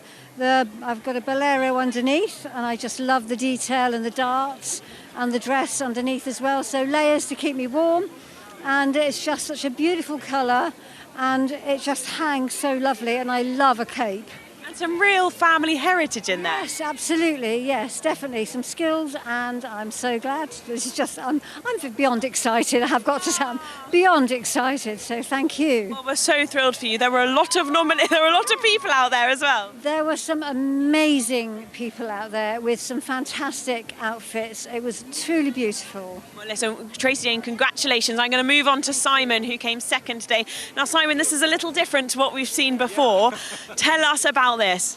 Well, this is a 1937 Le Français de Monde, and I love French racing bicycles from the 1920s and 30s, and I love to dress in the period clothing that goes with the bicycle, and I like to do historic recreations of events. Like I've done a tour of the stage, Tour de France stage in 2018, up Alpe d'Huez, on a bike very similar to this, in period clothing. So you actually rode an old-fashioned bike as well? Yeah, right up the mountain. Yeah, with the crowds as well ahead of the actual tour, then watch the tour from the top. Because actually it's not just your clothing, but also the accessories as well. You've got the wonderful glasses. I do like an accessory, the goggles and the bottles and the shoes. The flowers are because traditionally Tour de France winners would get a bouquet of yellow flowers. Well, listen, this is fantastic. And were you surprised today about how many people were there and actually coming second? The amount of people that were nominated was amazing. It did take a long while to get through us all, but that was good fun to see everybody lined up and to see them on the runway as well. Very well deserved. It's wonderful to see more of a sporting outfit as well. And lastly, but by no means least, we come to Denise, who is in first place. Denise, I'm going to pop round here and chat to you. This is just a bucket load of colour. Tell me a little bit about this outfit. Well, this outfit, it was actually, the print was designed by Penthouse Gallery, and it was tailored in Japan. And I attended an estate sale back home, and I just picked it up, and I believe it was only roughly like $10. And it was funny, my husband and I, when we came over, we said we're only doing one carry-on. And I packed this. I had a whole bunch of stuff, but I packed this, and it's like, it was the only thing, it's like I'm wearing it. And so I'm just so excited. I mean, this is unbelievable. And where have you come from for today? We came from Florida, from the States, yes. And is that for Goodwood Revival? Yes. My husband, he's into English cars, older cars, and this has always been like a bucket list for him, something he's always wanted to do. And so I was having some hip issues, and it's like, I'm going to go ahead and have hip surgery and see if I'll be able to walk and go. And by the grace of God, I'm able to walk and I'm able to win. So let me just get this straight. You've had hip replacement, come all the way from Florida, and now you've just won our best dress competition. This is a dream. Well, listen, Denise, you look fabulous. All of you look fantastic. These are our first, second and third of our best dress competition for day one. We'll be having one every single day. The nominations have been extraordinary. So wonderful to see so many different outfits. And I look forward to seeing what we have here again tomorrow.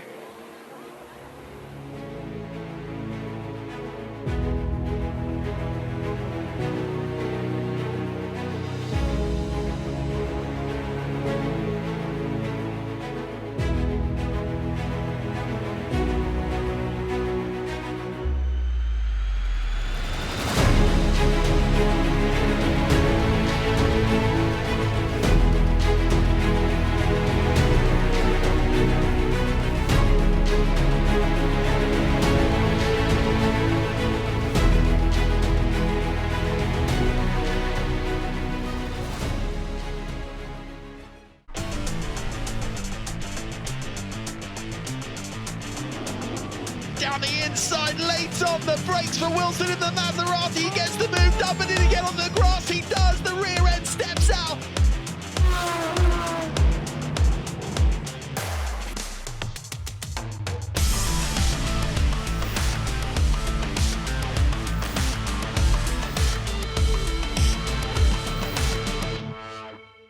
They're racing now down towards the final 2.5 furlongs. Racing up towards the line, it is Scandinavia who takes the Goodwood Cup.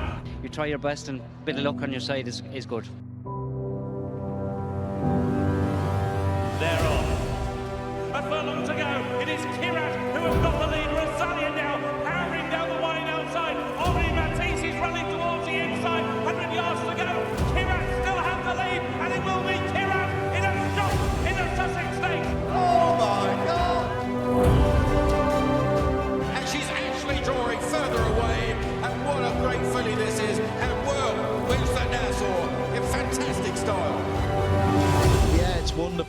absolutely wonderful. As I don't think I've missed a day's racing.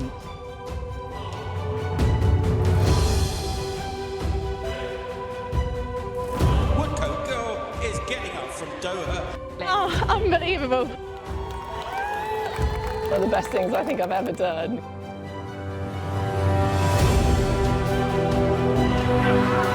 As they race the line, Giant Jungle has lifted the King George Cattler Stakes.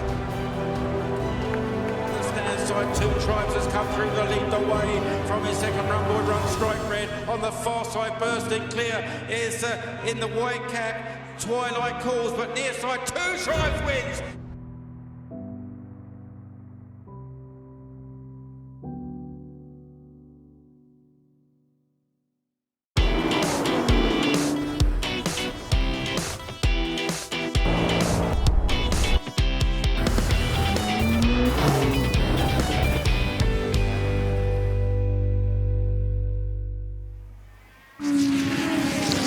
Cars back on track, and not just any. We're set for practice for the Glover Trophy over the next 20 minutes. You'll be seeing and hearing from 1.5 litre Grand Prix cars of a type that raced between 1961 and 1965. We are really celebrating the last and fastest Formula One machines to compete at Goodwood in period. And guiding you through this one is myself, Harry Benjamin, and I'm alongside Alice Powell.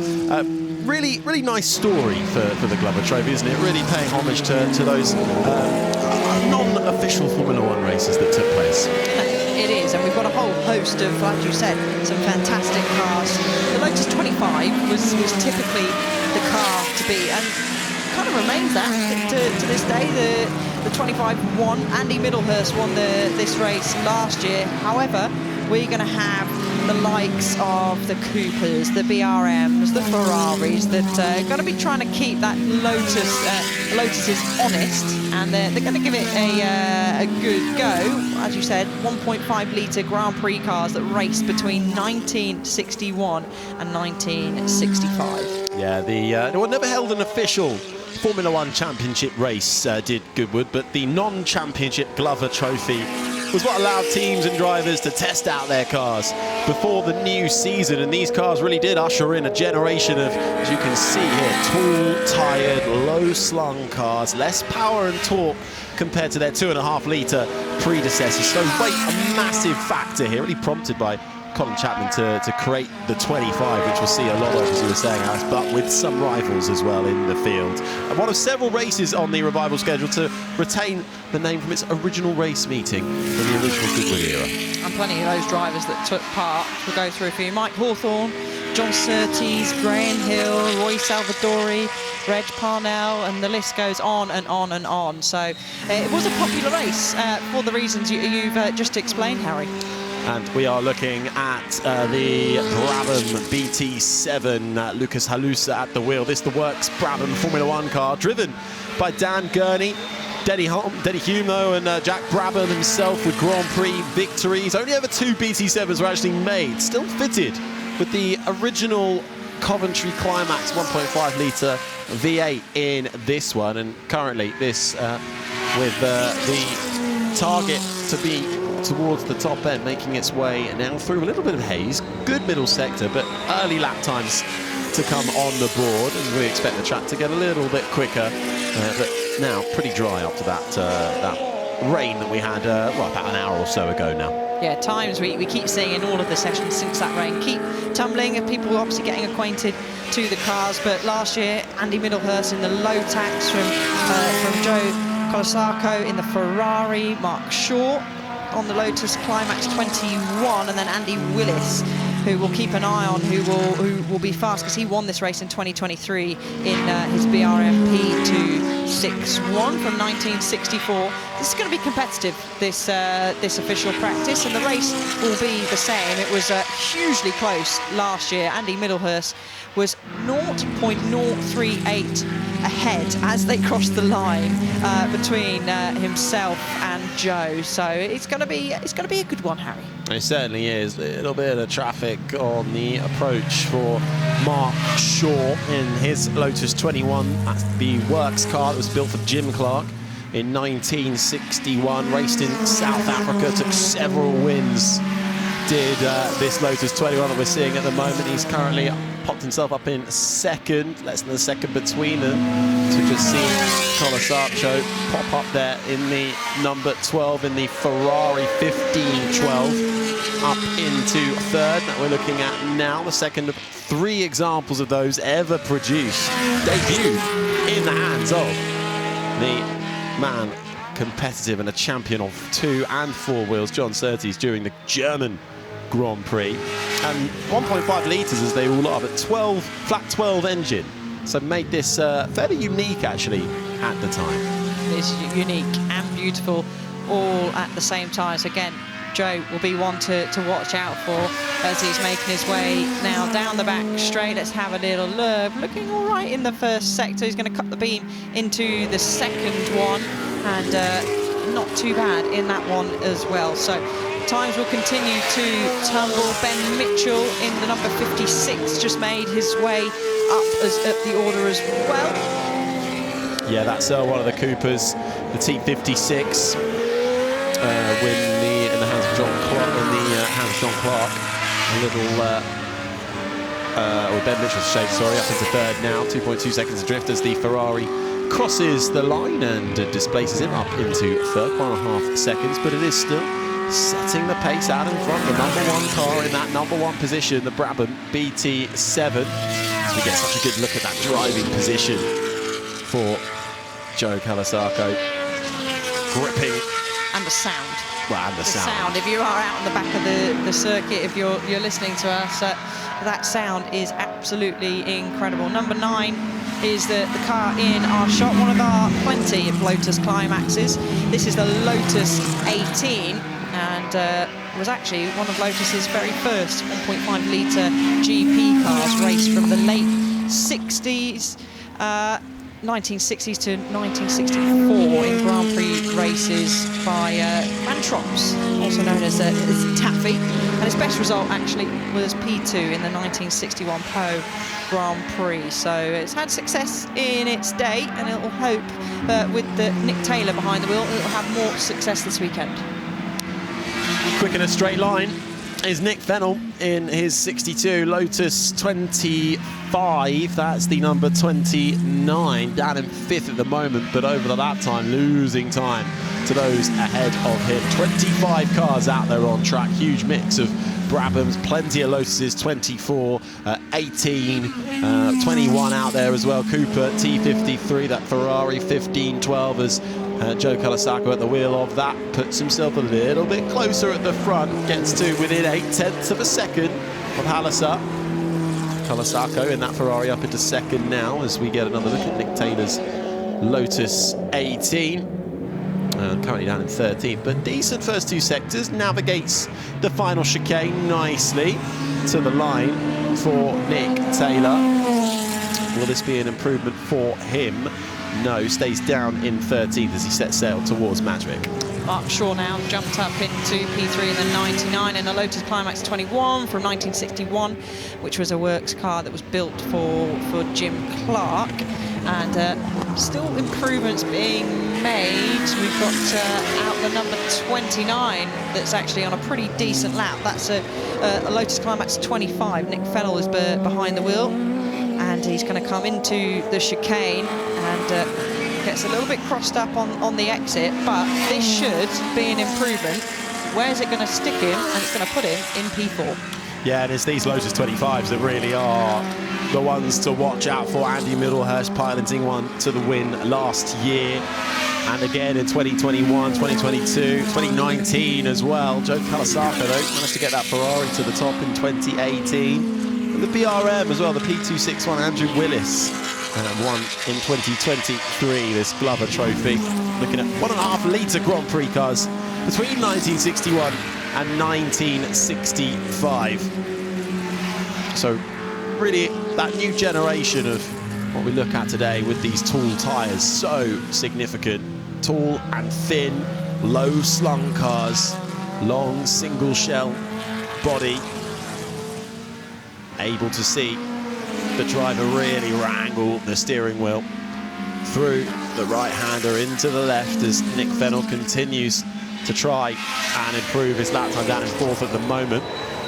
Race will take place on Sunday at 5 to 4, and actually it will be a Hill that's going to lead them away, and Josh Hill, he will be behind the wheel of his granddad's BRM P57, which took him to the 1962 championship.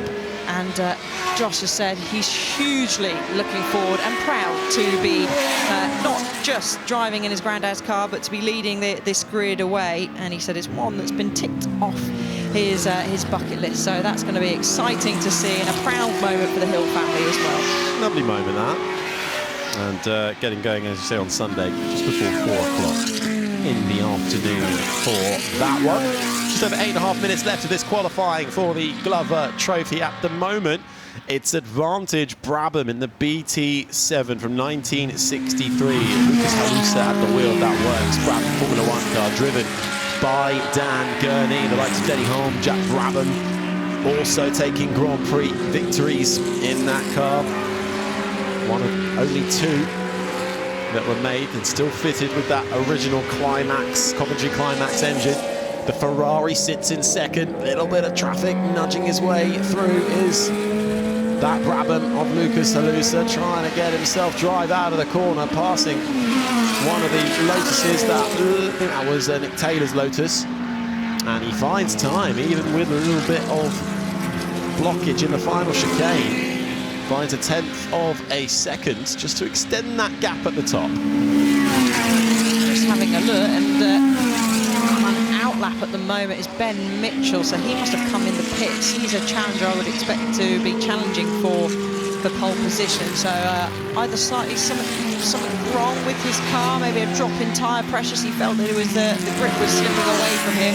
So he'll be out on track. So we'll keep an eye on him. But Ferrari 1.5.12 keeps improving, but not in the final 2 sectors on this lap. So unable to tumble the current pace, which is being set at the moment. Is going to make his way down through, gets through the traffic neatly, and we've seen plenty of times throughout this weekend so far, Harry, traffic plays a huge part. Can be luck of the draw sometimes, but we've seen plenty of drivers back out and give themselves a little bit of space. So interesting to see some of the drivers that choose to do that during this session.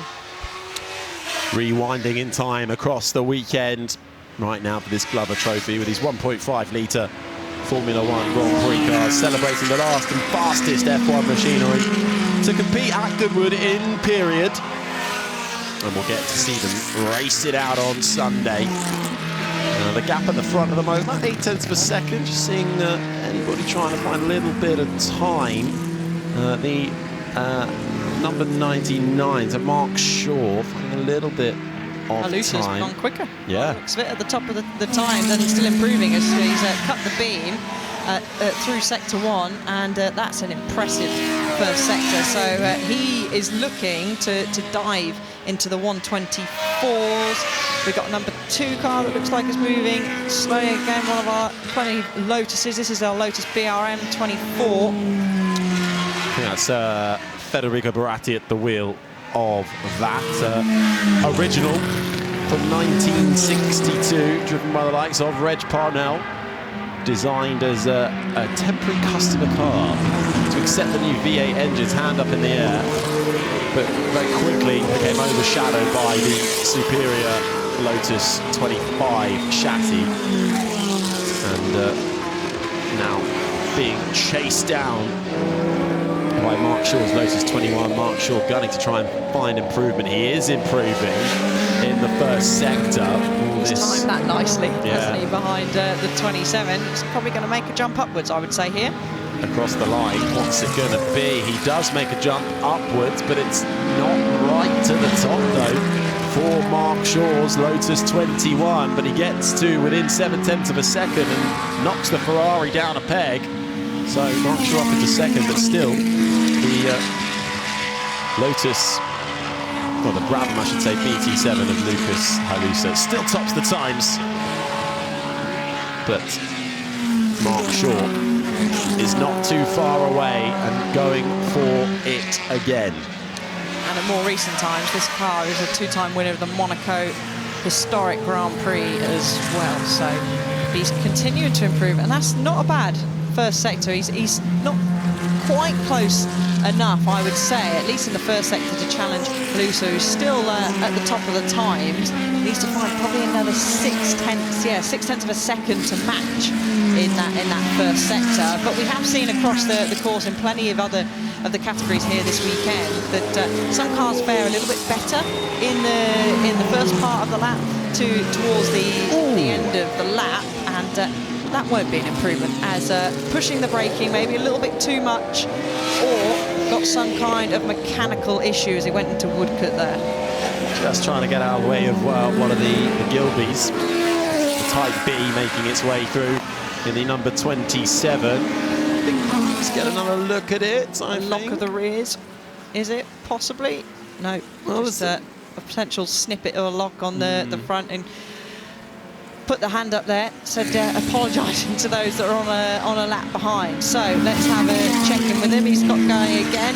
Number 27 is up close and personal once again to the rear. That's Carl Tilley in our Gilbey climax, the one and only existing Gilbey Type B Grand Prix race car. So we've got a rare one that's circulating there, and maybe he can try and hook something on the back of Mark Shaw. He is down in 8th place, 2.6 seconds is Tilley off at the moment, and actually he's closed the gap a little bit there, but not setting any personal bests at the moment.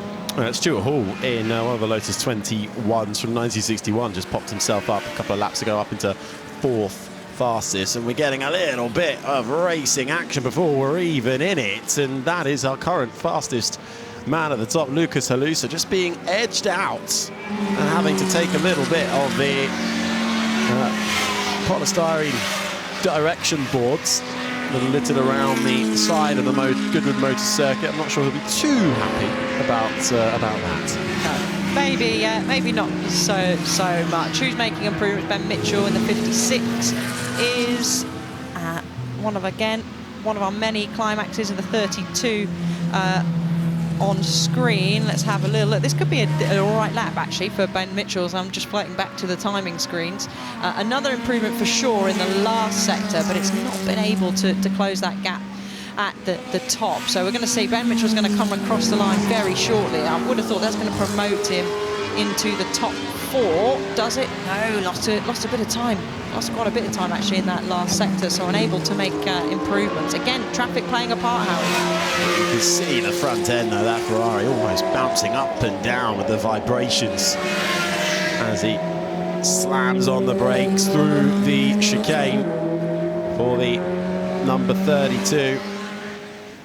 Making its way through. It is one of the Lotuses, apologies, but also a little bit taped up on the front there. That's the 56 making its way through. So this will be Ben's final lap, and he's lost time, I think, for traffic in that first sector. Shaw has set a personal best in the first, but again, maybe come a cropper with a bit of traffic in that middle sector. So not probably going to see too many changes to our top 6 or 7 at least for the moment, but still it's a competitive field. Even though the times suggest otherwise, the race will certainly be competitive, and we go by recent times. Right now at the top though, Brabham versus Lotus, with the Brabham currently having the advantage. Let's see where Ben Mitchell can get through the chicane, and with the clock about to chime down to 0, I think we're going to see massive improvement in these last flying laps. So Lucas Haluso's Brabham BT7 working perfectly for him, almost a second clear at the moment of the 99 Lotus 21, Mark Shaw. 2 works cars battling it out, one that was driven by Dan Gurney and the likes of Denny Holm, and Jack Brabham, the other works car for Jim Clark back in 1961, vying for those top 2 positions at the moment. And then that third place car currently, about 1.1 seconds adrift. That Ferrari, the 15-12 with Joe Colasacco. We continue to look at Ben Mitchell's Cooper. A bit of side-by-side action. I think that was a little further in the midfield. I think we've just seen the BRM, the P green car in the back of the shot a few moments ago, but all looking rather rosy for this man here in the number one from 1963. As he takes the checkered flag, Lucas Alusa in the Brabham BT7 with a 1:24.694. And I don't think anyone's going to get closer to him than Mark Shaw, who takes the checkered flag as well. 9/10 adrift is the Lotus 21. Yeah, no one's going to be beating that, I don't think, at all. Harry, the lightweight space frame with the improved suspension and aerodynamics over the BT3, and really proved itself in its time, and it's proving itself out there today. Oh, a late improvement though from Joe Colasacco, who's managed to get up ahead of Mark Shaw. So we talk about not that many improvements. Well, right at the close, due to a pretty nifty middle sector for the Ferrari, has managed to just get himself up inside and in between Alusa and Shaw. So a good late effort then from the Ferrari 15-12 from 1965. He actually dove into the pits with a few minutes left to go and snuck out. We didn't see him sneak back out. But yeah, a great improvement, and we're going to have a strong front row. That is for sure. Exciting race we will see on Sunday. We've got a Brabham Climax, a Ferrari 15-12, and then a Lotus Climax 21. Well, the Glover Trophy celebrating the last and fastest Formula One machines to compete at Goodwood in period.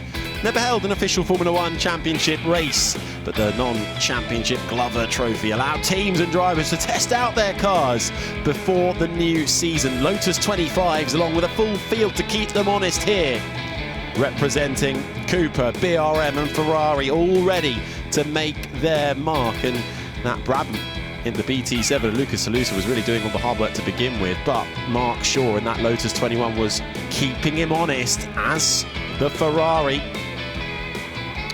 which ended up in the hands of Joe Colasacco, finishing it in second. That scarlet red shining nicely with the sun beating down, but the Lotuses were not going to give up a fight too easily. This a little further down the order, the Lotus 18. But the Glover Trophy setting the grid then.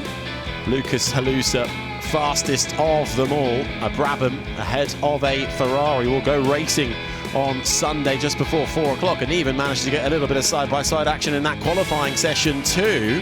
It was actually Alusa who found a bit of the grass off track. But the Glover Trophy then proving entertaining. Well, as the track falls silent for the time being, we've still got more to come your way, but first, let's check in with Grace Webb.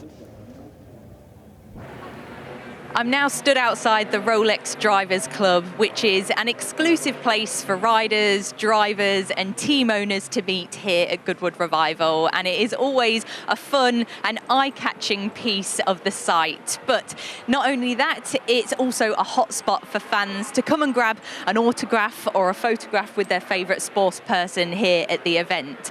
Now, each year it has a different theme outside the Drivers Club, and there's always lots of different ideas being thrown about by a huge team that it takes to create this, but it is the Duke of Richmond who has the final say on the theme, and this year it is a shipwreck theme. So if you follow me, it leads us into the Drivers Club, where we've got to follow a path of sand which feels really soft underfoot, and we're greeted by all these different structures of this year's theme with different ropes, anchors, rocks, and a few fish on the side as well. But we've also got some live actors who are pirates this year, and that is always an engaging element that brings it to life, where we have the live actors here too. It's a really fun piece of the site. Now, people remember the years that they come to Revival by the theme that is outside of the Drivers' Club. So it's a really important feature that requires a lot of attention to detail. And this year, it certainly hasn't disappointed.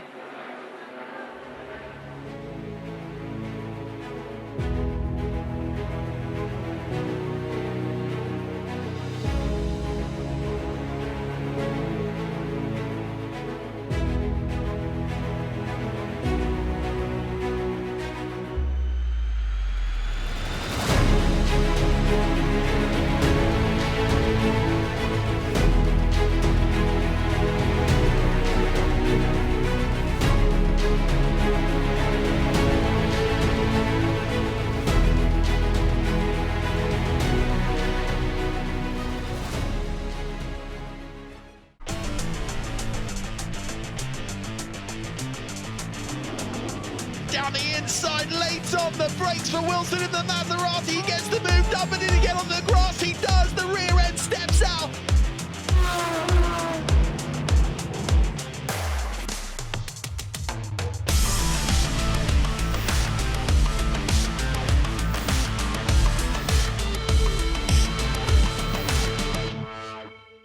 They're racing now down towards the final 2.5 furlongs. Racing up towards the line, it is Scandinavia who takes the Goodwood Cup. You try your best, and a bit of luck on your side is good. They're on. A furlong to go. It is Kirat who has got the lead. Rosalia now powering down the line outside. Henri Matisse is running towards the inside. 100 yards to go. Kirat still has the lead, and it will be Kirat in a shot in the Sussex Stakes. Oh my God! And she's actually drawing further away, and what a great filly this is, and World wins the Nassau in fantastic style. Yeah, it's wonderful, absolutely wonderful. As I don't think I've missed a day's racing.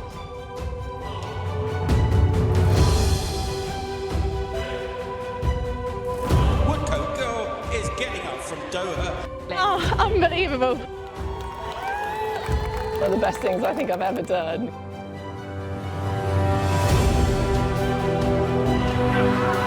As they race the line, Giant Jungle has lifted the King George Qatar Stakes. The stand side, Two Tribes has come through the lead away from his second run. Would run Strike Red on the far side, bursting clear is in the white cap. Twilight Calls, but near side, Two Tribes wins.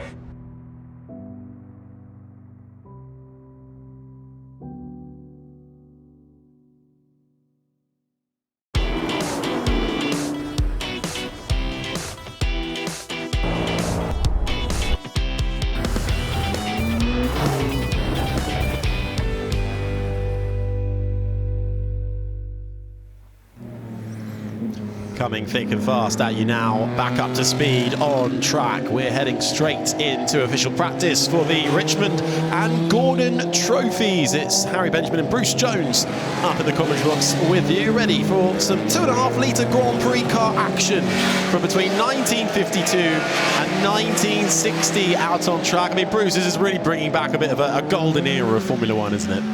Well, we've just had the Glover Trophy, which was the 1.5 litre engines, but they followed on from these cars from the mid-50s with the engine up the front by and large. However, we'll touch on that later, but 2.5 litres of power. Had a very different soundtrack being played out around there with these cars looking at one of the exquisite 250F Maseratis. That's John Spears' car. You can see the suspension movement around the circuit. You can see how those narrow tyres are being worked, and they're trying to put the power down in the most effective way, which is really the story of motor racing. There is. These Maserati 250Fs and the Ferrari 246s as well will do battle against I suppose the forward thinking. We've got the likes of the BRMs and the Lotuses in there as well, though the Cooper Climax, that T53 low line, that's been the car to beat in recent years. Well, it absolutely has, because Cooper was the first constructor to put the engine behind the driver's shoulders rather than in front of their feet in the World Championship. They started to make it work, and then Lotus looked at it. Colin Chapman thought, yep, we'll be going that route as well. And then, of course, you mentioned BRM. So it was 3 different British constructors that were taking on the Italians, by and large, the Lancias initially, the Maseratis, as we're looking at one now, and Ferrari, and they stuck it out the longer. Aston Martin came into play and got it all wrong, because when they landed in Formula 1 after finally getting success at the big one for them, sports cars, Le Mans 24 Hours, their engine was up front. Wrong slot from the outset. Well, we're seeing that Maserati 250F cross the line now. John Spears at the wheel, known for its long racing career. This driven by a couple of, you know the names, likes of Fangio and Moss, taking that one round. Elegant, functional design as well. And then we go from the Maserati to one of the Connaughts. This is the C-Type, Charlie Martin at the wheel of this one. This is the sister car to the B1, which was won by Tony Brooks, the Grand Prix, and certainly has taken Victor before. But again, a very different design, slightly more steeped at the back. Yeah, and in fact, it was given the nickname the toothpaste tube. Put it on its side, toothpaste tube on its side, you can understand with that. It's almost a dorsal fin right at the rear. I mean, it was never the greatest of success, because at that point, if you didn't have a Maserati 250F or a Lancia Ferrari D50A, you were just making up the numbers. However, the world kept moving on. And that's always the story of motor racing. Little Lotus up the front, and again, hold on a second, what's changing there? Lotus still got the engine in front of the driver's feet, but in time that will change, and change quickly.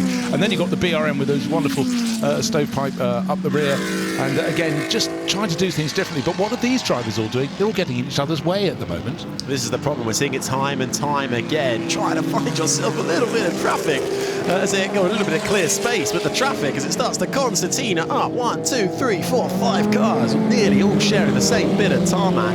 Andy Willis in that BRM, currently looking set to take the benchmark, and we've got a car off.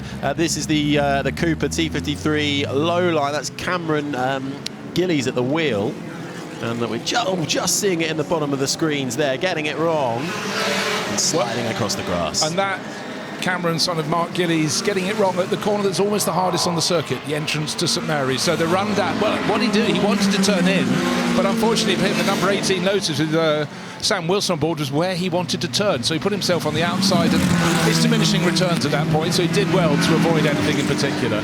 Yeah, nice gaggle of cars here, though, being led by one of the Lotus 18, Sam Wilson at the wheel. Probably best known as the car in which Jim Clark scored his first race win in a single-seater during the 1961 Intercontinental 2.5-litre Formula back in Brands Hatch.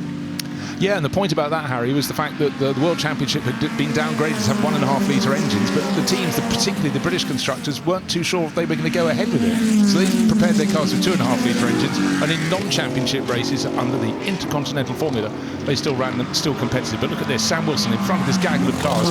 Looks so he should be going to the top of the timesheets. At the moment, it's still Andy Willis in Charles Mackay BRM, but I think this could well be toppled right now. Target time 1 minute 27.6. You can see on the graphic bottom left of the screen, and with a clean exit out of the chicane. And certainly others who could get very close to his time, tucked in underneath. Will Sam Wilson go top? Yes, he will. And Andy Willis follows him through, tucks him behind in second place, but he's 0.8 of a second here. That's impressive.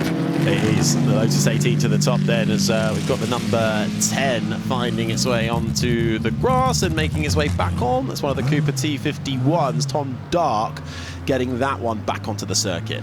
Yeah, that's running in the pale livery of the British Racing Partnership.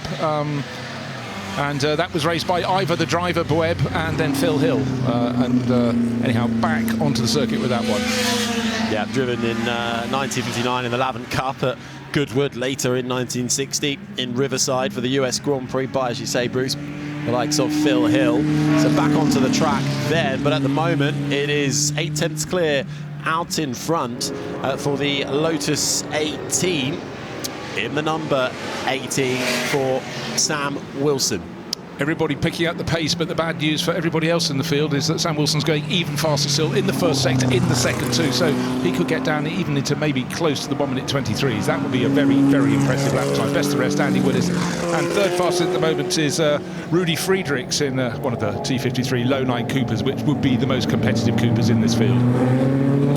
Yeah, so it's Lotus 18 from BRM, then one of the Cooper T53 low lines, and the next, or the best Maserati, John Spears in the 250F, currently down in 7th. But we still got over 10 minutes to go then as the times tumble. Friedrichs in the T53 low line has managed to get a little bit closer to Sam Wilson's Lotus 18 time. 2.5 tenths separating them. And Wilson, though, will have another go at it, see if he can go even quicker. But we're looking at Friedrichs back on another lap right now. How's he been through the first sector? A little bit off. No, he's picked up on his own pace at least, but this is a phenomenal car. This is the car Jack Brabham used in 1960 to get his second consecutive championship. Of course, he did each year the Coopers evolved just a little bit more, but by becoming a bit more low-line, the rear end of the bodywork is really where you can see the more streamlined element, and Jack made it work. Then what did they do? The World Championship changed formula, went to 1.5 litres, and it took a while for Jack to go off and build his own cars for that. It was a time of change, but really for the likes of Ferrari, it was, what are these little annoying British constructors doing? Well, they're rewriting the face of Formula One. That's what they're doing. Always moving on, ever and evolving throughout the years, but celebrating here at events like the Goodwood Revival allows us to look at just some of the masterful machinery that was created. Okay, Rudy Friedrichs out of the final corner to the line. Currently second fastest, but lost a chunk of time in the final sector. Stays second and actually just gets pipped by Will Nuttall, who puts himself up into second now. And Andy Willis. No sooner had Rudy Friedrichs improved his time to stay second, but get a bit closer to Sam Wilson, then suddenly Will Nuttall charging through, moved up to second place. That's number 23, which is another Cooper 253 low line. And then also, as we said, Andy Willis up into now third place. There is Andy, the BRM number 5. So the quick guns are coming, but still that target time. Sam Wilson, 1 minute 22.9 seconds. He's almost 1.2 seconds clear. That is a supreme lap. But remember, Harry, at the start of the session, he had to work his way to the front of a quintet of cars. Then he had the clear track space, and he's made good use of it. Yep, and still just under 10 minutes to go. So a bit of a way yet to roll for Sam Wilson in the Lotus 18, currently with the fastest lap time in this Richmond and Gordon Trophy practice session as we set the grid for the Richmond and Gordon Trophy races. 2.5 litre Grand Prix cars from 1952 to 1960. And we'll see this race on Sunday at about 5:10. So F1 action from the late 50s that we're seeing now. They will be properly racing out towards the end of the day on Sunday here at Goodwood. Now, back when these cars were racing, the World Championship was often only about 6 to 8 races a year. There were very few, but there were even more races in non-championship format. So they didn't count for the World Championship, but certainly the drivers could pop around all over Europe and other places around the globe and race these cars. And when the cars became superseded, they tended to be left in places like New Zealand, so they could then take on the second-hand machinery, use it for years to come. Likewise in South Africa, so a lot of these cars passed through hands and were raced for 4, 5, 6 seasons.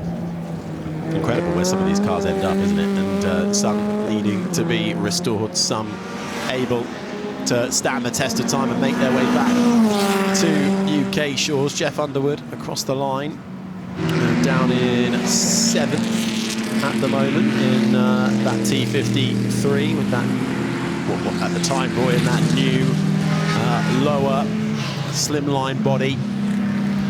Well, the weird thing about car number 14, now we're looking at the Lotus 18, looking at the Keith, which is the car just in front of that was built but never raced in Formula One in the World Championship, because Commentary Climax built a V8, decided it wasn't going to be competitive against Ferrari and Maserati, so scrapped the project. Then it turns out it would have been competitive. Hey-ho. You live and you learn, I suppose. A car made extensively of aircraft technology and magnesium castings to save weight, so certainly was proving quite cutting edge at the time, but never quite saw it compete competitively in the end, even though it had it in it. Yeah, I mean, the thing is, the cars that are fastest in this group are the ones that are obviously at the latter end of the age scale, from 52 to 1960. The engines were going to the back. But British racing manufacturers were desperate to topple the Italians that ruled the roost. Mercedes came in and just took it to another level in the mid-50s. And yet, eventually, in 1953, we had the first World Championship round won by a British driver. That was Mike Hawthorn. The French Grand Prix. Eventually, Mike Hawthorn became first British World Champion back in 1958. The Van Walls got into the mix, and then the Coopers, the Lotuses, and then the cars made in the UK as well. Of course, Brabham started making his own cars in the early 1960s. The time was changing, but it was still, at this point, predominantly led by the Italians.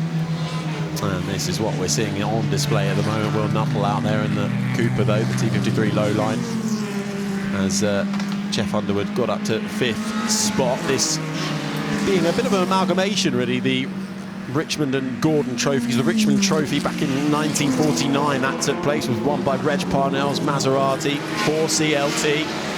And the race now named after the 9th Duke of Richmond, Freddie March, who established, of course, this motor circuit. And the Dukedom of Richmond is held alongside that of Gordon, hence both of the names in this. And slow out there is the 59, Jeff Underwood, having just gone quickly up to 5th. Is he back up and running?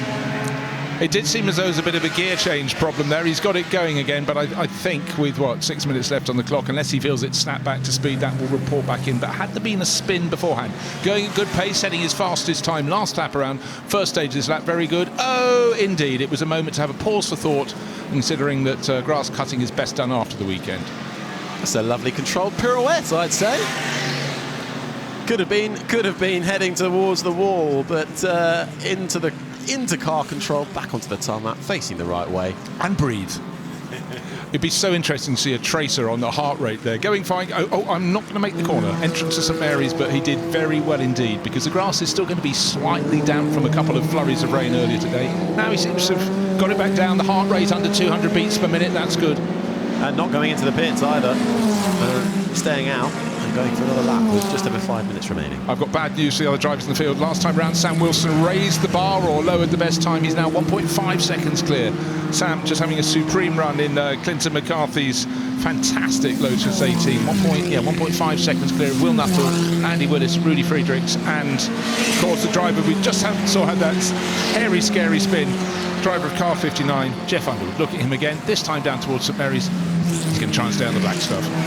Yeah, this car currently down in 5th spot at the moment, but it really is that Lotus that's got the edge on the field at the moment. 1.5 seconds, although Will Nuttall now just getting it down to 1.3. So last lap around for Will Nuttall was a little better, getting it slightly closer. The Lotus 18 leading out the way, but Will Nuttall's Cooper T53 low line just finding a little bit of time on that last lap around to get it under the 1.5 second mark, but still about 1.3 back.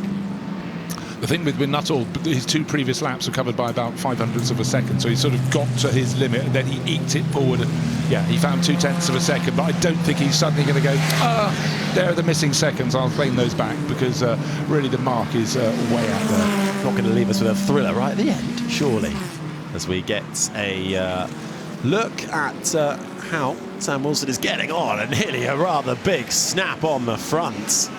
That is the coolest collection of car I've seen for a long, long time, because once these cars start to go, they really start to go. So our fastest driver trying to go faster still. The first sector, yes, he did. He got it sideways. Second sector, unbelievably, after that correction, he's still managed to improve his sector time. Extraordinary. And let's see what he's got over the line. And looks like he's going to further that gap as well. Lost actually a bit of time in that final sector, but he still does manage to eke out those couple of tenths that Will Nuttall just managed to make up one lap around. Well, Sam Wilson's Lotus 18 comes right back, even with that snap, finding a little bit more time yet in the tank. God, the things people do to make sure that they're on the highlights part of the show. But anyhow, Sam Wilson, that was a phenomenal rescue, and he improved his lap time. Quite extraordinary. 1.575 seconds. Good. Will Nuttall, I think, has given us his best shot. Only 3 minutes remaining. However, there may be moments where traffic has interfered with some of the front runners. They're trying to set their time. They may not, but I tell you what, Harry, Sam Wilson hasn't backed off one iota in that Lotus 18. I think he's rather enjoying his time out there as well. Just sitting in third in the ex-Graham Hill BRM P48, Andy Willis, who is not too far behind Will Nuttall.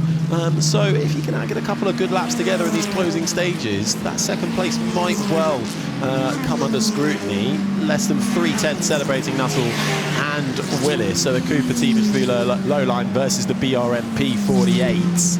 At the moment, though, it is Sam Wilson who is clear of the field, 1.5 seconds, and there is that number 18, Lotus 18.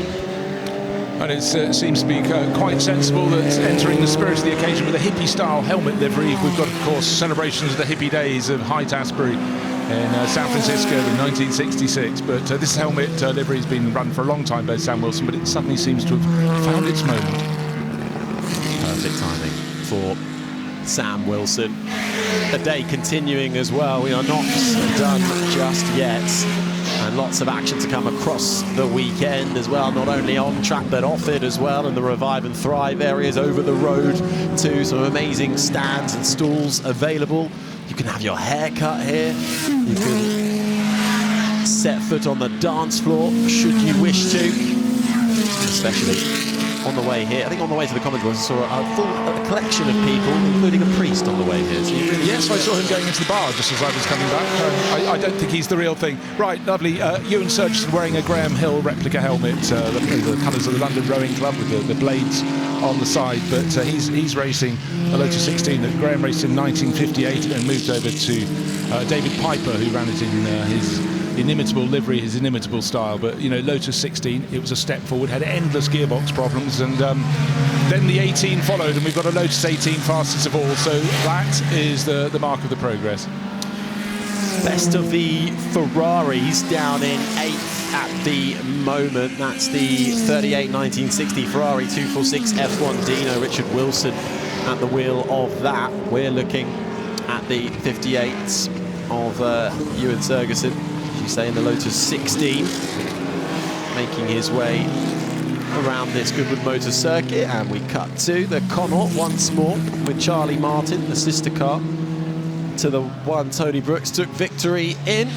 Charlie Martin a little further down the order though, currently 13th, as Surgeson improves actually up into 15th spot. Yeah, one thing that's very hard to underestimate is the impact of Tony Brooks's victory. He didn't even really want to go down to Syracuse in Sicily because he was supposed to be doing his dental exams, and somehow revised on the plane, learnt the circuit on a Lambretta, went out and beat the Works Maserati team.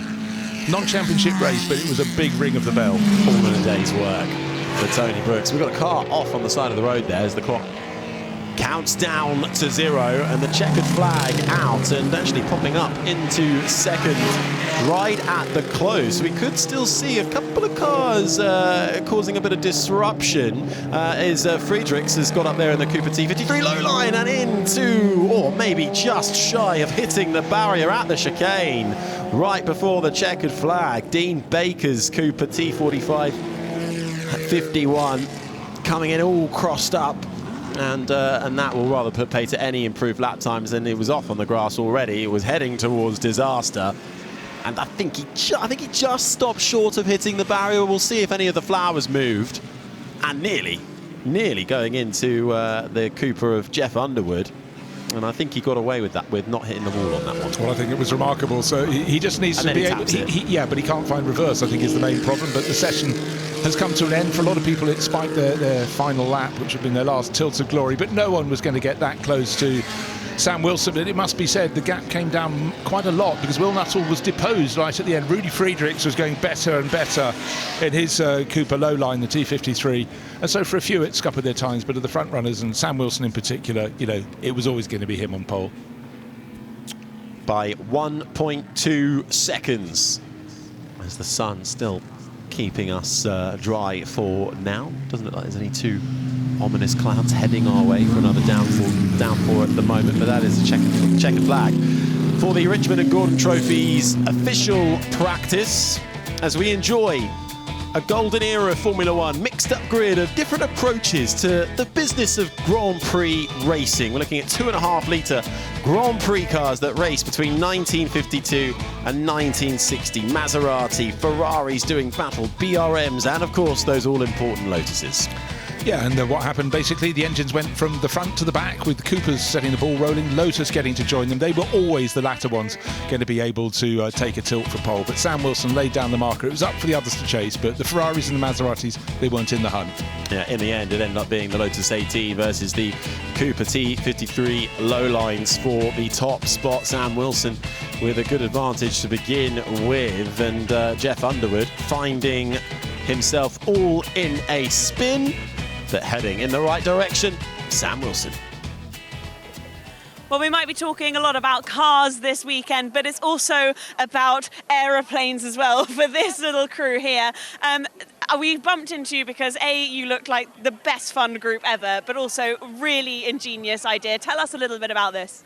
So we had an evening earlier on in the week making our wings with We've got cup holders, they fold up, they go under the pram. We've got a Hercules, we've got a Red Arrow. There is a Spitfire, but we've currently lost them. But we are a crew. We're going to go over to where the planes are. We're going to do a bit of formation. It's all good.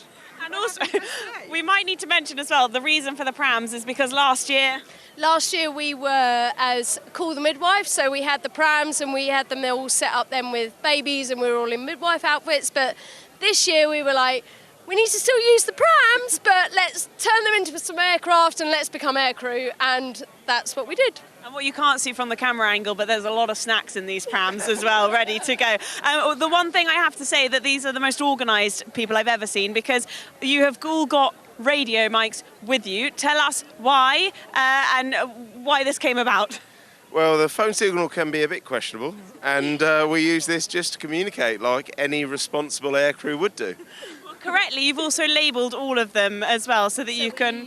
We have Hercules over here. We have the Red Arrows over there. We have the Spitfire that is incoming, but we also have ground control. We've currently lost Where's your ground control? We've lost ground control. We're not entirely sure where they are right now, but we will be in communication with them, obviously. Also, you've got these wonderful red arrows, and I have been red arrowed. Actually, my cameraman's been red arrowed. Everyone has been red arrowed. That was a very clever idea. You've got a whole roll of red arrows right there to give out. I just think you've got to go simple on these things. We're Red Arrows, it's a red arrow. Everyone loves it. They all say thank you whether they want it or not. There you go. Listen, I hope you have the best day. I've also heard that if you've got a Red Arrow sticker on at the end of the day, you get 10% off next year's tickets. Oh, no way, really? Just going to clarify that is not true. Please do not listen to this crew over here.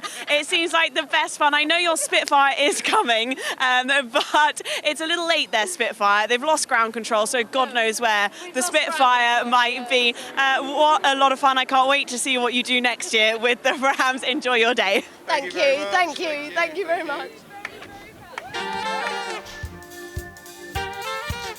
And you can see some actual Spitfires and Hurricanes as well every morning at 8 a.m. and you get a whole variety here. 4 wheels, 2 wheels, everything on offer. And more here at the Goodwood Revival, highlighting and showcasing the spirit of the circuit's golden years from back in its period, and all the manufacturers coming out in full glory all the way from the 40s to the 60s. Machinery, single-seater, 2-seaters, motorbikes as well. So much to get involved with here and to take your fancy very quickly. The whole day can get away from you, even getting up close and personal in the paddock as well, with some incredible works of art, and seeing how these cars come back to life, some through painstaking revivals, even through the wind and the rain. We're out there. Well, soon the track about to get loud once more as we are back with the St Mary's Trophy, but part 2 this time around with our second drivers. We had our professionals out a little earlier on, and Alice Powell has joined myself, Harry Benjamin, up in the commentary box, and well, it was the Ford with Steve Soper at the wheel of it who managed to set the best lap time in part 1 earlier on today in the Ford Fairline. But of course now we have our second drivers, and it will be an aggregate time when we get to the race on Sunday. But these cars, no matter who's in them, always put on a show.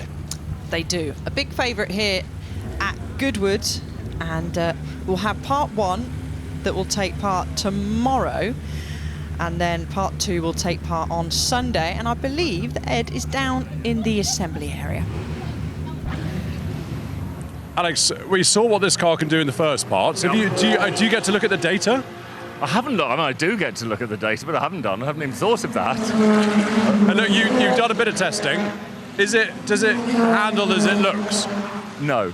It's amazing. It's a really, really nice car. So the Alan Mann team have put this together over 2 years. We were trying to be here 2 years ago, and we missed the race by like a week of being ready. And so we've had the next 2 years to get ourselves properly prepared, and it handles wonderfully, to be honest. It looks like a tank. but it doesn't behave like one. What's been the biggest challenge over those 2 years? Because there isn't really a Fairlane racing club, is there? No, that's true. So it's pretty much one of a kind. The main challenging with it is getting it to stop. It doesn't like stopping at all. So the brakes are just challenging. Is it on drums? Oh, I don't know. I know nothing about cars. Well, you just go and drive it. Well, enjoy it. Great, thank you. Well, that's the car to watch out for. Alex Thistlethwaite's getting into it and already out onto the circuit. That is a legendary car, which we'll get a closer look at. But they're all piling out at the moment. Get your phones at the ready. You want to capture a glimpse of this if you are lucky enough to be with us here at the Goodwood Motor Circuit. We're looking at some original saloon cars that have been plucked from their calm, tranquil retirement. So we're going to see a whole field. We've got Austin's battling cars like Jaguar Mark 1s. We've got a couple of Alfa Romeo Giuliettas in the field, as well as that sprinkle of American machinery to add a bit of spice to the proceedings. With this St Mary's Trophy presented by Motul, Part 2 underway now. 20 minutes on the clock, already down to 18. As we get going, one of the Alfa Romeo Giuliettas is just tucking in and behind. Good idea. Yes, get that toe as it punches a hole through the air in the Ford Fairlane through Madrick Corner. And we'll see what the first flying laps have on offer for us. I think it was Chris Buncombe in the Giulietta TI. And I think it's a bit harsh to call him a second driver because he's a very successful Le Mans driver back in the LMP2 days, sharing that car with his old schoolmate Jenson Button, who we saw a little earlier in Part 1. Yeah, they will be a challenger, I think, for the overall victory. The two combined results, of course, but that one will certainly be right up there in the Alpha. That is for sure, but we've got a whole host of Alphas out there. We've got listed Jags, we have some Ford Zodiacs. Scott Dixon and Tony Kanaan were in a couple of those in Part 1. Theo Pathetis and Kerry Michael are now taking behind the wheels. And we've got Tom Chilton that's out in the Alpha, and we definitely can't call him a non-pro. Of course, he's racing in the British Touring Car Championship, actually alongside teammate 2 Tom Ingram. So he's out there at the moment. That's in the 71. He'll be teaming up, and it's nice because he'll be teaming up with his brother Max for the overall St Mary's, and Graham Chilton, his dad, is the owner of this car. So a nice family feel. Yeah, it is, but it was actually Andrew Jordan's grandfather, Philip, who had the car initially and then purchased by the Jordans a couple of years ago for a full rebuild. Then the Chilton family, Graham Chilton, purchasing it last year to go race at Goodwood and a couple of other events. So Max and Tom very much enjoying that. Max, of course, making it to Formula One. Well, a little while ago now, I think it's fair to say, but probably about a decade ago. But certainly a former Formula One driver. I've been on a karting track with him, and let me tell you, he's quick. I wonder if there was any arguments around, well, they've got their own houses and own families now, so we're not sitting down at dinner table, a family dinner, saying, no, I want to be in Part 1, no, I want to be in Part 1, racing up against the likes of Darren Turner, Jake Hill, Tom Christensen, Pirro, the list goes on, but I'm sure Tom will still be happy to be out there, whether it was Part 1 or Part 2. So he'll be, this again will be one to watch. So there'll be two competitive drivers that will go towards that combined time at the end of the weekend. Yeah, but this plucky four-door version of the Alfa Romeo making its way around now. We heard from him outside of the car, speaking to Ed earlier on, and on target to go quick. Alex Thistlethwaite in the Ford Fairlane, that number 57 emblazoned on the side. This a legendary car, that styling, long and low design, competing with the likes of Chevrolet, goes to the top by 0.8 of a second, setting that early benchmark. And this really inspired by the transatlantic collaboration between Holman and Moody and Alan Mann Racing.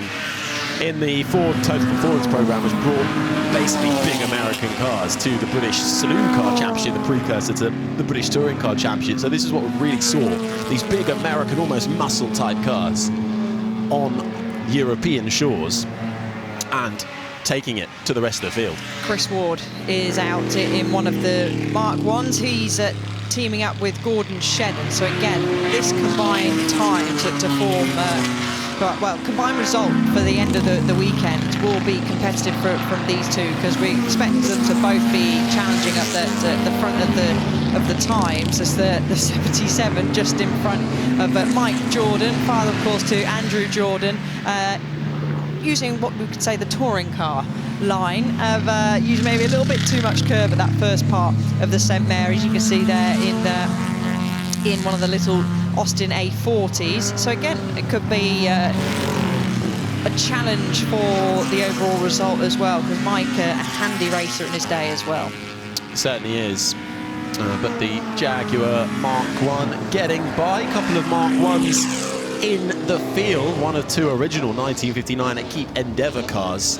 And the first time they have raced at Goodwood alongside each other since 1959. As he gets a bit of a swap on, does Chris Ward. Finds the grass, finds a straight line once more, and gathers it all up in time for the final chicane. And hit that puddle and splashed the cute little Austin A40 behind, which of course in the mid-1950s was an affordable family saloon. It's got a face full of water now, and Chris Ward has caught up to the back of our Ford, and there we go. Poor little Austin Mike would have got a face full of water, but I'm sure he won't mind. But Chris, as I just said, up behind Thistlethwaite now, so this will be a challenge for the top spot. Yeah, it's a Ford Fairlane on top at the moment. The Jaguar Mark 1 sits second, the Austin A40 in third. As we ride on board with Kerry Michael in the Ford Zodiac Mark 2, making its way towards Madgwick, this British-made luxury version really of the Ford Zephyr, 2.5 litre inline 6. Campaigned at Goodwood for many times actually over the years. Like some Mark Blundell, Christian Horner have all been at the wheel of that car over the many St Mary's trophies throughout the Goodwood Revival years, putting on a show right now. But a little further down in the order is that car, but we see it off board now. Teaming up with Scott Dixon, who we'll see in part 1 in this very car, and adjustment of the helmet being made. And this is a great shot to see how this circuit rises and falls as he just went up there through to Lavant. And Chris Ward using all the road available to him on the exit. Is this going to be any improvement for him at the top? No, it wasn't at the moment, but he gets set fastest overall final sector. 1.3 Thistlethwaite leads at the top of the times at the moment. And actually, this shows how much, get another slow-mo of Chris getting sideways in that final sector. But times from earlier on today, the track is obviously a lot better than it was. Temperatures are higher. Steve Soper in the Ford Fairlane was a 134.252, and already we're a couple of seconds quicker than that. Yeah, 1.1 seconds the gap though as the 55 rockets up the field. Thea Paphitis, the former Dragon, the entrepreneur, is out there in this one of the Ford Zodiacs at the moment, and finding himself down a little bit in last position right now, but very much enjoying his time out there in the number 29 adorned car. And you could just see through there, Thistlethwaite went through as well, storming through. So there is Theo in the 27. He bleeds out to the edge of the circuit. Let's have a look where he's down in 29th place. At the moment, 10 minutes of the session left to go. And doing a nice job. And it's important for the drivers to keep an eye on the mirrors and give as much respect to each other as possible, which happens most of the time. They a bit more respectful. Let's say we maybe see some of the drivers maybe in Formula 1. Going back to last weekend, we had quite a few people complaining on the radio, didn't we, to the Italian Grand Prix, but they're a bit more respectful here. And there's the 101. Currently occupying 7th place at the another one of our lovely Jaguars. Toby Smith is behind the wheel of that, and we saw that out earlier on with Emanuele Pirro, who, to me, I see it seems to be a majority of the sessions over this weekend. Does Mr. Pirro? Oh, as the Jaguar tries to get the tail out from the final chicane. Fred Shepherd's just popped up into 5th spot in the 1959 Ford Thunderbird, which made its first appearance back in 2017 with the 9-time Le Mans winner Tom Christensen then at the wheel. Went rather viral at the time, if I remember correctly, but out there at the moment, but a little bit off the pace, actually just been demoted now down to 7th with that Jaguar Mark 1, Cameron Jackson going up into 4th, speeding his way out of the final chicane that we saw and across the line. Still though, Alex Thistlethwaite at the top in that Ford Fairlane, but not a lot in it. Less than a second now between himself and Chris Ward in the Jaguar Mark 1.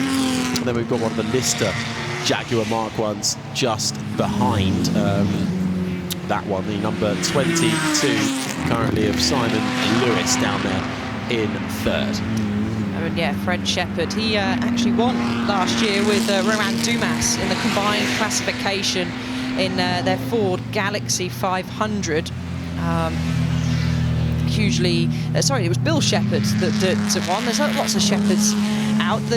They won in the Thunderbird back in 2023, again with Romain Dumas, but he's teaming up this time with Tom Christensen, who we've seen got sideways quite often, must be said, in the earlier session. And Tom actually was up and posted the 4th fastest time in that practice. He was 1.9 off the other Ford of Steve Soper, but times are starting to sort of plateau out a little bit. No one making major improvements for now. I just wonder if that front sort of pack, the faster pack, have maybe caught up some of those that are slightly further down the order, because 15 seconds is the gap from Theo Pathetis down in 29th up to Thistlethwaite in 1st.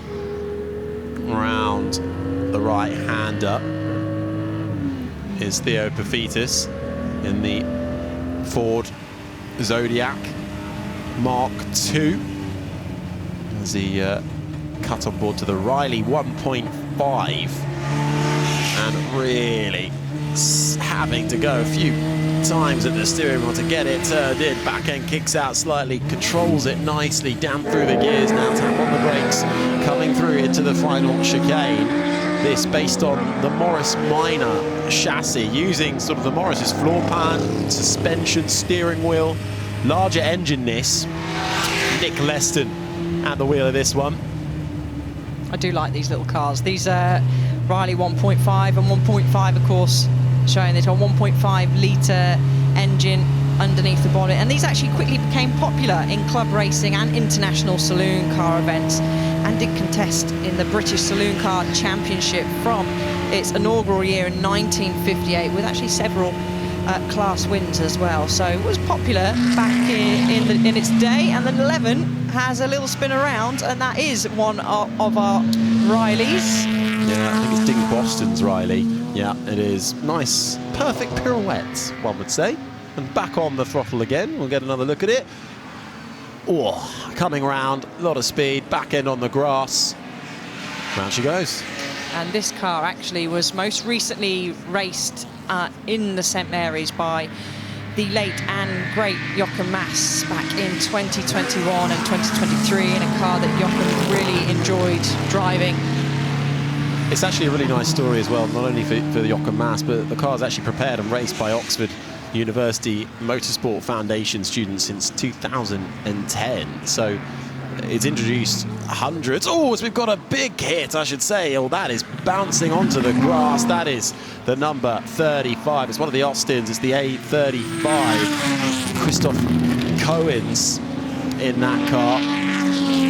And out of the window and taking out a huge chunk of the grass as well. So not what you want to see, but it's good to see he's managed to come to a halt there. Yeah, red flag is out as we expect. I'm guessing that was just, was that on the exit of Madwick's or Fordwater. That was a kind of strange, isn't it? I wonder if something broke initially there or just tapped the grass on the outside, had a spin round and dug into the grass. Andre Lotterer took behind the wheel of this in the first practice session. This car previously owned by the famous Pink Floyd drummer Nick Mason, but good to see that Christoph is A, okay, and B, that car, because it nearly went over, didn't it, Harry?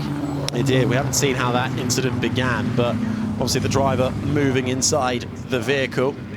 But that has brought out the red flag with just about 5 minutes left of this session because of that incident for the Austin A35. Christoph Cohen's at the wheel of that one, but with the red flag out, we'll see if we can get going again, but all the cars will come into the pit lane, and it's advantage once more for the Ford Fairlane, which is currently the class of the field by 9/10 of a second.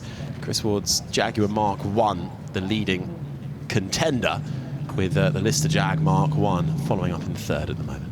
Yeah, we've got the Austin A105 Westminster, which one of the always rapid, both the Colburn brothers are always particularly fast, but behind the wheel of this one this weekend is Ben Colburn, who's obviously hugely experienced with family history, of course, Westbourne Motors, involved with running plenty of historic cars and running in the current day mini championships as well. Tony Jardine was behind the wheel of that in the first session, and this car had been raced in the past by the likes of Mario Franchitti, John Fitzpatrick, James Wood, list goes on and on and on. So it actually qualified P5 here last year, so we're looking for another good result. Currently sitting in fourth, and let's have a little look, if I'm trying to scroll through my list, where it ended up in the first session. Not as strong, down in 25th.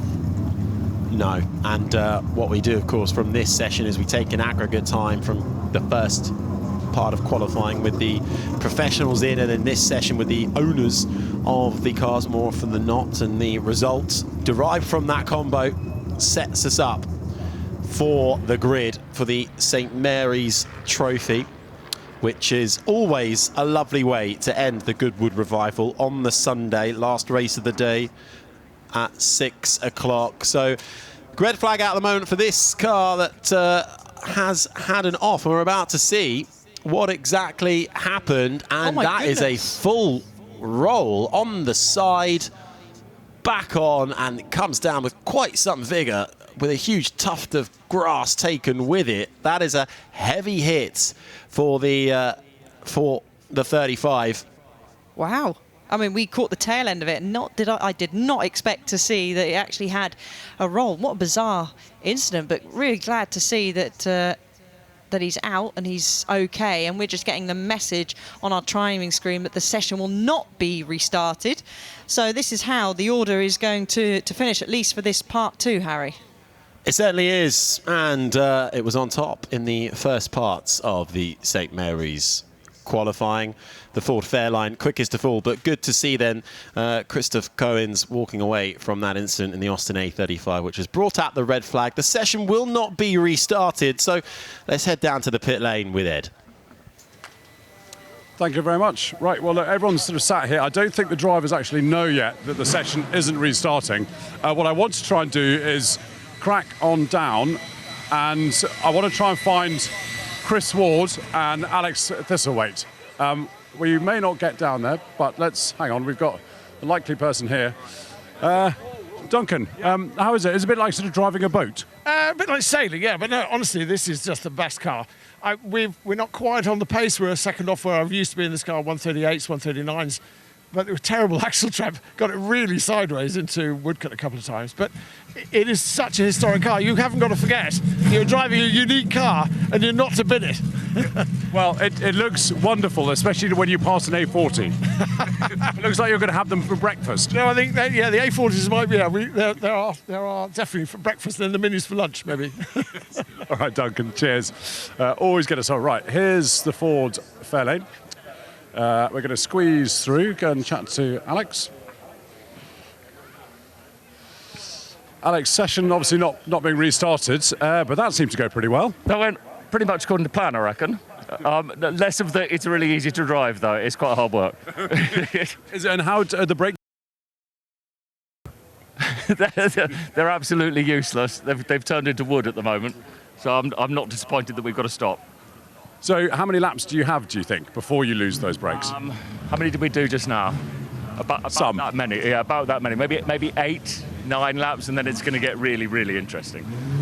Excellent. Well, rather you than me. Well done. Quite, thank you. Excellent. There's Alex. Now, I'd love to try and find Chris. I can see cars being moved off at the front. Let's just see if we can find Chris, there's Fred, looking a bit calmer now he's got in. Do you know what? We're actually going to get in the way down here. So let's go back to the commentary box.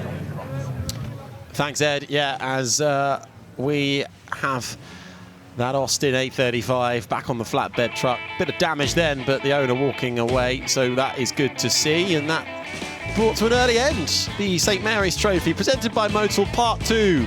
With the owners in the field, and the Alfa Romeo Giulietta was catching our eyes early doors with Chris Buncombe at the wheel. That's sharing it with Jenson Button, but we're expecting it to head to the top sooner rather than later. The Ford Fairlane, Alex Thistlethwaite in the wheel of that, the car that topped the opening session earlier on today. Once again, finding the fastest lap time, but it had a little bit of competition. The Jaguar Mark 1 trying to show its might as it powered its way around this circuit, as we're looking at these saloon cars that have been brought out of retirement to put on a show here at the Goodwood Revival. The Riley 1.5 doing its thing, and then unfortunately finding another one in a spin, and this is how it all came to an end in the 35 for the Austin A35. Christoph Cohen's at the wheel, got out of that safely, but an early end with the Ford Fairlane back on top.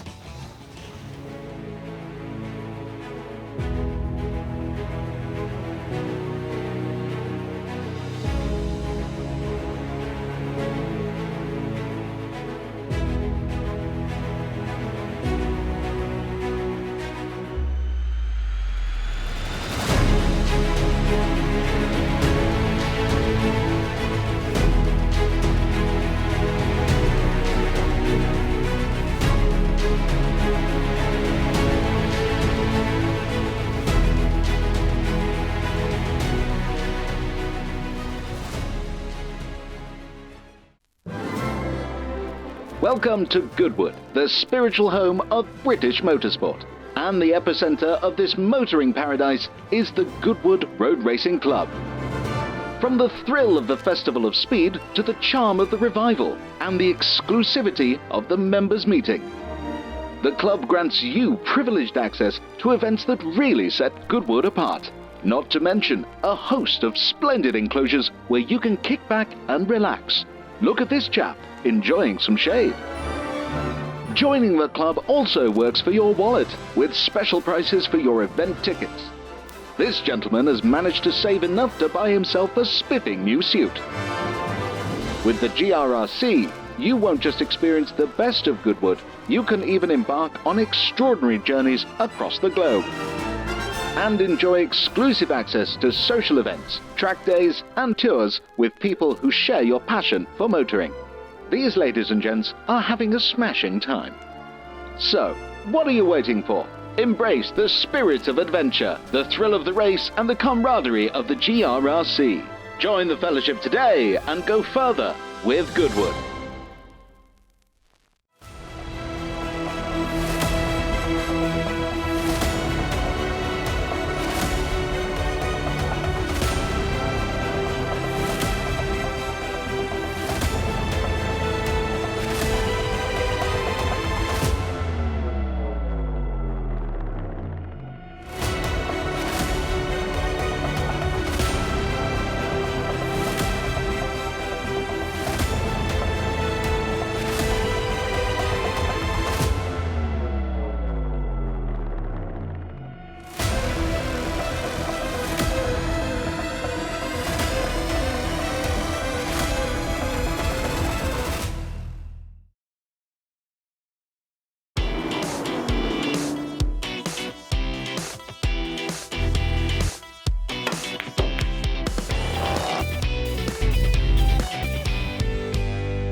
For a small donation, you too can help young people like Amaka. I don't need donations. I need your investment. I am part of Generation Potential, not Gen Z, Gen Alpha, whatever random name they decide. I have so much to offer the world. I could solve the climate crisis. I could cure disease. I could write a blockbuster movie. Because I'm going places. I want to make it so big. Ooh, okay. I'll be at some fancy fundraising events, deciding on who gets my investment.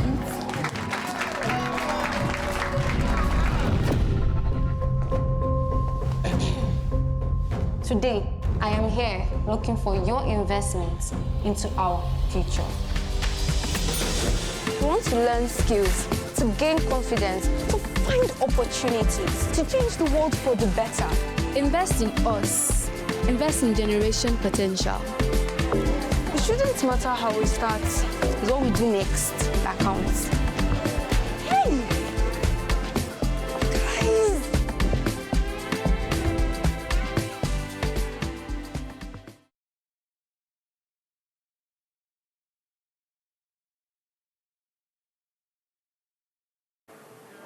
Well, it seems that I definitely got the memo of wearing stripes today, and when one of them looks so good, why not have all of them wearing the same outfit? Ladies, you look wonderful. Claire, I'm going to chat to you a little bit about this. What was the idea behind these outfits? So I have to say it's all Terry's idea this year, but we come every year, we're good friends, we like to dress the same, have a really powerful look, so yeah.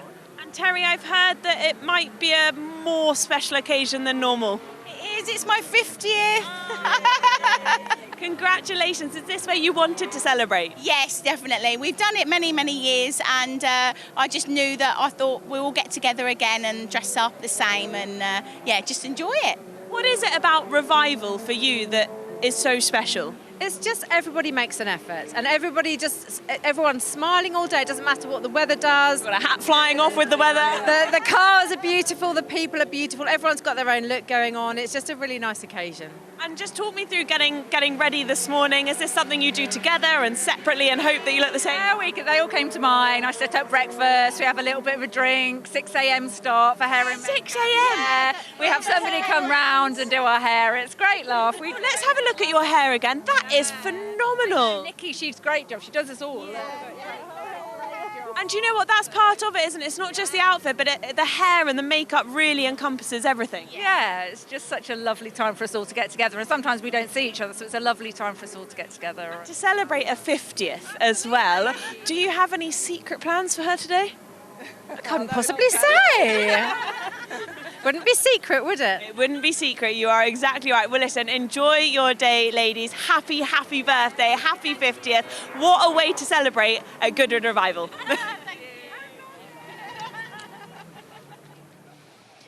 We are very excited, about to get underway with the first race of the weekend, the Freddie March Memorial Trophy, that will see a grid of 1950s sports cars battle it out onto the track.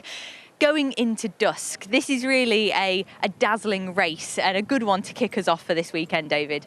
Absolutely. Don't they look fantastic in that golden hour light there? Yes, we've been practicing all day, but now we get to the exciting bit, the first race. And it's a Freddie March, as you say, and it's all about, recreating those famous 9-hour races from the 50s here at Goodwood. Aston Martin took every one of those races. I don't think they'll be quite so lucky tonight. You've got Jenson Button battling out on pole position with Alex Buncombe. And that's a formidable pair, but it's not going to be quite 9 hours tonight, but we're going to try and recreate that driving into the dusk and that sort of glamour of night racing. Yes, yeah, and we have the perfect light right now, like you say, it's golden hour. It is obligatory that they have their headlights on, which just makes this race even more sparkling. And this one is all to play for still, because like you say, it was one manufacturer's to win back in the day, but in recent years, we've seen quite a few take the top spot, so this is all to play for. Yeah, Jaguar were close back in the day, and I think there's a good chance they might get there with that Fangio C-type. And, Alex Buncombe, Jenson Button, they're really serious about winning this race. It's very important for them. But don't rule out people like Romain Dumas fantastic driver with Bill Shepherd in that Battle Bird, one of the most distinctive cars of the whole Revival weekend. That's going to be coming through hard. And I spoke to Jake Hill earlier, and he still fancies his chances tonight as well. I'm sure he does. It won't be quite 9 hours like it was back in the day. This is going to be a 1 hour race. And David, you're no stranger to getting behind the wheel. So for essentially an endurance race, what are the drivers having to do within that time? Because it's quite a long period to concentrate for. It is. I mean, it's not as long as the big endurance races, but, you know, it's all about when they pick that changeover. You know, make sure you don't get caught out by a safety car. Make sure you pick that right, you know, put your favorite driver in or your best driver in at the right time. And also, you just got to be a bit wary of the headlights, you know, because you're seeing lights in your mirrors and it can be a bit off-putting as well. So, you know, there's a lot to deal with out there. Changeable conditions. We've had all 4 seasons today, so a lot for them all to take in. And I think it's going to be a really exciting race. Yeah, and that was something that I've heard from previous races, that there's still some corners that are a bit damp and some that's dry. So that's another element that the drivers are going to have to contend with. Absolutely. They just won't know where the grip is when they first go out there. They're going to have to go really hard straight out of the block. So, you know, there's little puddles here and there, and you'll just be finding the grip as you go along. So you can't push too hard because it is a long race. So you want to be there at the end. You can't win if you go off. So, you know, you have to balance that adrenaline, you know, with getting to the finish line. So it's going to be all to play for. Yeah, and it makes this race even more exciting with all of those elements in 1 hour. We are definitely in for a treat with this one. So let's head to our race explainer that's going to tell us a bit more about how this one will work. The Freddie March Memorial Trophy is named in honour of the 9th Duke of Richmond, better known as pre-war racing driver Freddie March, who created the Goodwood Motor Circuit in 1948. Inspired by the legendary Goodwood 9-hour races, which brought night racing to Britain in 1952, 53 and 1955, it's a 60-minute, 2-driver race into dusk on Friday evening. The Freddie March Memorial Trophy, it's underway!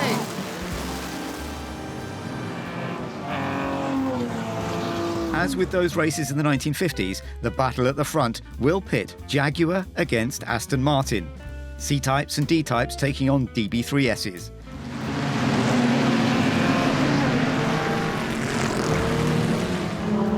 With opposition from British marques like Fraser Nash, HWM and Cooper, and Italian glamour from Ferrari and Maserati.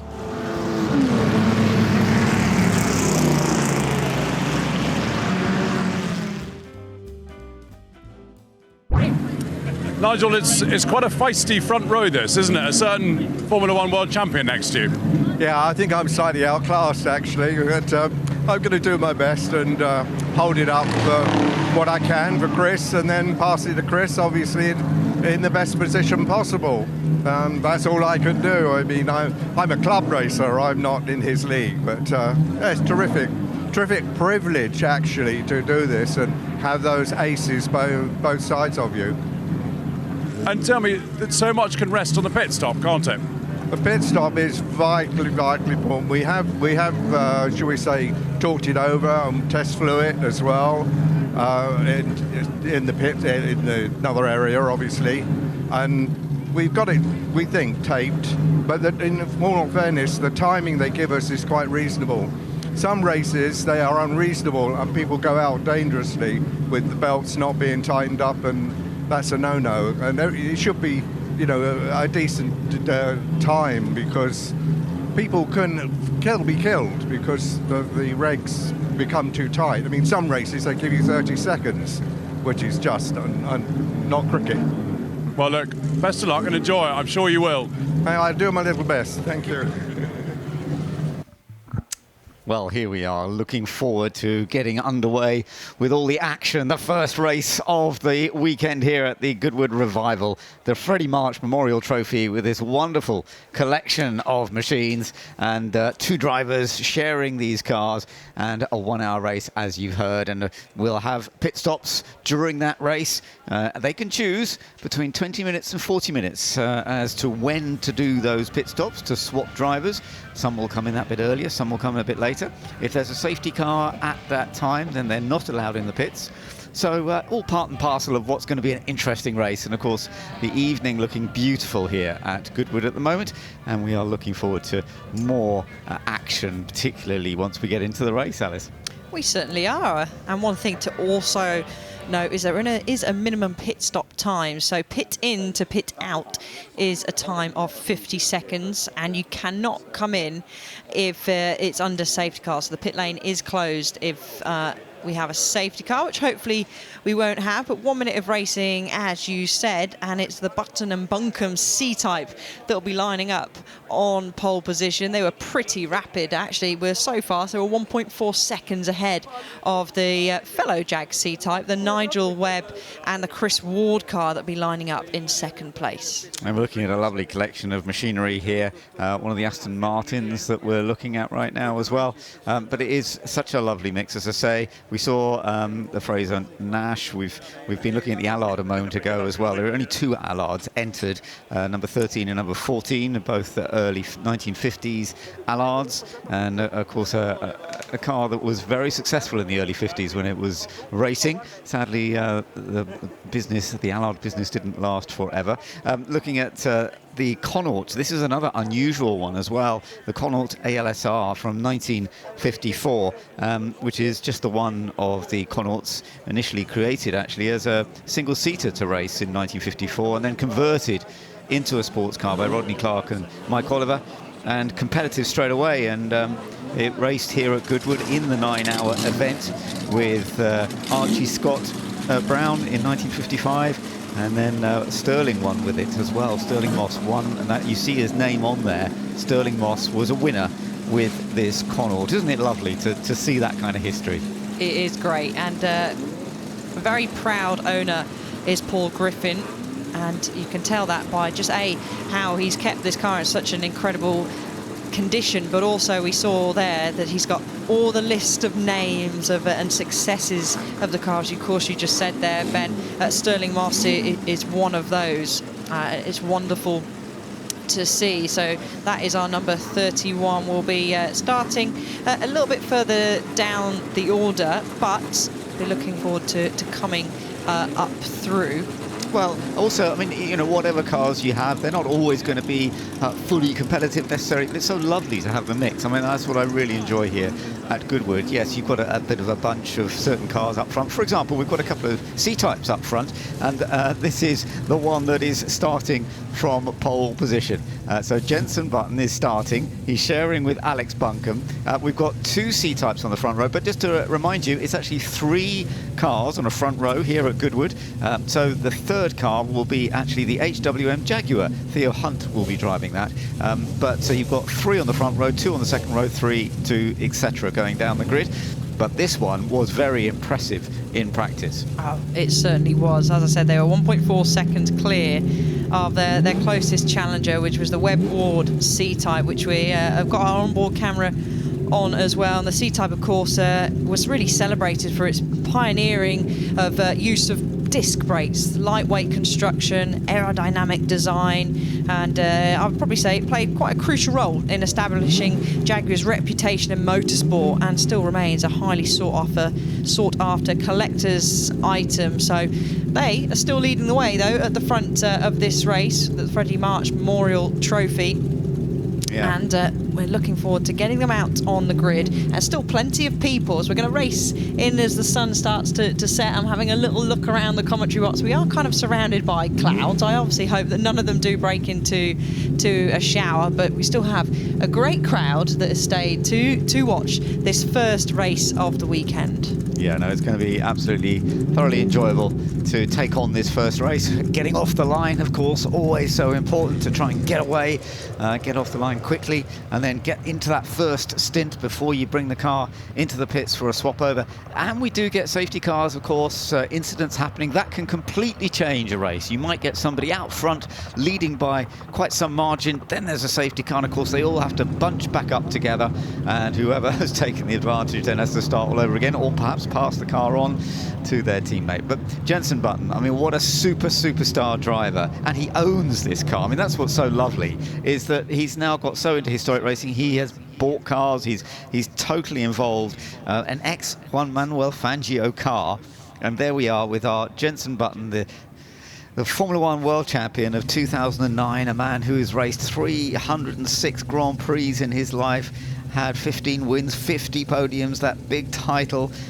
It's so wonderful that he's just as entertained by getting out there in a historic car, and that's what we're going to be seeing when he starts from pole position in a few minutes' time. Plenty of the family here to watch him this weekend, but his son will be taking part in the pedal car race later on in the weekend, which that, if you haven't seen that, is fun, but also very serious. Okay, they're just pedal cars, but trust me, the parents and the kids want to win as much as possible. But I want to just have a little shout out to the number 99. So Bill Shepherd is starting in the Ford Battlebird. That should, in a straight line in theory, Ben, if Bill can get a good launch, should have the legs really on down the straights on the two C-types and the HWN Jag that line up in front of him. Yeah, that's a very good point. Starting on the second row, that is definitely something that we will be watching very, very closely. We get a lovely onboard view here as well, and you can see the cloud in the sky, the sun just dropping away a little bit, and it will be getting quite dark by the time we get into the end of the race, but that's all part and parcel of celebrating the Freddie March Memorial Trophy for these cars, these sports cars from the early 1950s, and we shall see how it all goes. And obviously they're going to try and keep it clean. The track is fully dry at the moment. We haven't seen any little rain for a little while, but of course we have had the odd shower every now and then, so we'll just have to see how it goes. We've got a few bobtails a little bit further back. The Cooper Climaxes, we've actually got a whole host of them in a line from P7. John Clark, the sole driver in our highest Cooper Climax T39 bobtail, and then the bobtails occupy down from 7th to 10th, and of course a lightweight mid-engined, lightweight tubular frame with independent suspension on all four wheels, and quite success on track, and help establish, shall I say, Cooper's success and become a formidable force in motorsport, and lay down the groundwork for the company's future achievements in Formula One. So we've got a lot of those in the top 10. They'll be looking forward to coming up through to try and challenge their way through the Jaguars, and of course then the sole Ford Thunderbird that occupies Thunderbird Battlebird that occupies P4. Absolutely. Well, there you are. The grid is getting ready for the cars to arrive, which they will do in just a moment, and then they will take their positions on the grid. Then they will do one formation lap before the race begins, and we get under full competition. So there is Jenson Button leading the group around. Behind him is Nigel Webb. And then here, there's the Ford Thunderbird Battlebird you've just been talking about. And as you say, particularly at the start, with that extra horsepower that it has, it could be very, very effective on that first lap. The Shepherd family have a lot of experience with the Thunderbirds, the Battlebirds, these big Ford V8s. So Bill should be in tune to getting a decent start in this, and we'll hope to challenge them, particularly maybe up to the run into turn one, if he possibly can find his way through. And then of course we've got the run from Madwick down to St Mary's. Jake Hill, though, Ben, was the winner of this race last year with the HWM Jag, and we do have one of those on our front row, the Sam Hancock and Theo Hunt car. As Jenson Button, he'll be used to this, I'm sure, having a lot of photographers at the front of his car as he pulls up into P1. We'll have a little bit of a grid walk. I can just see some people filtering out onto the grid out the commentary box window, and plenty of people there to take photographs. Yeah, absolutely. As you mentioned, Jake Hill, that car is starting down in 15th place with Jack Rawls driving it. But I saw Jake a little while ago, David was telling us as well, that he's actually enjoying this Austin Healey. He says it's handling really well. He's really enjoying being out in it. And we could well see Jake making some progress from starting sort of midfield with the Austin Healey 100S. But he certainly, I think particularly if there was some rain, although I've just been looking, I don't think we're going to get any rain. Not totally predictable. No, exactly. Usually the commentator's word is normally the one that then makes it happen. But yeah, we'll see. We'll see. If we do get some rain, then that could change the whole outcome of this race. So let's wait and see what happens. Last Jag C-Type to win in the Freddie March was back in 2022. Wakeman and Hancock were behind the wheel there. So could we see another C-Type victory today? It's looking good. Strong case for Jenson Button and for Alex Buncombe as well.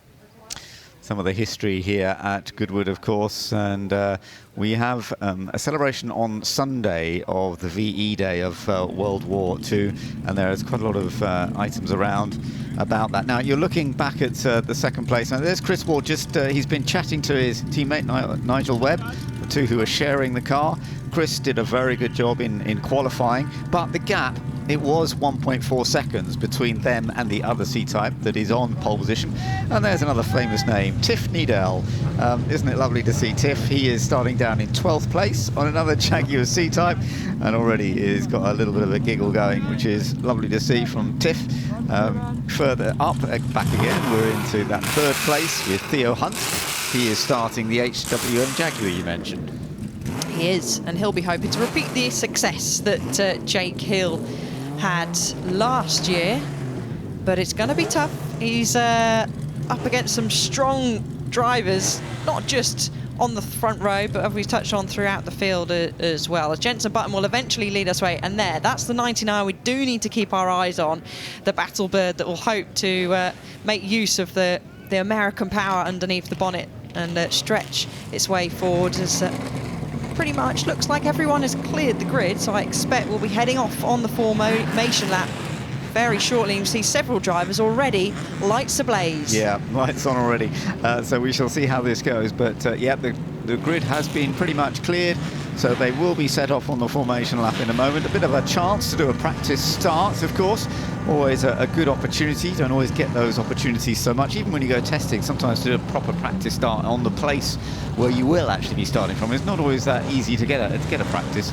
No, it's not. And of course, we don't have lights. It's operated by yes, that's right, by the flag. And trust me, they have been told in driver's briefing, and specifically in the driver's notes, it says, do not move until the downward stroke of the Union flag. And moving before this motion will result in a 10-second penalty. So any eagle-eyed of you watching, or even trackside, keep an eye on anyone that may move. Not that we can do anything about it, but of course they'll have marshals lined up on the side there to make sure that none of the drivers are creeping or moving before that downward stroke. Right then, here we are building up to race one of this Revival weekend, the Freddie March Memorial Trophy. The formation lap is underway as we see some practice starts getting underway. And there we are. There's the sign to show us that we are ready to go racing here at Goodwood this weekend. And of course, we've got lots of racing coming on over Saturday and Sunday as well. But this should prove to be a fascinating one to get it going. An hour race, 2 drivers, pit stops required, and a real beautiful variety of 1950s sports cars, which were competing here at Goodwood at a time when Goodwood held the 9-hour races, which were absolutely crucial. One of the most significant kind of races at that period of time. That's what we're celebrating here, and we shall see how it's all going to develop, and particularly with some of the stars. We don't have, it's not like some of the driver lists that we do have in other races, but we do have 1 or 2 stars, particularly up front with Jenson Button. We certainly do, and I must say, I did love that shot, Ben, as we saw the cars coming up through Forewater of the Thunderbird, really towering over the cars in front. So there we are. There's the lineup then for the grid. You see Jenson Button on pole, Nigel Webb second, and Theo Hunt starting in 3rd place. Then Bill Shepherd from Dean Baker and Katarina Kirilova. Then John Clark is next up, and he's doing a fine job with the number 7 as well. And Felix Goddard is starting in 8th place. And then in 9th place, you've got Nicholas James and Avery Baker. And then as we go back further down the line, as you can see, starting down in 11th place, we have Wolfgang Friedrichs with Tiffany Dell, as we saw, and James Cottingham. And then further down, you can see there are more Jaguar C-Types. There's Jake Hill's car, starting down in 15th place. So we will keep an eye on that, although he's not in the car initially. He'll be taking it on later. And then you've got that other mix, another Jaguar XK140 starting in 17th place, the Jaguar C-Type, and one of the Allards starting down in 20th place. Bob Francis is at the wheel of that one. And then the remainder of the grid. So again, that mix, we saw the Connaught before they went out. Patrick Blakeney-Edwards is a quick driver. He's in the Fraser Nash Mini Amelia that is starting down in 21st position. Let's see whether that's going to be able to make some ground in the early days. One of the Alfa Romeos, the 63,000 PR Disco Volante, that starts down in 24th position. And then the last two on the grid, as you can see, we've got Gerda Rettenmeier and Stefan Dalak, who will be bringing up the rear of the grid. So that's how we're looking at. You can see down at the back there, those last couple of cars, the Maserati 300S and the Togero Bristol. They may be having their own little battle when we go into the race. But of course, what we will be very much focusing on is who's up front and who's going for the win. And as we say, with it being a two-driver race, you could get some big changes after the pit stops. And for example, you know, we're talking about Jake Hill a bit. I would imagine that Jack Rawls, who does a good job with that Austin Healey actually himself as well. He is going to do a good job with it. But he may well hand over to Jake Hill quite early on, and that means about 20 minutes in, because you can't do your pit stop until you've run 20 minutes. Exactly, providing, of course, that we don't have a safety car, because you cannot pit during safety car. But looks like we're looking out the commentary box window, pretty much everyone is lined up and ready on the grid, and racing is about to get underway here at the first race of the weekend for the Goodwood Revival, Ben. Here we go, the 2025 Goodwood Revival racing is underway. It is the Freddie March Memorial Trophy, and it is the 4th Thunderbird Battlebird. As you said, Bill Shepherd has made an absolutely brilliant start from the second row to take the lead. Jenson Button is in second place, being chased by Theo Hunt. Actually, he's made a good start. Nigel Webb's in there as well. But what a great start that was by Bill Shepherd. Well, he said he might be doing it, and he certainly did it. Didn't expect it to be that early on. He squeezed his way, and I winced in my seat as he made his way through between those two Jag C-Type, but everyone pretty much clear away. I did see there was one car that wasn't able to get away, just been pushed back into pit lane, but a stunning start from our, of course, ever fast in a straight line Ford Thunderbird Battlebird. Actually, Nigel Webb has dropped back a little bit. I hadn't realised he lost several places there. So Nigel Webb, who started second and is sharing with Chris Ward, has dropped back a little bit. So that's some time to be found later on. Good little battle going further on, but further back there down the order, and we'll see how this all develops as we go through. James Cottingham and Scott Redding sharing the Ferrari TRC, which we were just looking at a moment ago. But what a great start by Bill Shepherd to take the lead with that Ford Thunderbird, and it does have great straight line speed, so to be able to get out in front like that, it might become more difficult as we go further into the race. I think it will be difficult. There's a big weight difference and size difference, as you can tell from there, but there's certainly a big speed difference in a straight line, and we will probably get our first taste of it as Jenson Button ducks into the toe, and there you go, bye-bye Battlebird, up it goes down the straight, stretching his legs, 6/10 is the gap where they go across the line. A puff of smoke as he hits the brakes into turn one from Shepherd, and everyone files through nice and cleanly, a few gaps starting to spread and open up in the early laps, but still plenty of battles raging on, and our beautiful Ferrari 500 TRC really challenging behind the number 8, our Cooper Climax, one of our many bobtails that we've got in the field. Yeah, this is good to see, and having a little look down the inside there, trying to make it work, and possibly James Cottingham is going to be able to go through on the inside. Yep, I think this is going to work going into St Mary's, the right and left. It's really critical to get that done before you go into the left-hander, and then he is going to be chasing after. Interestingly, that front row car that dropped back, Nigel Webb, is going to lose another place by the look of it. So, and now look at the battle for the lead. You're on board with Jenson Button, and he is now putting Bill Shepherd under some serious pressure. Now, you're on the longest straight here at Goodwood, so there you can see the speed of that Ford Thunderbird, but when we get into the corners again, I think Jenson's going to be right alongside. I think he's going to try and go for it quite early on. He's going to try and go around the outside. It's a wide car anyway, but Bill needs to try and make it as wide as he possibly can. That's allowing the Hunt and Hancock car that you saw in the background. And Bill, yeah, he doesn't trust Jenson Button. He's having a little bit of a cover of the inside going into the chicane, and again will stretch its legs as it goes down the main straight. There we go, the HWM Jaguar sneaking up behind. Now, if Bill is able to defend it, Jenson Button on the inside, is there room there for him to sneak on through? Bill says no. No, there nearly was, but actually Bill's gone a bit wide through the second part of Madgwick, and you can see Jenson's on a great line. Now, the problem is the next corner is flat out normally in most cars, although I would imagine they're just giving it a little bit of a lift, perhaps on this opening lap. But now there's an opportunity coming down towards St Mary's. Jensen wants the inside line, and there might be a chance here. Yes, he's got down the inside. Try not to hit each other, and he's through. He's taken the lead. He's done a great job. The HWA trying to sneak through there. Bill's going to go slightly wide on the exit as they run all the way up to Lavant Corner. Can he go around the outside? And yes, the 74 makes his way round the outside, and Bill is quite quickly going to be in the clutches of, would you believe it, the number 15, the Rules and Hill car that started all the way down in 15th, Ben, up into 4th place. That is remarkable. And Jack Rules, I mean, as I said, Jake Hill was telling me, Jack's very, very competitive with this Austin Healey, the part of a family that have been part of Austin Healey, sort of doing work on them and developing them very well. And he's done a fantastic job, as you say, and he will be handing over to Jake Hill later on. Let's have another little look at what was going on there as the pass was made by Jensen. Oh, that was so close. Look at the size difference. I'm still makes me chuckle. And he just left Jensen enough room, and there was a nice little switchback there from the 74.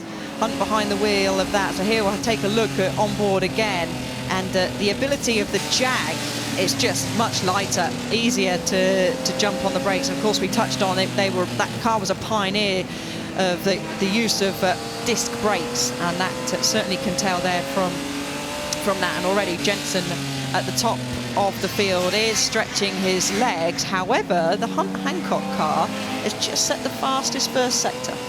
Okay, right, well, we'll keep an eye on that. Theo Hunt's HWM Jaguar going very, very well at this point, but it's running in 2nd place, as you say. And then they've got the battle for 4th position is also looking great at the moment, because, as we said, Jack Rawls has done a great job to bring it up, but now coming under a bit of pressure from Felix Goddard in the Cooper Climax T39 bobtail. And yeah, you can see there's a bit of pressure going on. So the number 7 car is that one. Let's just see whether he's, oh, look at that, actually taking to the grass. He is using a bit of taking the shorter line, that's what he will say, but just again, the power doesn't quite have the power over our little Austin in front as they settle in quite nicely. That has now allowed the Ford Thunderbird to just break away slightly. As I said that, are they hitting traffic potentially already in front? So already we're hitting traffic, and that will, and we've seen it in the past, but that's going to play a part during this race. And I think there could be, well, a chance here to go up the inside and take the position. Yes, there is. So Felix Goddard with the Cooper Climax has managed to knit through with the T39 bobtail, as it's called, and that was impressive. But let's have a look at the start once again, because the start from the 2nd row here, Alice, was brilliant. Oh, look at that. They just left him enough room to sneak through there. As I said, I was wincing in my seat, and it was the number 19. That's one of our bobtails, the Baker Reed car that wasn't able to get off the line. Yeah, and, unfortunate. It was a nice gap by the Thunderbird as everyone sort of sorted themselves out. I tell you, I would like to see is the Austin Healey. Wow, he gained it. Got him there already in the top 7 by the time they were coming through Ford Water. So must have made majority of those places off the line. Well, just to remind you, we've got just over 52 minutes to go in this race, and it is a 2-driver race. They will have to make a pit stop. Can't do that until we're at least 20 minutes in, or they can continue going until we're 40 minutes into the race. Jensen Button is now, as you said, lapping some of the slower cars from the back of the grid. He's got to do that neatly and calmly and make sure that no problems as he does so, which he's doing extremely well.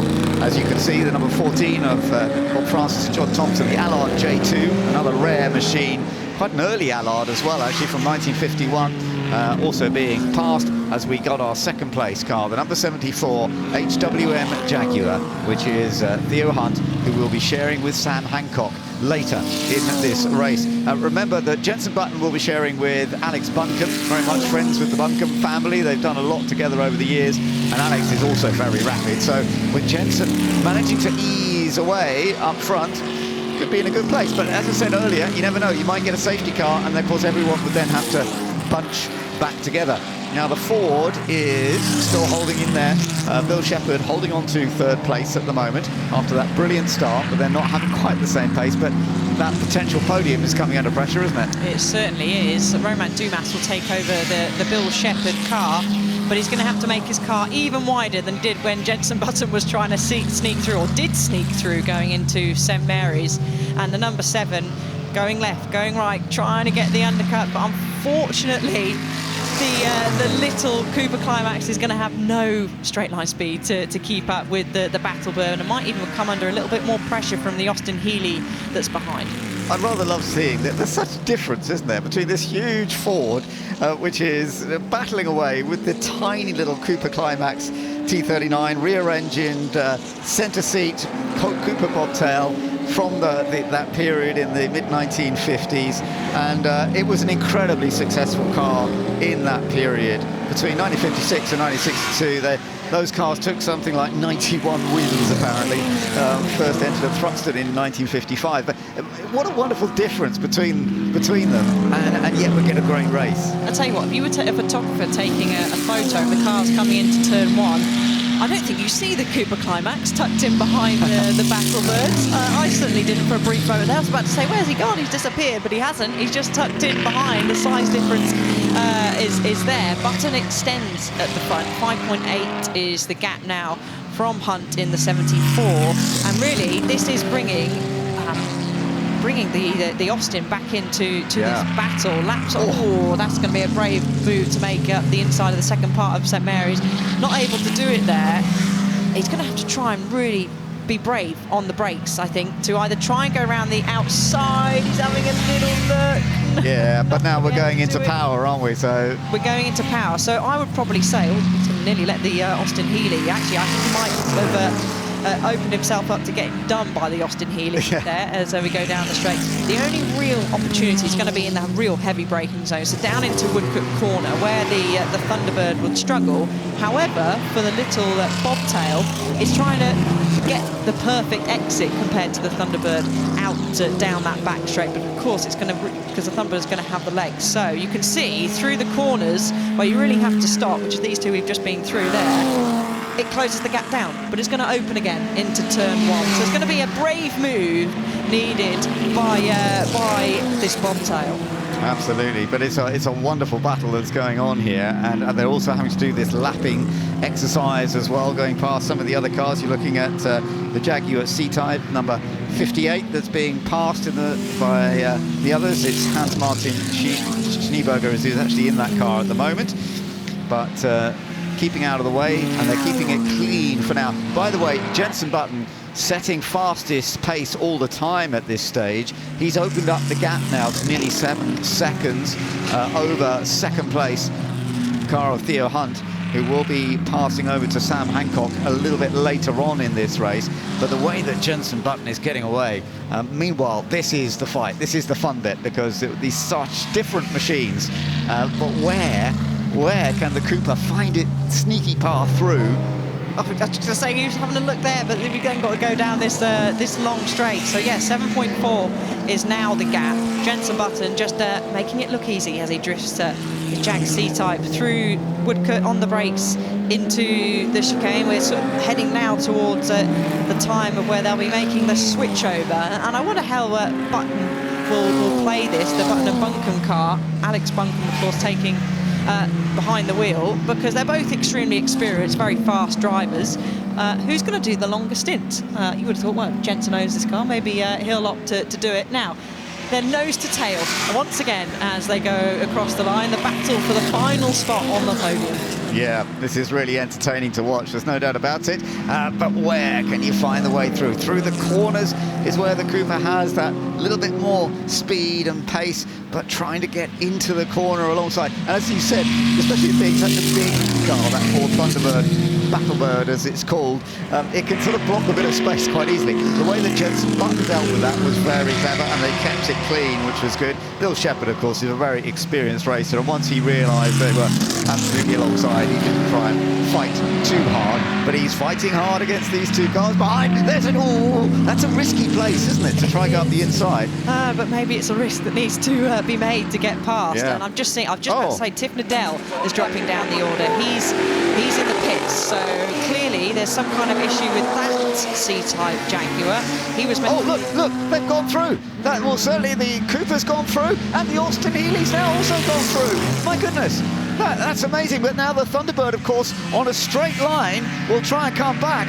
But, this couldn't go all the way. Let's just hope they keep it clean. Yeah, defend, little bobtail defend, and look at the braking ability between the Austin and the Thunderbird. So much stronger. I thought he was going to run wide on the grass there. It looked quite close. Again, traffic coming into play. We've got the number 6, that's our Sol Maserati 300S, which is being lapped once again, and that's allowed the Austin Healey. They go 3 abreast down the straight, and Rules says thank you very much, and the Thunderbird's coming back past again. Oh yeah, and the Cooper lost out there, so that's ironic, isn't it? But yeah, you're right. So it is the Austin Healey. Now remember, this Austin Healey started in 15th position, and it's now up into 3rd place. Jack Rawls is racing it at the moment, and Jake Hill will be driving it later. And that's a fabulous job, but now coming under pressure once again on the straight line. But now coming into a section of corners, of course, into St Mary's, and then down towards Lavant, and then they'll be going back onto the straight. That's where the Ford is quick, but I think actually the Ford's really got to work to try and keep the Cooper behind. Felix Goddard must be thinking, you must be joking me. You're coming back past me again. We've got a car off as they've just gone through there. So unfortunately for Felix, he's got to try and do this overtake all over again. We didn't actually catch it. I wonder if he did properly get the undercut here. He's not able to do so, and he's got to tuck in the toe once again, and wave bye-bye as they go down this long Lavant straight up to Woodcote. And I tell you what, the Healey's going to come under pressure, and they might have no ability to defend, but he's going to get the run around the outside. Better braking stability there. Absolutely, and that actually is a key thing, because I get, the Austin Healey sliding a bit too much there, but got away with it. Disc brakes all around on the Austin Healey, whereas that Ford Thunderbird, the brakes do not last. I mean, it's got a lot of straight line power, but I've been told the brakes tend to go off a bit with that, because, you've got a heavy vehicle, you're trying to do late braking so fast in a straight line, but he's not giving up, that's for sure. We saw there's Jake Hill on the pit wall. He had a shake of the head, and it's probably going, gosh, that pesky Battlebird, will it just go away? But he'll be hopping in soon. It's not long now until this pit window will be open, just over 3 minutes, and we will probably start to see plenty of cars dive into the pits. And there we go. Once again, it's gone round the outside, as he's going to have to try and do it all over again. It's fascinating, isn't it, how in some areas the Ford is so rapid, but in others it just cannot cope, and it's particularly under braking. You see, that's where it struggles a little bit, but how you make the most of it. So let's see what Jack does behind with the Austin Healey. Can he make it work again, particularly down after Lavant and down on the straight when they come down towards Woodcote? That's where his late braking has worked, but the Cooper is right in there once again. So we'll just have to see if they're going to be able to... He's almost wheeling the car along. Yeah. Unless he's got some kind of problem, because he looked like the bobtail was catching in the straight line there. I really hope not, because Jack's drove a fantastic race. So it's going to be timing it with the pit stops, isn't it? You need to... I wonder if they're just going to look at the pit crew down from there and have a look to see what the Battlebird, maybe check out on the pit wall. Of course, they've got no radio communication here, because they need to try and escape battling with the Battlebird, don't they? So maybe some tactics will come into play, I'm sure.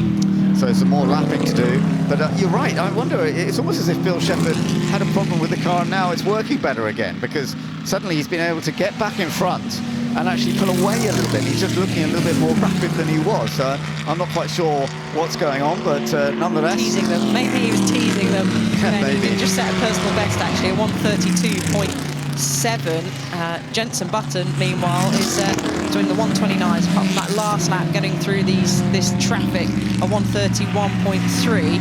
So back up to the back. This battle, again, keeps on raging, and slightly further back, let's see if there's any close battles. There is further down for 11th place, our Jag XK 140 is having a nice battle actually with our Webb Maud Jag C-Type, and actually he's in a Jag C-Type sandwich as the Burton Broad fighting there in 12th place as well. So there are other battles that are going throughout the field, but this is certainly one of the closer ones. Yeah, it is very impressive. But down the straight this time, again, Bill Shepherd has pulled out enough distance that even though he has to brake earlier, not going to be close enough for Jack to get in there, and he's slipping and sliding a bit through Woodcock, but deals with it very, very well. In the meantime, Jenson Button has opened up the gap up front to over 13 seconds.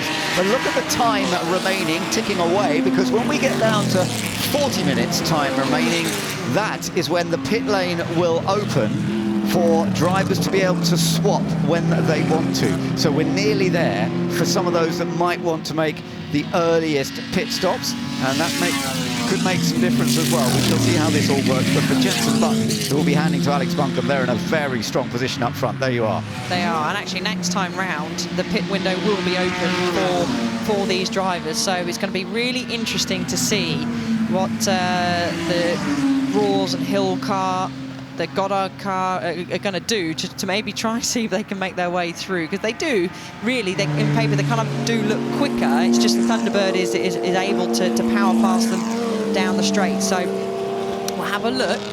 Team tactics might come into play, plenty of discussion, so it won't be open because Jenson Button's so far ahead of that battle, 16 seconds ahead. It won't be open for Jenson Button, but it will be open for our second place car, who's going to go down the inside of one of the lapped cars. So there we go, we're down. Pit window is now open, and the drivers will get a sign of that. There you can see, just on the marshal post there before pit entry, and we have our first car coming into the pits. Yeah, no surprise. There will be some who will come in very, very quickly now. Now remember, we certainly don't want a safety car at this period, because then the pit lane will be closed back down again. But as you say, coming into the pits is the Cooper Jaguar, and Katerina Kaivalova is going to be handing over to Phil Keane, who is very, very rapid here at Goodwood and has had lots of great success over the years, and a very experienced racer.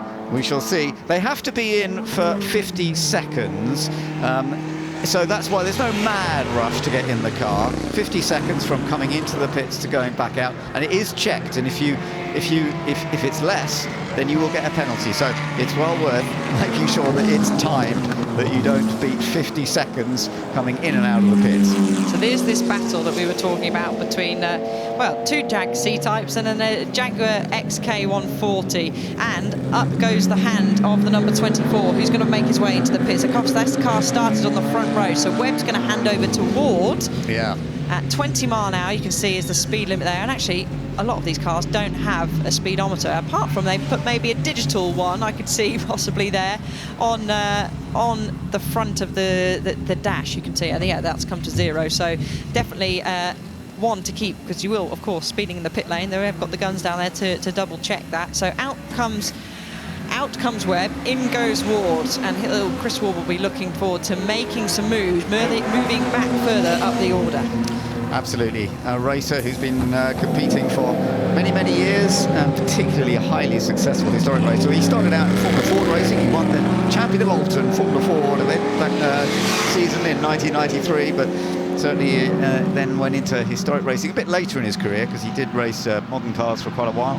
But fantastic stuff. So here we are. We've still got this group of cars fighting for third place. I wonder which one of these is going to be first into the pits. Meanwhile, also coming in, we have the Tejero Bristol, as we've seen. So a quick switch around on that one. That started from the back. Stefan Darak handing over.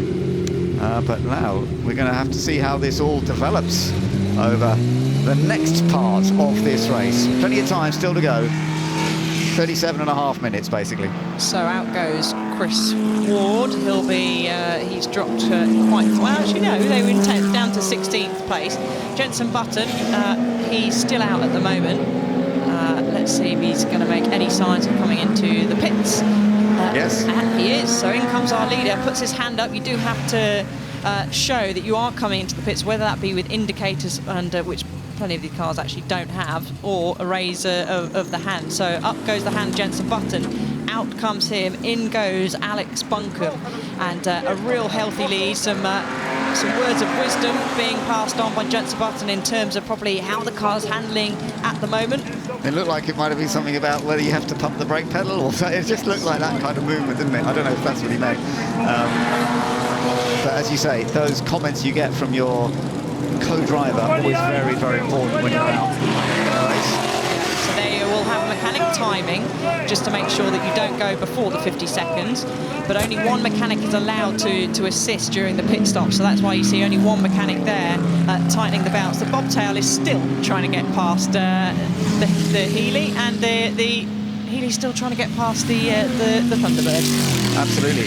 So what this all means now is that Theo Hunt is now leading. He will be handing over to Sam Hancock, but the HWM is now leading as we ride on board with Alex Buncombe now. So Alex Buncombe taking over from Jenson Button. I tell you what, Alex was very impressive in practice earlier on today. They've done the pit stop, but we will expect them still to have a big advantage once everybody has made their pit stop. For the moment, of course, dropping right down the order until everybody has.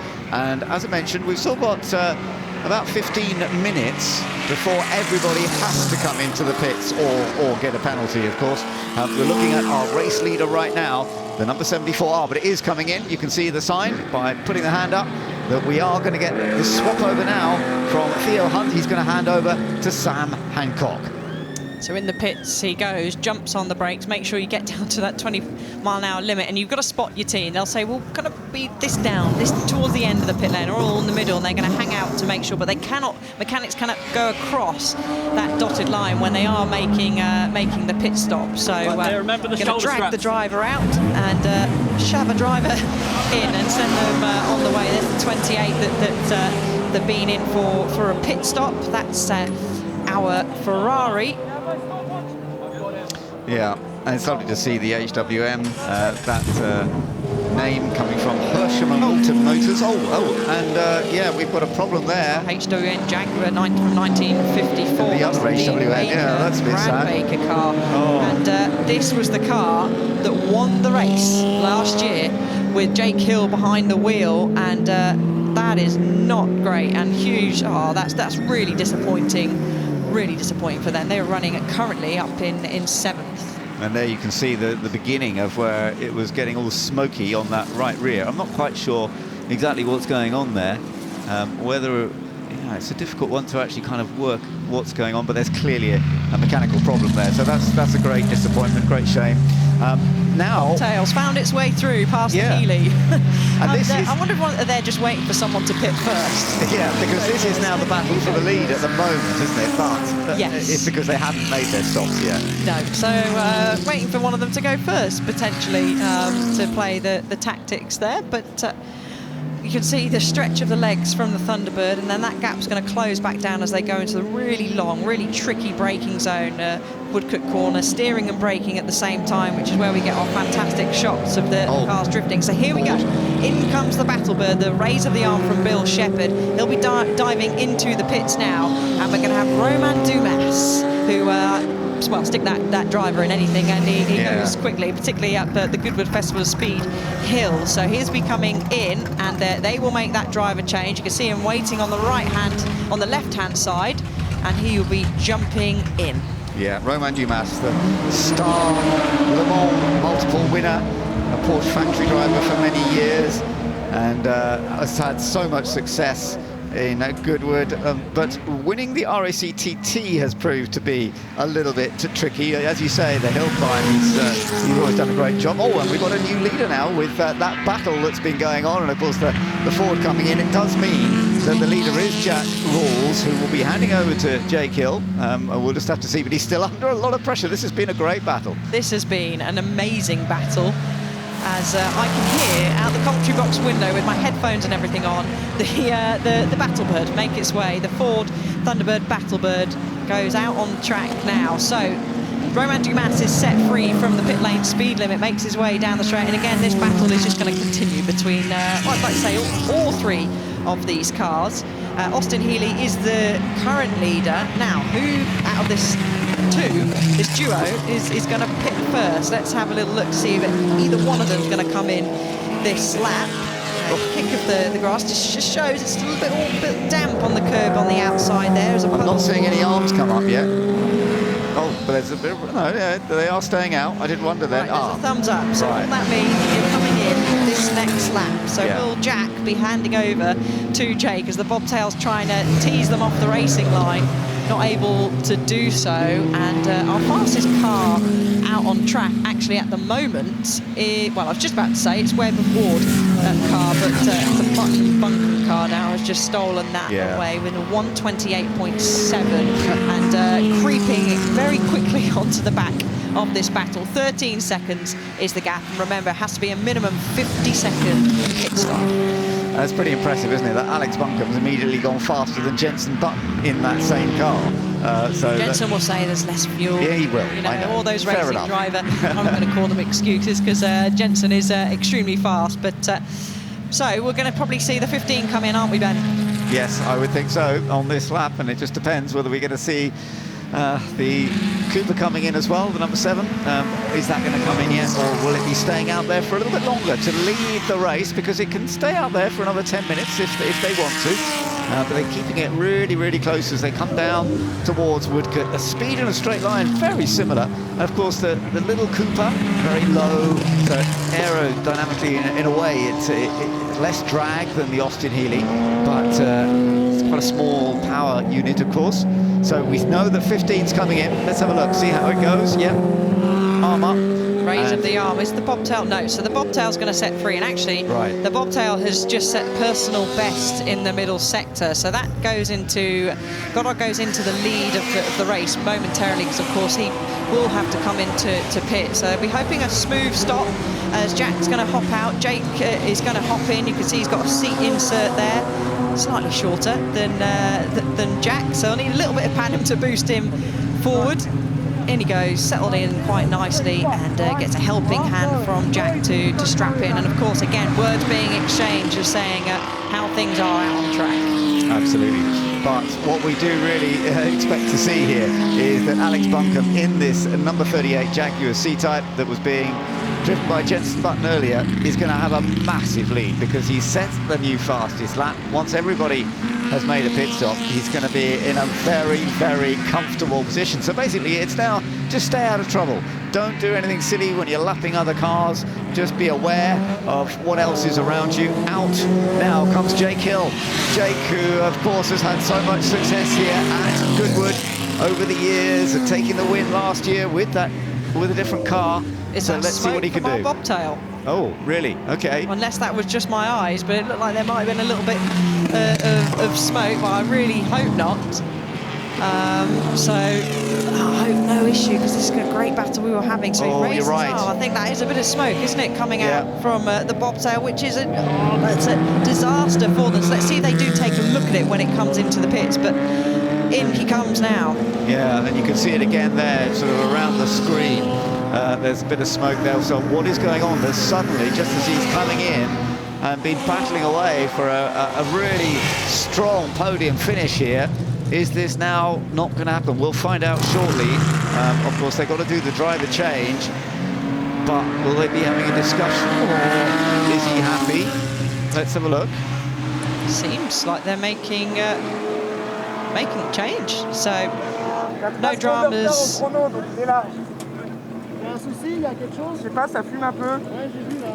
Yeah, I do not speak French, so I won't be able to translate that. But words being exchange of maybe, well, stuff on track, but hopefully not talking about a problem. We've got a car locking up in front of our race leader, Alex Bunkum, who he doesn't need to take any risk. And actually, is that smoke coming out from, I didn't quite catch the number on that car. So maybe getting to the stage where we might see a couple of retirements, I hope not, and then passing another one of our bobtails riding on board, and then looking at the side. lead he has now. I mean, it's over 23 seconds now, isn't it? So second place, it is the HWM Jaguar that was doing so well earlier on when Theo Hunt was driving it. Sam Hancock's in it now. But there's no doubt that Alex Buncombe here is setting the sort of fastest laps at this stage. He's already set the fastest lap. He wasn't going quite so quick last time, but he's got a big advantage. Huge advantage, and the bobtail's back out, but still smoking. And it does say in the driver's briefing notes, if you are smoking, you are meant to come into the pits. So maybe they were just hoping it was just going to settle itself and sort itself out, but it hasn't done so at the minute. But just back to well, it's going to be the Dumas and Hill battle now. 1.2 seconds separating them. She waited to go across the line. I think that might have stretched. We'll just wait for the timing screens to refresh. But here's our car sitting in second place.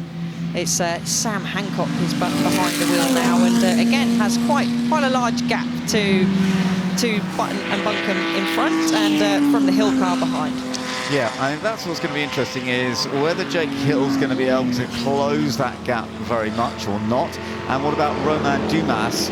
Is he going to be able to do anything with the big Ford and close up as well? But I think that's going to be a little bit of a challenge, as we do have some quite big gaps. Yeah, so I've just had a look at the times there. Jake Hill actually is a bit under pressure from Dumas. 1.4 is the gap, isn't it? Yeah, so that's the battle for what is effectively the final podium slot at the moment. And there you are. There you're looking at it. So Jake Hill in the first of those two cars in the Austin Healey is under pressure from Romain Dumas, the great star driver in the Ford and Thunderbolt. They're both star drivers, just in different forms of motorsport. Jake, of course, a lot of his success is having become a British touring car champion, whereas Romain Dumas's success, particularly at Le Mans. They're both star drivers, but they're in these very different machines, and we'll see how this gap develops. But this is for third place. It's for a podium. It matters to both of them. It does, of course it does. They're racing drivers. It's hugely competitive, whether they're racing in professionally in different formats away from Goodwood. But we've got our 2024. We've got our 2024 British Touring Car champion up against, well, a long list of achievements for Romain Dumas. 24-hour Le Mans winner in 2016 and 2010, and of course he was winner, if you say most recently, for breaking records, of course, at the Goodwood Festival of Speed, and was our winner of the fastest driver up the hill at this year's Festival of Speed. So traffic's probably going to come into play too, as I just saw Jake was catching up to some traffic, and you can see there. I'm just having a look. The bobtail is still going round, Ben, so maybe they feel that everything is okay. But the field is kind of sort of spread out a little bit, and this is actually the closest battle on track at the moment. It is, yeah. So we'll see how this develops. This battle for third place between these two could be very, very interesting going forward. But they are quite a long way behind the top two. Well, there's a big gap, first to second anyway. So Alex Buncombe very much in control. 23 laps completed, and with over 23 minutes to go. So reliability, of course, when you're running historic cars, is always a factor when you're in a relatively long race. So let's hope that we don't get any reliability problems. I wouldn't be surprised to get one or two cars having troubles, because once you get into a race and it's developed for a while, it can cause a problem. But of course they're so beautifully restored nowadays and worked on by expert teams who really know how to prepare these historic cars. In some ways they're better prepared than they were in their day of racing. Yes, certainly are. And actually I was saying about closest battles, we have got a close battle between Chris Ward, who's caught up to the back of the number 7 bobtail, and actually maybe that's going to be changed now, because this is going to be our closest battle. But remember the 24 Jag C-Type that did start on the front row. There's our bobtail that surely has to come into the pits now. Yeah, that surely has got to come in, because as you say, it is one of the rules that if there's lots of smoke, you should be coming in, and it's going to be affecting vision. I mean, look at that for the driver. No way is he going to be able to see. But Chris Ward, when Nigel Webb boxed at the end of, well, at the start of the pit window, he he was down in P10, so Chris Ward has dragged the Jag C-Type from P10 up into P6, which is going to be, it's probably already been into P5 now, and yeah, that really is the end of the race, and that's a shame that it's come to. They were having such a great battle, and that's going straight into the pits, probably several laps too late. That is a shame. It's Charles-Edouard Rousseau who's actually in the car at the moment. Felix Goddard, who drove it so well in the early stage, who is the entrant of this, the owner of this, is actually a development Cooper that was the first back in the day to be fitted with the Climax engine for Cooper, that connection between Cooper and Climax. This was apparently the first one to have that, which is rather lovely history, but right now, sadly, they've got a problem with the smoke, and it is a retirement from this race, and I do feel for them because they did a really good job. They were part of the fun of watching the early stages of this race, but it doesn't look as though they're going to be playing very much more. No, it doesn't. Which is a real shame, like you said. But 4/10 was the gap between Dumas and Hill as they went across the line previous time, but they've just gone across the line again now, and there's 1.2 seconds is the gap. And Alex Bonkum and Jenson Button have lapped all cars, I think, having a look, up to 5th place. Have I worked that out correctly, Ben? We'll check that in a sec, but I think you're pretty sure, as again, setting a fastest lap of 128.540, and anyone, well, the closest driver to that in terms of best laps is Chris Ward in the other C-Type with a 129.071. Okay, well that's interesting. We're riding on board with Alex Buncombe here, which is a lovely view as well. So you can see driving a classic car, the Jaguar C-Type, so much fun, and then here we are. This is the battle going on further back, trying to make up the ground a little bit. It's not, getting into a bit of a slide. Chris Ward. I thought he was going to go round there. He's still setting personal bests out there at the moment, but love getting these onboard shots, and you can see just pretty much drifting it round the corners, which just seems to be a thing with plenty of these historics, but in particular these Jag C-Types. Now, the gap between himself and the battle for the final place on the podium between Dumas and Hill was 25 seconds the previous lap. It's now 21, and there's 9:12, just under 20 minutes of the race remaining. So can he possibly catch up to the back of this battle? And Romain Dumas has just set a personal best at a 132.020 with Ward in the 29. So potentially we could see that have again a three-way battle for the final place. The podium, 28 Ferrari has spun round. Scott Redding in the Ferrari, as you say, the 500 TRC. But I think the car's okay, kept en route. Let's have a look at what happened on the outside. Was it just an error of running a bit deep? Yeah. I was hoping, really praying and hoping there was going to be no contact. And the proof there that the grass is still very wet, very slippy, but slow speed spin, managed to bring it back on nice and safely onto the track. Half a second between Hill and Dumas at the moment. Again, Buncombe out in front on the screens now. He's streaks ahead of everybody else. And Ward, 19 seconds, the gap. So he's at the moment, he's bringing it down a couple of seconds every lap. Well, this is going to be really interesting because, of course, for Jenson Button, potentially getting his first win. He has led races here at Goodwood, but they've had some problems. So we'll just have to hope they don't get a non-finish this time, because that's what's happened to them in the past. So they've got to keep it clean. There's still a little way to go yet. Getting darker here at Goodwood. Lights on, very much important, because they all need to have the lights on to be witnessed by everybody else, to be honest, and it's getting dark outside, but for now it is a very comfortable advantage for Jenson Button and Alex Buncombe. For Jenson Button and Alex, they are doing a great job. Alex Buncombe with that fastest lap earlier, and just needs to make sure he doesn't get into any trouble. There's the Ford with Romain Dumas Is he getting any closer to Jake Hill? The gap seems about the same, doesn't it? It's stabilised. However, it's a personal best in the race for the number 24, 128.992. And I did mention a lap or so ago, 19 seconds was the gap, now down to 14. So I'm just hearing in my ear that apparently it's starting to spit with rain as well. So that could really throw the cat amongst the pigeons out there for these drivers. Yes, absolutely. And it could, of course, if somebody does get caught out by some rain and then falls off, we can see some umbrellas going up there down at Lavant and onto the straight. So that's obviously where we're getting a bit of rain coming in. And I did wonder, that is Chris Ward. Now that is unusual because Chris is a hugely talented racer, but look at the amount of water now on the car. So obviously it's easy to make a mistake. We could well see. Yeah, could see some cars going off, and that, of course, remember, we might end up with a safety car. If so, that will bunch everybody together. And that's another one of the cars. But so that where they're going off there is over at Lavant and another spinner. So we've got quite a few. Oh, and that's in the gravel. I'm not sure that's going to get out of the gravel. Wow. It might do. That's one of our C-types, the from 1952, the Burton Broad car.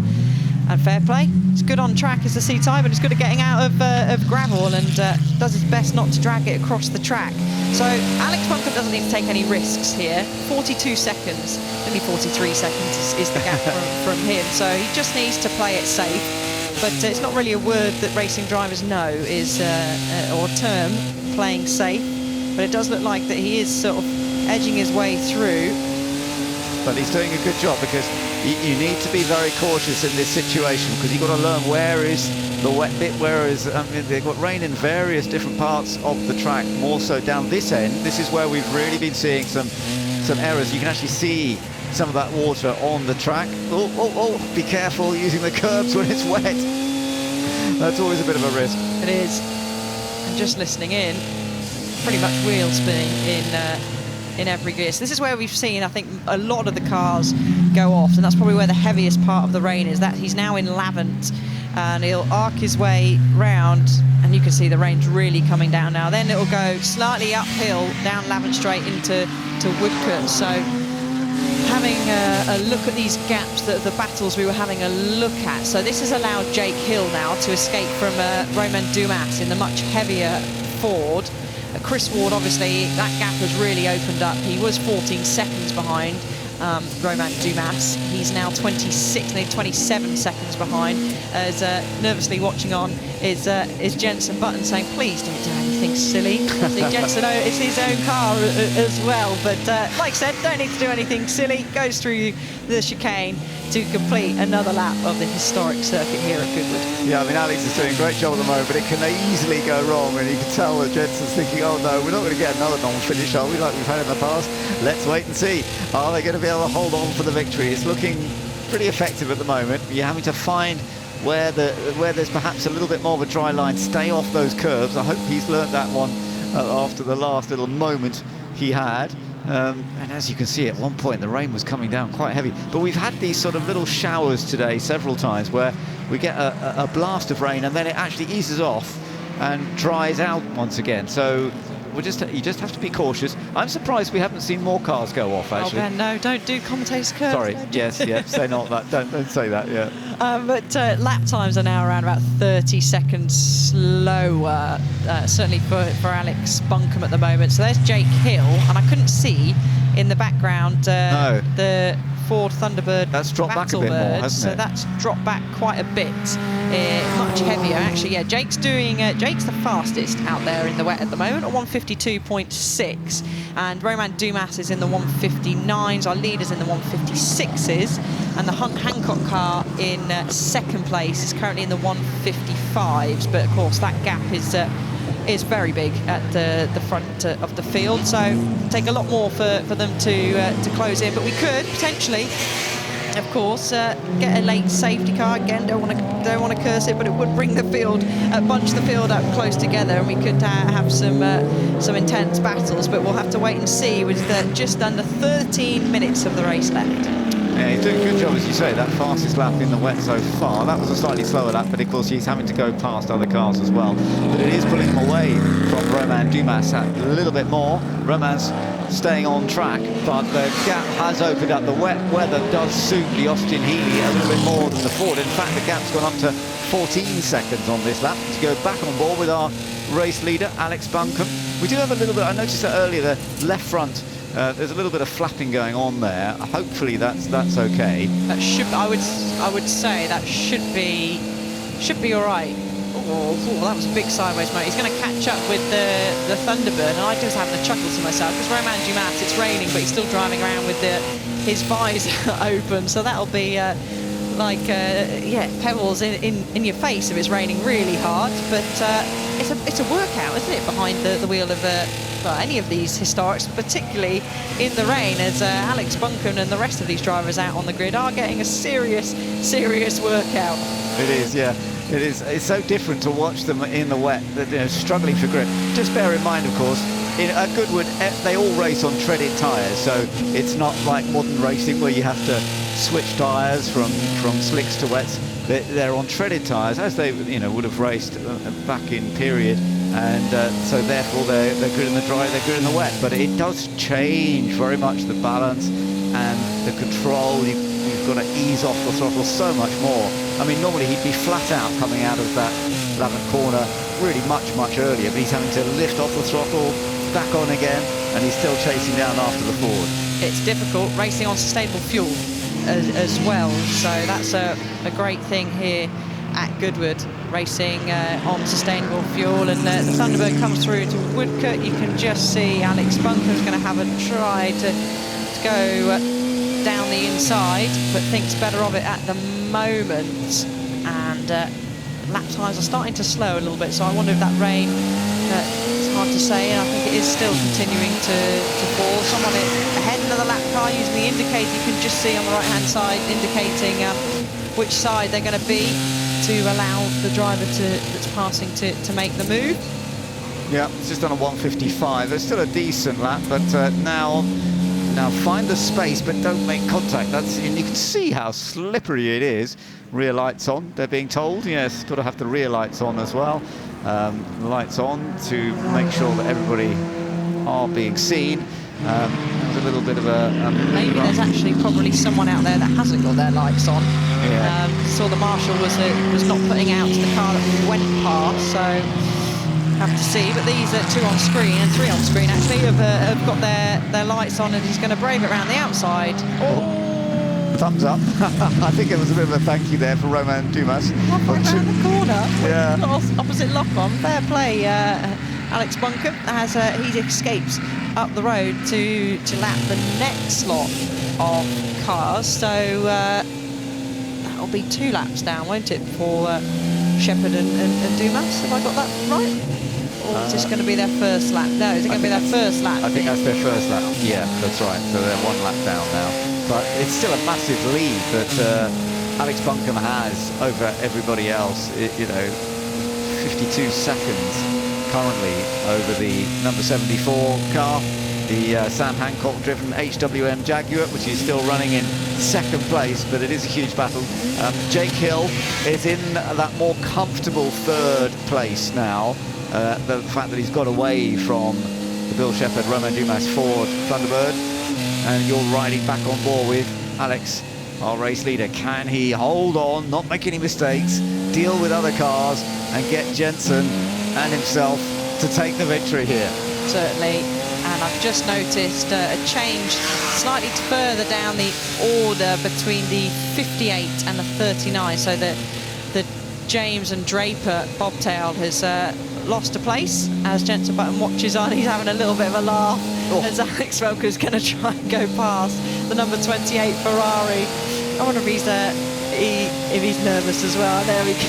Jensen and crew watching on as he's safely through past the number 28.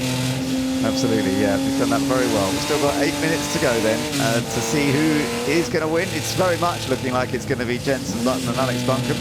as long as they can hold it together, but you never quite know until you get to the checkered flag, and they've had that experience here at Goodwood before where they've been leading and had non-finish, and he's quite wide, but okay, through the second part of St Mary's. I'm surprised we're running quite as wide as that. I think that might be a little risky when you've got such a big lead. You don't need to take too many risks, but yeah, staying off the curb a little bit more there at Lavant, and then listen in the power. Early gear change, yeah, no surprise. Yeah, don't want to get high in the revs, so that's why he's doing these early gear changes. But one small mistake here at Goodwood, and particularly with the run-off at parts of the corner, for example, at Fordwater, St Mary's, Lavant, where we saw quite a few drivers go off. One small error, and that could see, particularly in this wet surface, wet grass, sail off into the gravel. You can see you've got a little bit of hope of stopping the car at Woodcote because you've got grass and then you've got tarmac, and which is similar at the first corner. But you don't want to be touching the grass at all, even if there is a little bit of tarmac runoff on the exit. Absolutely. And pace-wise, they're still very much in the 1 minute 50s. That was a 1:55.7 actually by Alex Buncombe on that last lap. Jake Hill, you're looking at number 15 there, so he's running in 3rd place overall, but he is a long way behind Sam Hancock, who's running in 2nd place, but he has pulled away further from Romain Dumas. The gap a moment ago was 23 seconds. That might actually have gone up a little bit more. So he's very, very comfortable in that 3rd position at this stage. And there is the 4th place board. Yep, it is 23 seconds with Romain Dumas having shared with Bill Shepherd. Still keeping it on the road, which can't be easy with a big machine like that in these very wet conditions. I noticed there was, again, a little bit more rain. Now this is interesting though, because Dumas is under pressure from Chris Ward here. So Chris, who had that little bit of an off when it first rained, let's see whether he's going to be able to get past. Oh, it falls slightly wide on the grass. Does he manage to keep it? He does, and yeah, you're right, because the gap's 26 seconds. So we missed this on the timing screen. This coming down. 2 minutes has Dumas been in lap time wise, with Ward doing in the 1:54, so no wonder that gap's been coming down quite quickly.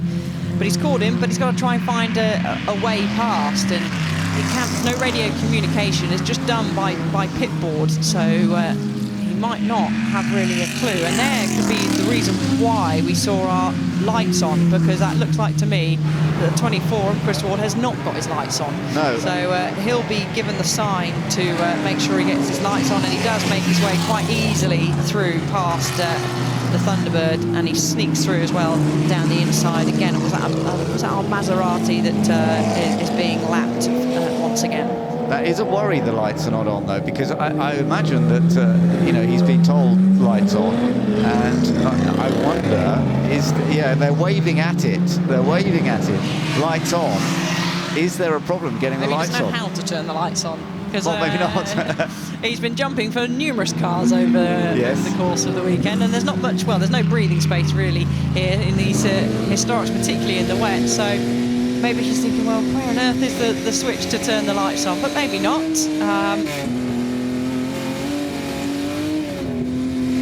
Oh, really, really tricky. And we just learned that the race leader, look, has had a moment from another car, almost pushing him on the grass. Oh, that was tight, wasn't it? That was very tight. Was that the number 6 Maserati that was, I think it might have been. It was hard to see there, but heart-in-mouth stuff has managed to make his way through as he goes through the traffic once again. Has that rain stopped? Is it starting to maybe brighten up a little bit, at least at that part of the circuit? Looks like it may have done. Oh no, it's still raining. A kick of oversteer on the exit 11. He's doing well, but it just shows you how easy it can go wrong.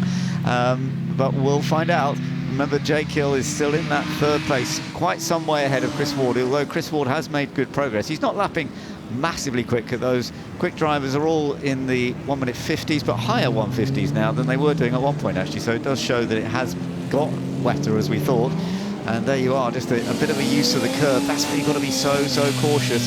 And what you can see from this onboard is just how much work you're doing on the steering wheel, listening on the throttle as well. In these conditions, you do not have much grip at all, and it's so much down to the driver to just get the balance right. Coming down into a braking area, for example, down into Madgwick, this one, you wouldn't normally have to slow down too much. You can usually carry a lot of speed in. Lights are on, apparently, I gather, at last with Chris Ward. That's good news, because I was a bit worried there might actually be some kind of penalty otherwise. I was just bringing up the driver's briefing notes, and it didn't state that there would be any sort of penalty if you ignored the signals from the end of the pit wall, which we saw our poor Marshall's been waving that board for several laps now, but who knows, he might have got a bit of a telling off afterwards, particularly is in rules, racing rules, that if it is raining you have got to have your rear light on. So thankfully for Chris Ward, he's managed to either see the signal or find the switch. Absolutely. Well, there we are. There's the second place car, which is going extremely well, and on its own. But Sam Hancock, who is driving it at this stage, the number 74 HWM Jaguar, and this has driven extremely well throughout the course of this race. Yes, it's a long, long way behind our race leader. The gap opened up from the early stages when Jensen Button didn't lead initially, of course, because it was the Ford Thunderbird, Battlebird that did take the lead at the start, but Jensen then managed to take the win, take the lead, rather. We don't know if it's going to get the win yet, but take the lead, and ever since then that car has been out in front. But this is impressive with the HWM. It started in third place. Theo Hunt and Sam Hancock have both been driving it superbly well, and it's lovely to see the HWM delivering again. As you say, we did have an HW win here last year. Maybe not going to win this time, but it's still been impressive with the other version of it. Certainly has, and well done to these drivers as well. As we did see a few little spins off onto the grass, but pretty much every single one has been able to stay on the circuit. I'm saying that with 40 seconds on the clock remaining, so that hopefully everyone will continue to be able to stay on circuit. Chris Ward again with lots of opposite lock. Brave, isn't it? He's going through, just listening in, just trying to tease the throttle on, and unable to do so.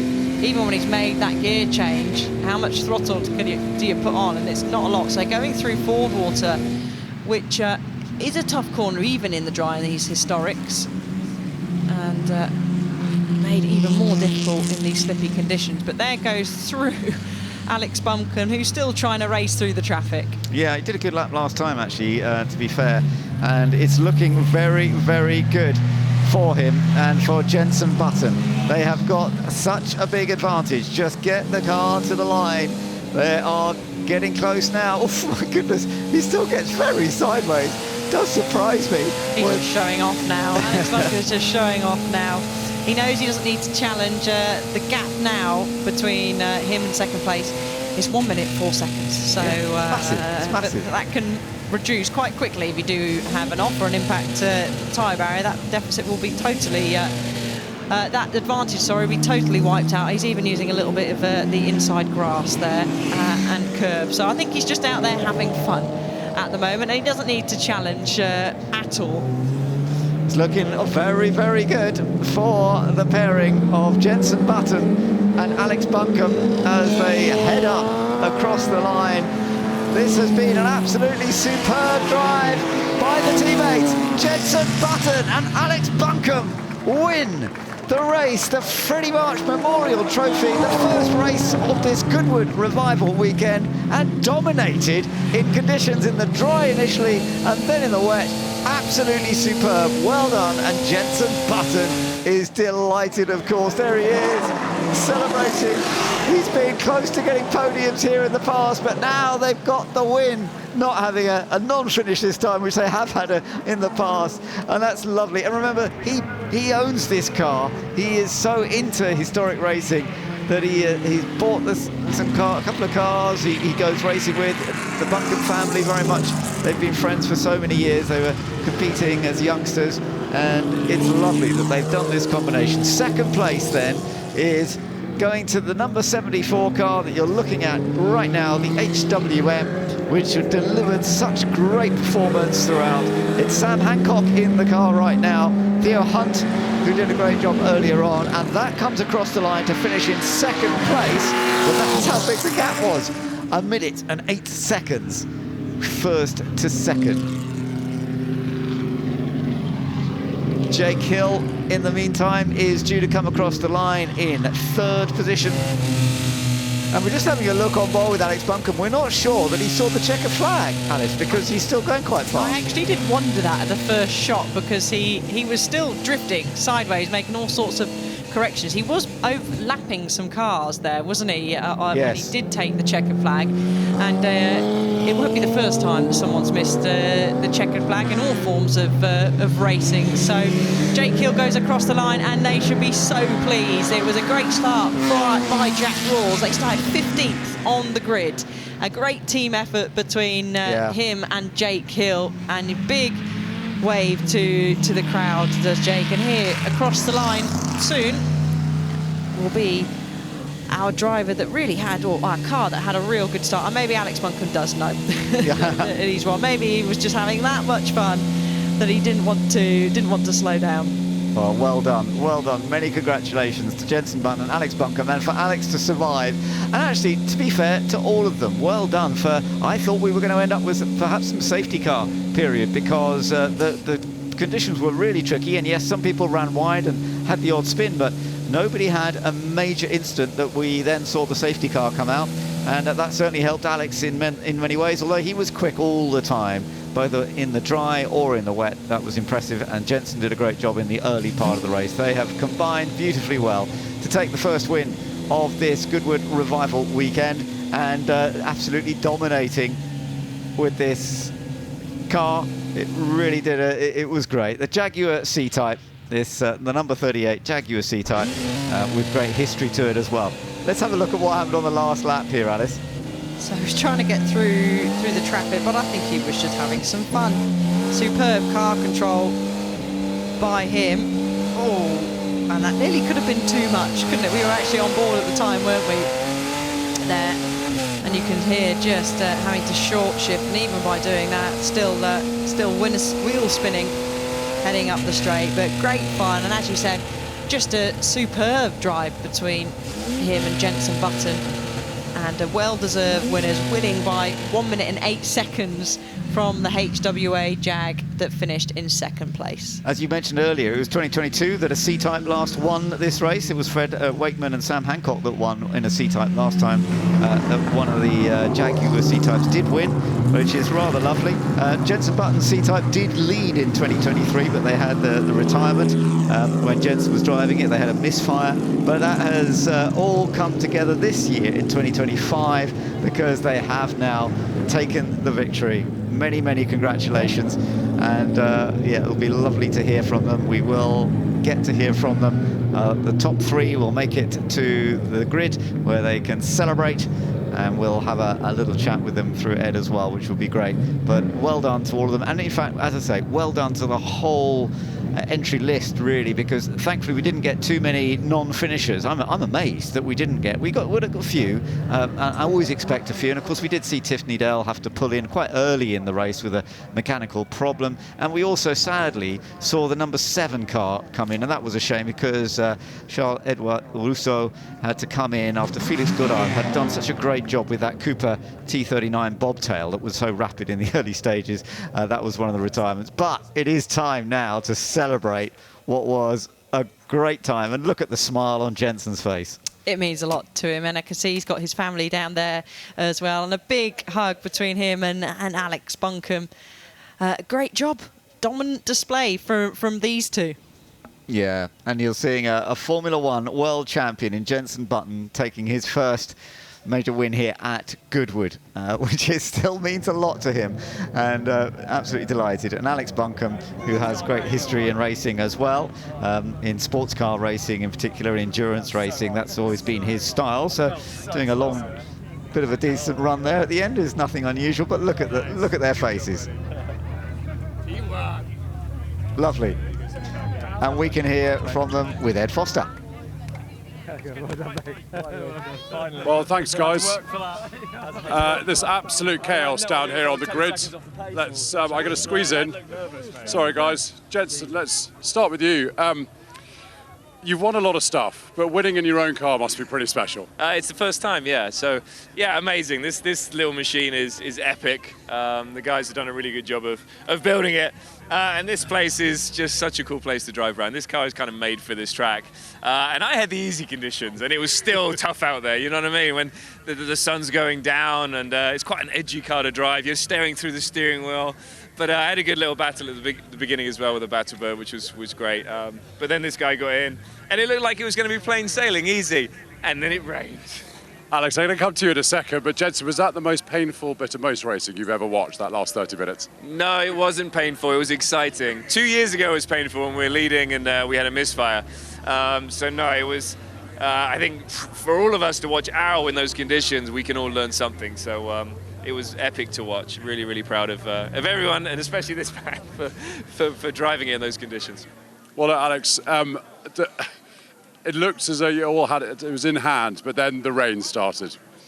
Yeah, I mean, I've said over my career, I've been on ice a lot of times, I've said that a lot, and that, I've got to say, was the worst I've ever experienced. I mean, I had no idea if I was 10 seconds up the road, 5 seconds a lap off, or what really, so it was really, really tough, but what a pleasure to drive it. It's been 12 years since I won this exact race in this car, so I couldn't be happier. A real pleasure to be with this lad, and yeah, I just couldn't be happier. It's great. We can actually see on the monitor some of the steering inputs. It was pretty eye-opening. Yeah, I mean, I was just searching for the grip. I mean, I'm going to have to apologise for some grass, because I actually found a little bit more track on the inside. If I used a little bit of grass, I could find a bit more grip. I mean, it was just, I've never been so slippery as that. It was unbelievably slippery. So, so pleased to just see that flag. You know things are bad when there's more grip on the grass. Well done, guys. Thank you very much. Cheers. Right, let's find our second place men. We're going to squeeze around the back. Absolute chaos down here. We'll start with Theo. Theo, what an absolute cracking opening stint. Thank you very much. I'm not quite sure what came over me, really. I just kind of got on with it, and the car was fantastic. I wanted to make sure that I didn't crash, and I didn't. It's the first time I've driven it. Thank you so much to my dad for letting me drive it.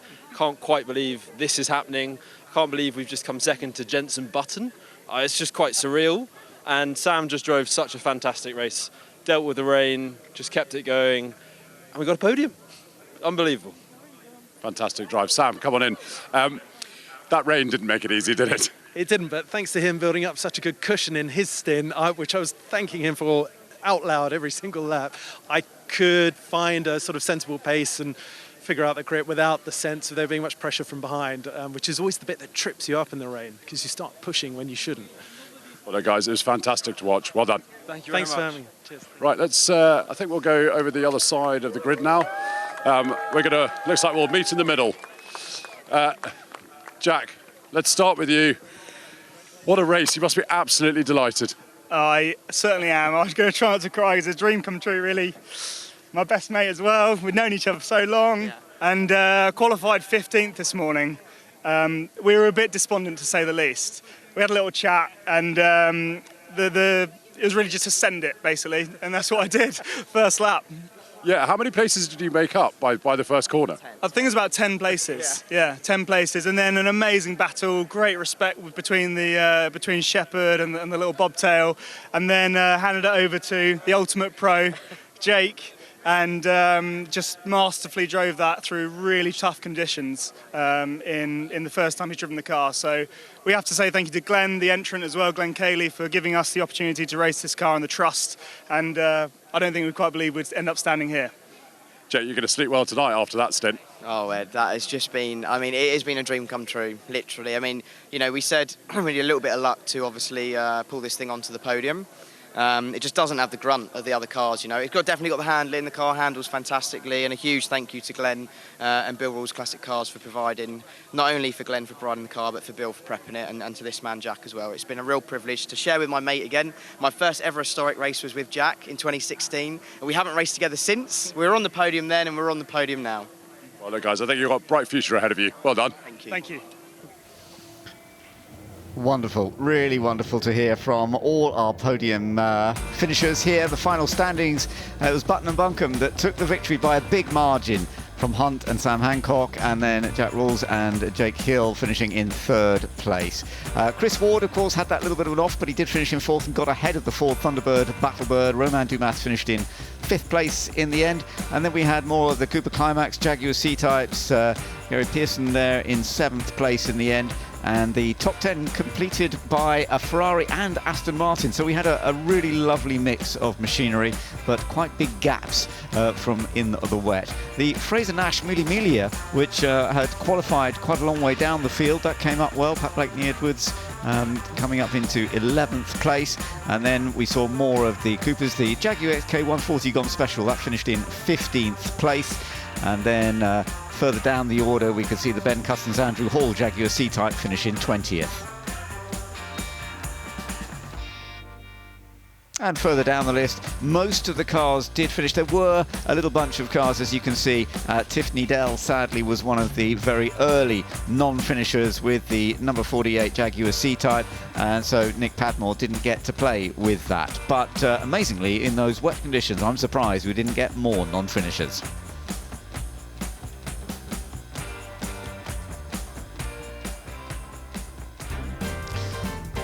So, Alice, let's take a look back at this, because we've got to remind ourselves that it was light, dry, rather a splendid grid to take the start of this race. And Jenson Button, who was on pole position, he had to give space over on the right there, 38, had to give space to that amazing Ford that powered its way through.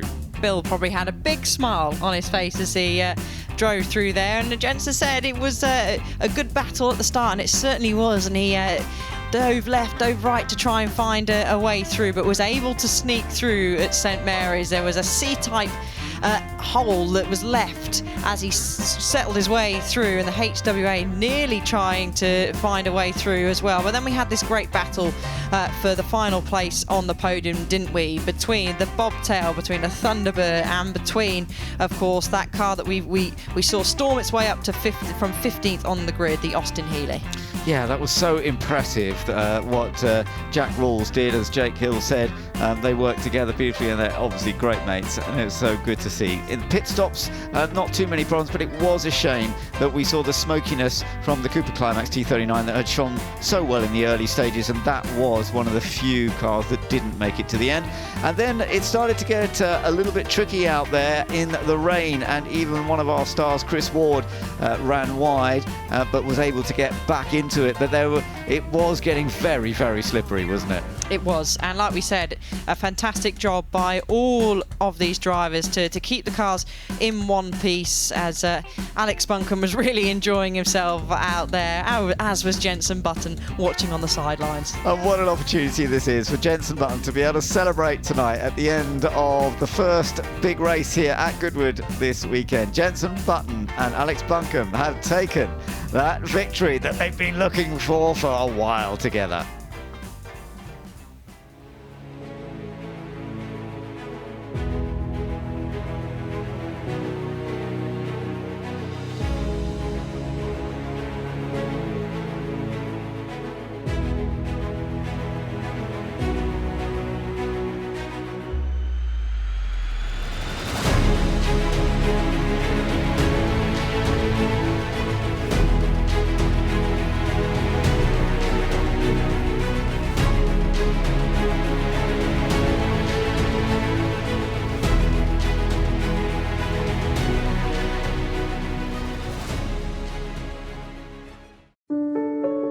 Good gut health affects every single aspect of your body, from your brain wiring to your energy output to your hormone regulation to how clever your immune system is. Everybody benefits from better gut health because it makes your body work better.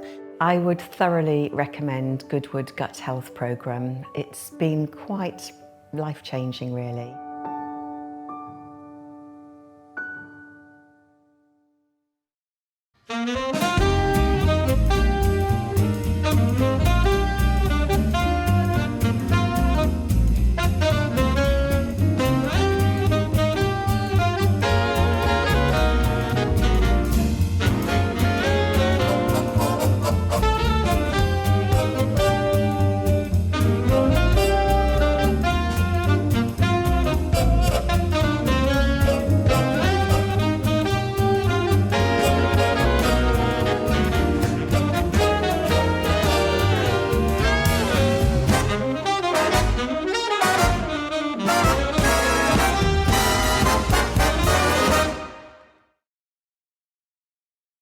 This is an event like no other.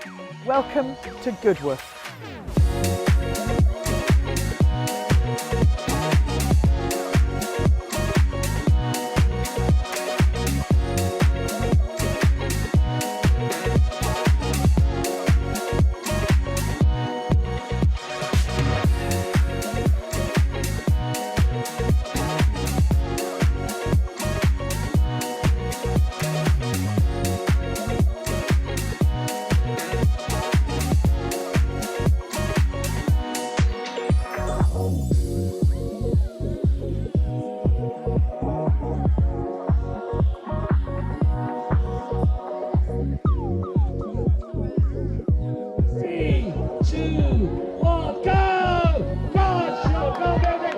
That is it from Goodwood. It's been amazing, hasn't it? Wonderful time.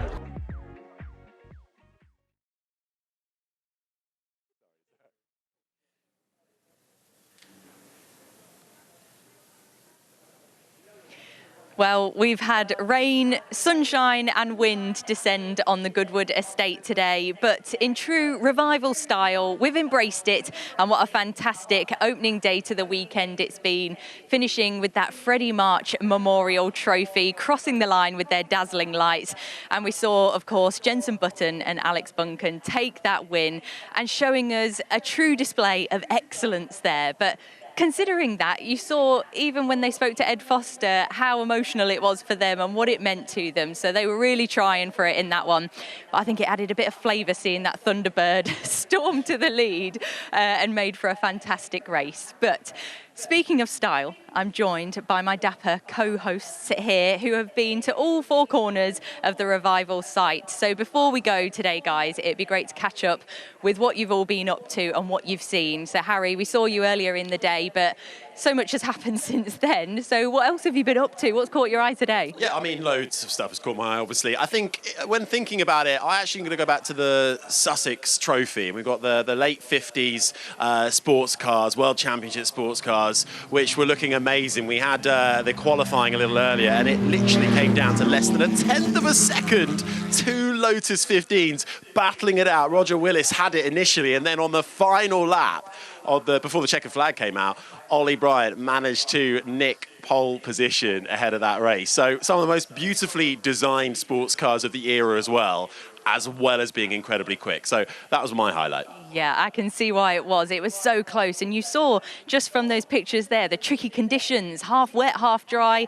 And yeah, it's such close racing. It was definitely a good one. And Rosie, it's great to see you again. It was sunshine when I saw you last. And now we're heading into the night time. But it's great to see you again. What's been happening over the road? You've been up to all sorts over there. Yeah, I've been in the Revival style village, but there's been so much going on. And also day one, you're trying to get round to everything. But I think what really struck me today is just seeing how much effort people have put into their outfits. You know, it's all about rethinking, re-wearing and reviving your clothes, and just so many fantastic outfits. We've seen lots of men in old uniform, in vintage uniform. We've been to the shopping as well, which has been really wonderful to see so many different shops as well, big groups of people coming and really enjoying their time. We've had a look at the accessories as well. I think that's something we don't think about. We always put on an outfit, but the accessories have been really huge and really key to every outfit as well. So the atmosphere has been electric over there. Yeah, and that's it, isn't it? That's all about Revival. That attention to detail is what we love to see. So that's great to hear, Rosie. And of course, David, we've been over here near the track. We've seen all sorts of racing, but something must have stood out to you. I can't believe it's just the first day, to be honest. Yeah. For me, it was right at the top of the day. We had a Spitfire flyover, a beautiful, gorgeous day at the Goodwood circuit, and then that track parade by those VW Type 2s. I thought it was just a perfect way to get this Revival started with that flower power, good vibes, summer of love. And you saw all those different configurations of Type 2s, different color schemes, over 120 of these vehicles, and everyone was in such a good mood. I thought it was just the perfect way to kick off this Goodwood Revival. It was absolutely fascinating. You just see people, we even had our cleaner ladies there, as they always seem to get around. They do more. I'd love to see what their step count is. Those shots literally summarise glorious Goodwood. Grace, I was going to say, I can guess your best moment. Can you guess what it is? Does it have two wheels? Yeah, I mean, I agree with everything that you guys have said. Two wheels will always have a soft spot for me, so I absolutely loved seeing the bikes take to the track. Luckily for them, it was dry, which will make it exciting going into the weekend because I think it's looking a bit wetter. But again, it was such close racing, and interestingly, we will definitely see a new pairing at the top this weekend because Michael Rutter, unfortunately, is not riding, and he was on the top spot with Michael Russell last year. But we also see Michael Russell with a certain Emmanuel Pirot, 5-time Le Mans champion, on two wheels taking the top spot. So you never know what's going to happen this weekend because he is followed by a series of TT riders, British Superbike riders and World Championship riders. So it's going to be an exciting one. Harry, I want to know your viewpoint from the commentary box on that one because it's going to be a close race. So congratulations to all of our competitors for their practice and qualifying, and we really look forward to seeing the races as we head into the weekend. So let's take a look at Saturday's timetable. We will kick off once again, as David mentioned, with those VW Type 2 camper vans taking to the track at 9 a.m. once again. We have got interspersed races with a few more practices. That race 3 is the motorbikes that will take to their first race for the Barry Sheehy Memorial Trophy at 11:05. The Setrington Cup is always a highlight of the Goodwood Revival, where we see the youngsters take to their pedal cars. We will see them go on track at 11:45. And race 4 is the Madgwick Cup at 12:30. That's going to be a good one. And we've got a fantastic afternoon lined up tomorrow at the Goodwood Circuit. We're kicking off with that amazing tribute to Jim Clark at 1:50. And then the big one that everyone looks forward to, the St. Mary's Part 1 at 2:30. That's going to be an absolutely fantastic race. Many races throughout the afternoon, and we'll finish with another huge event, the Sterling Moss Memorial Trophy at 5:35.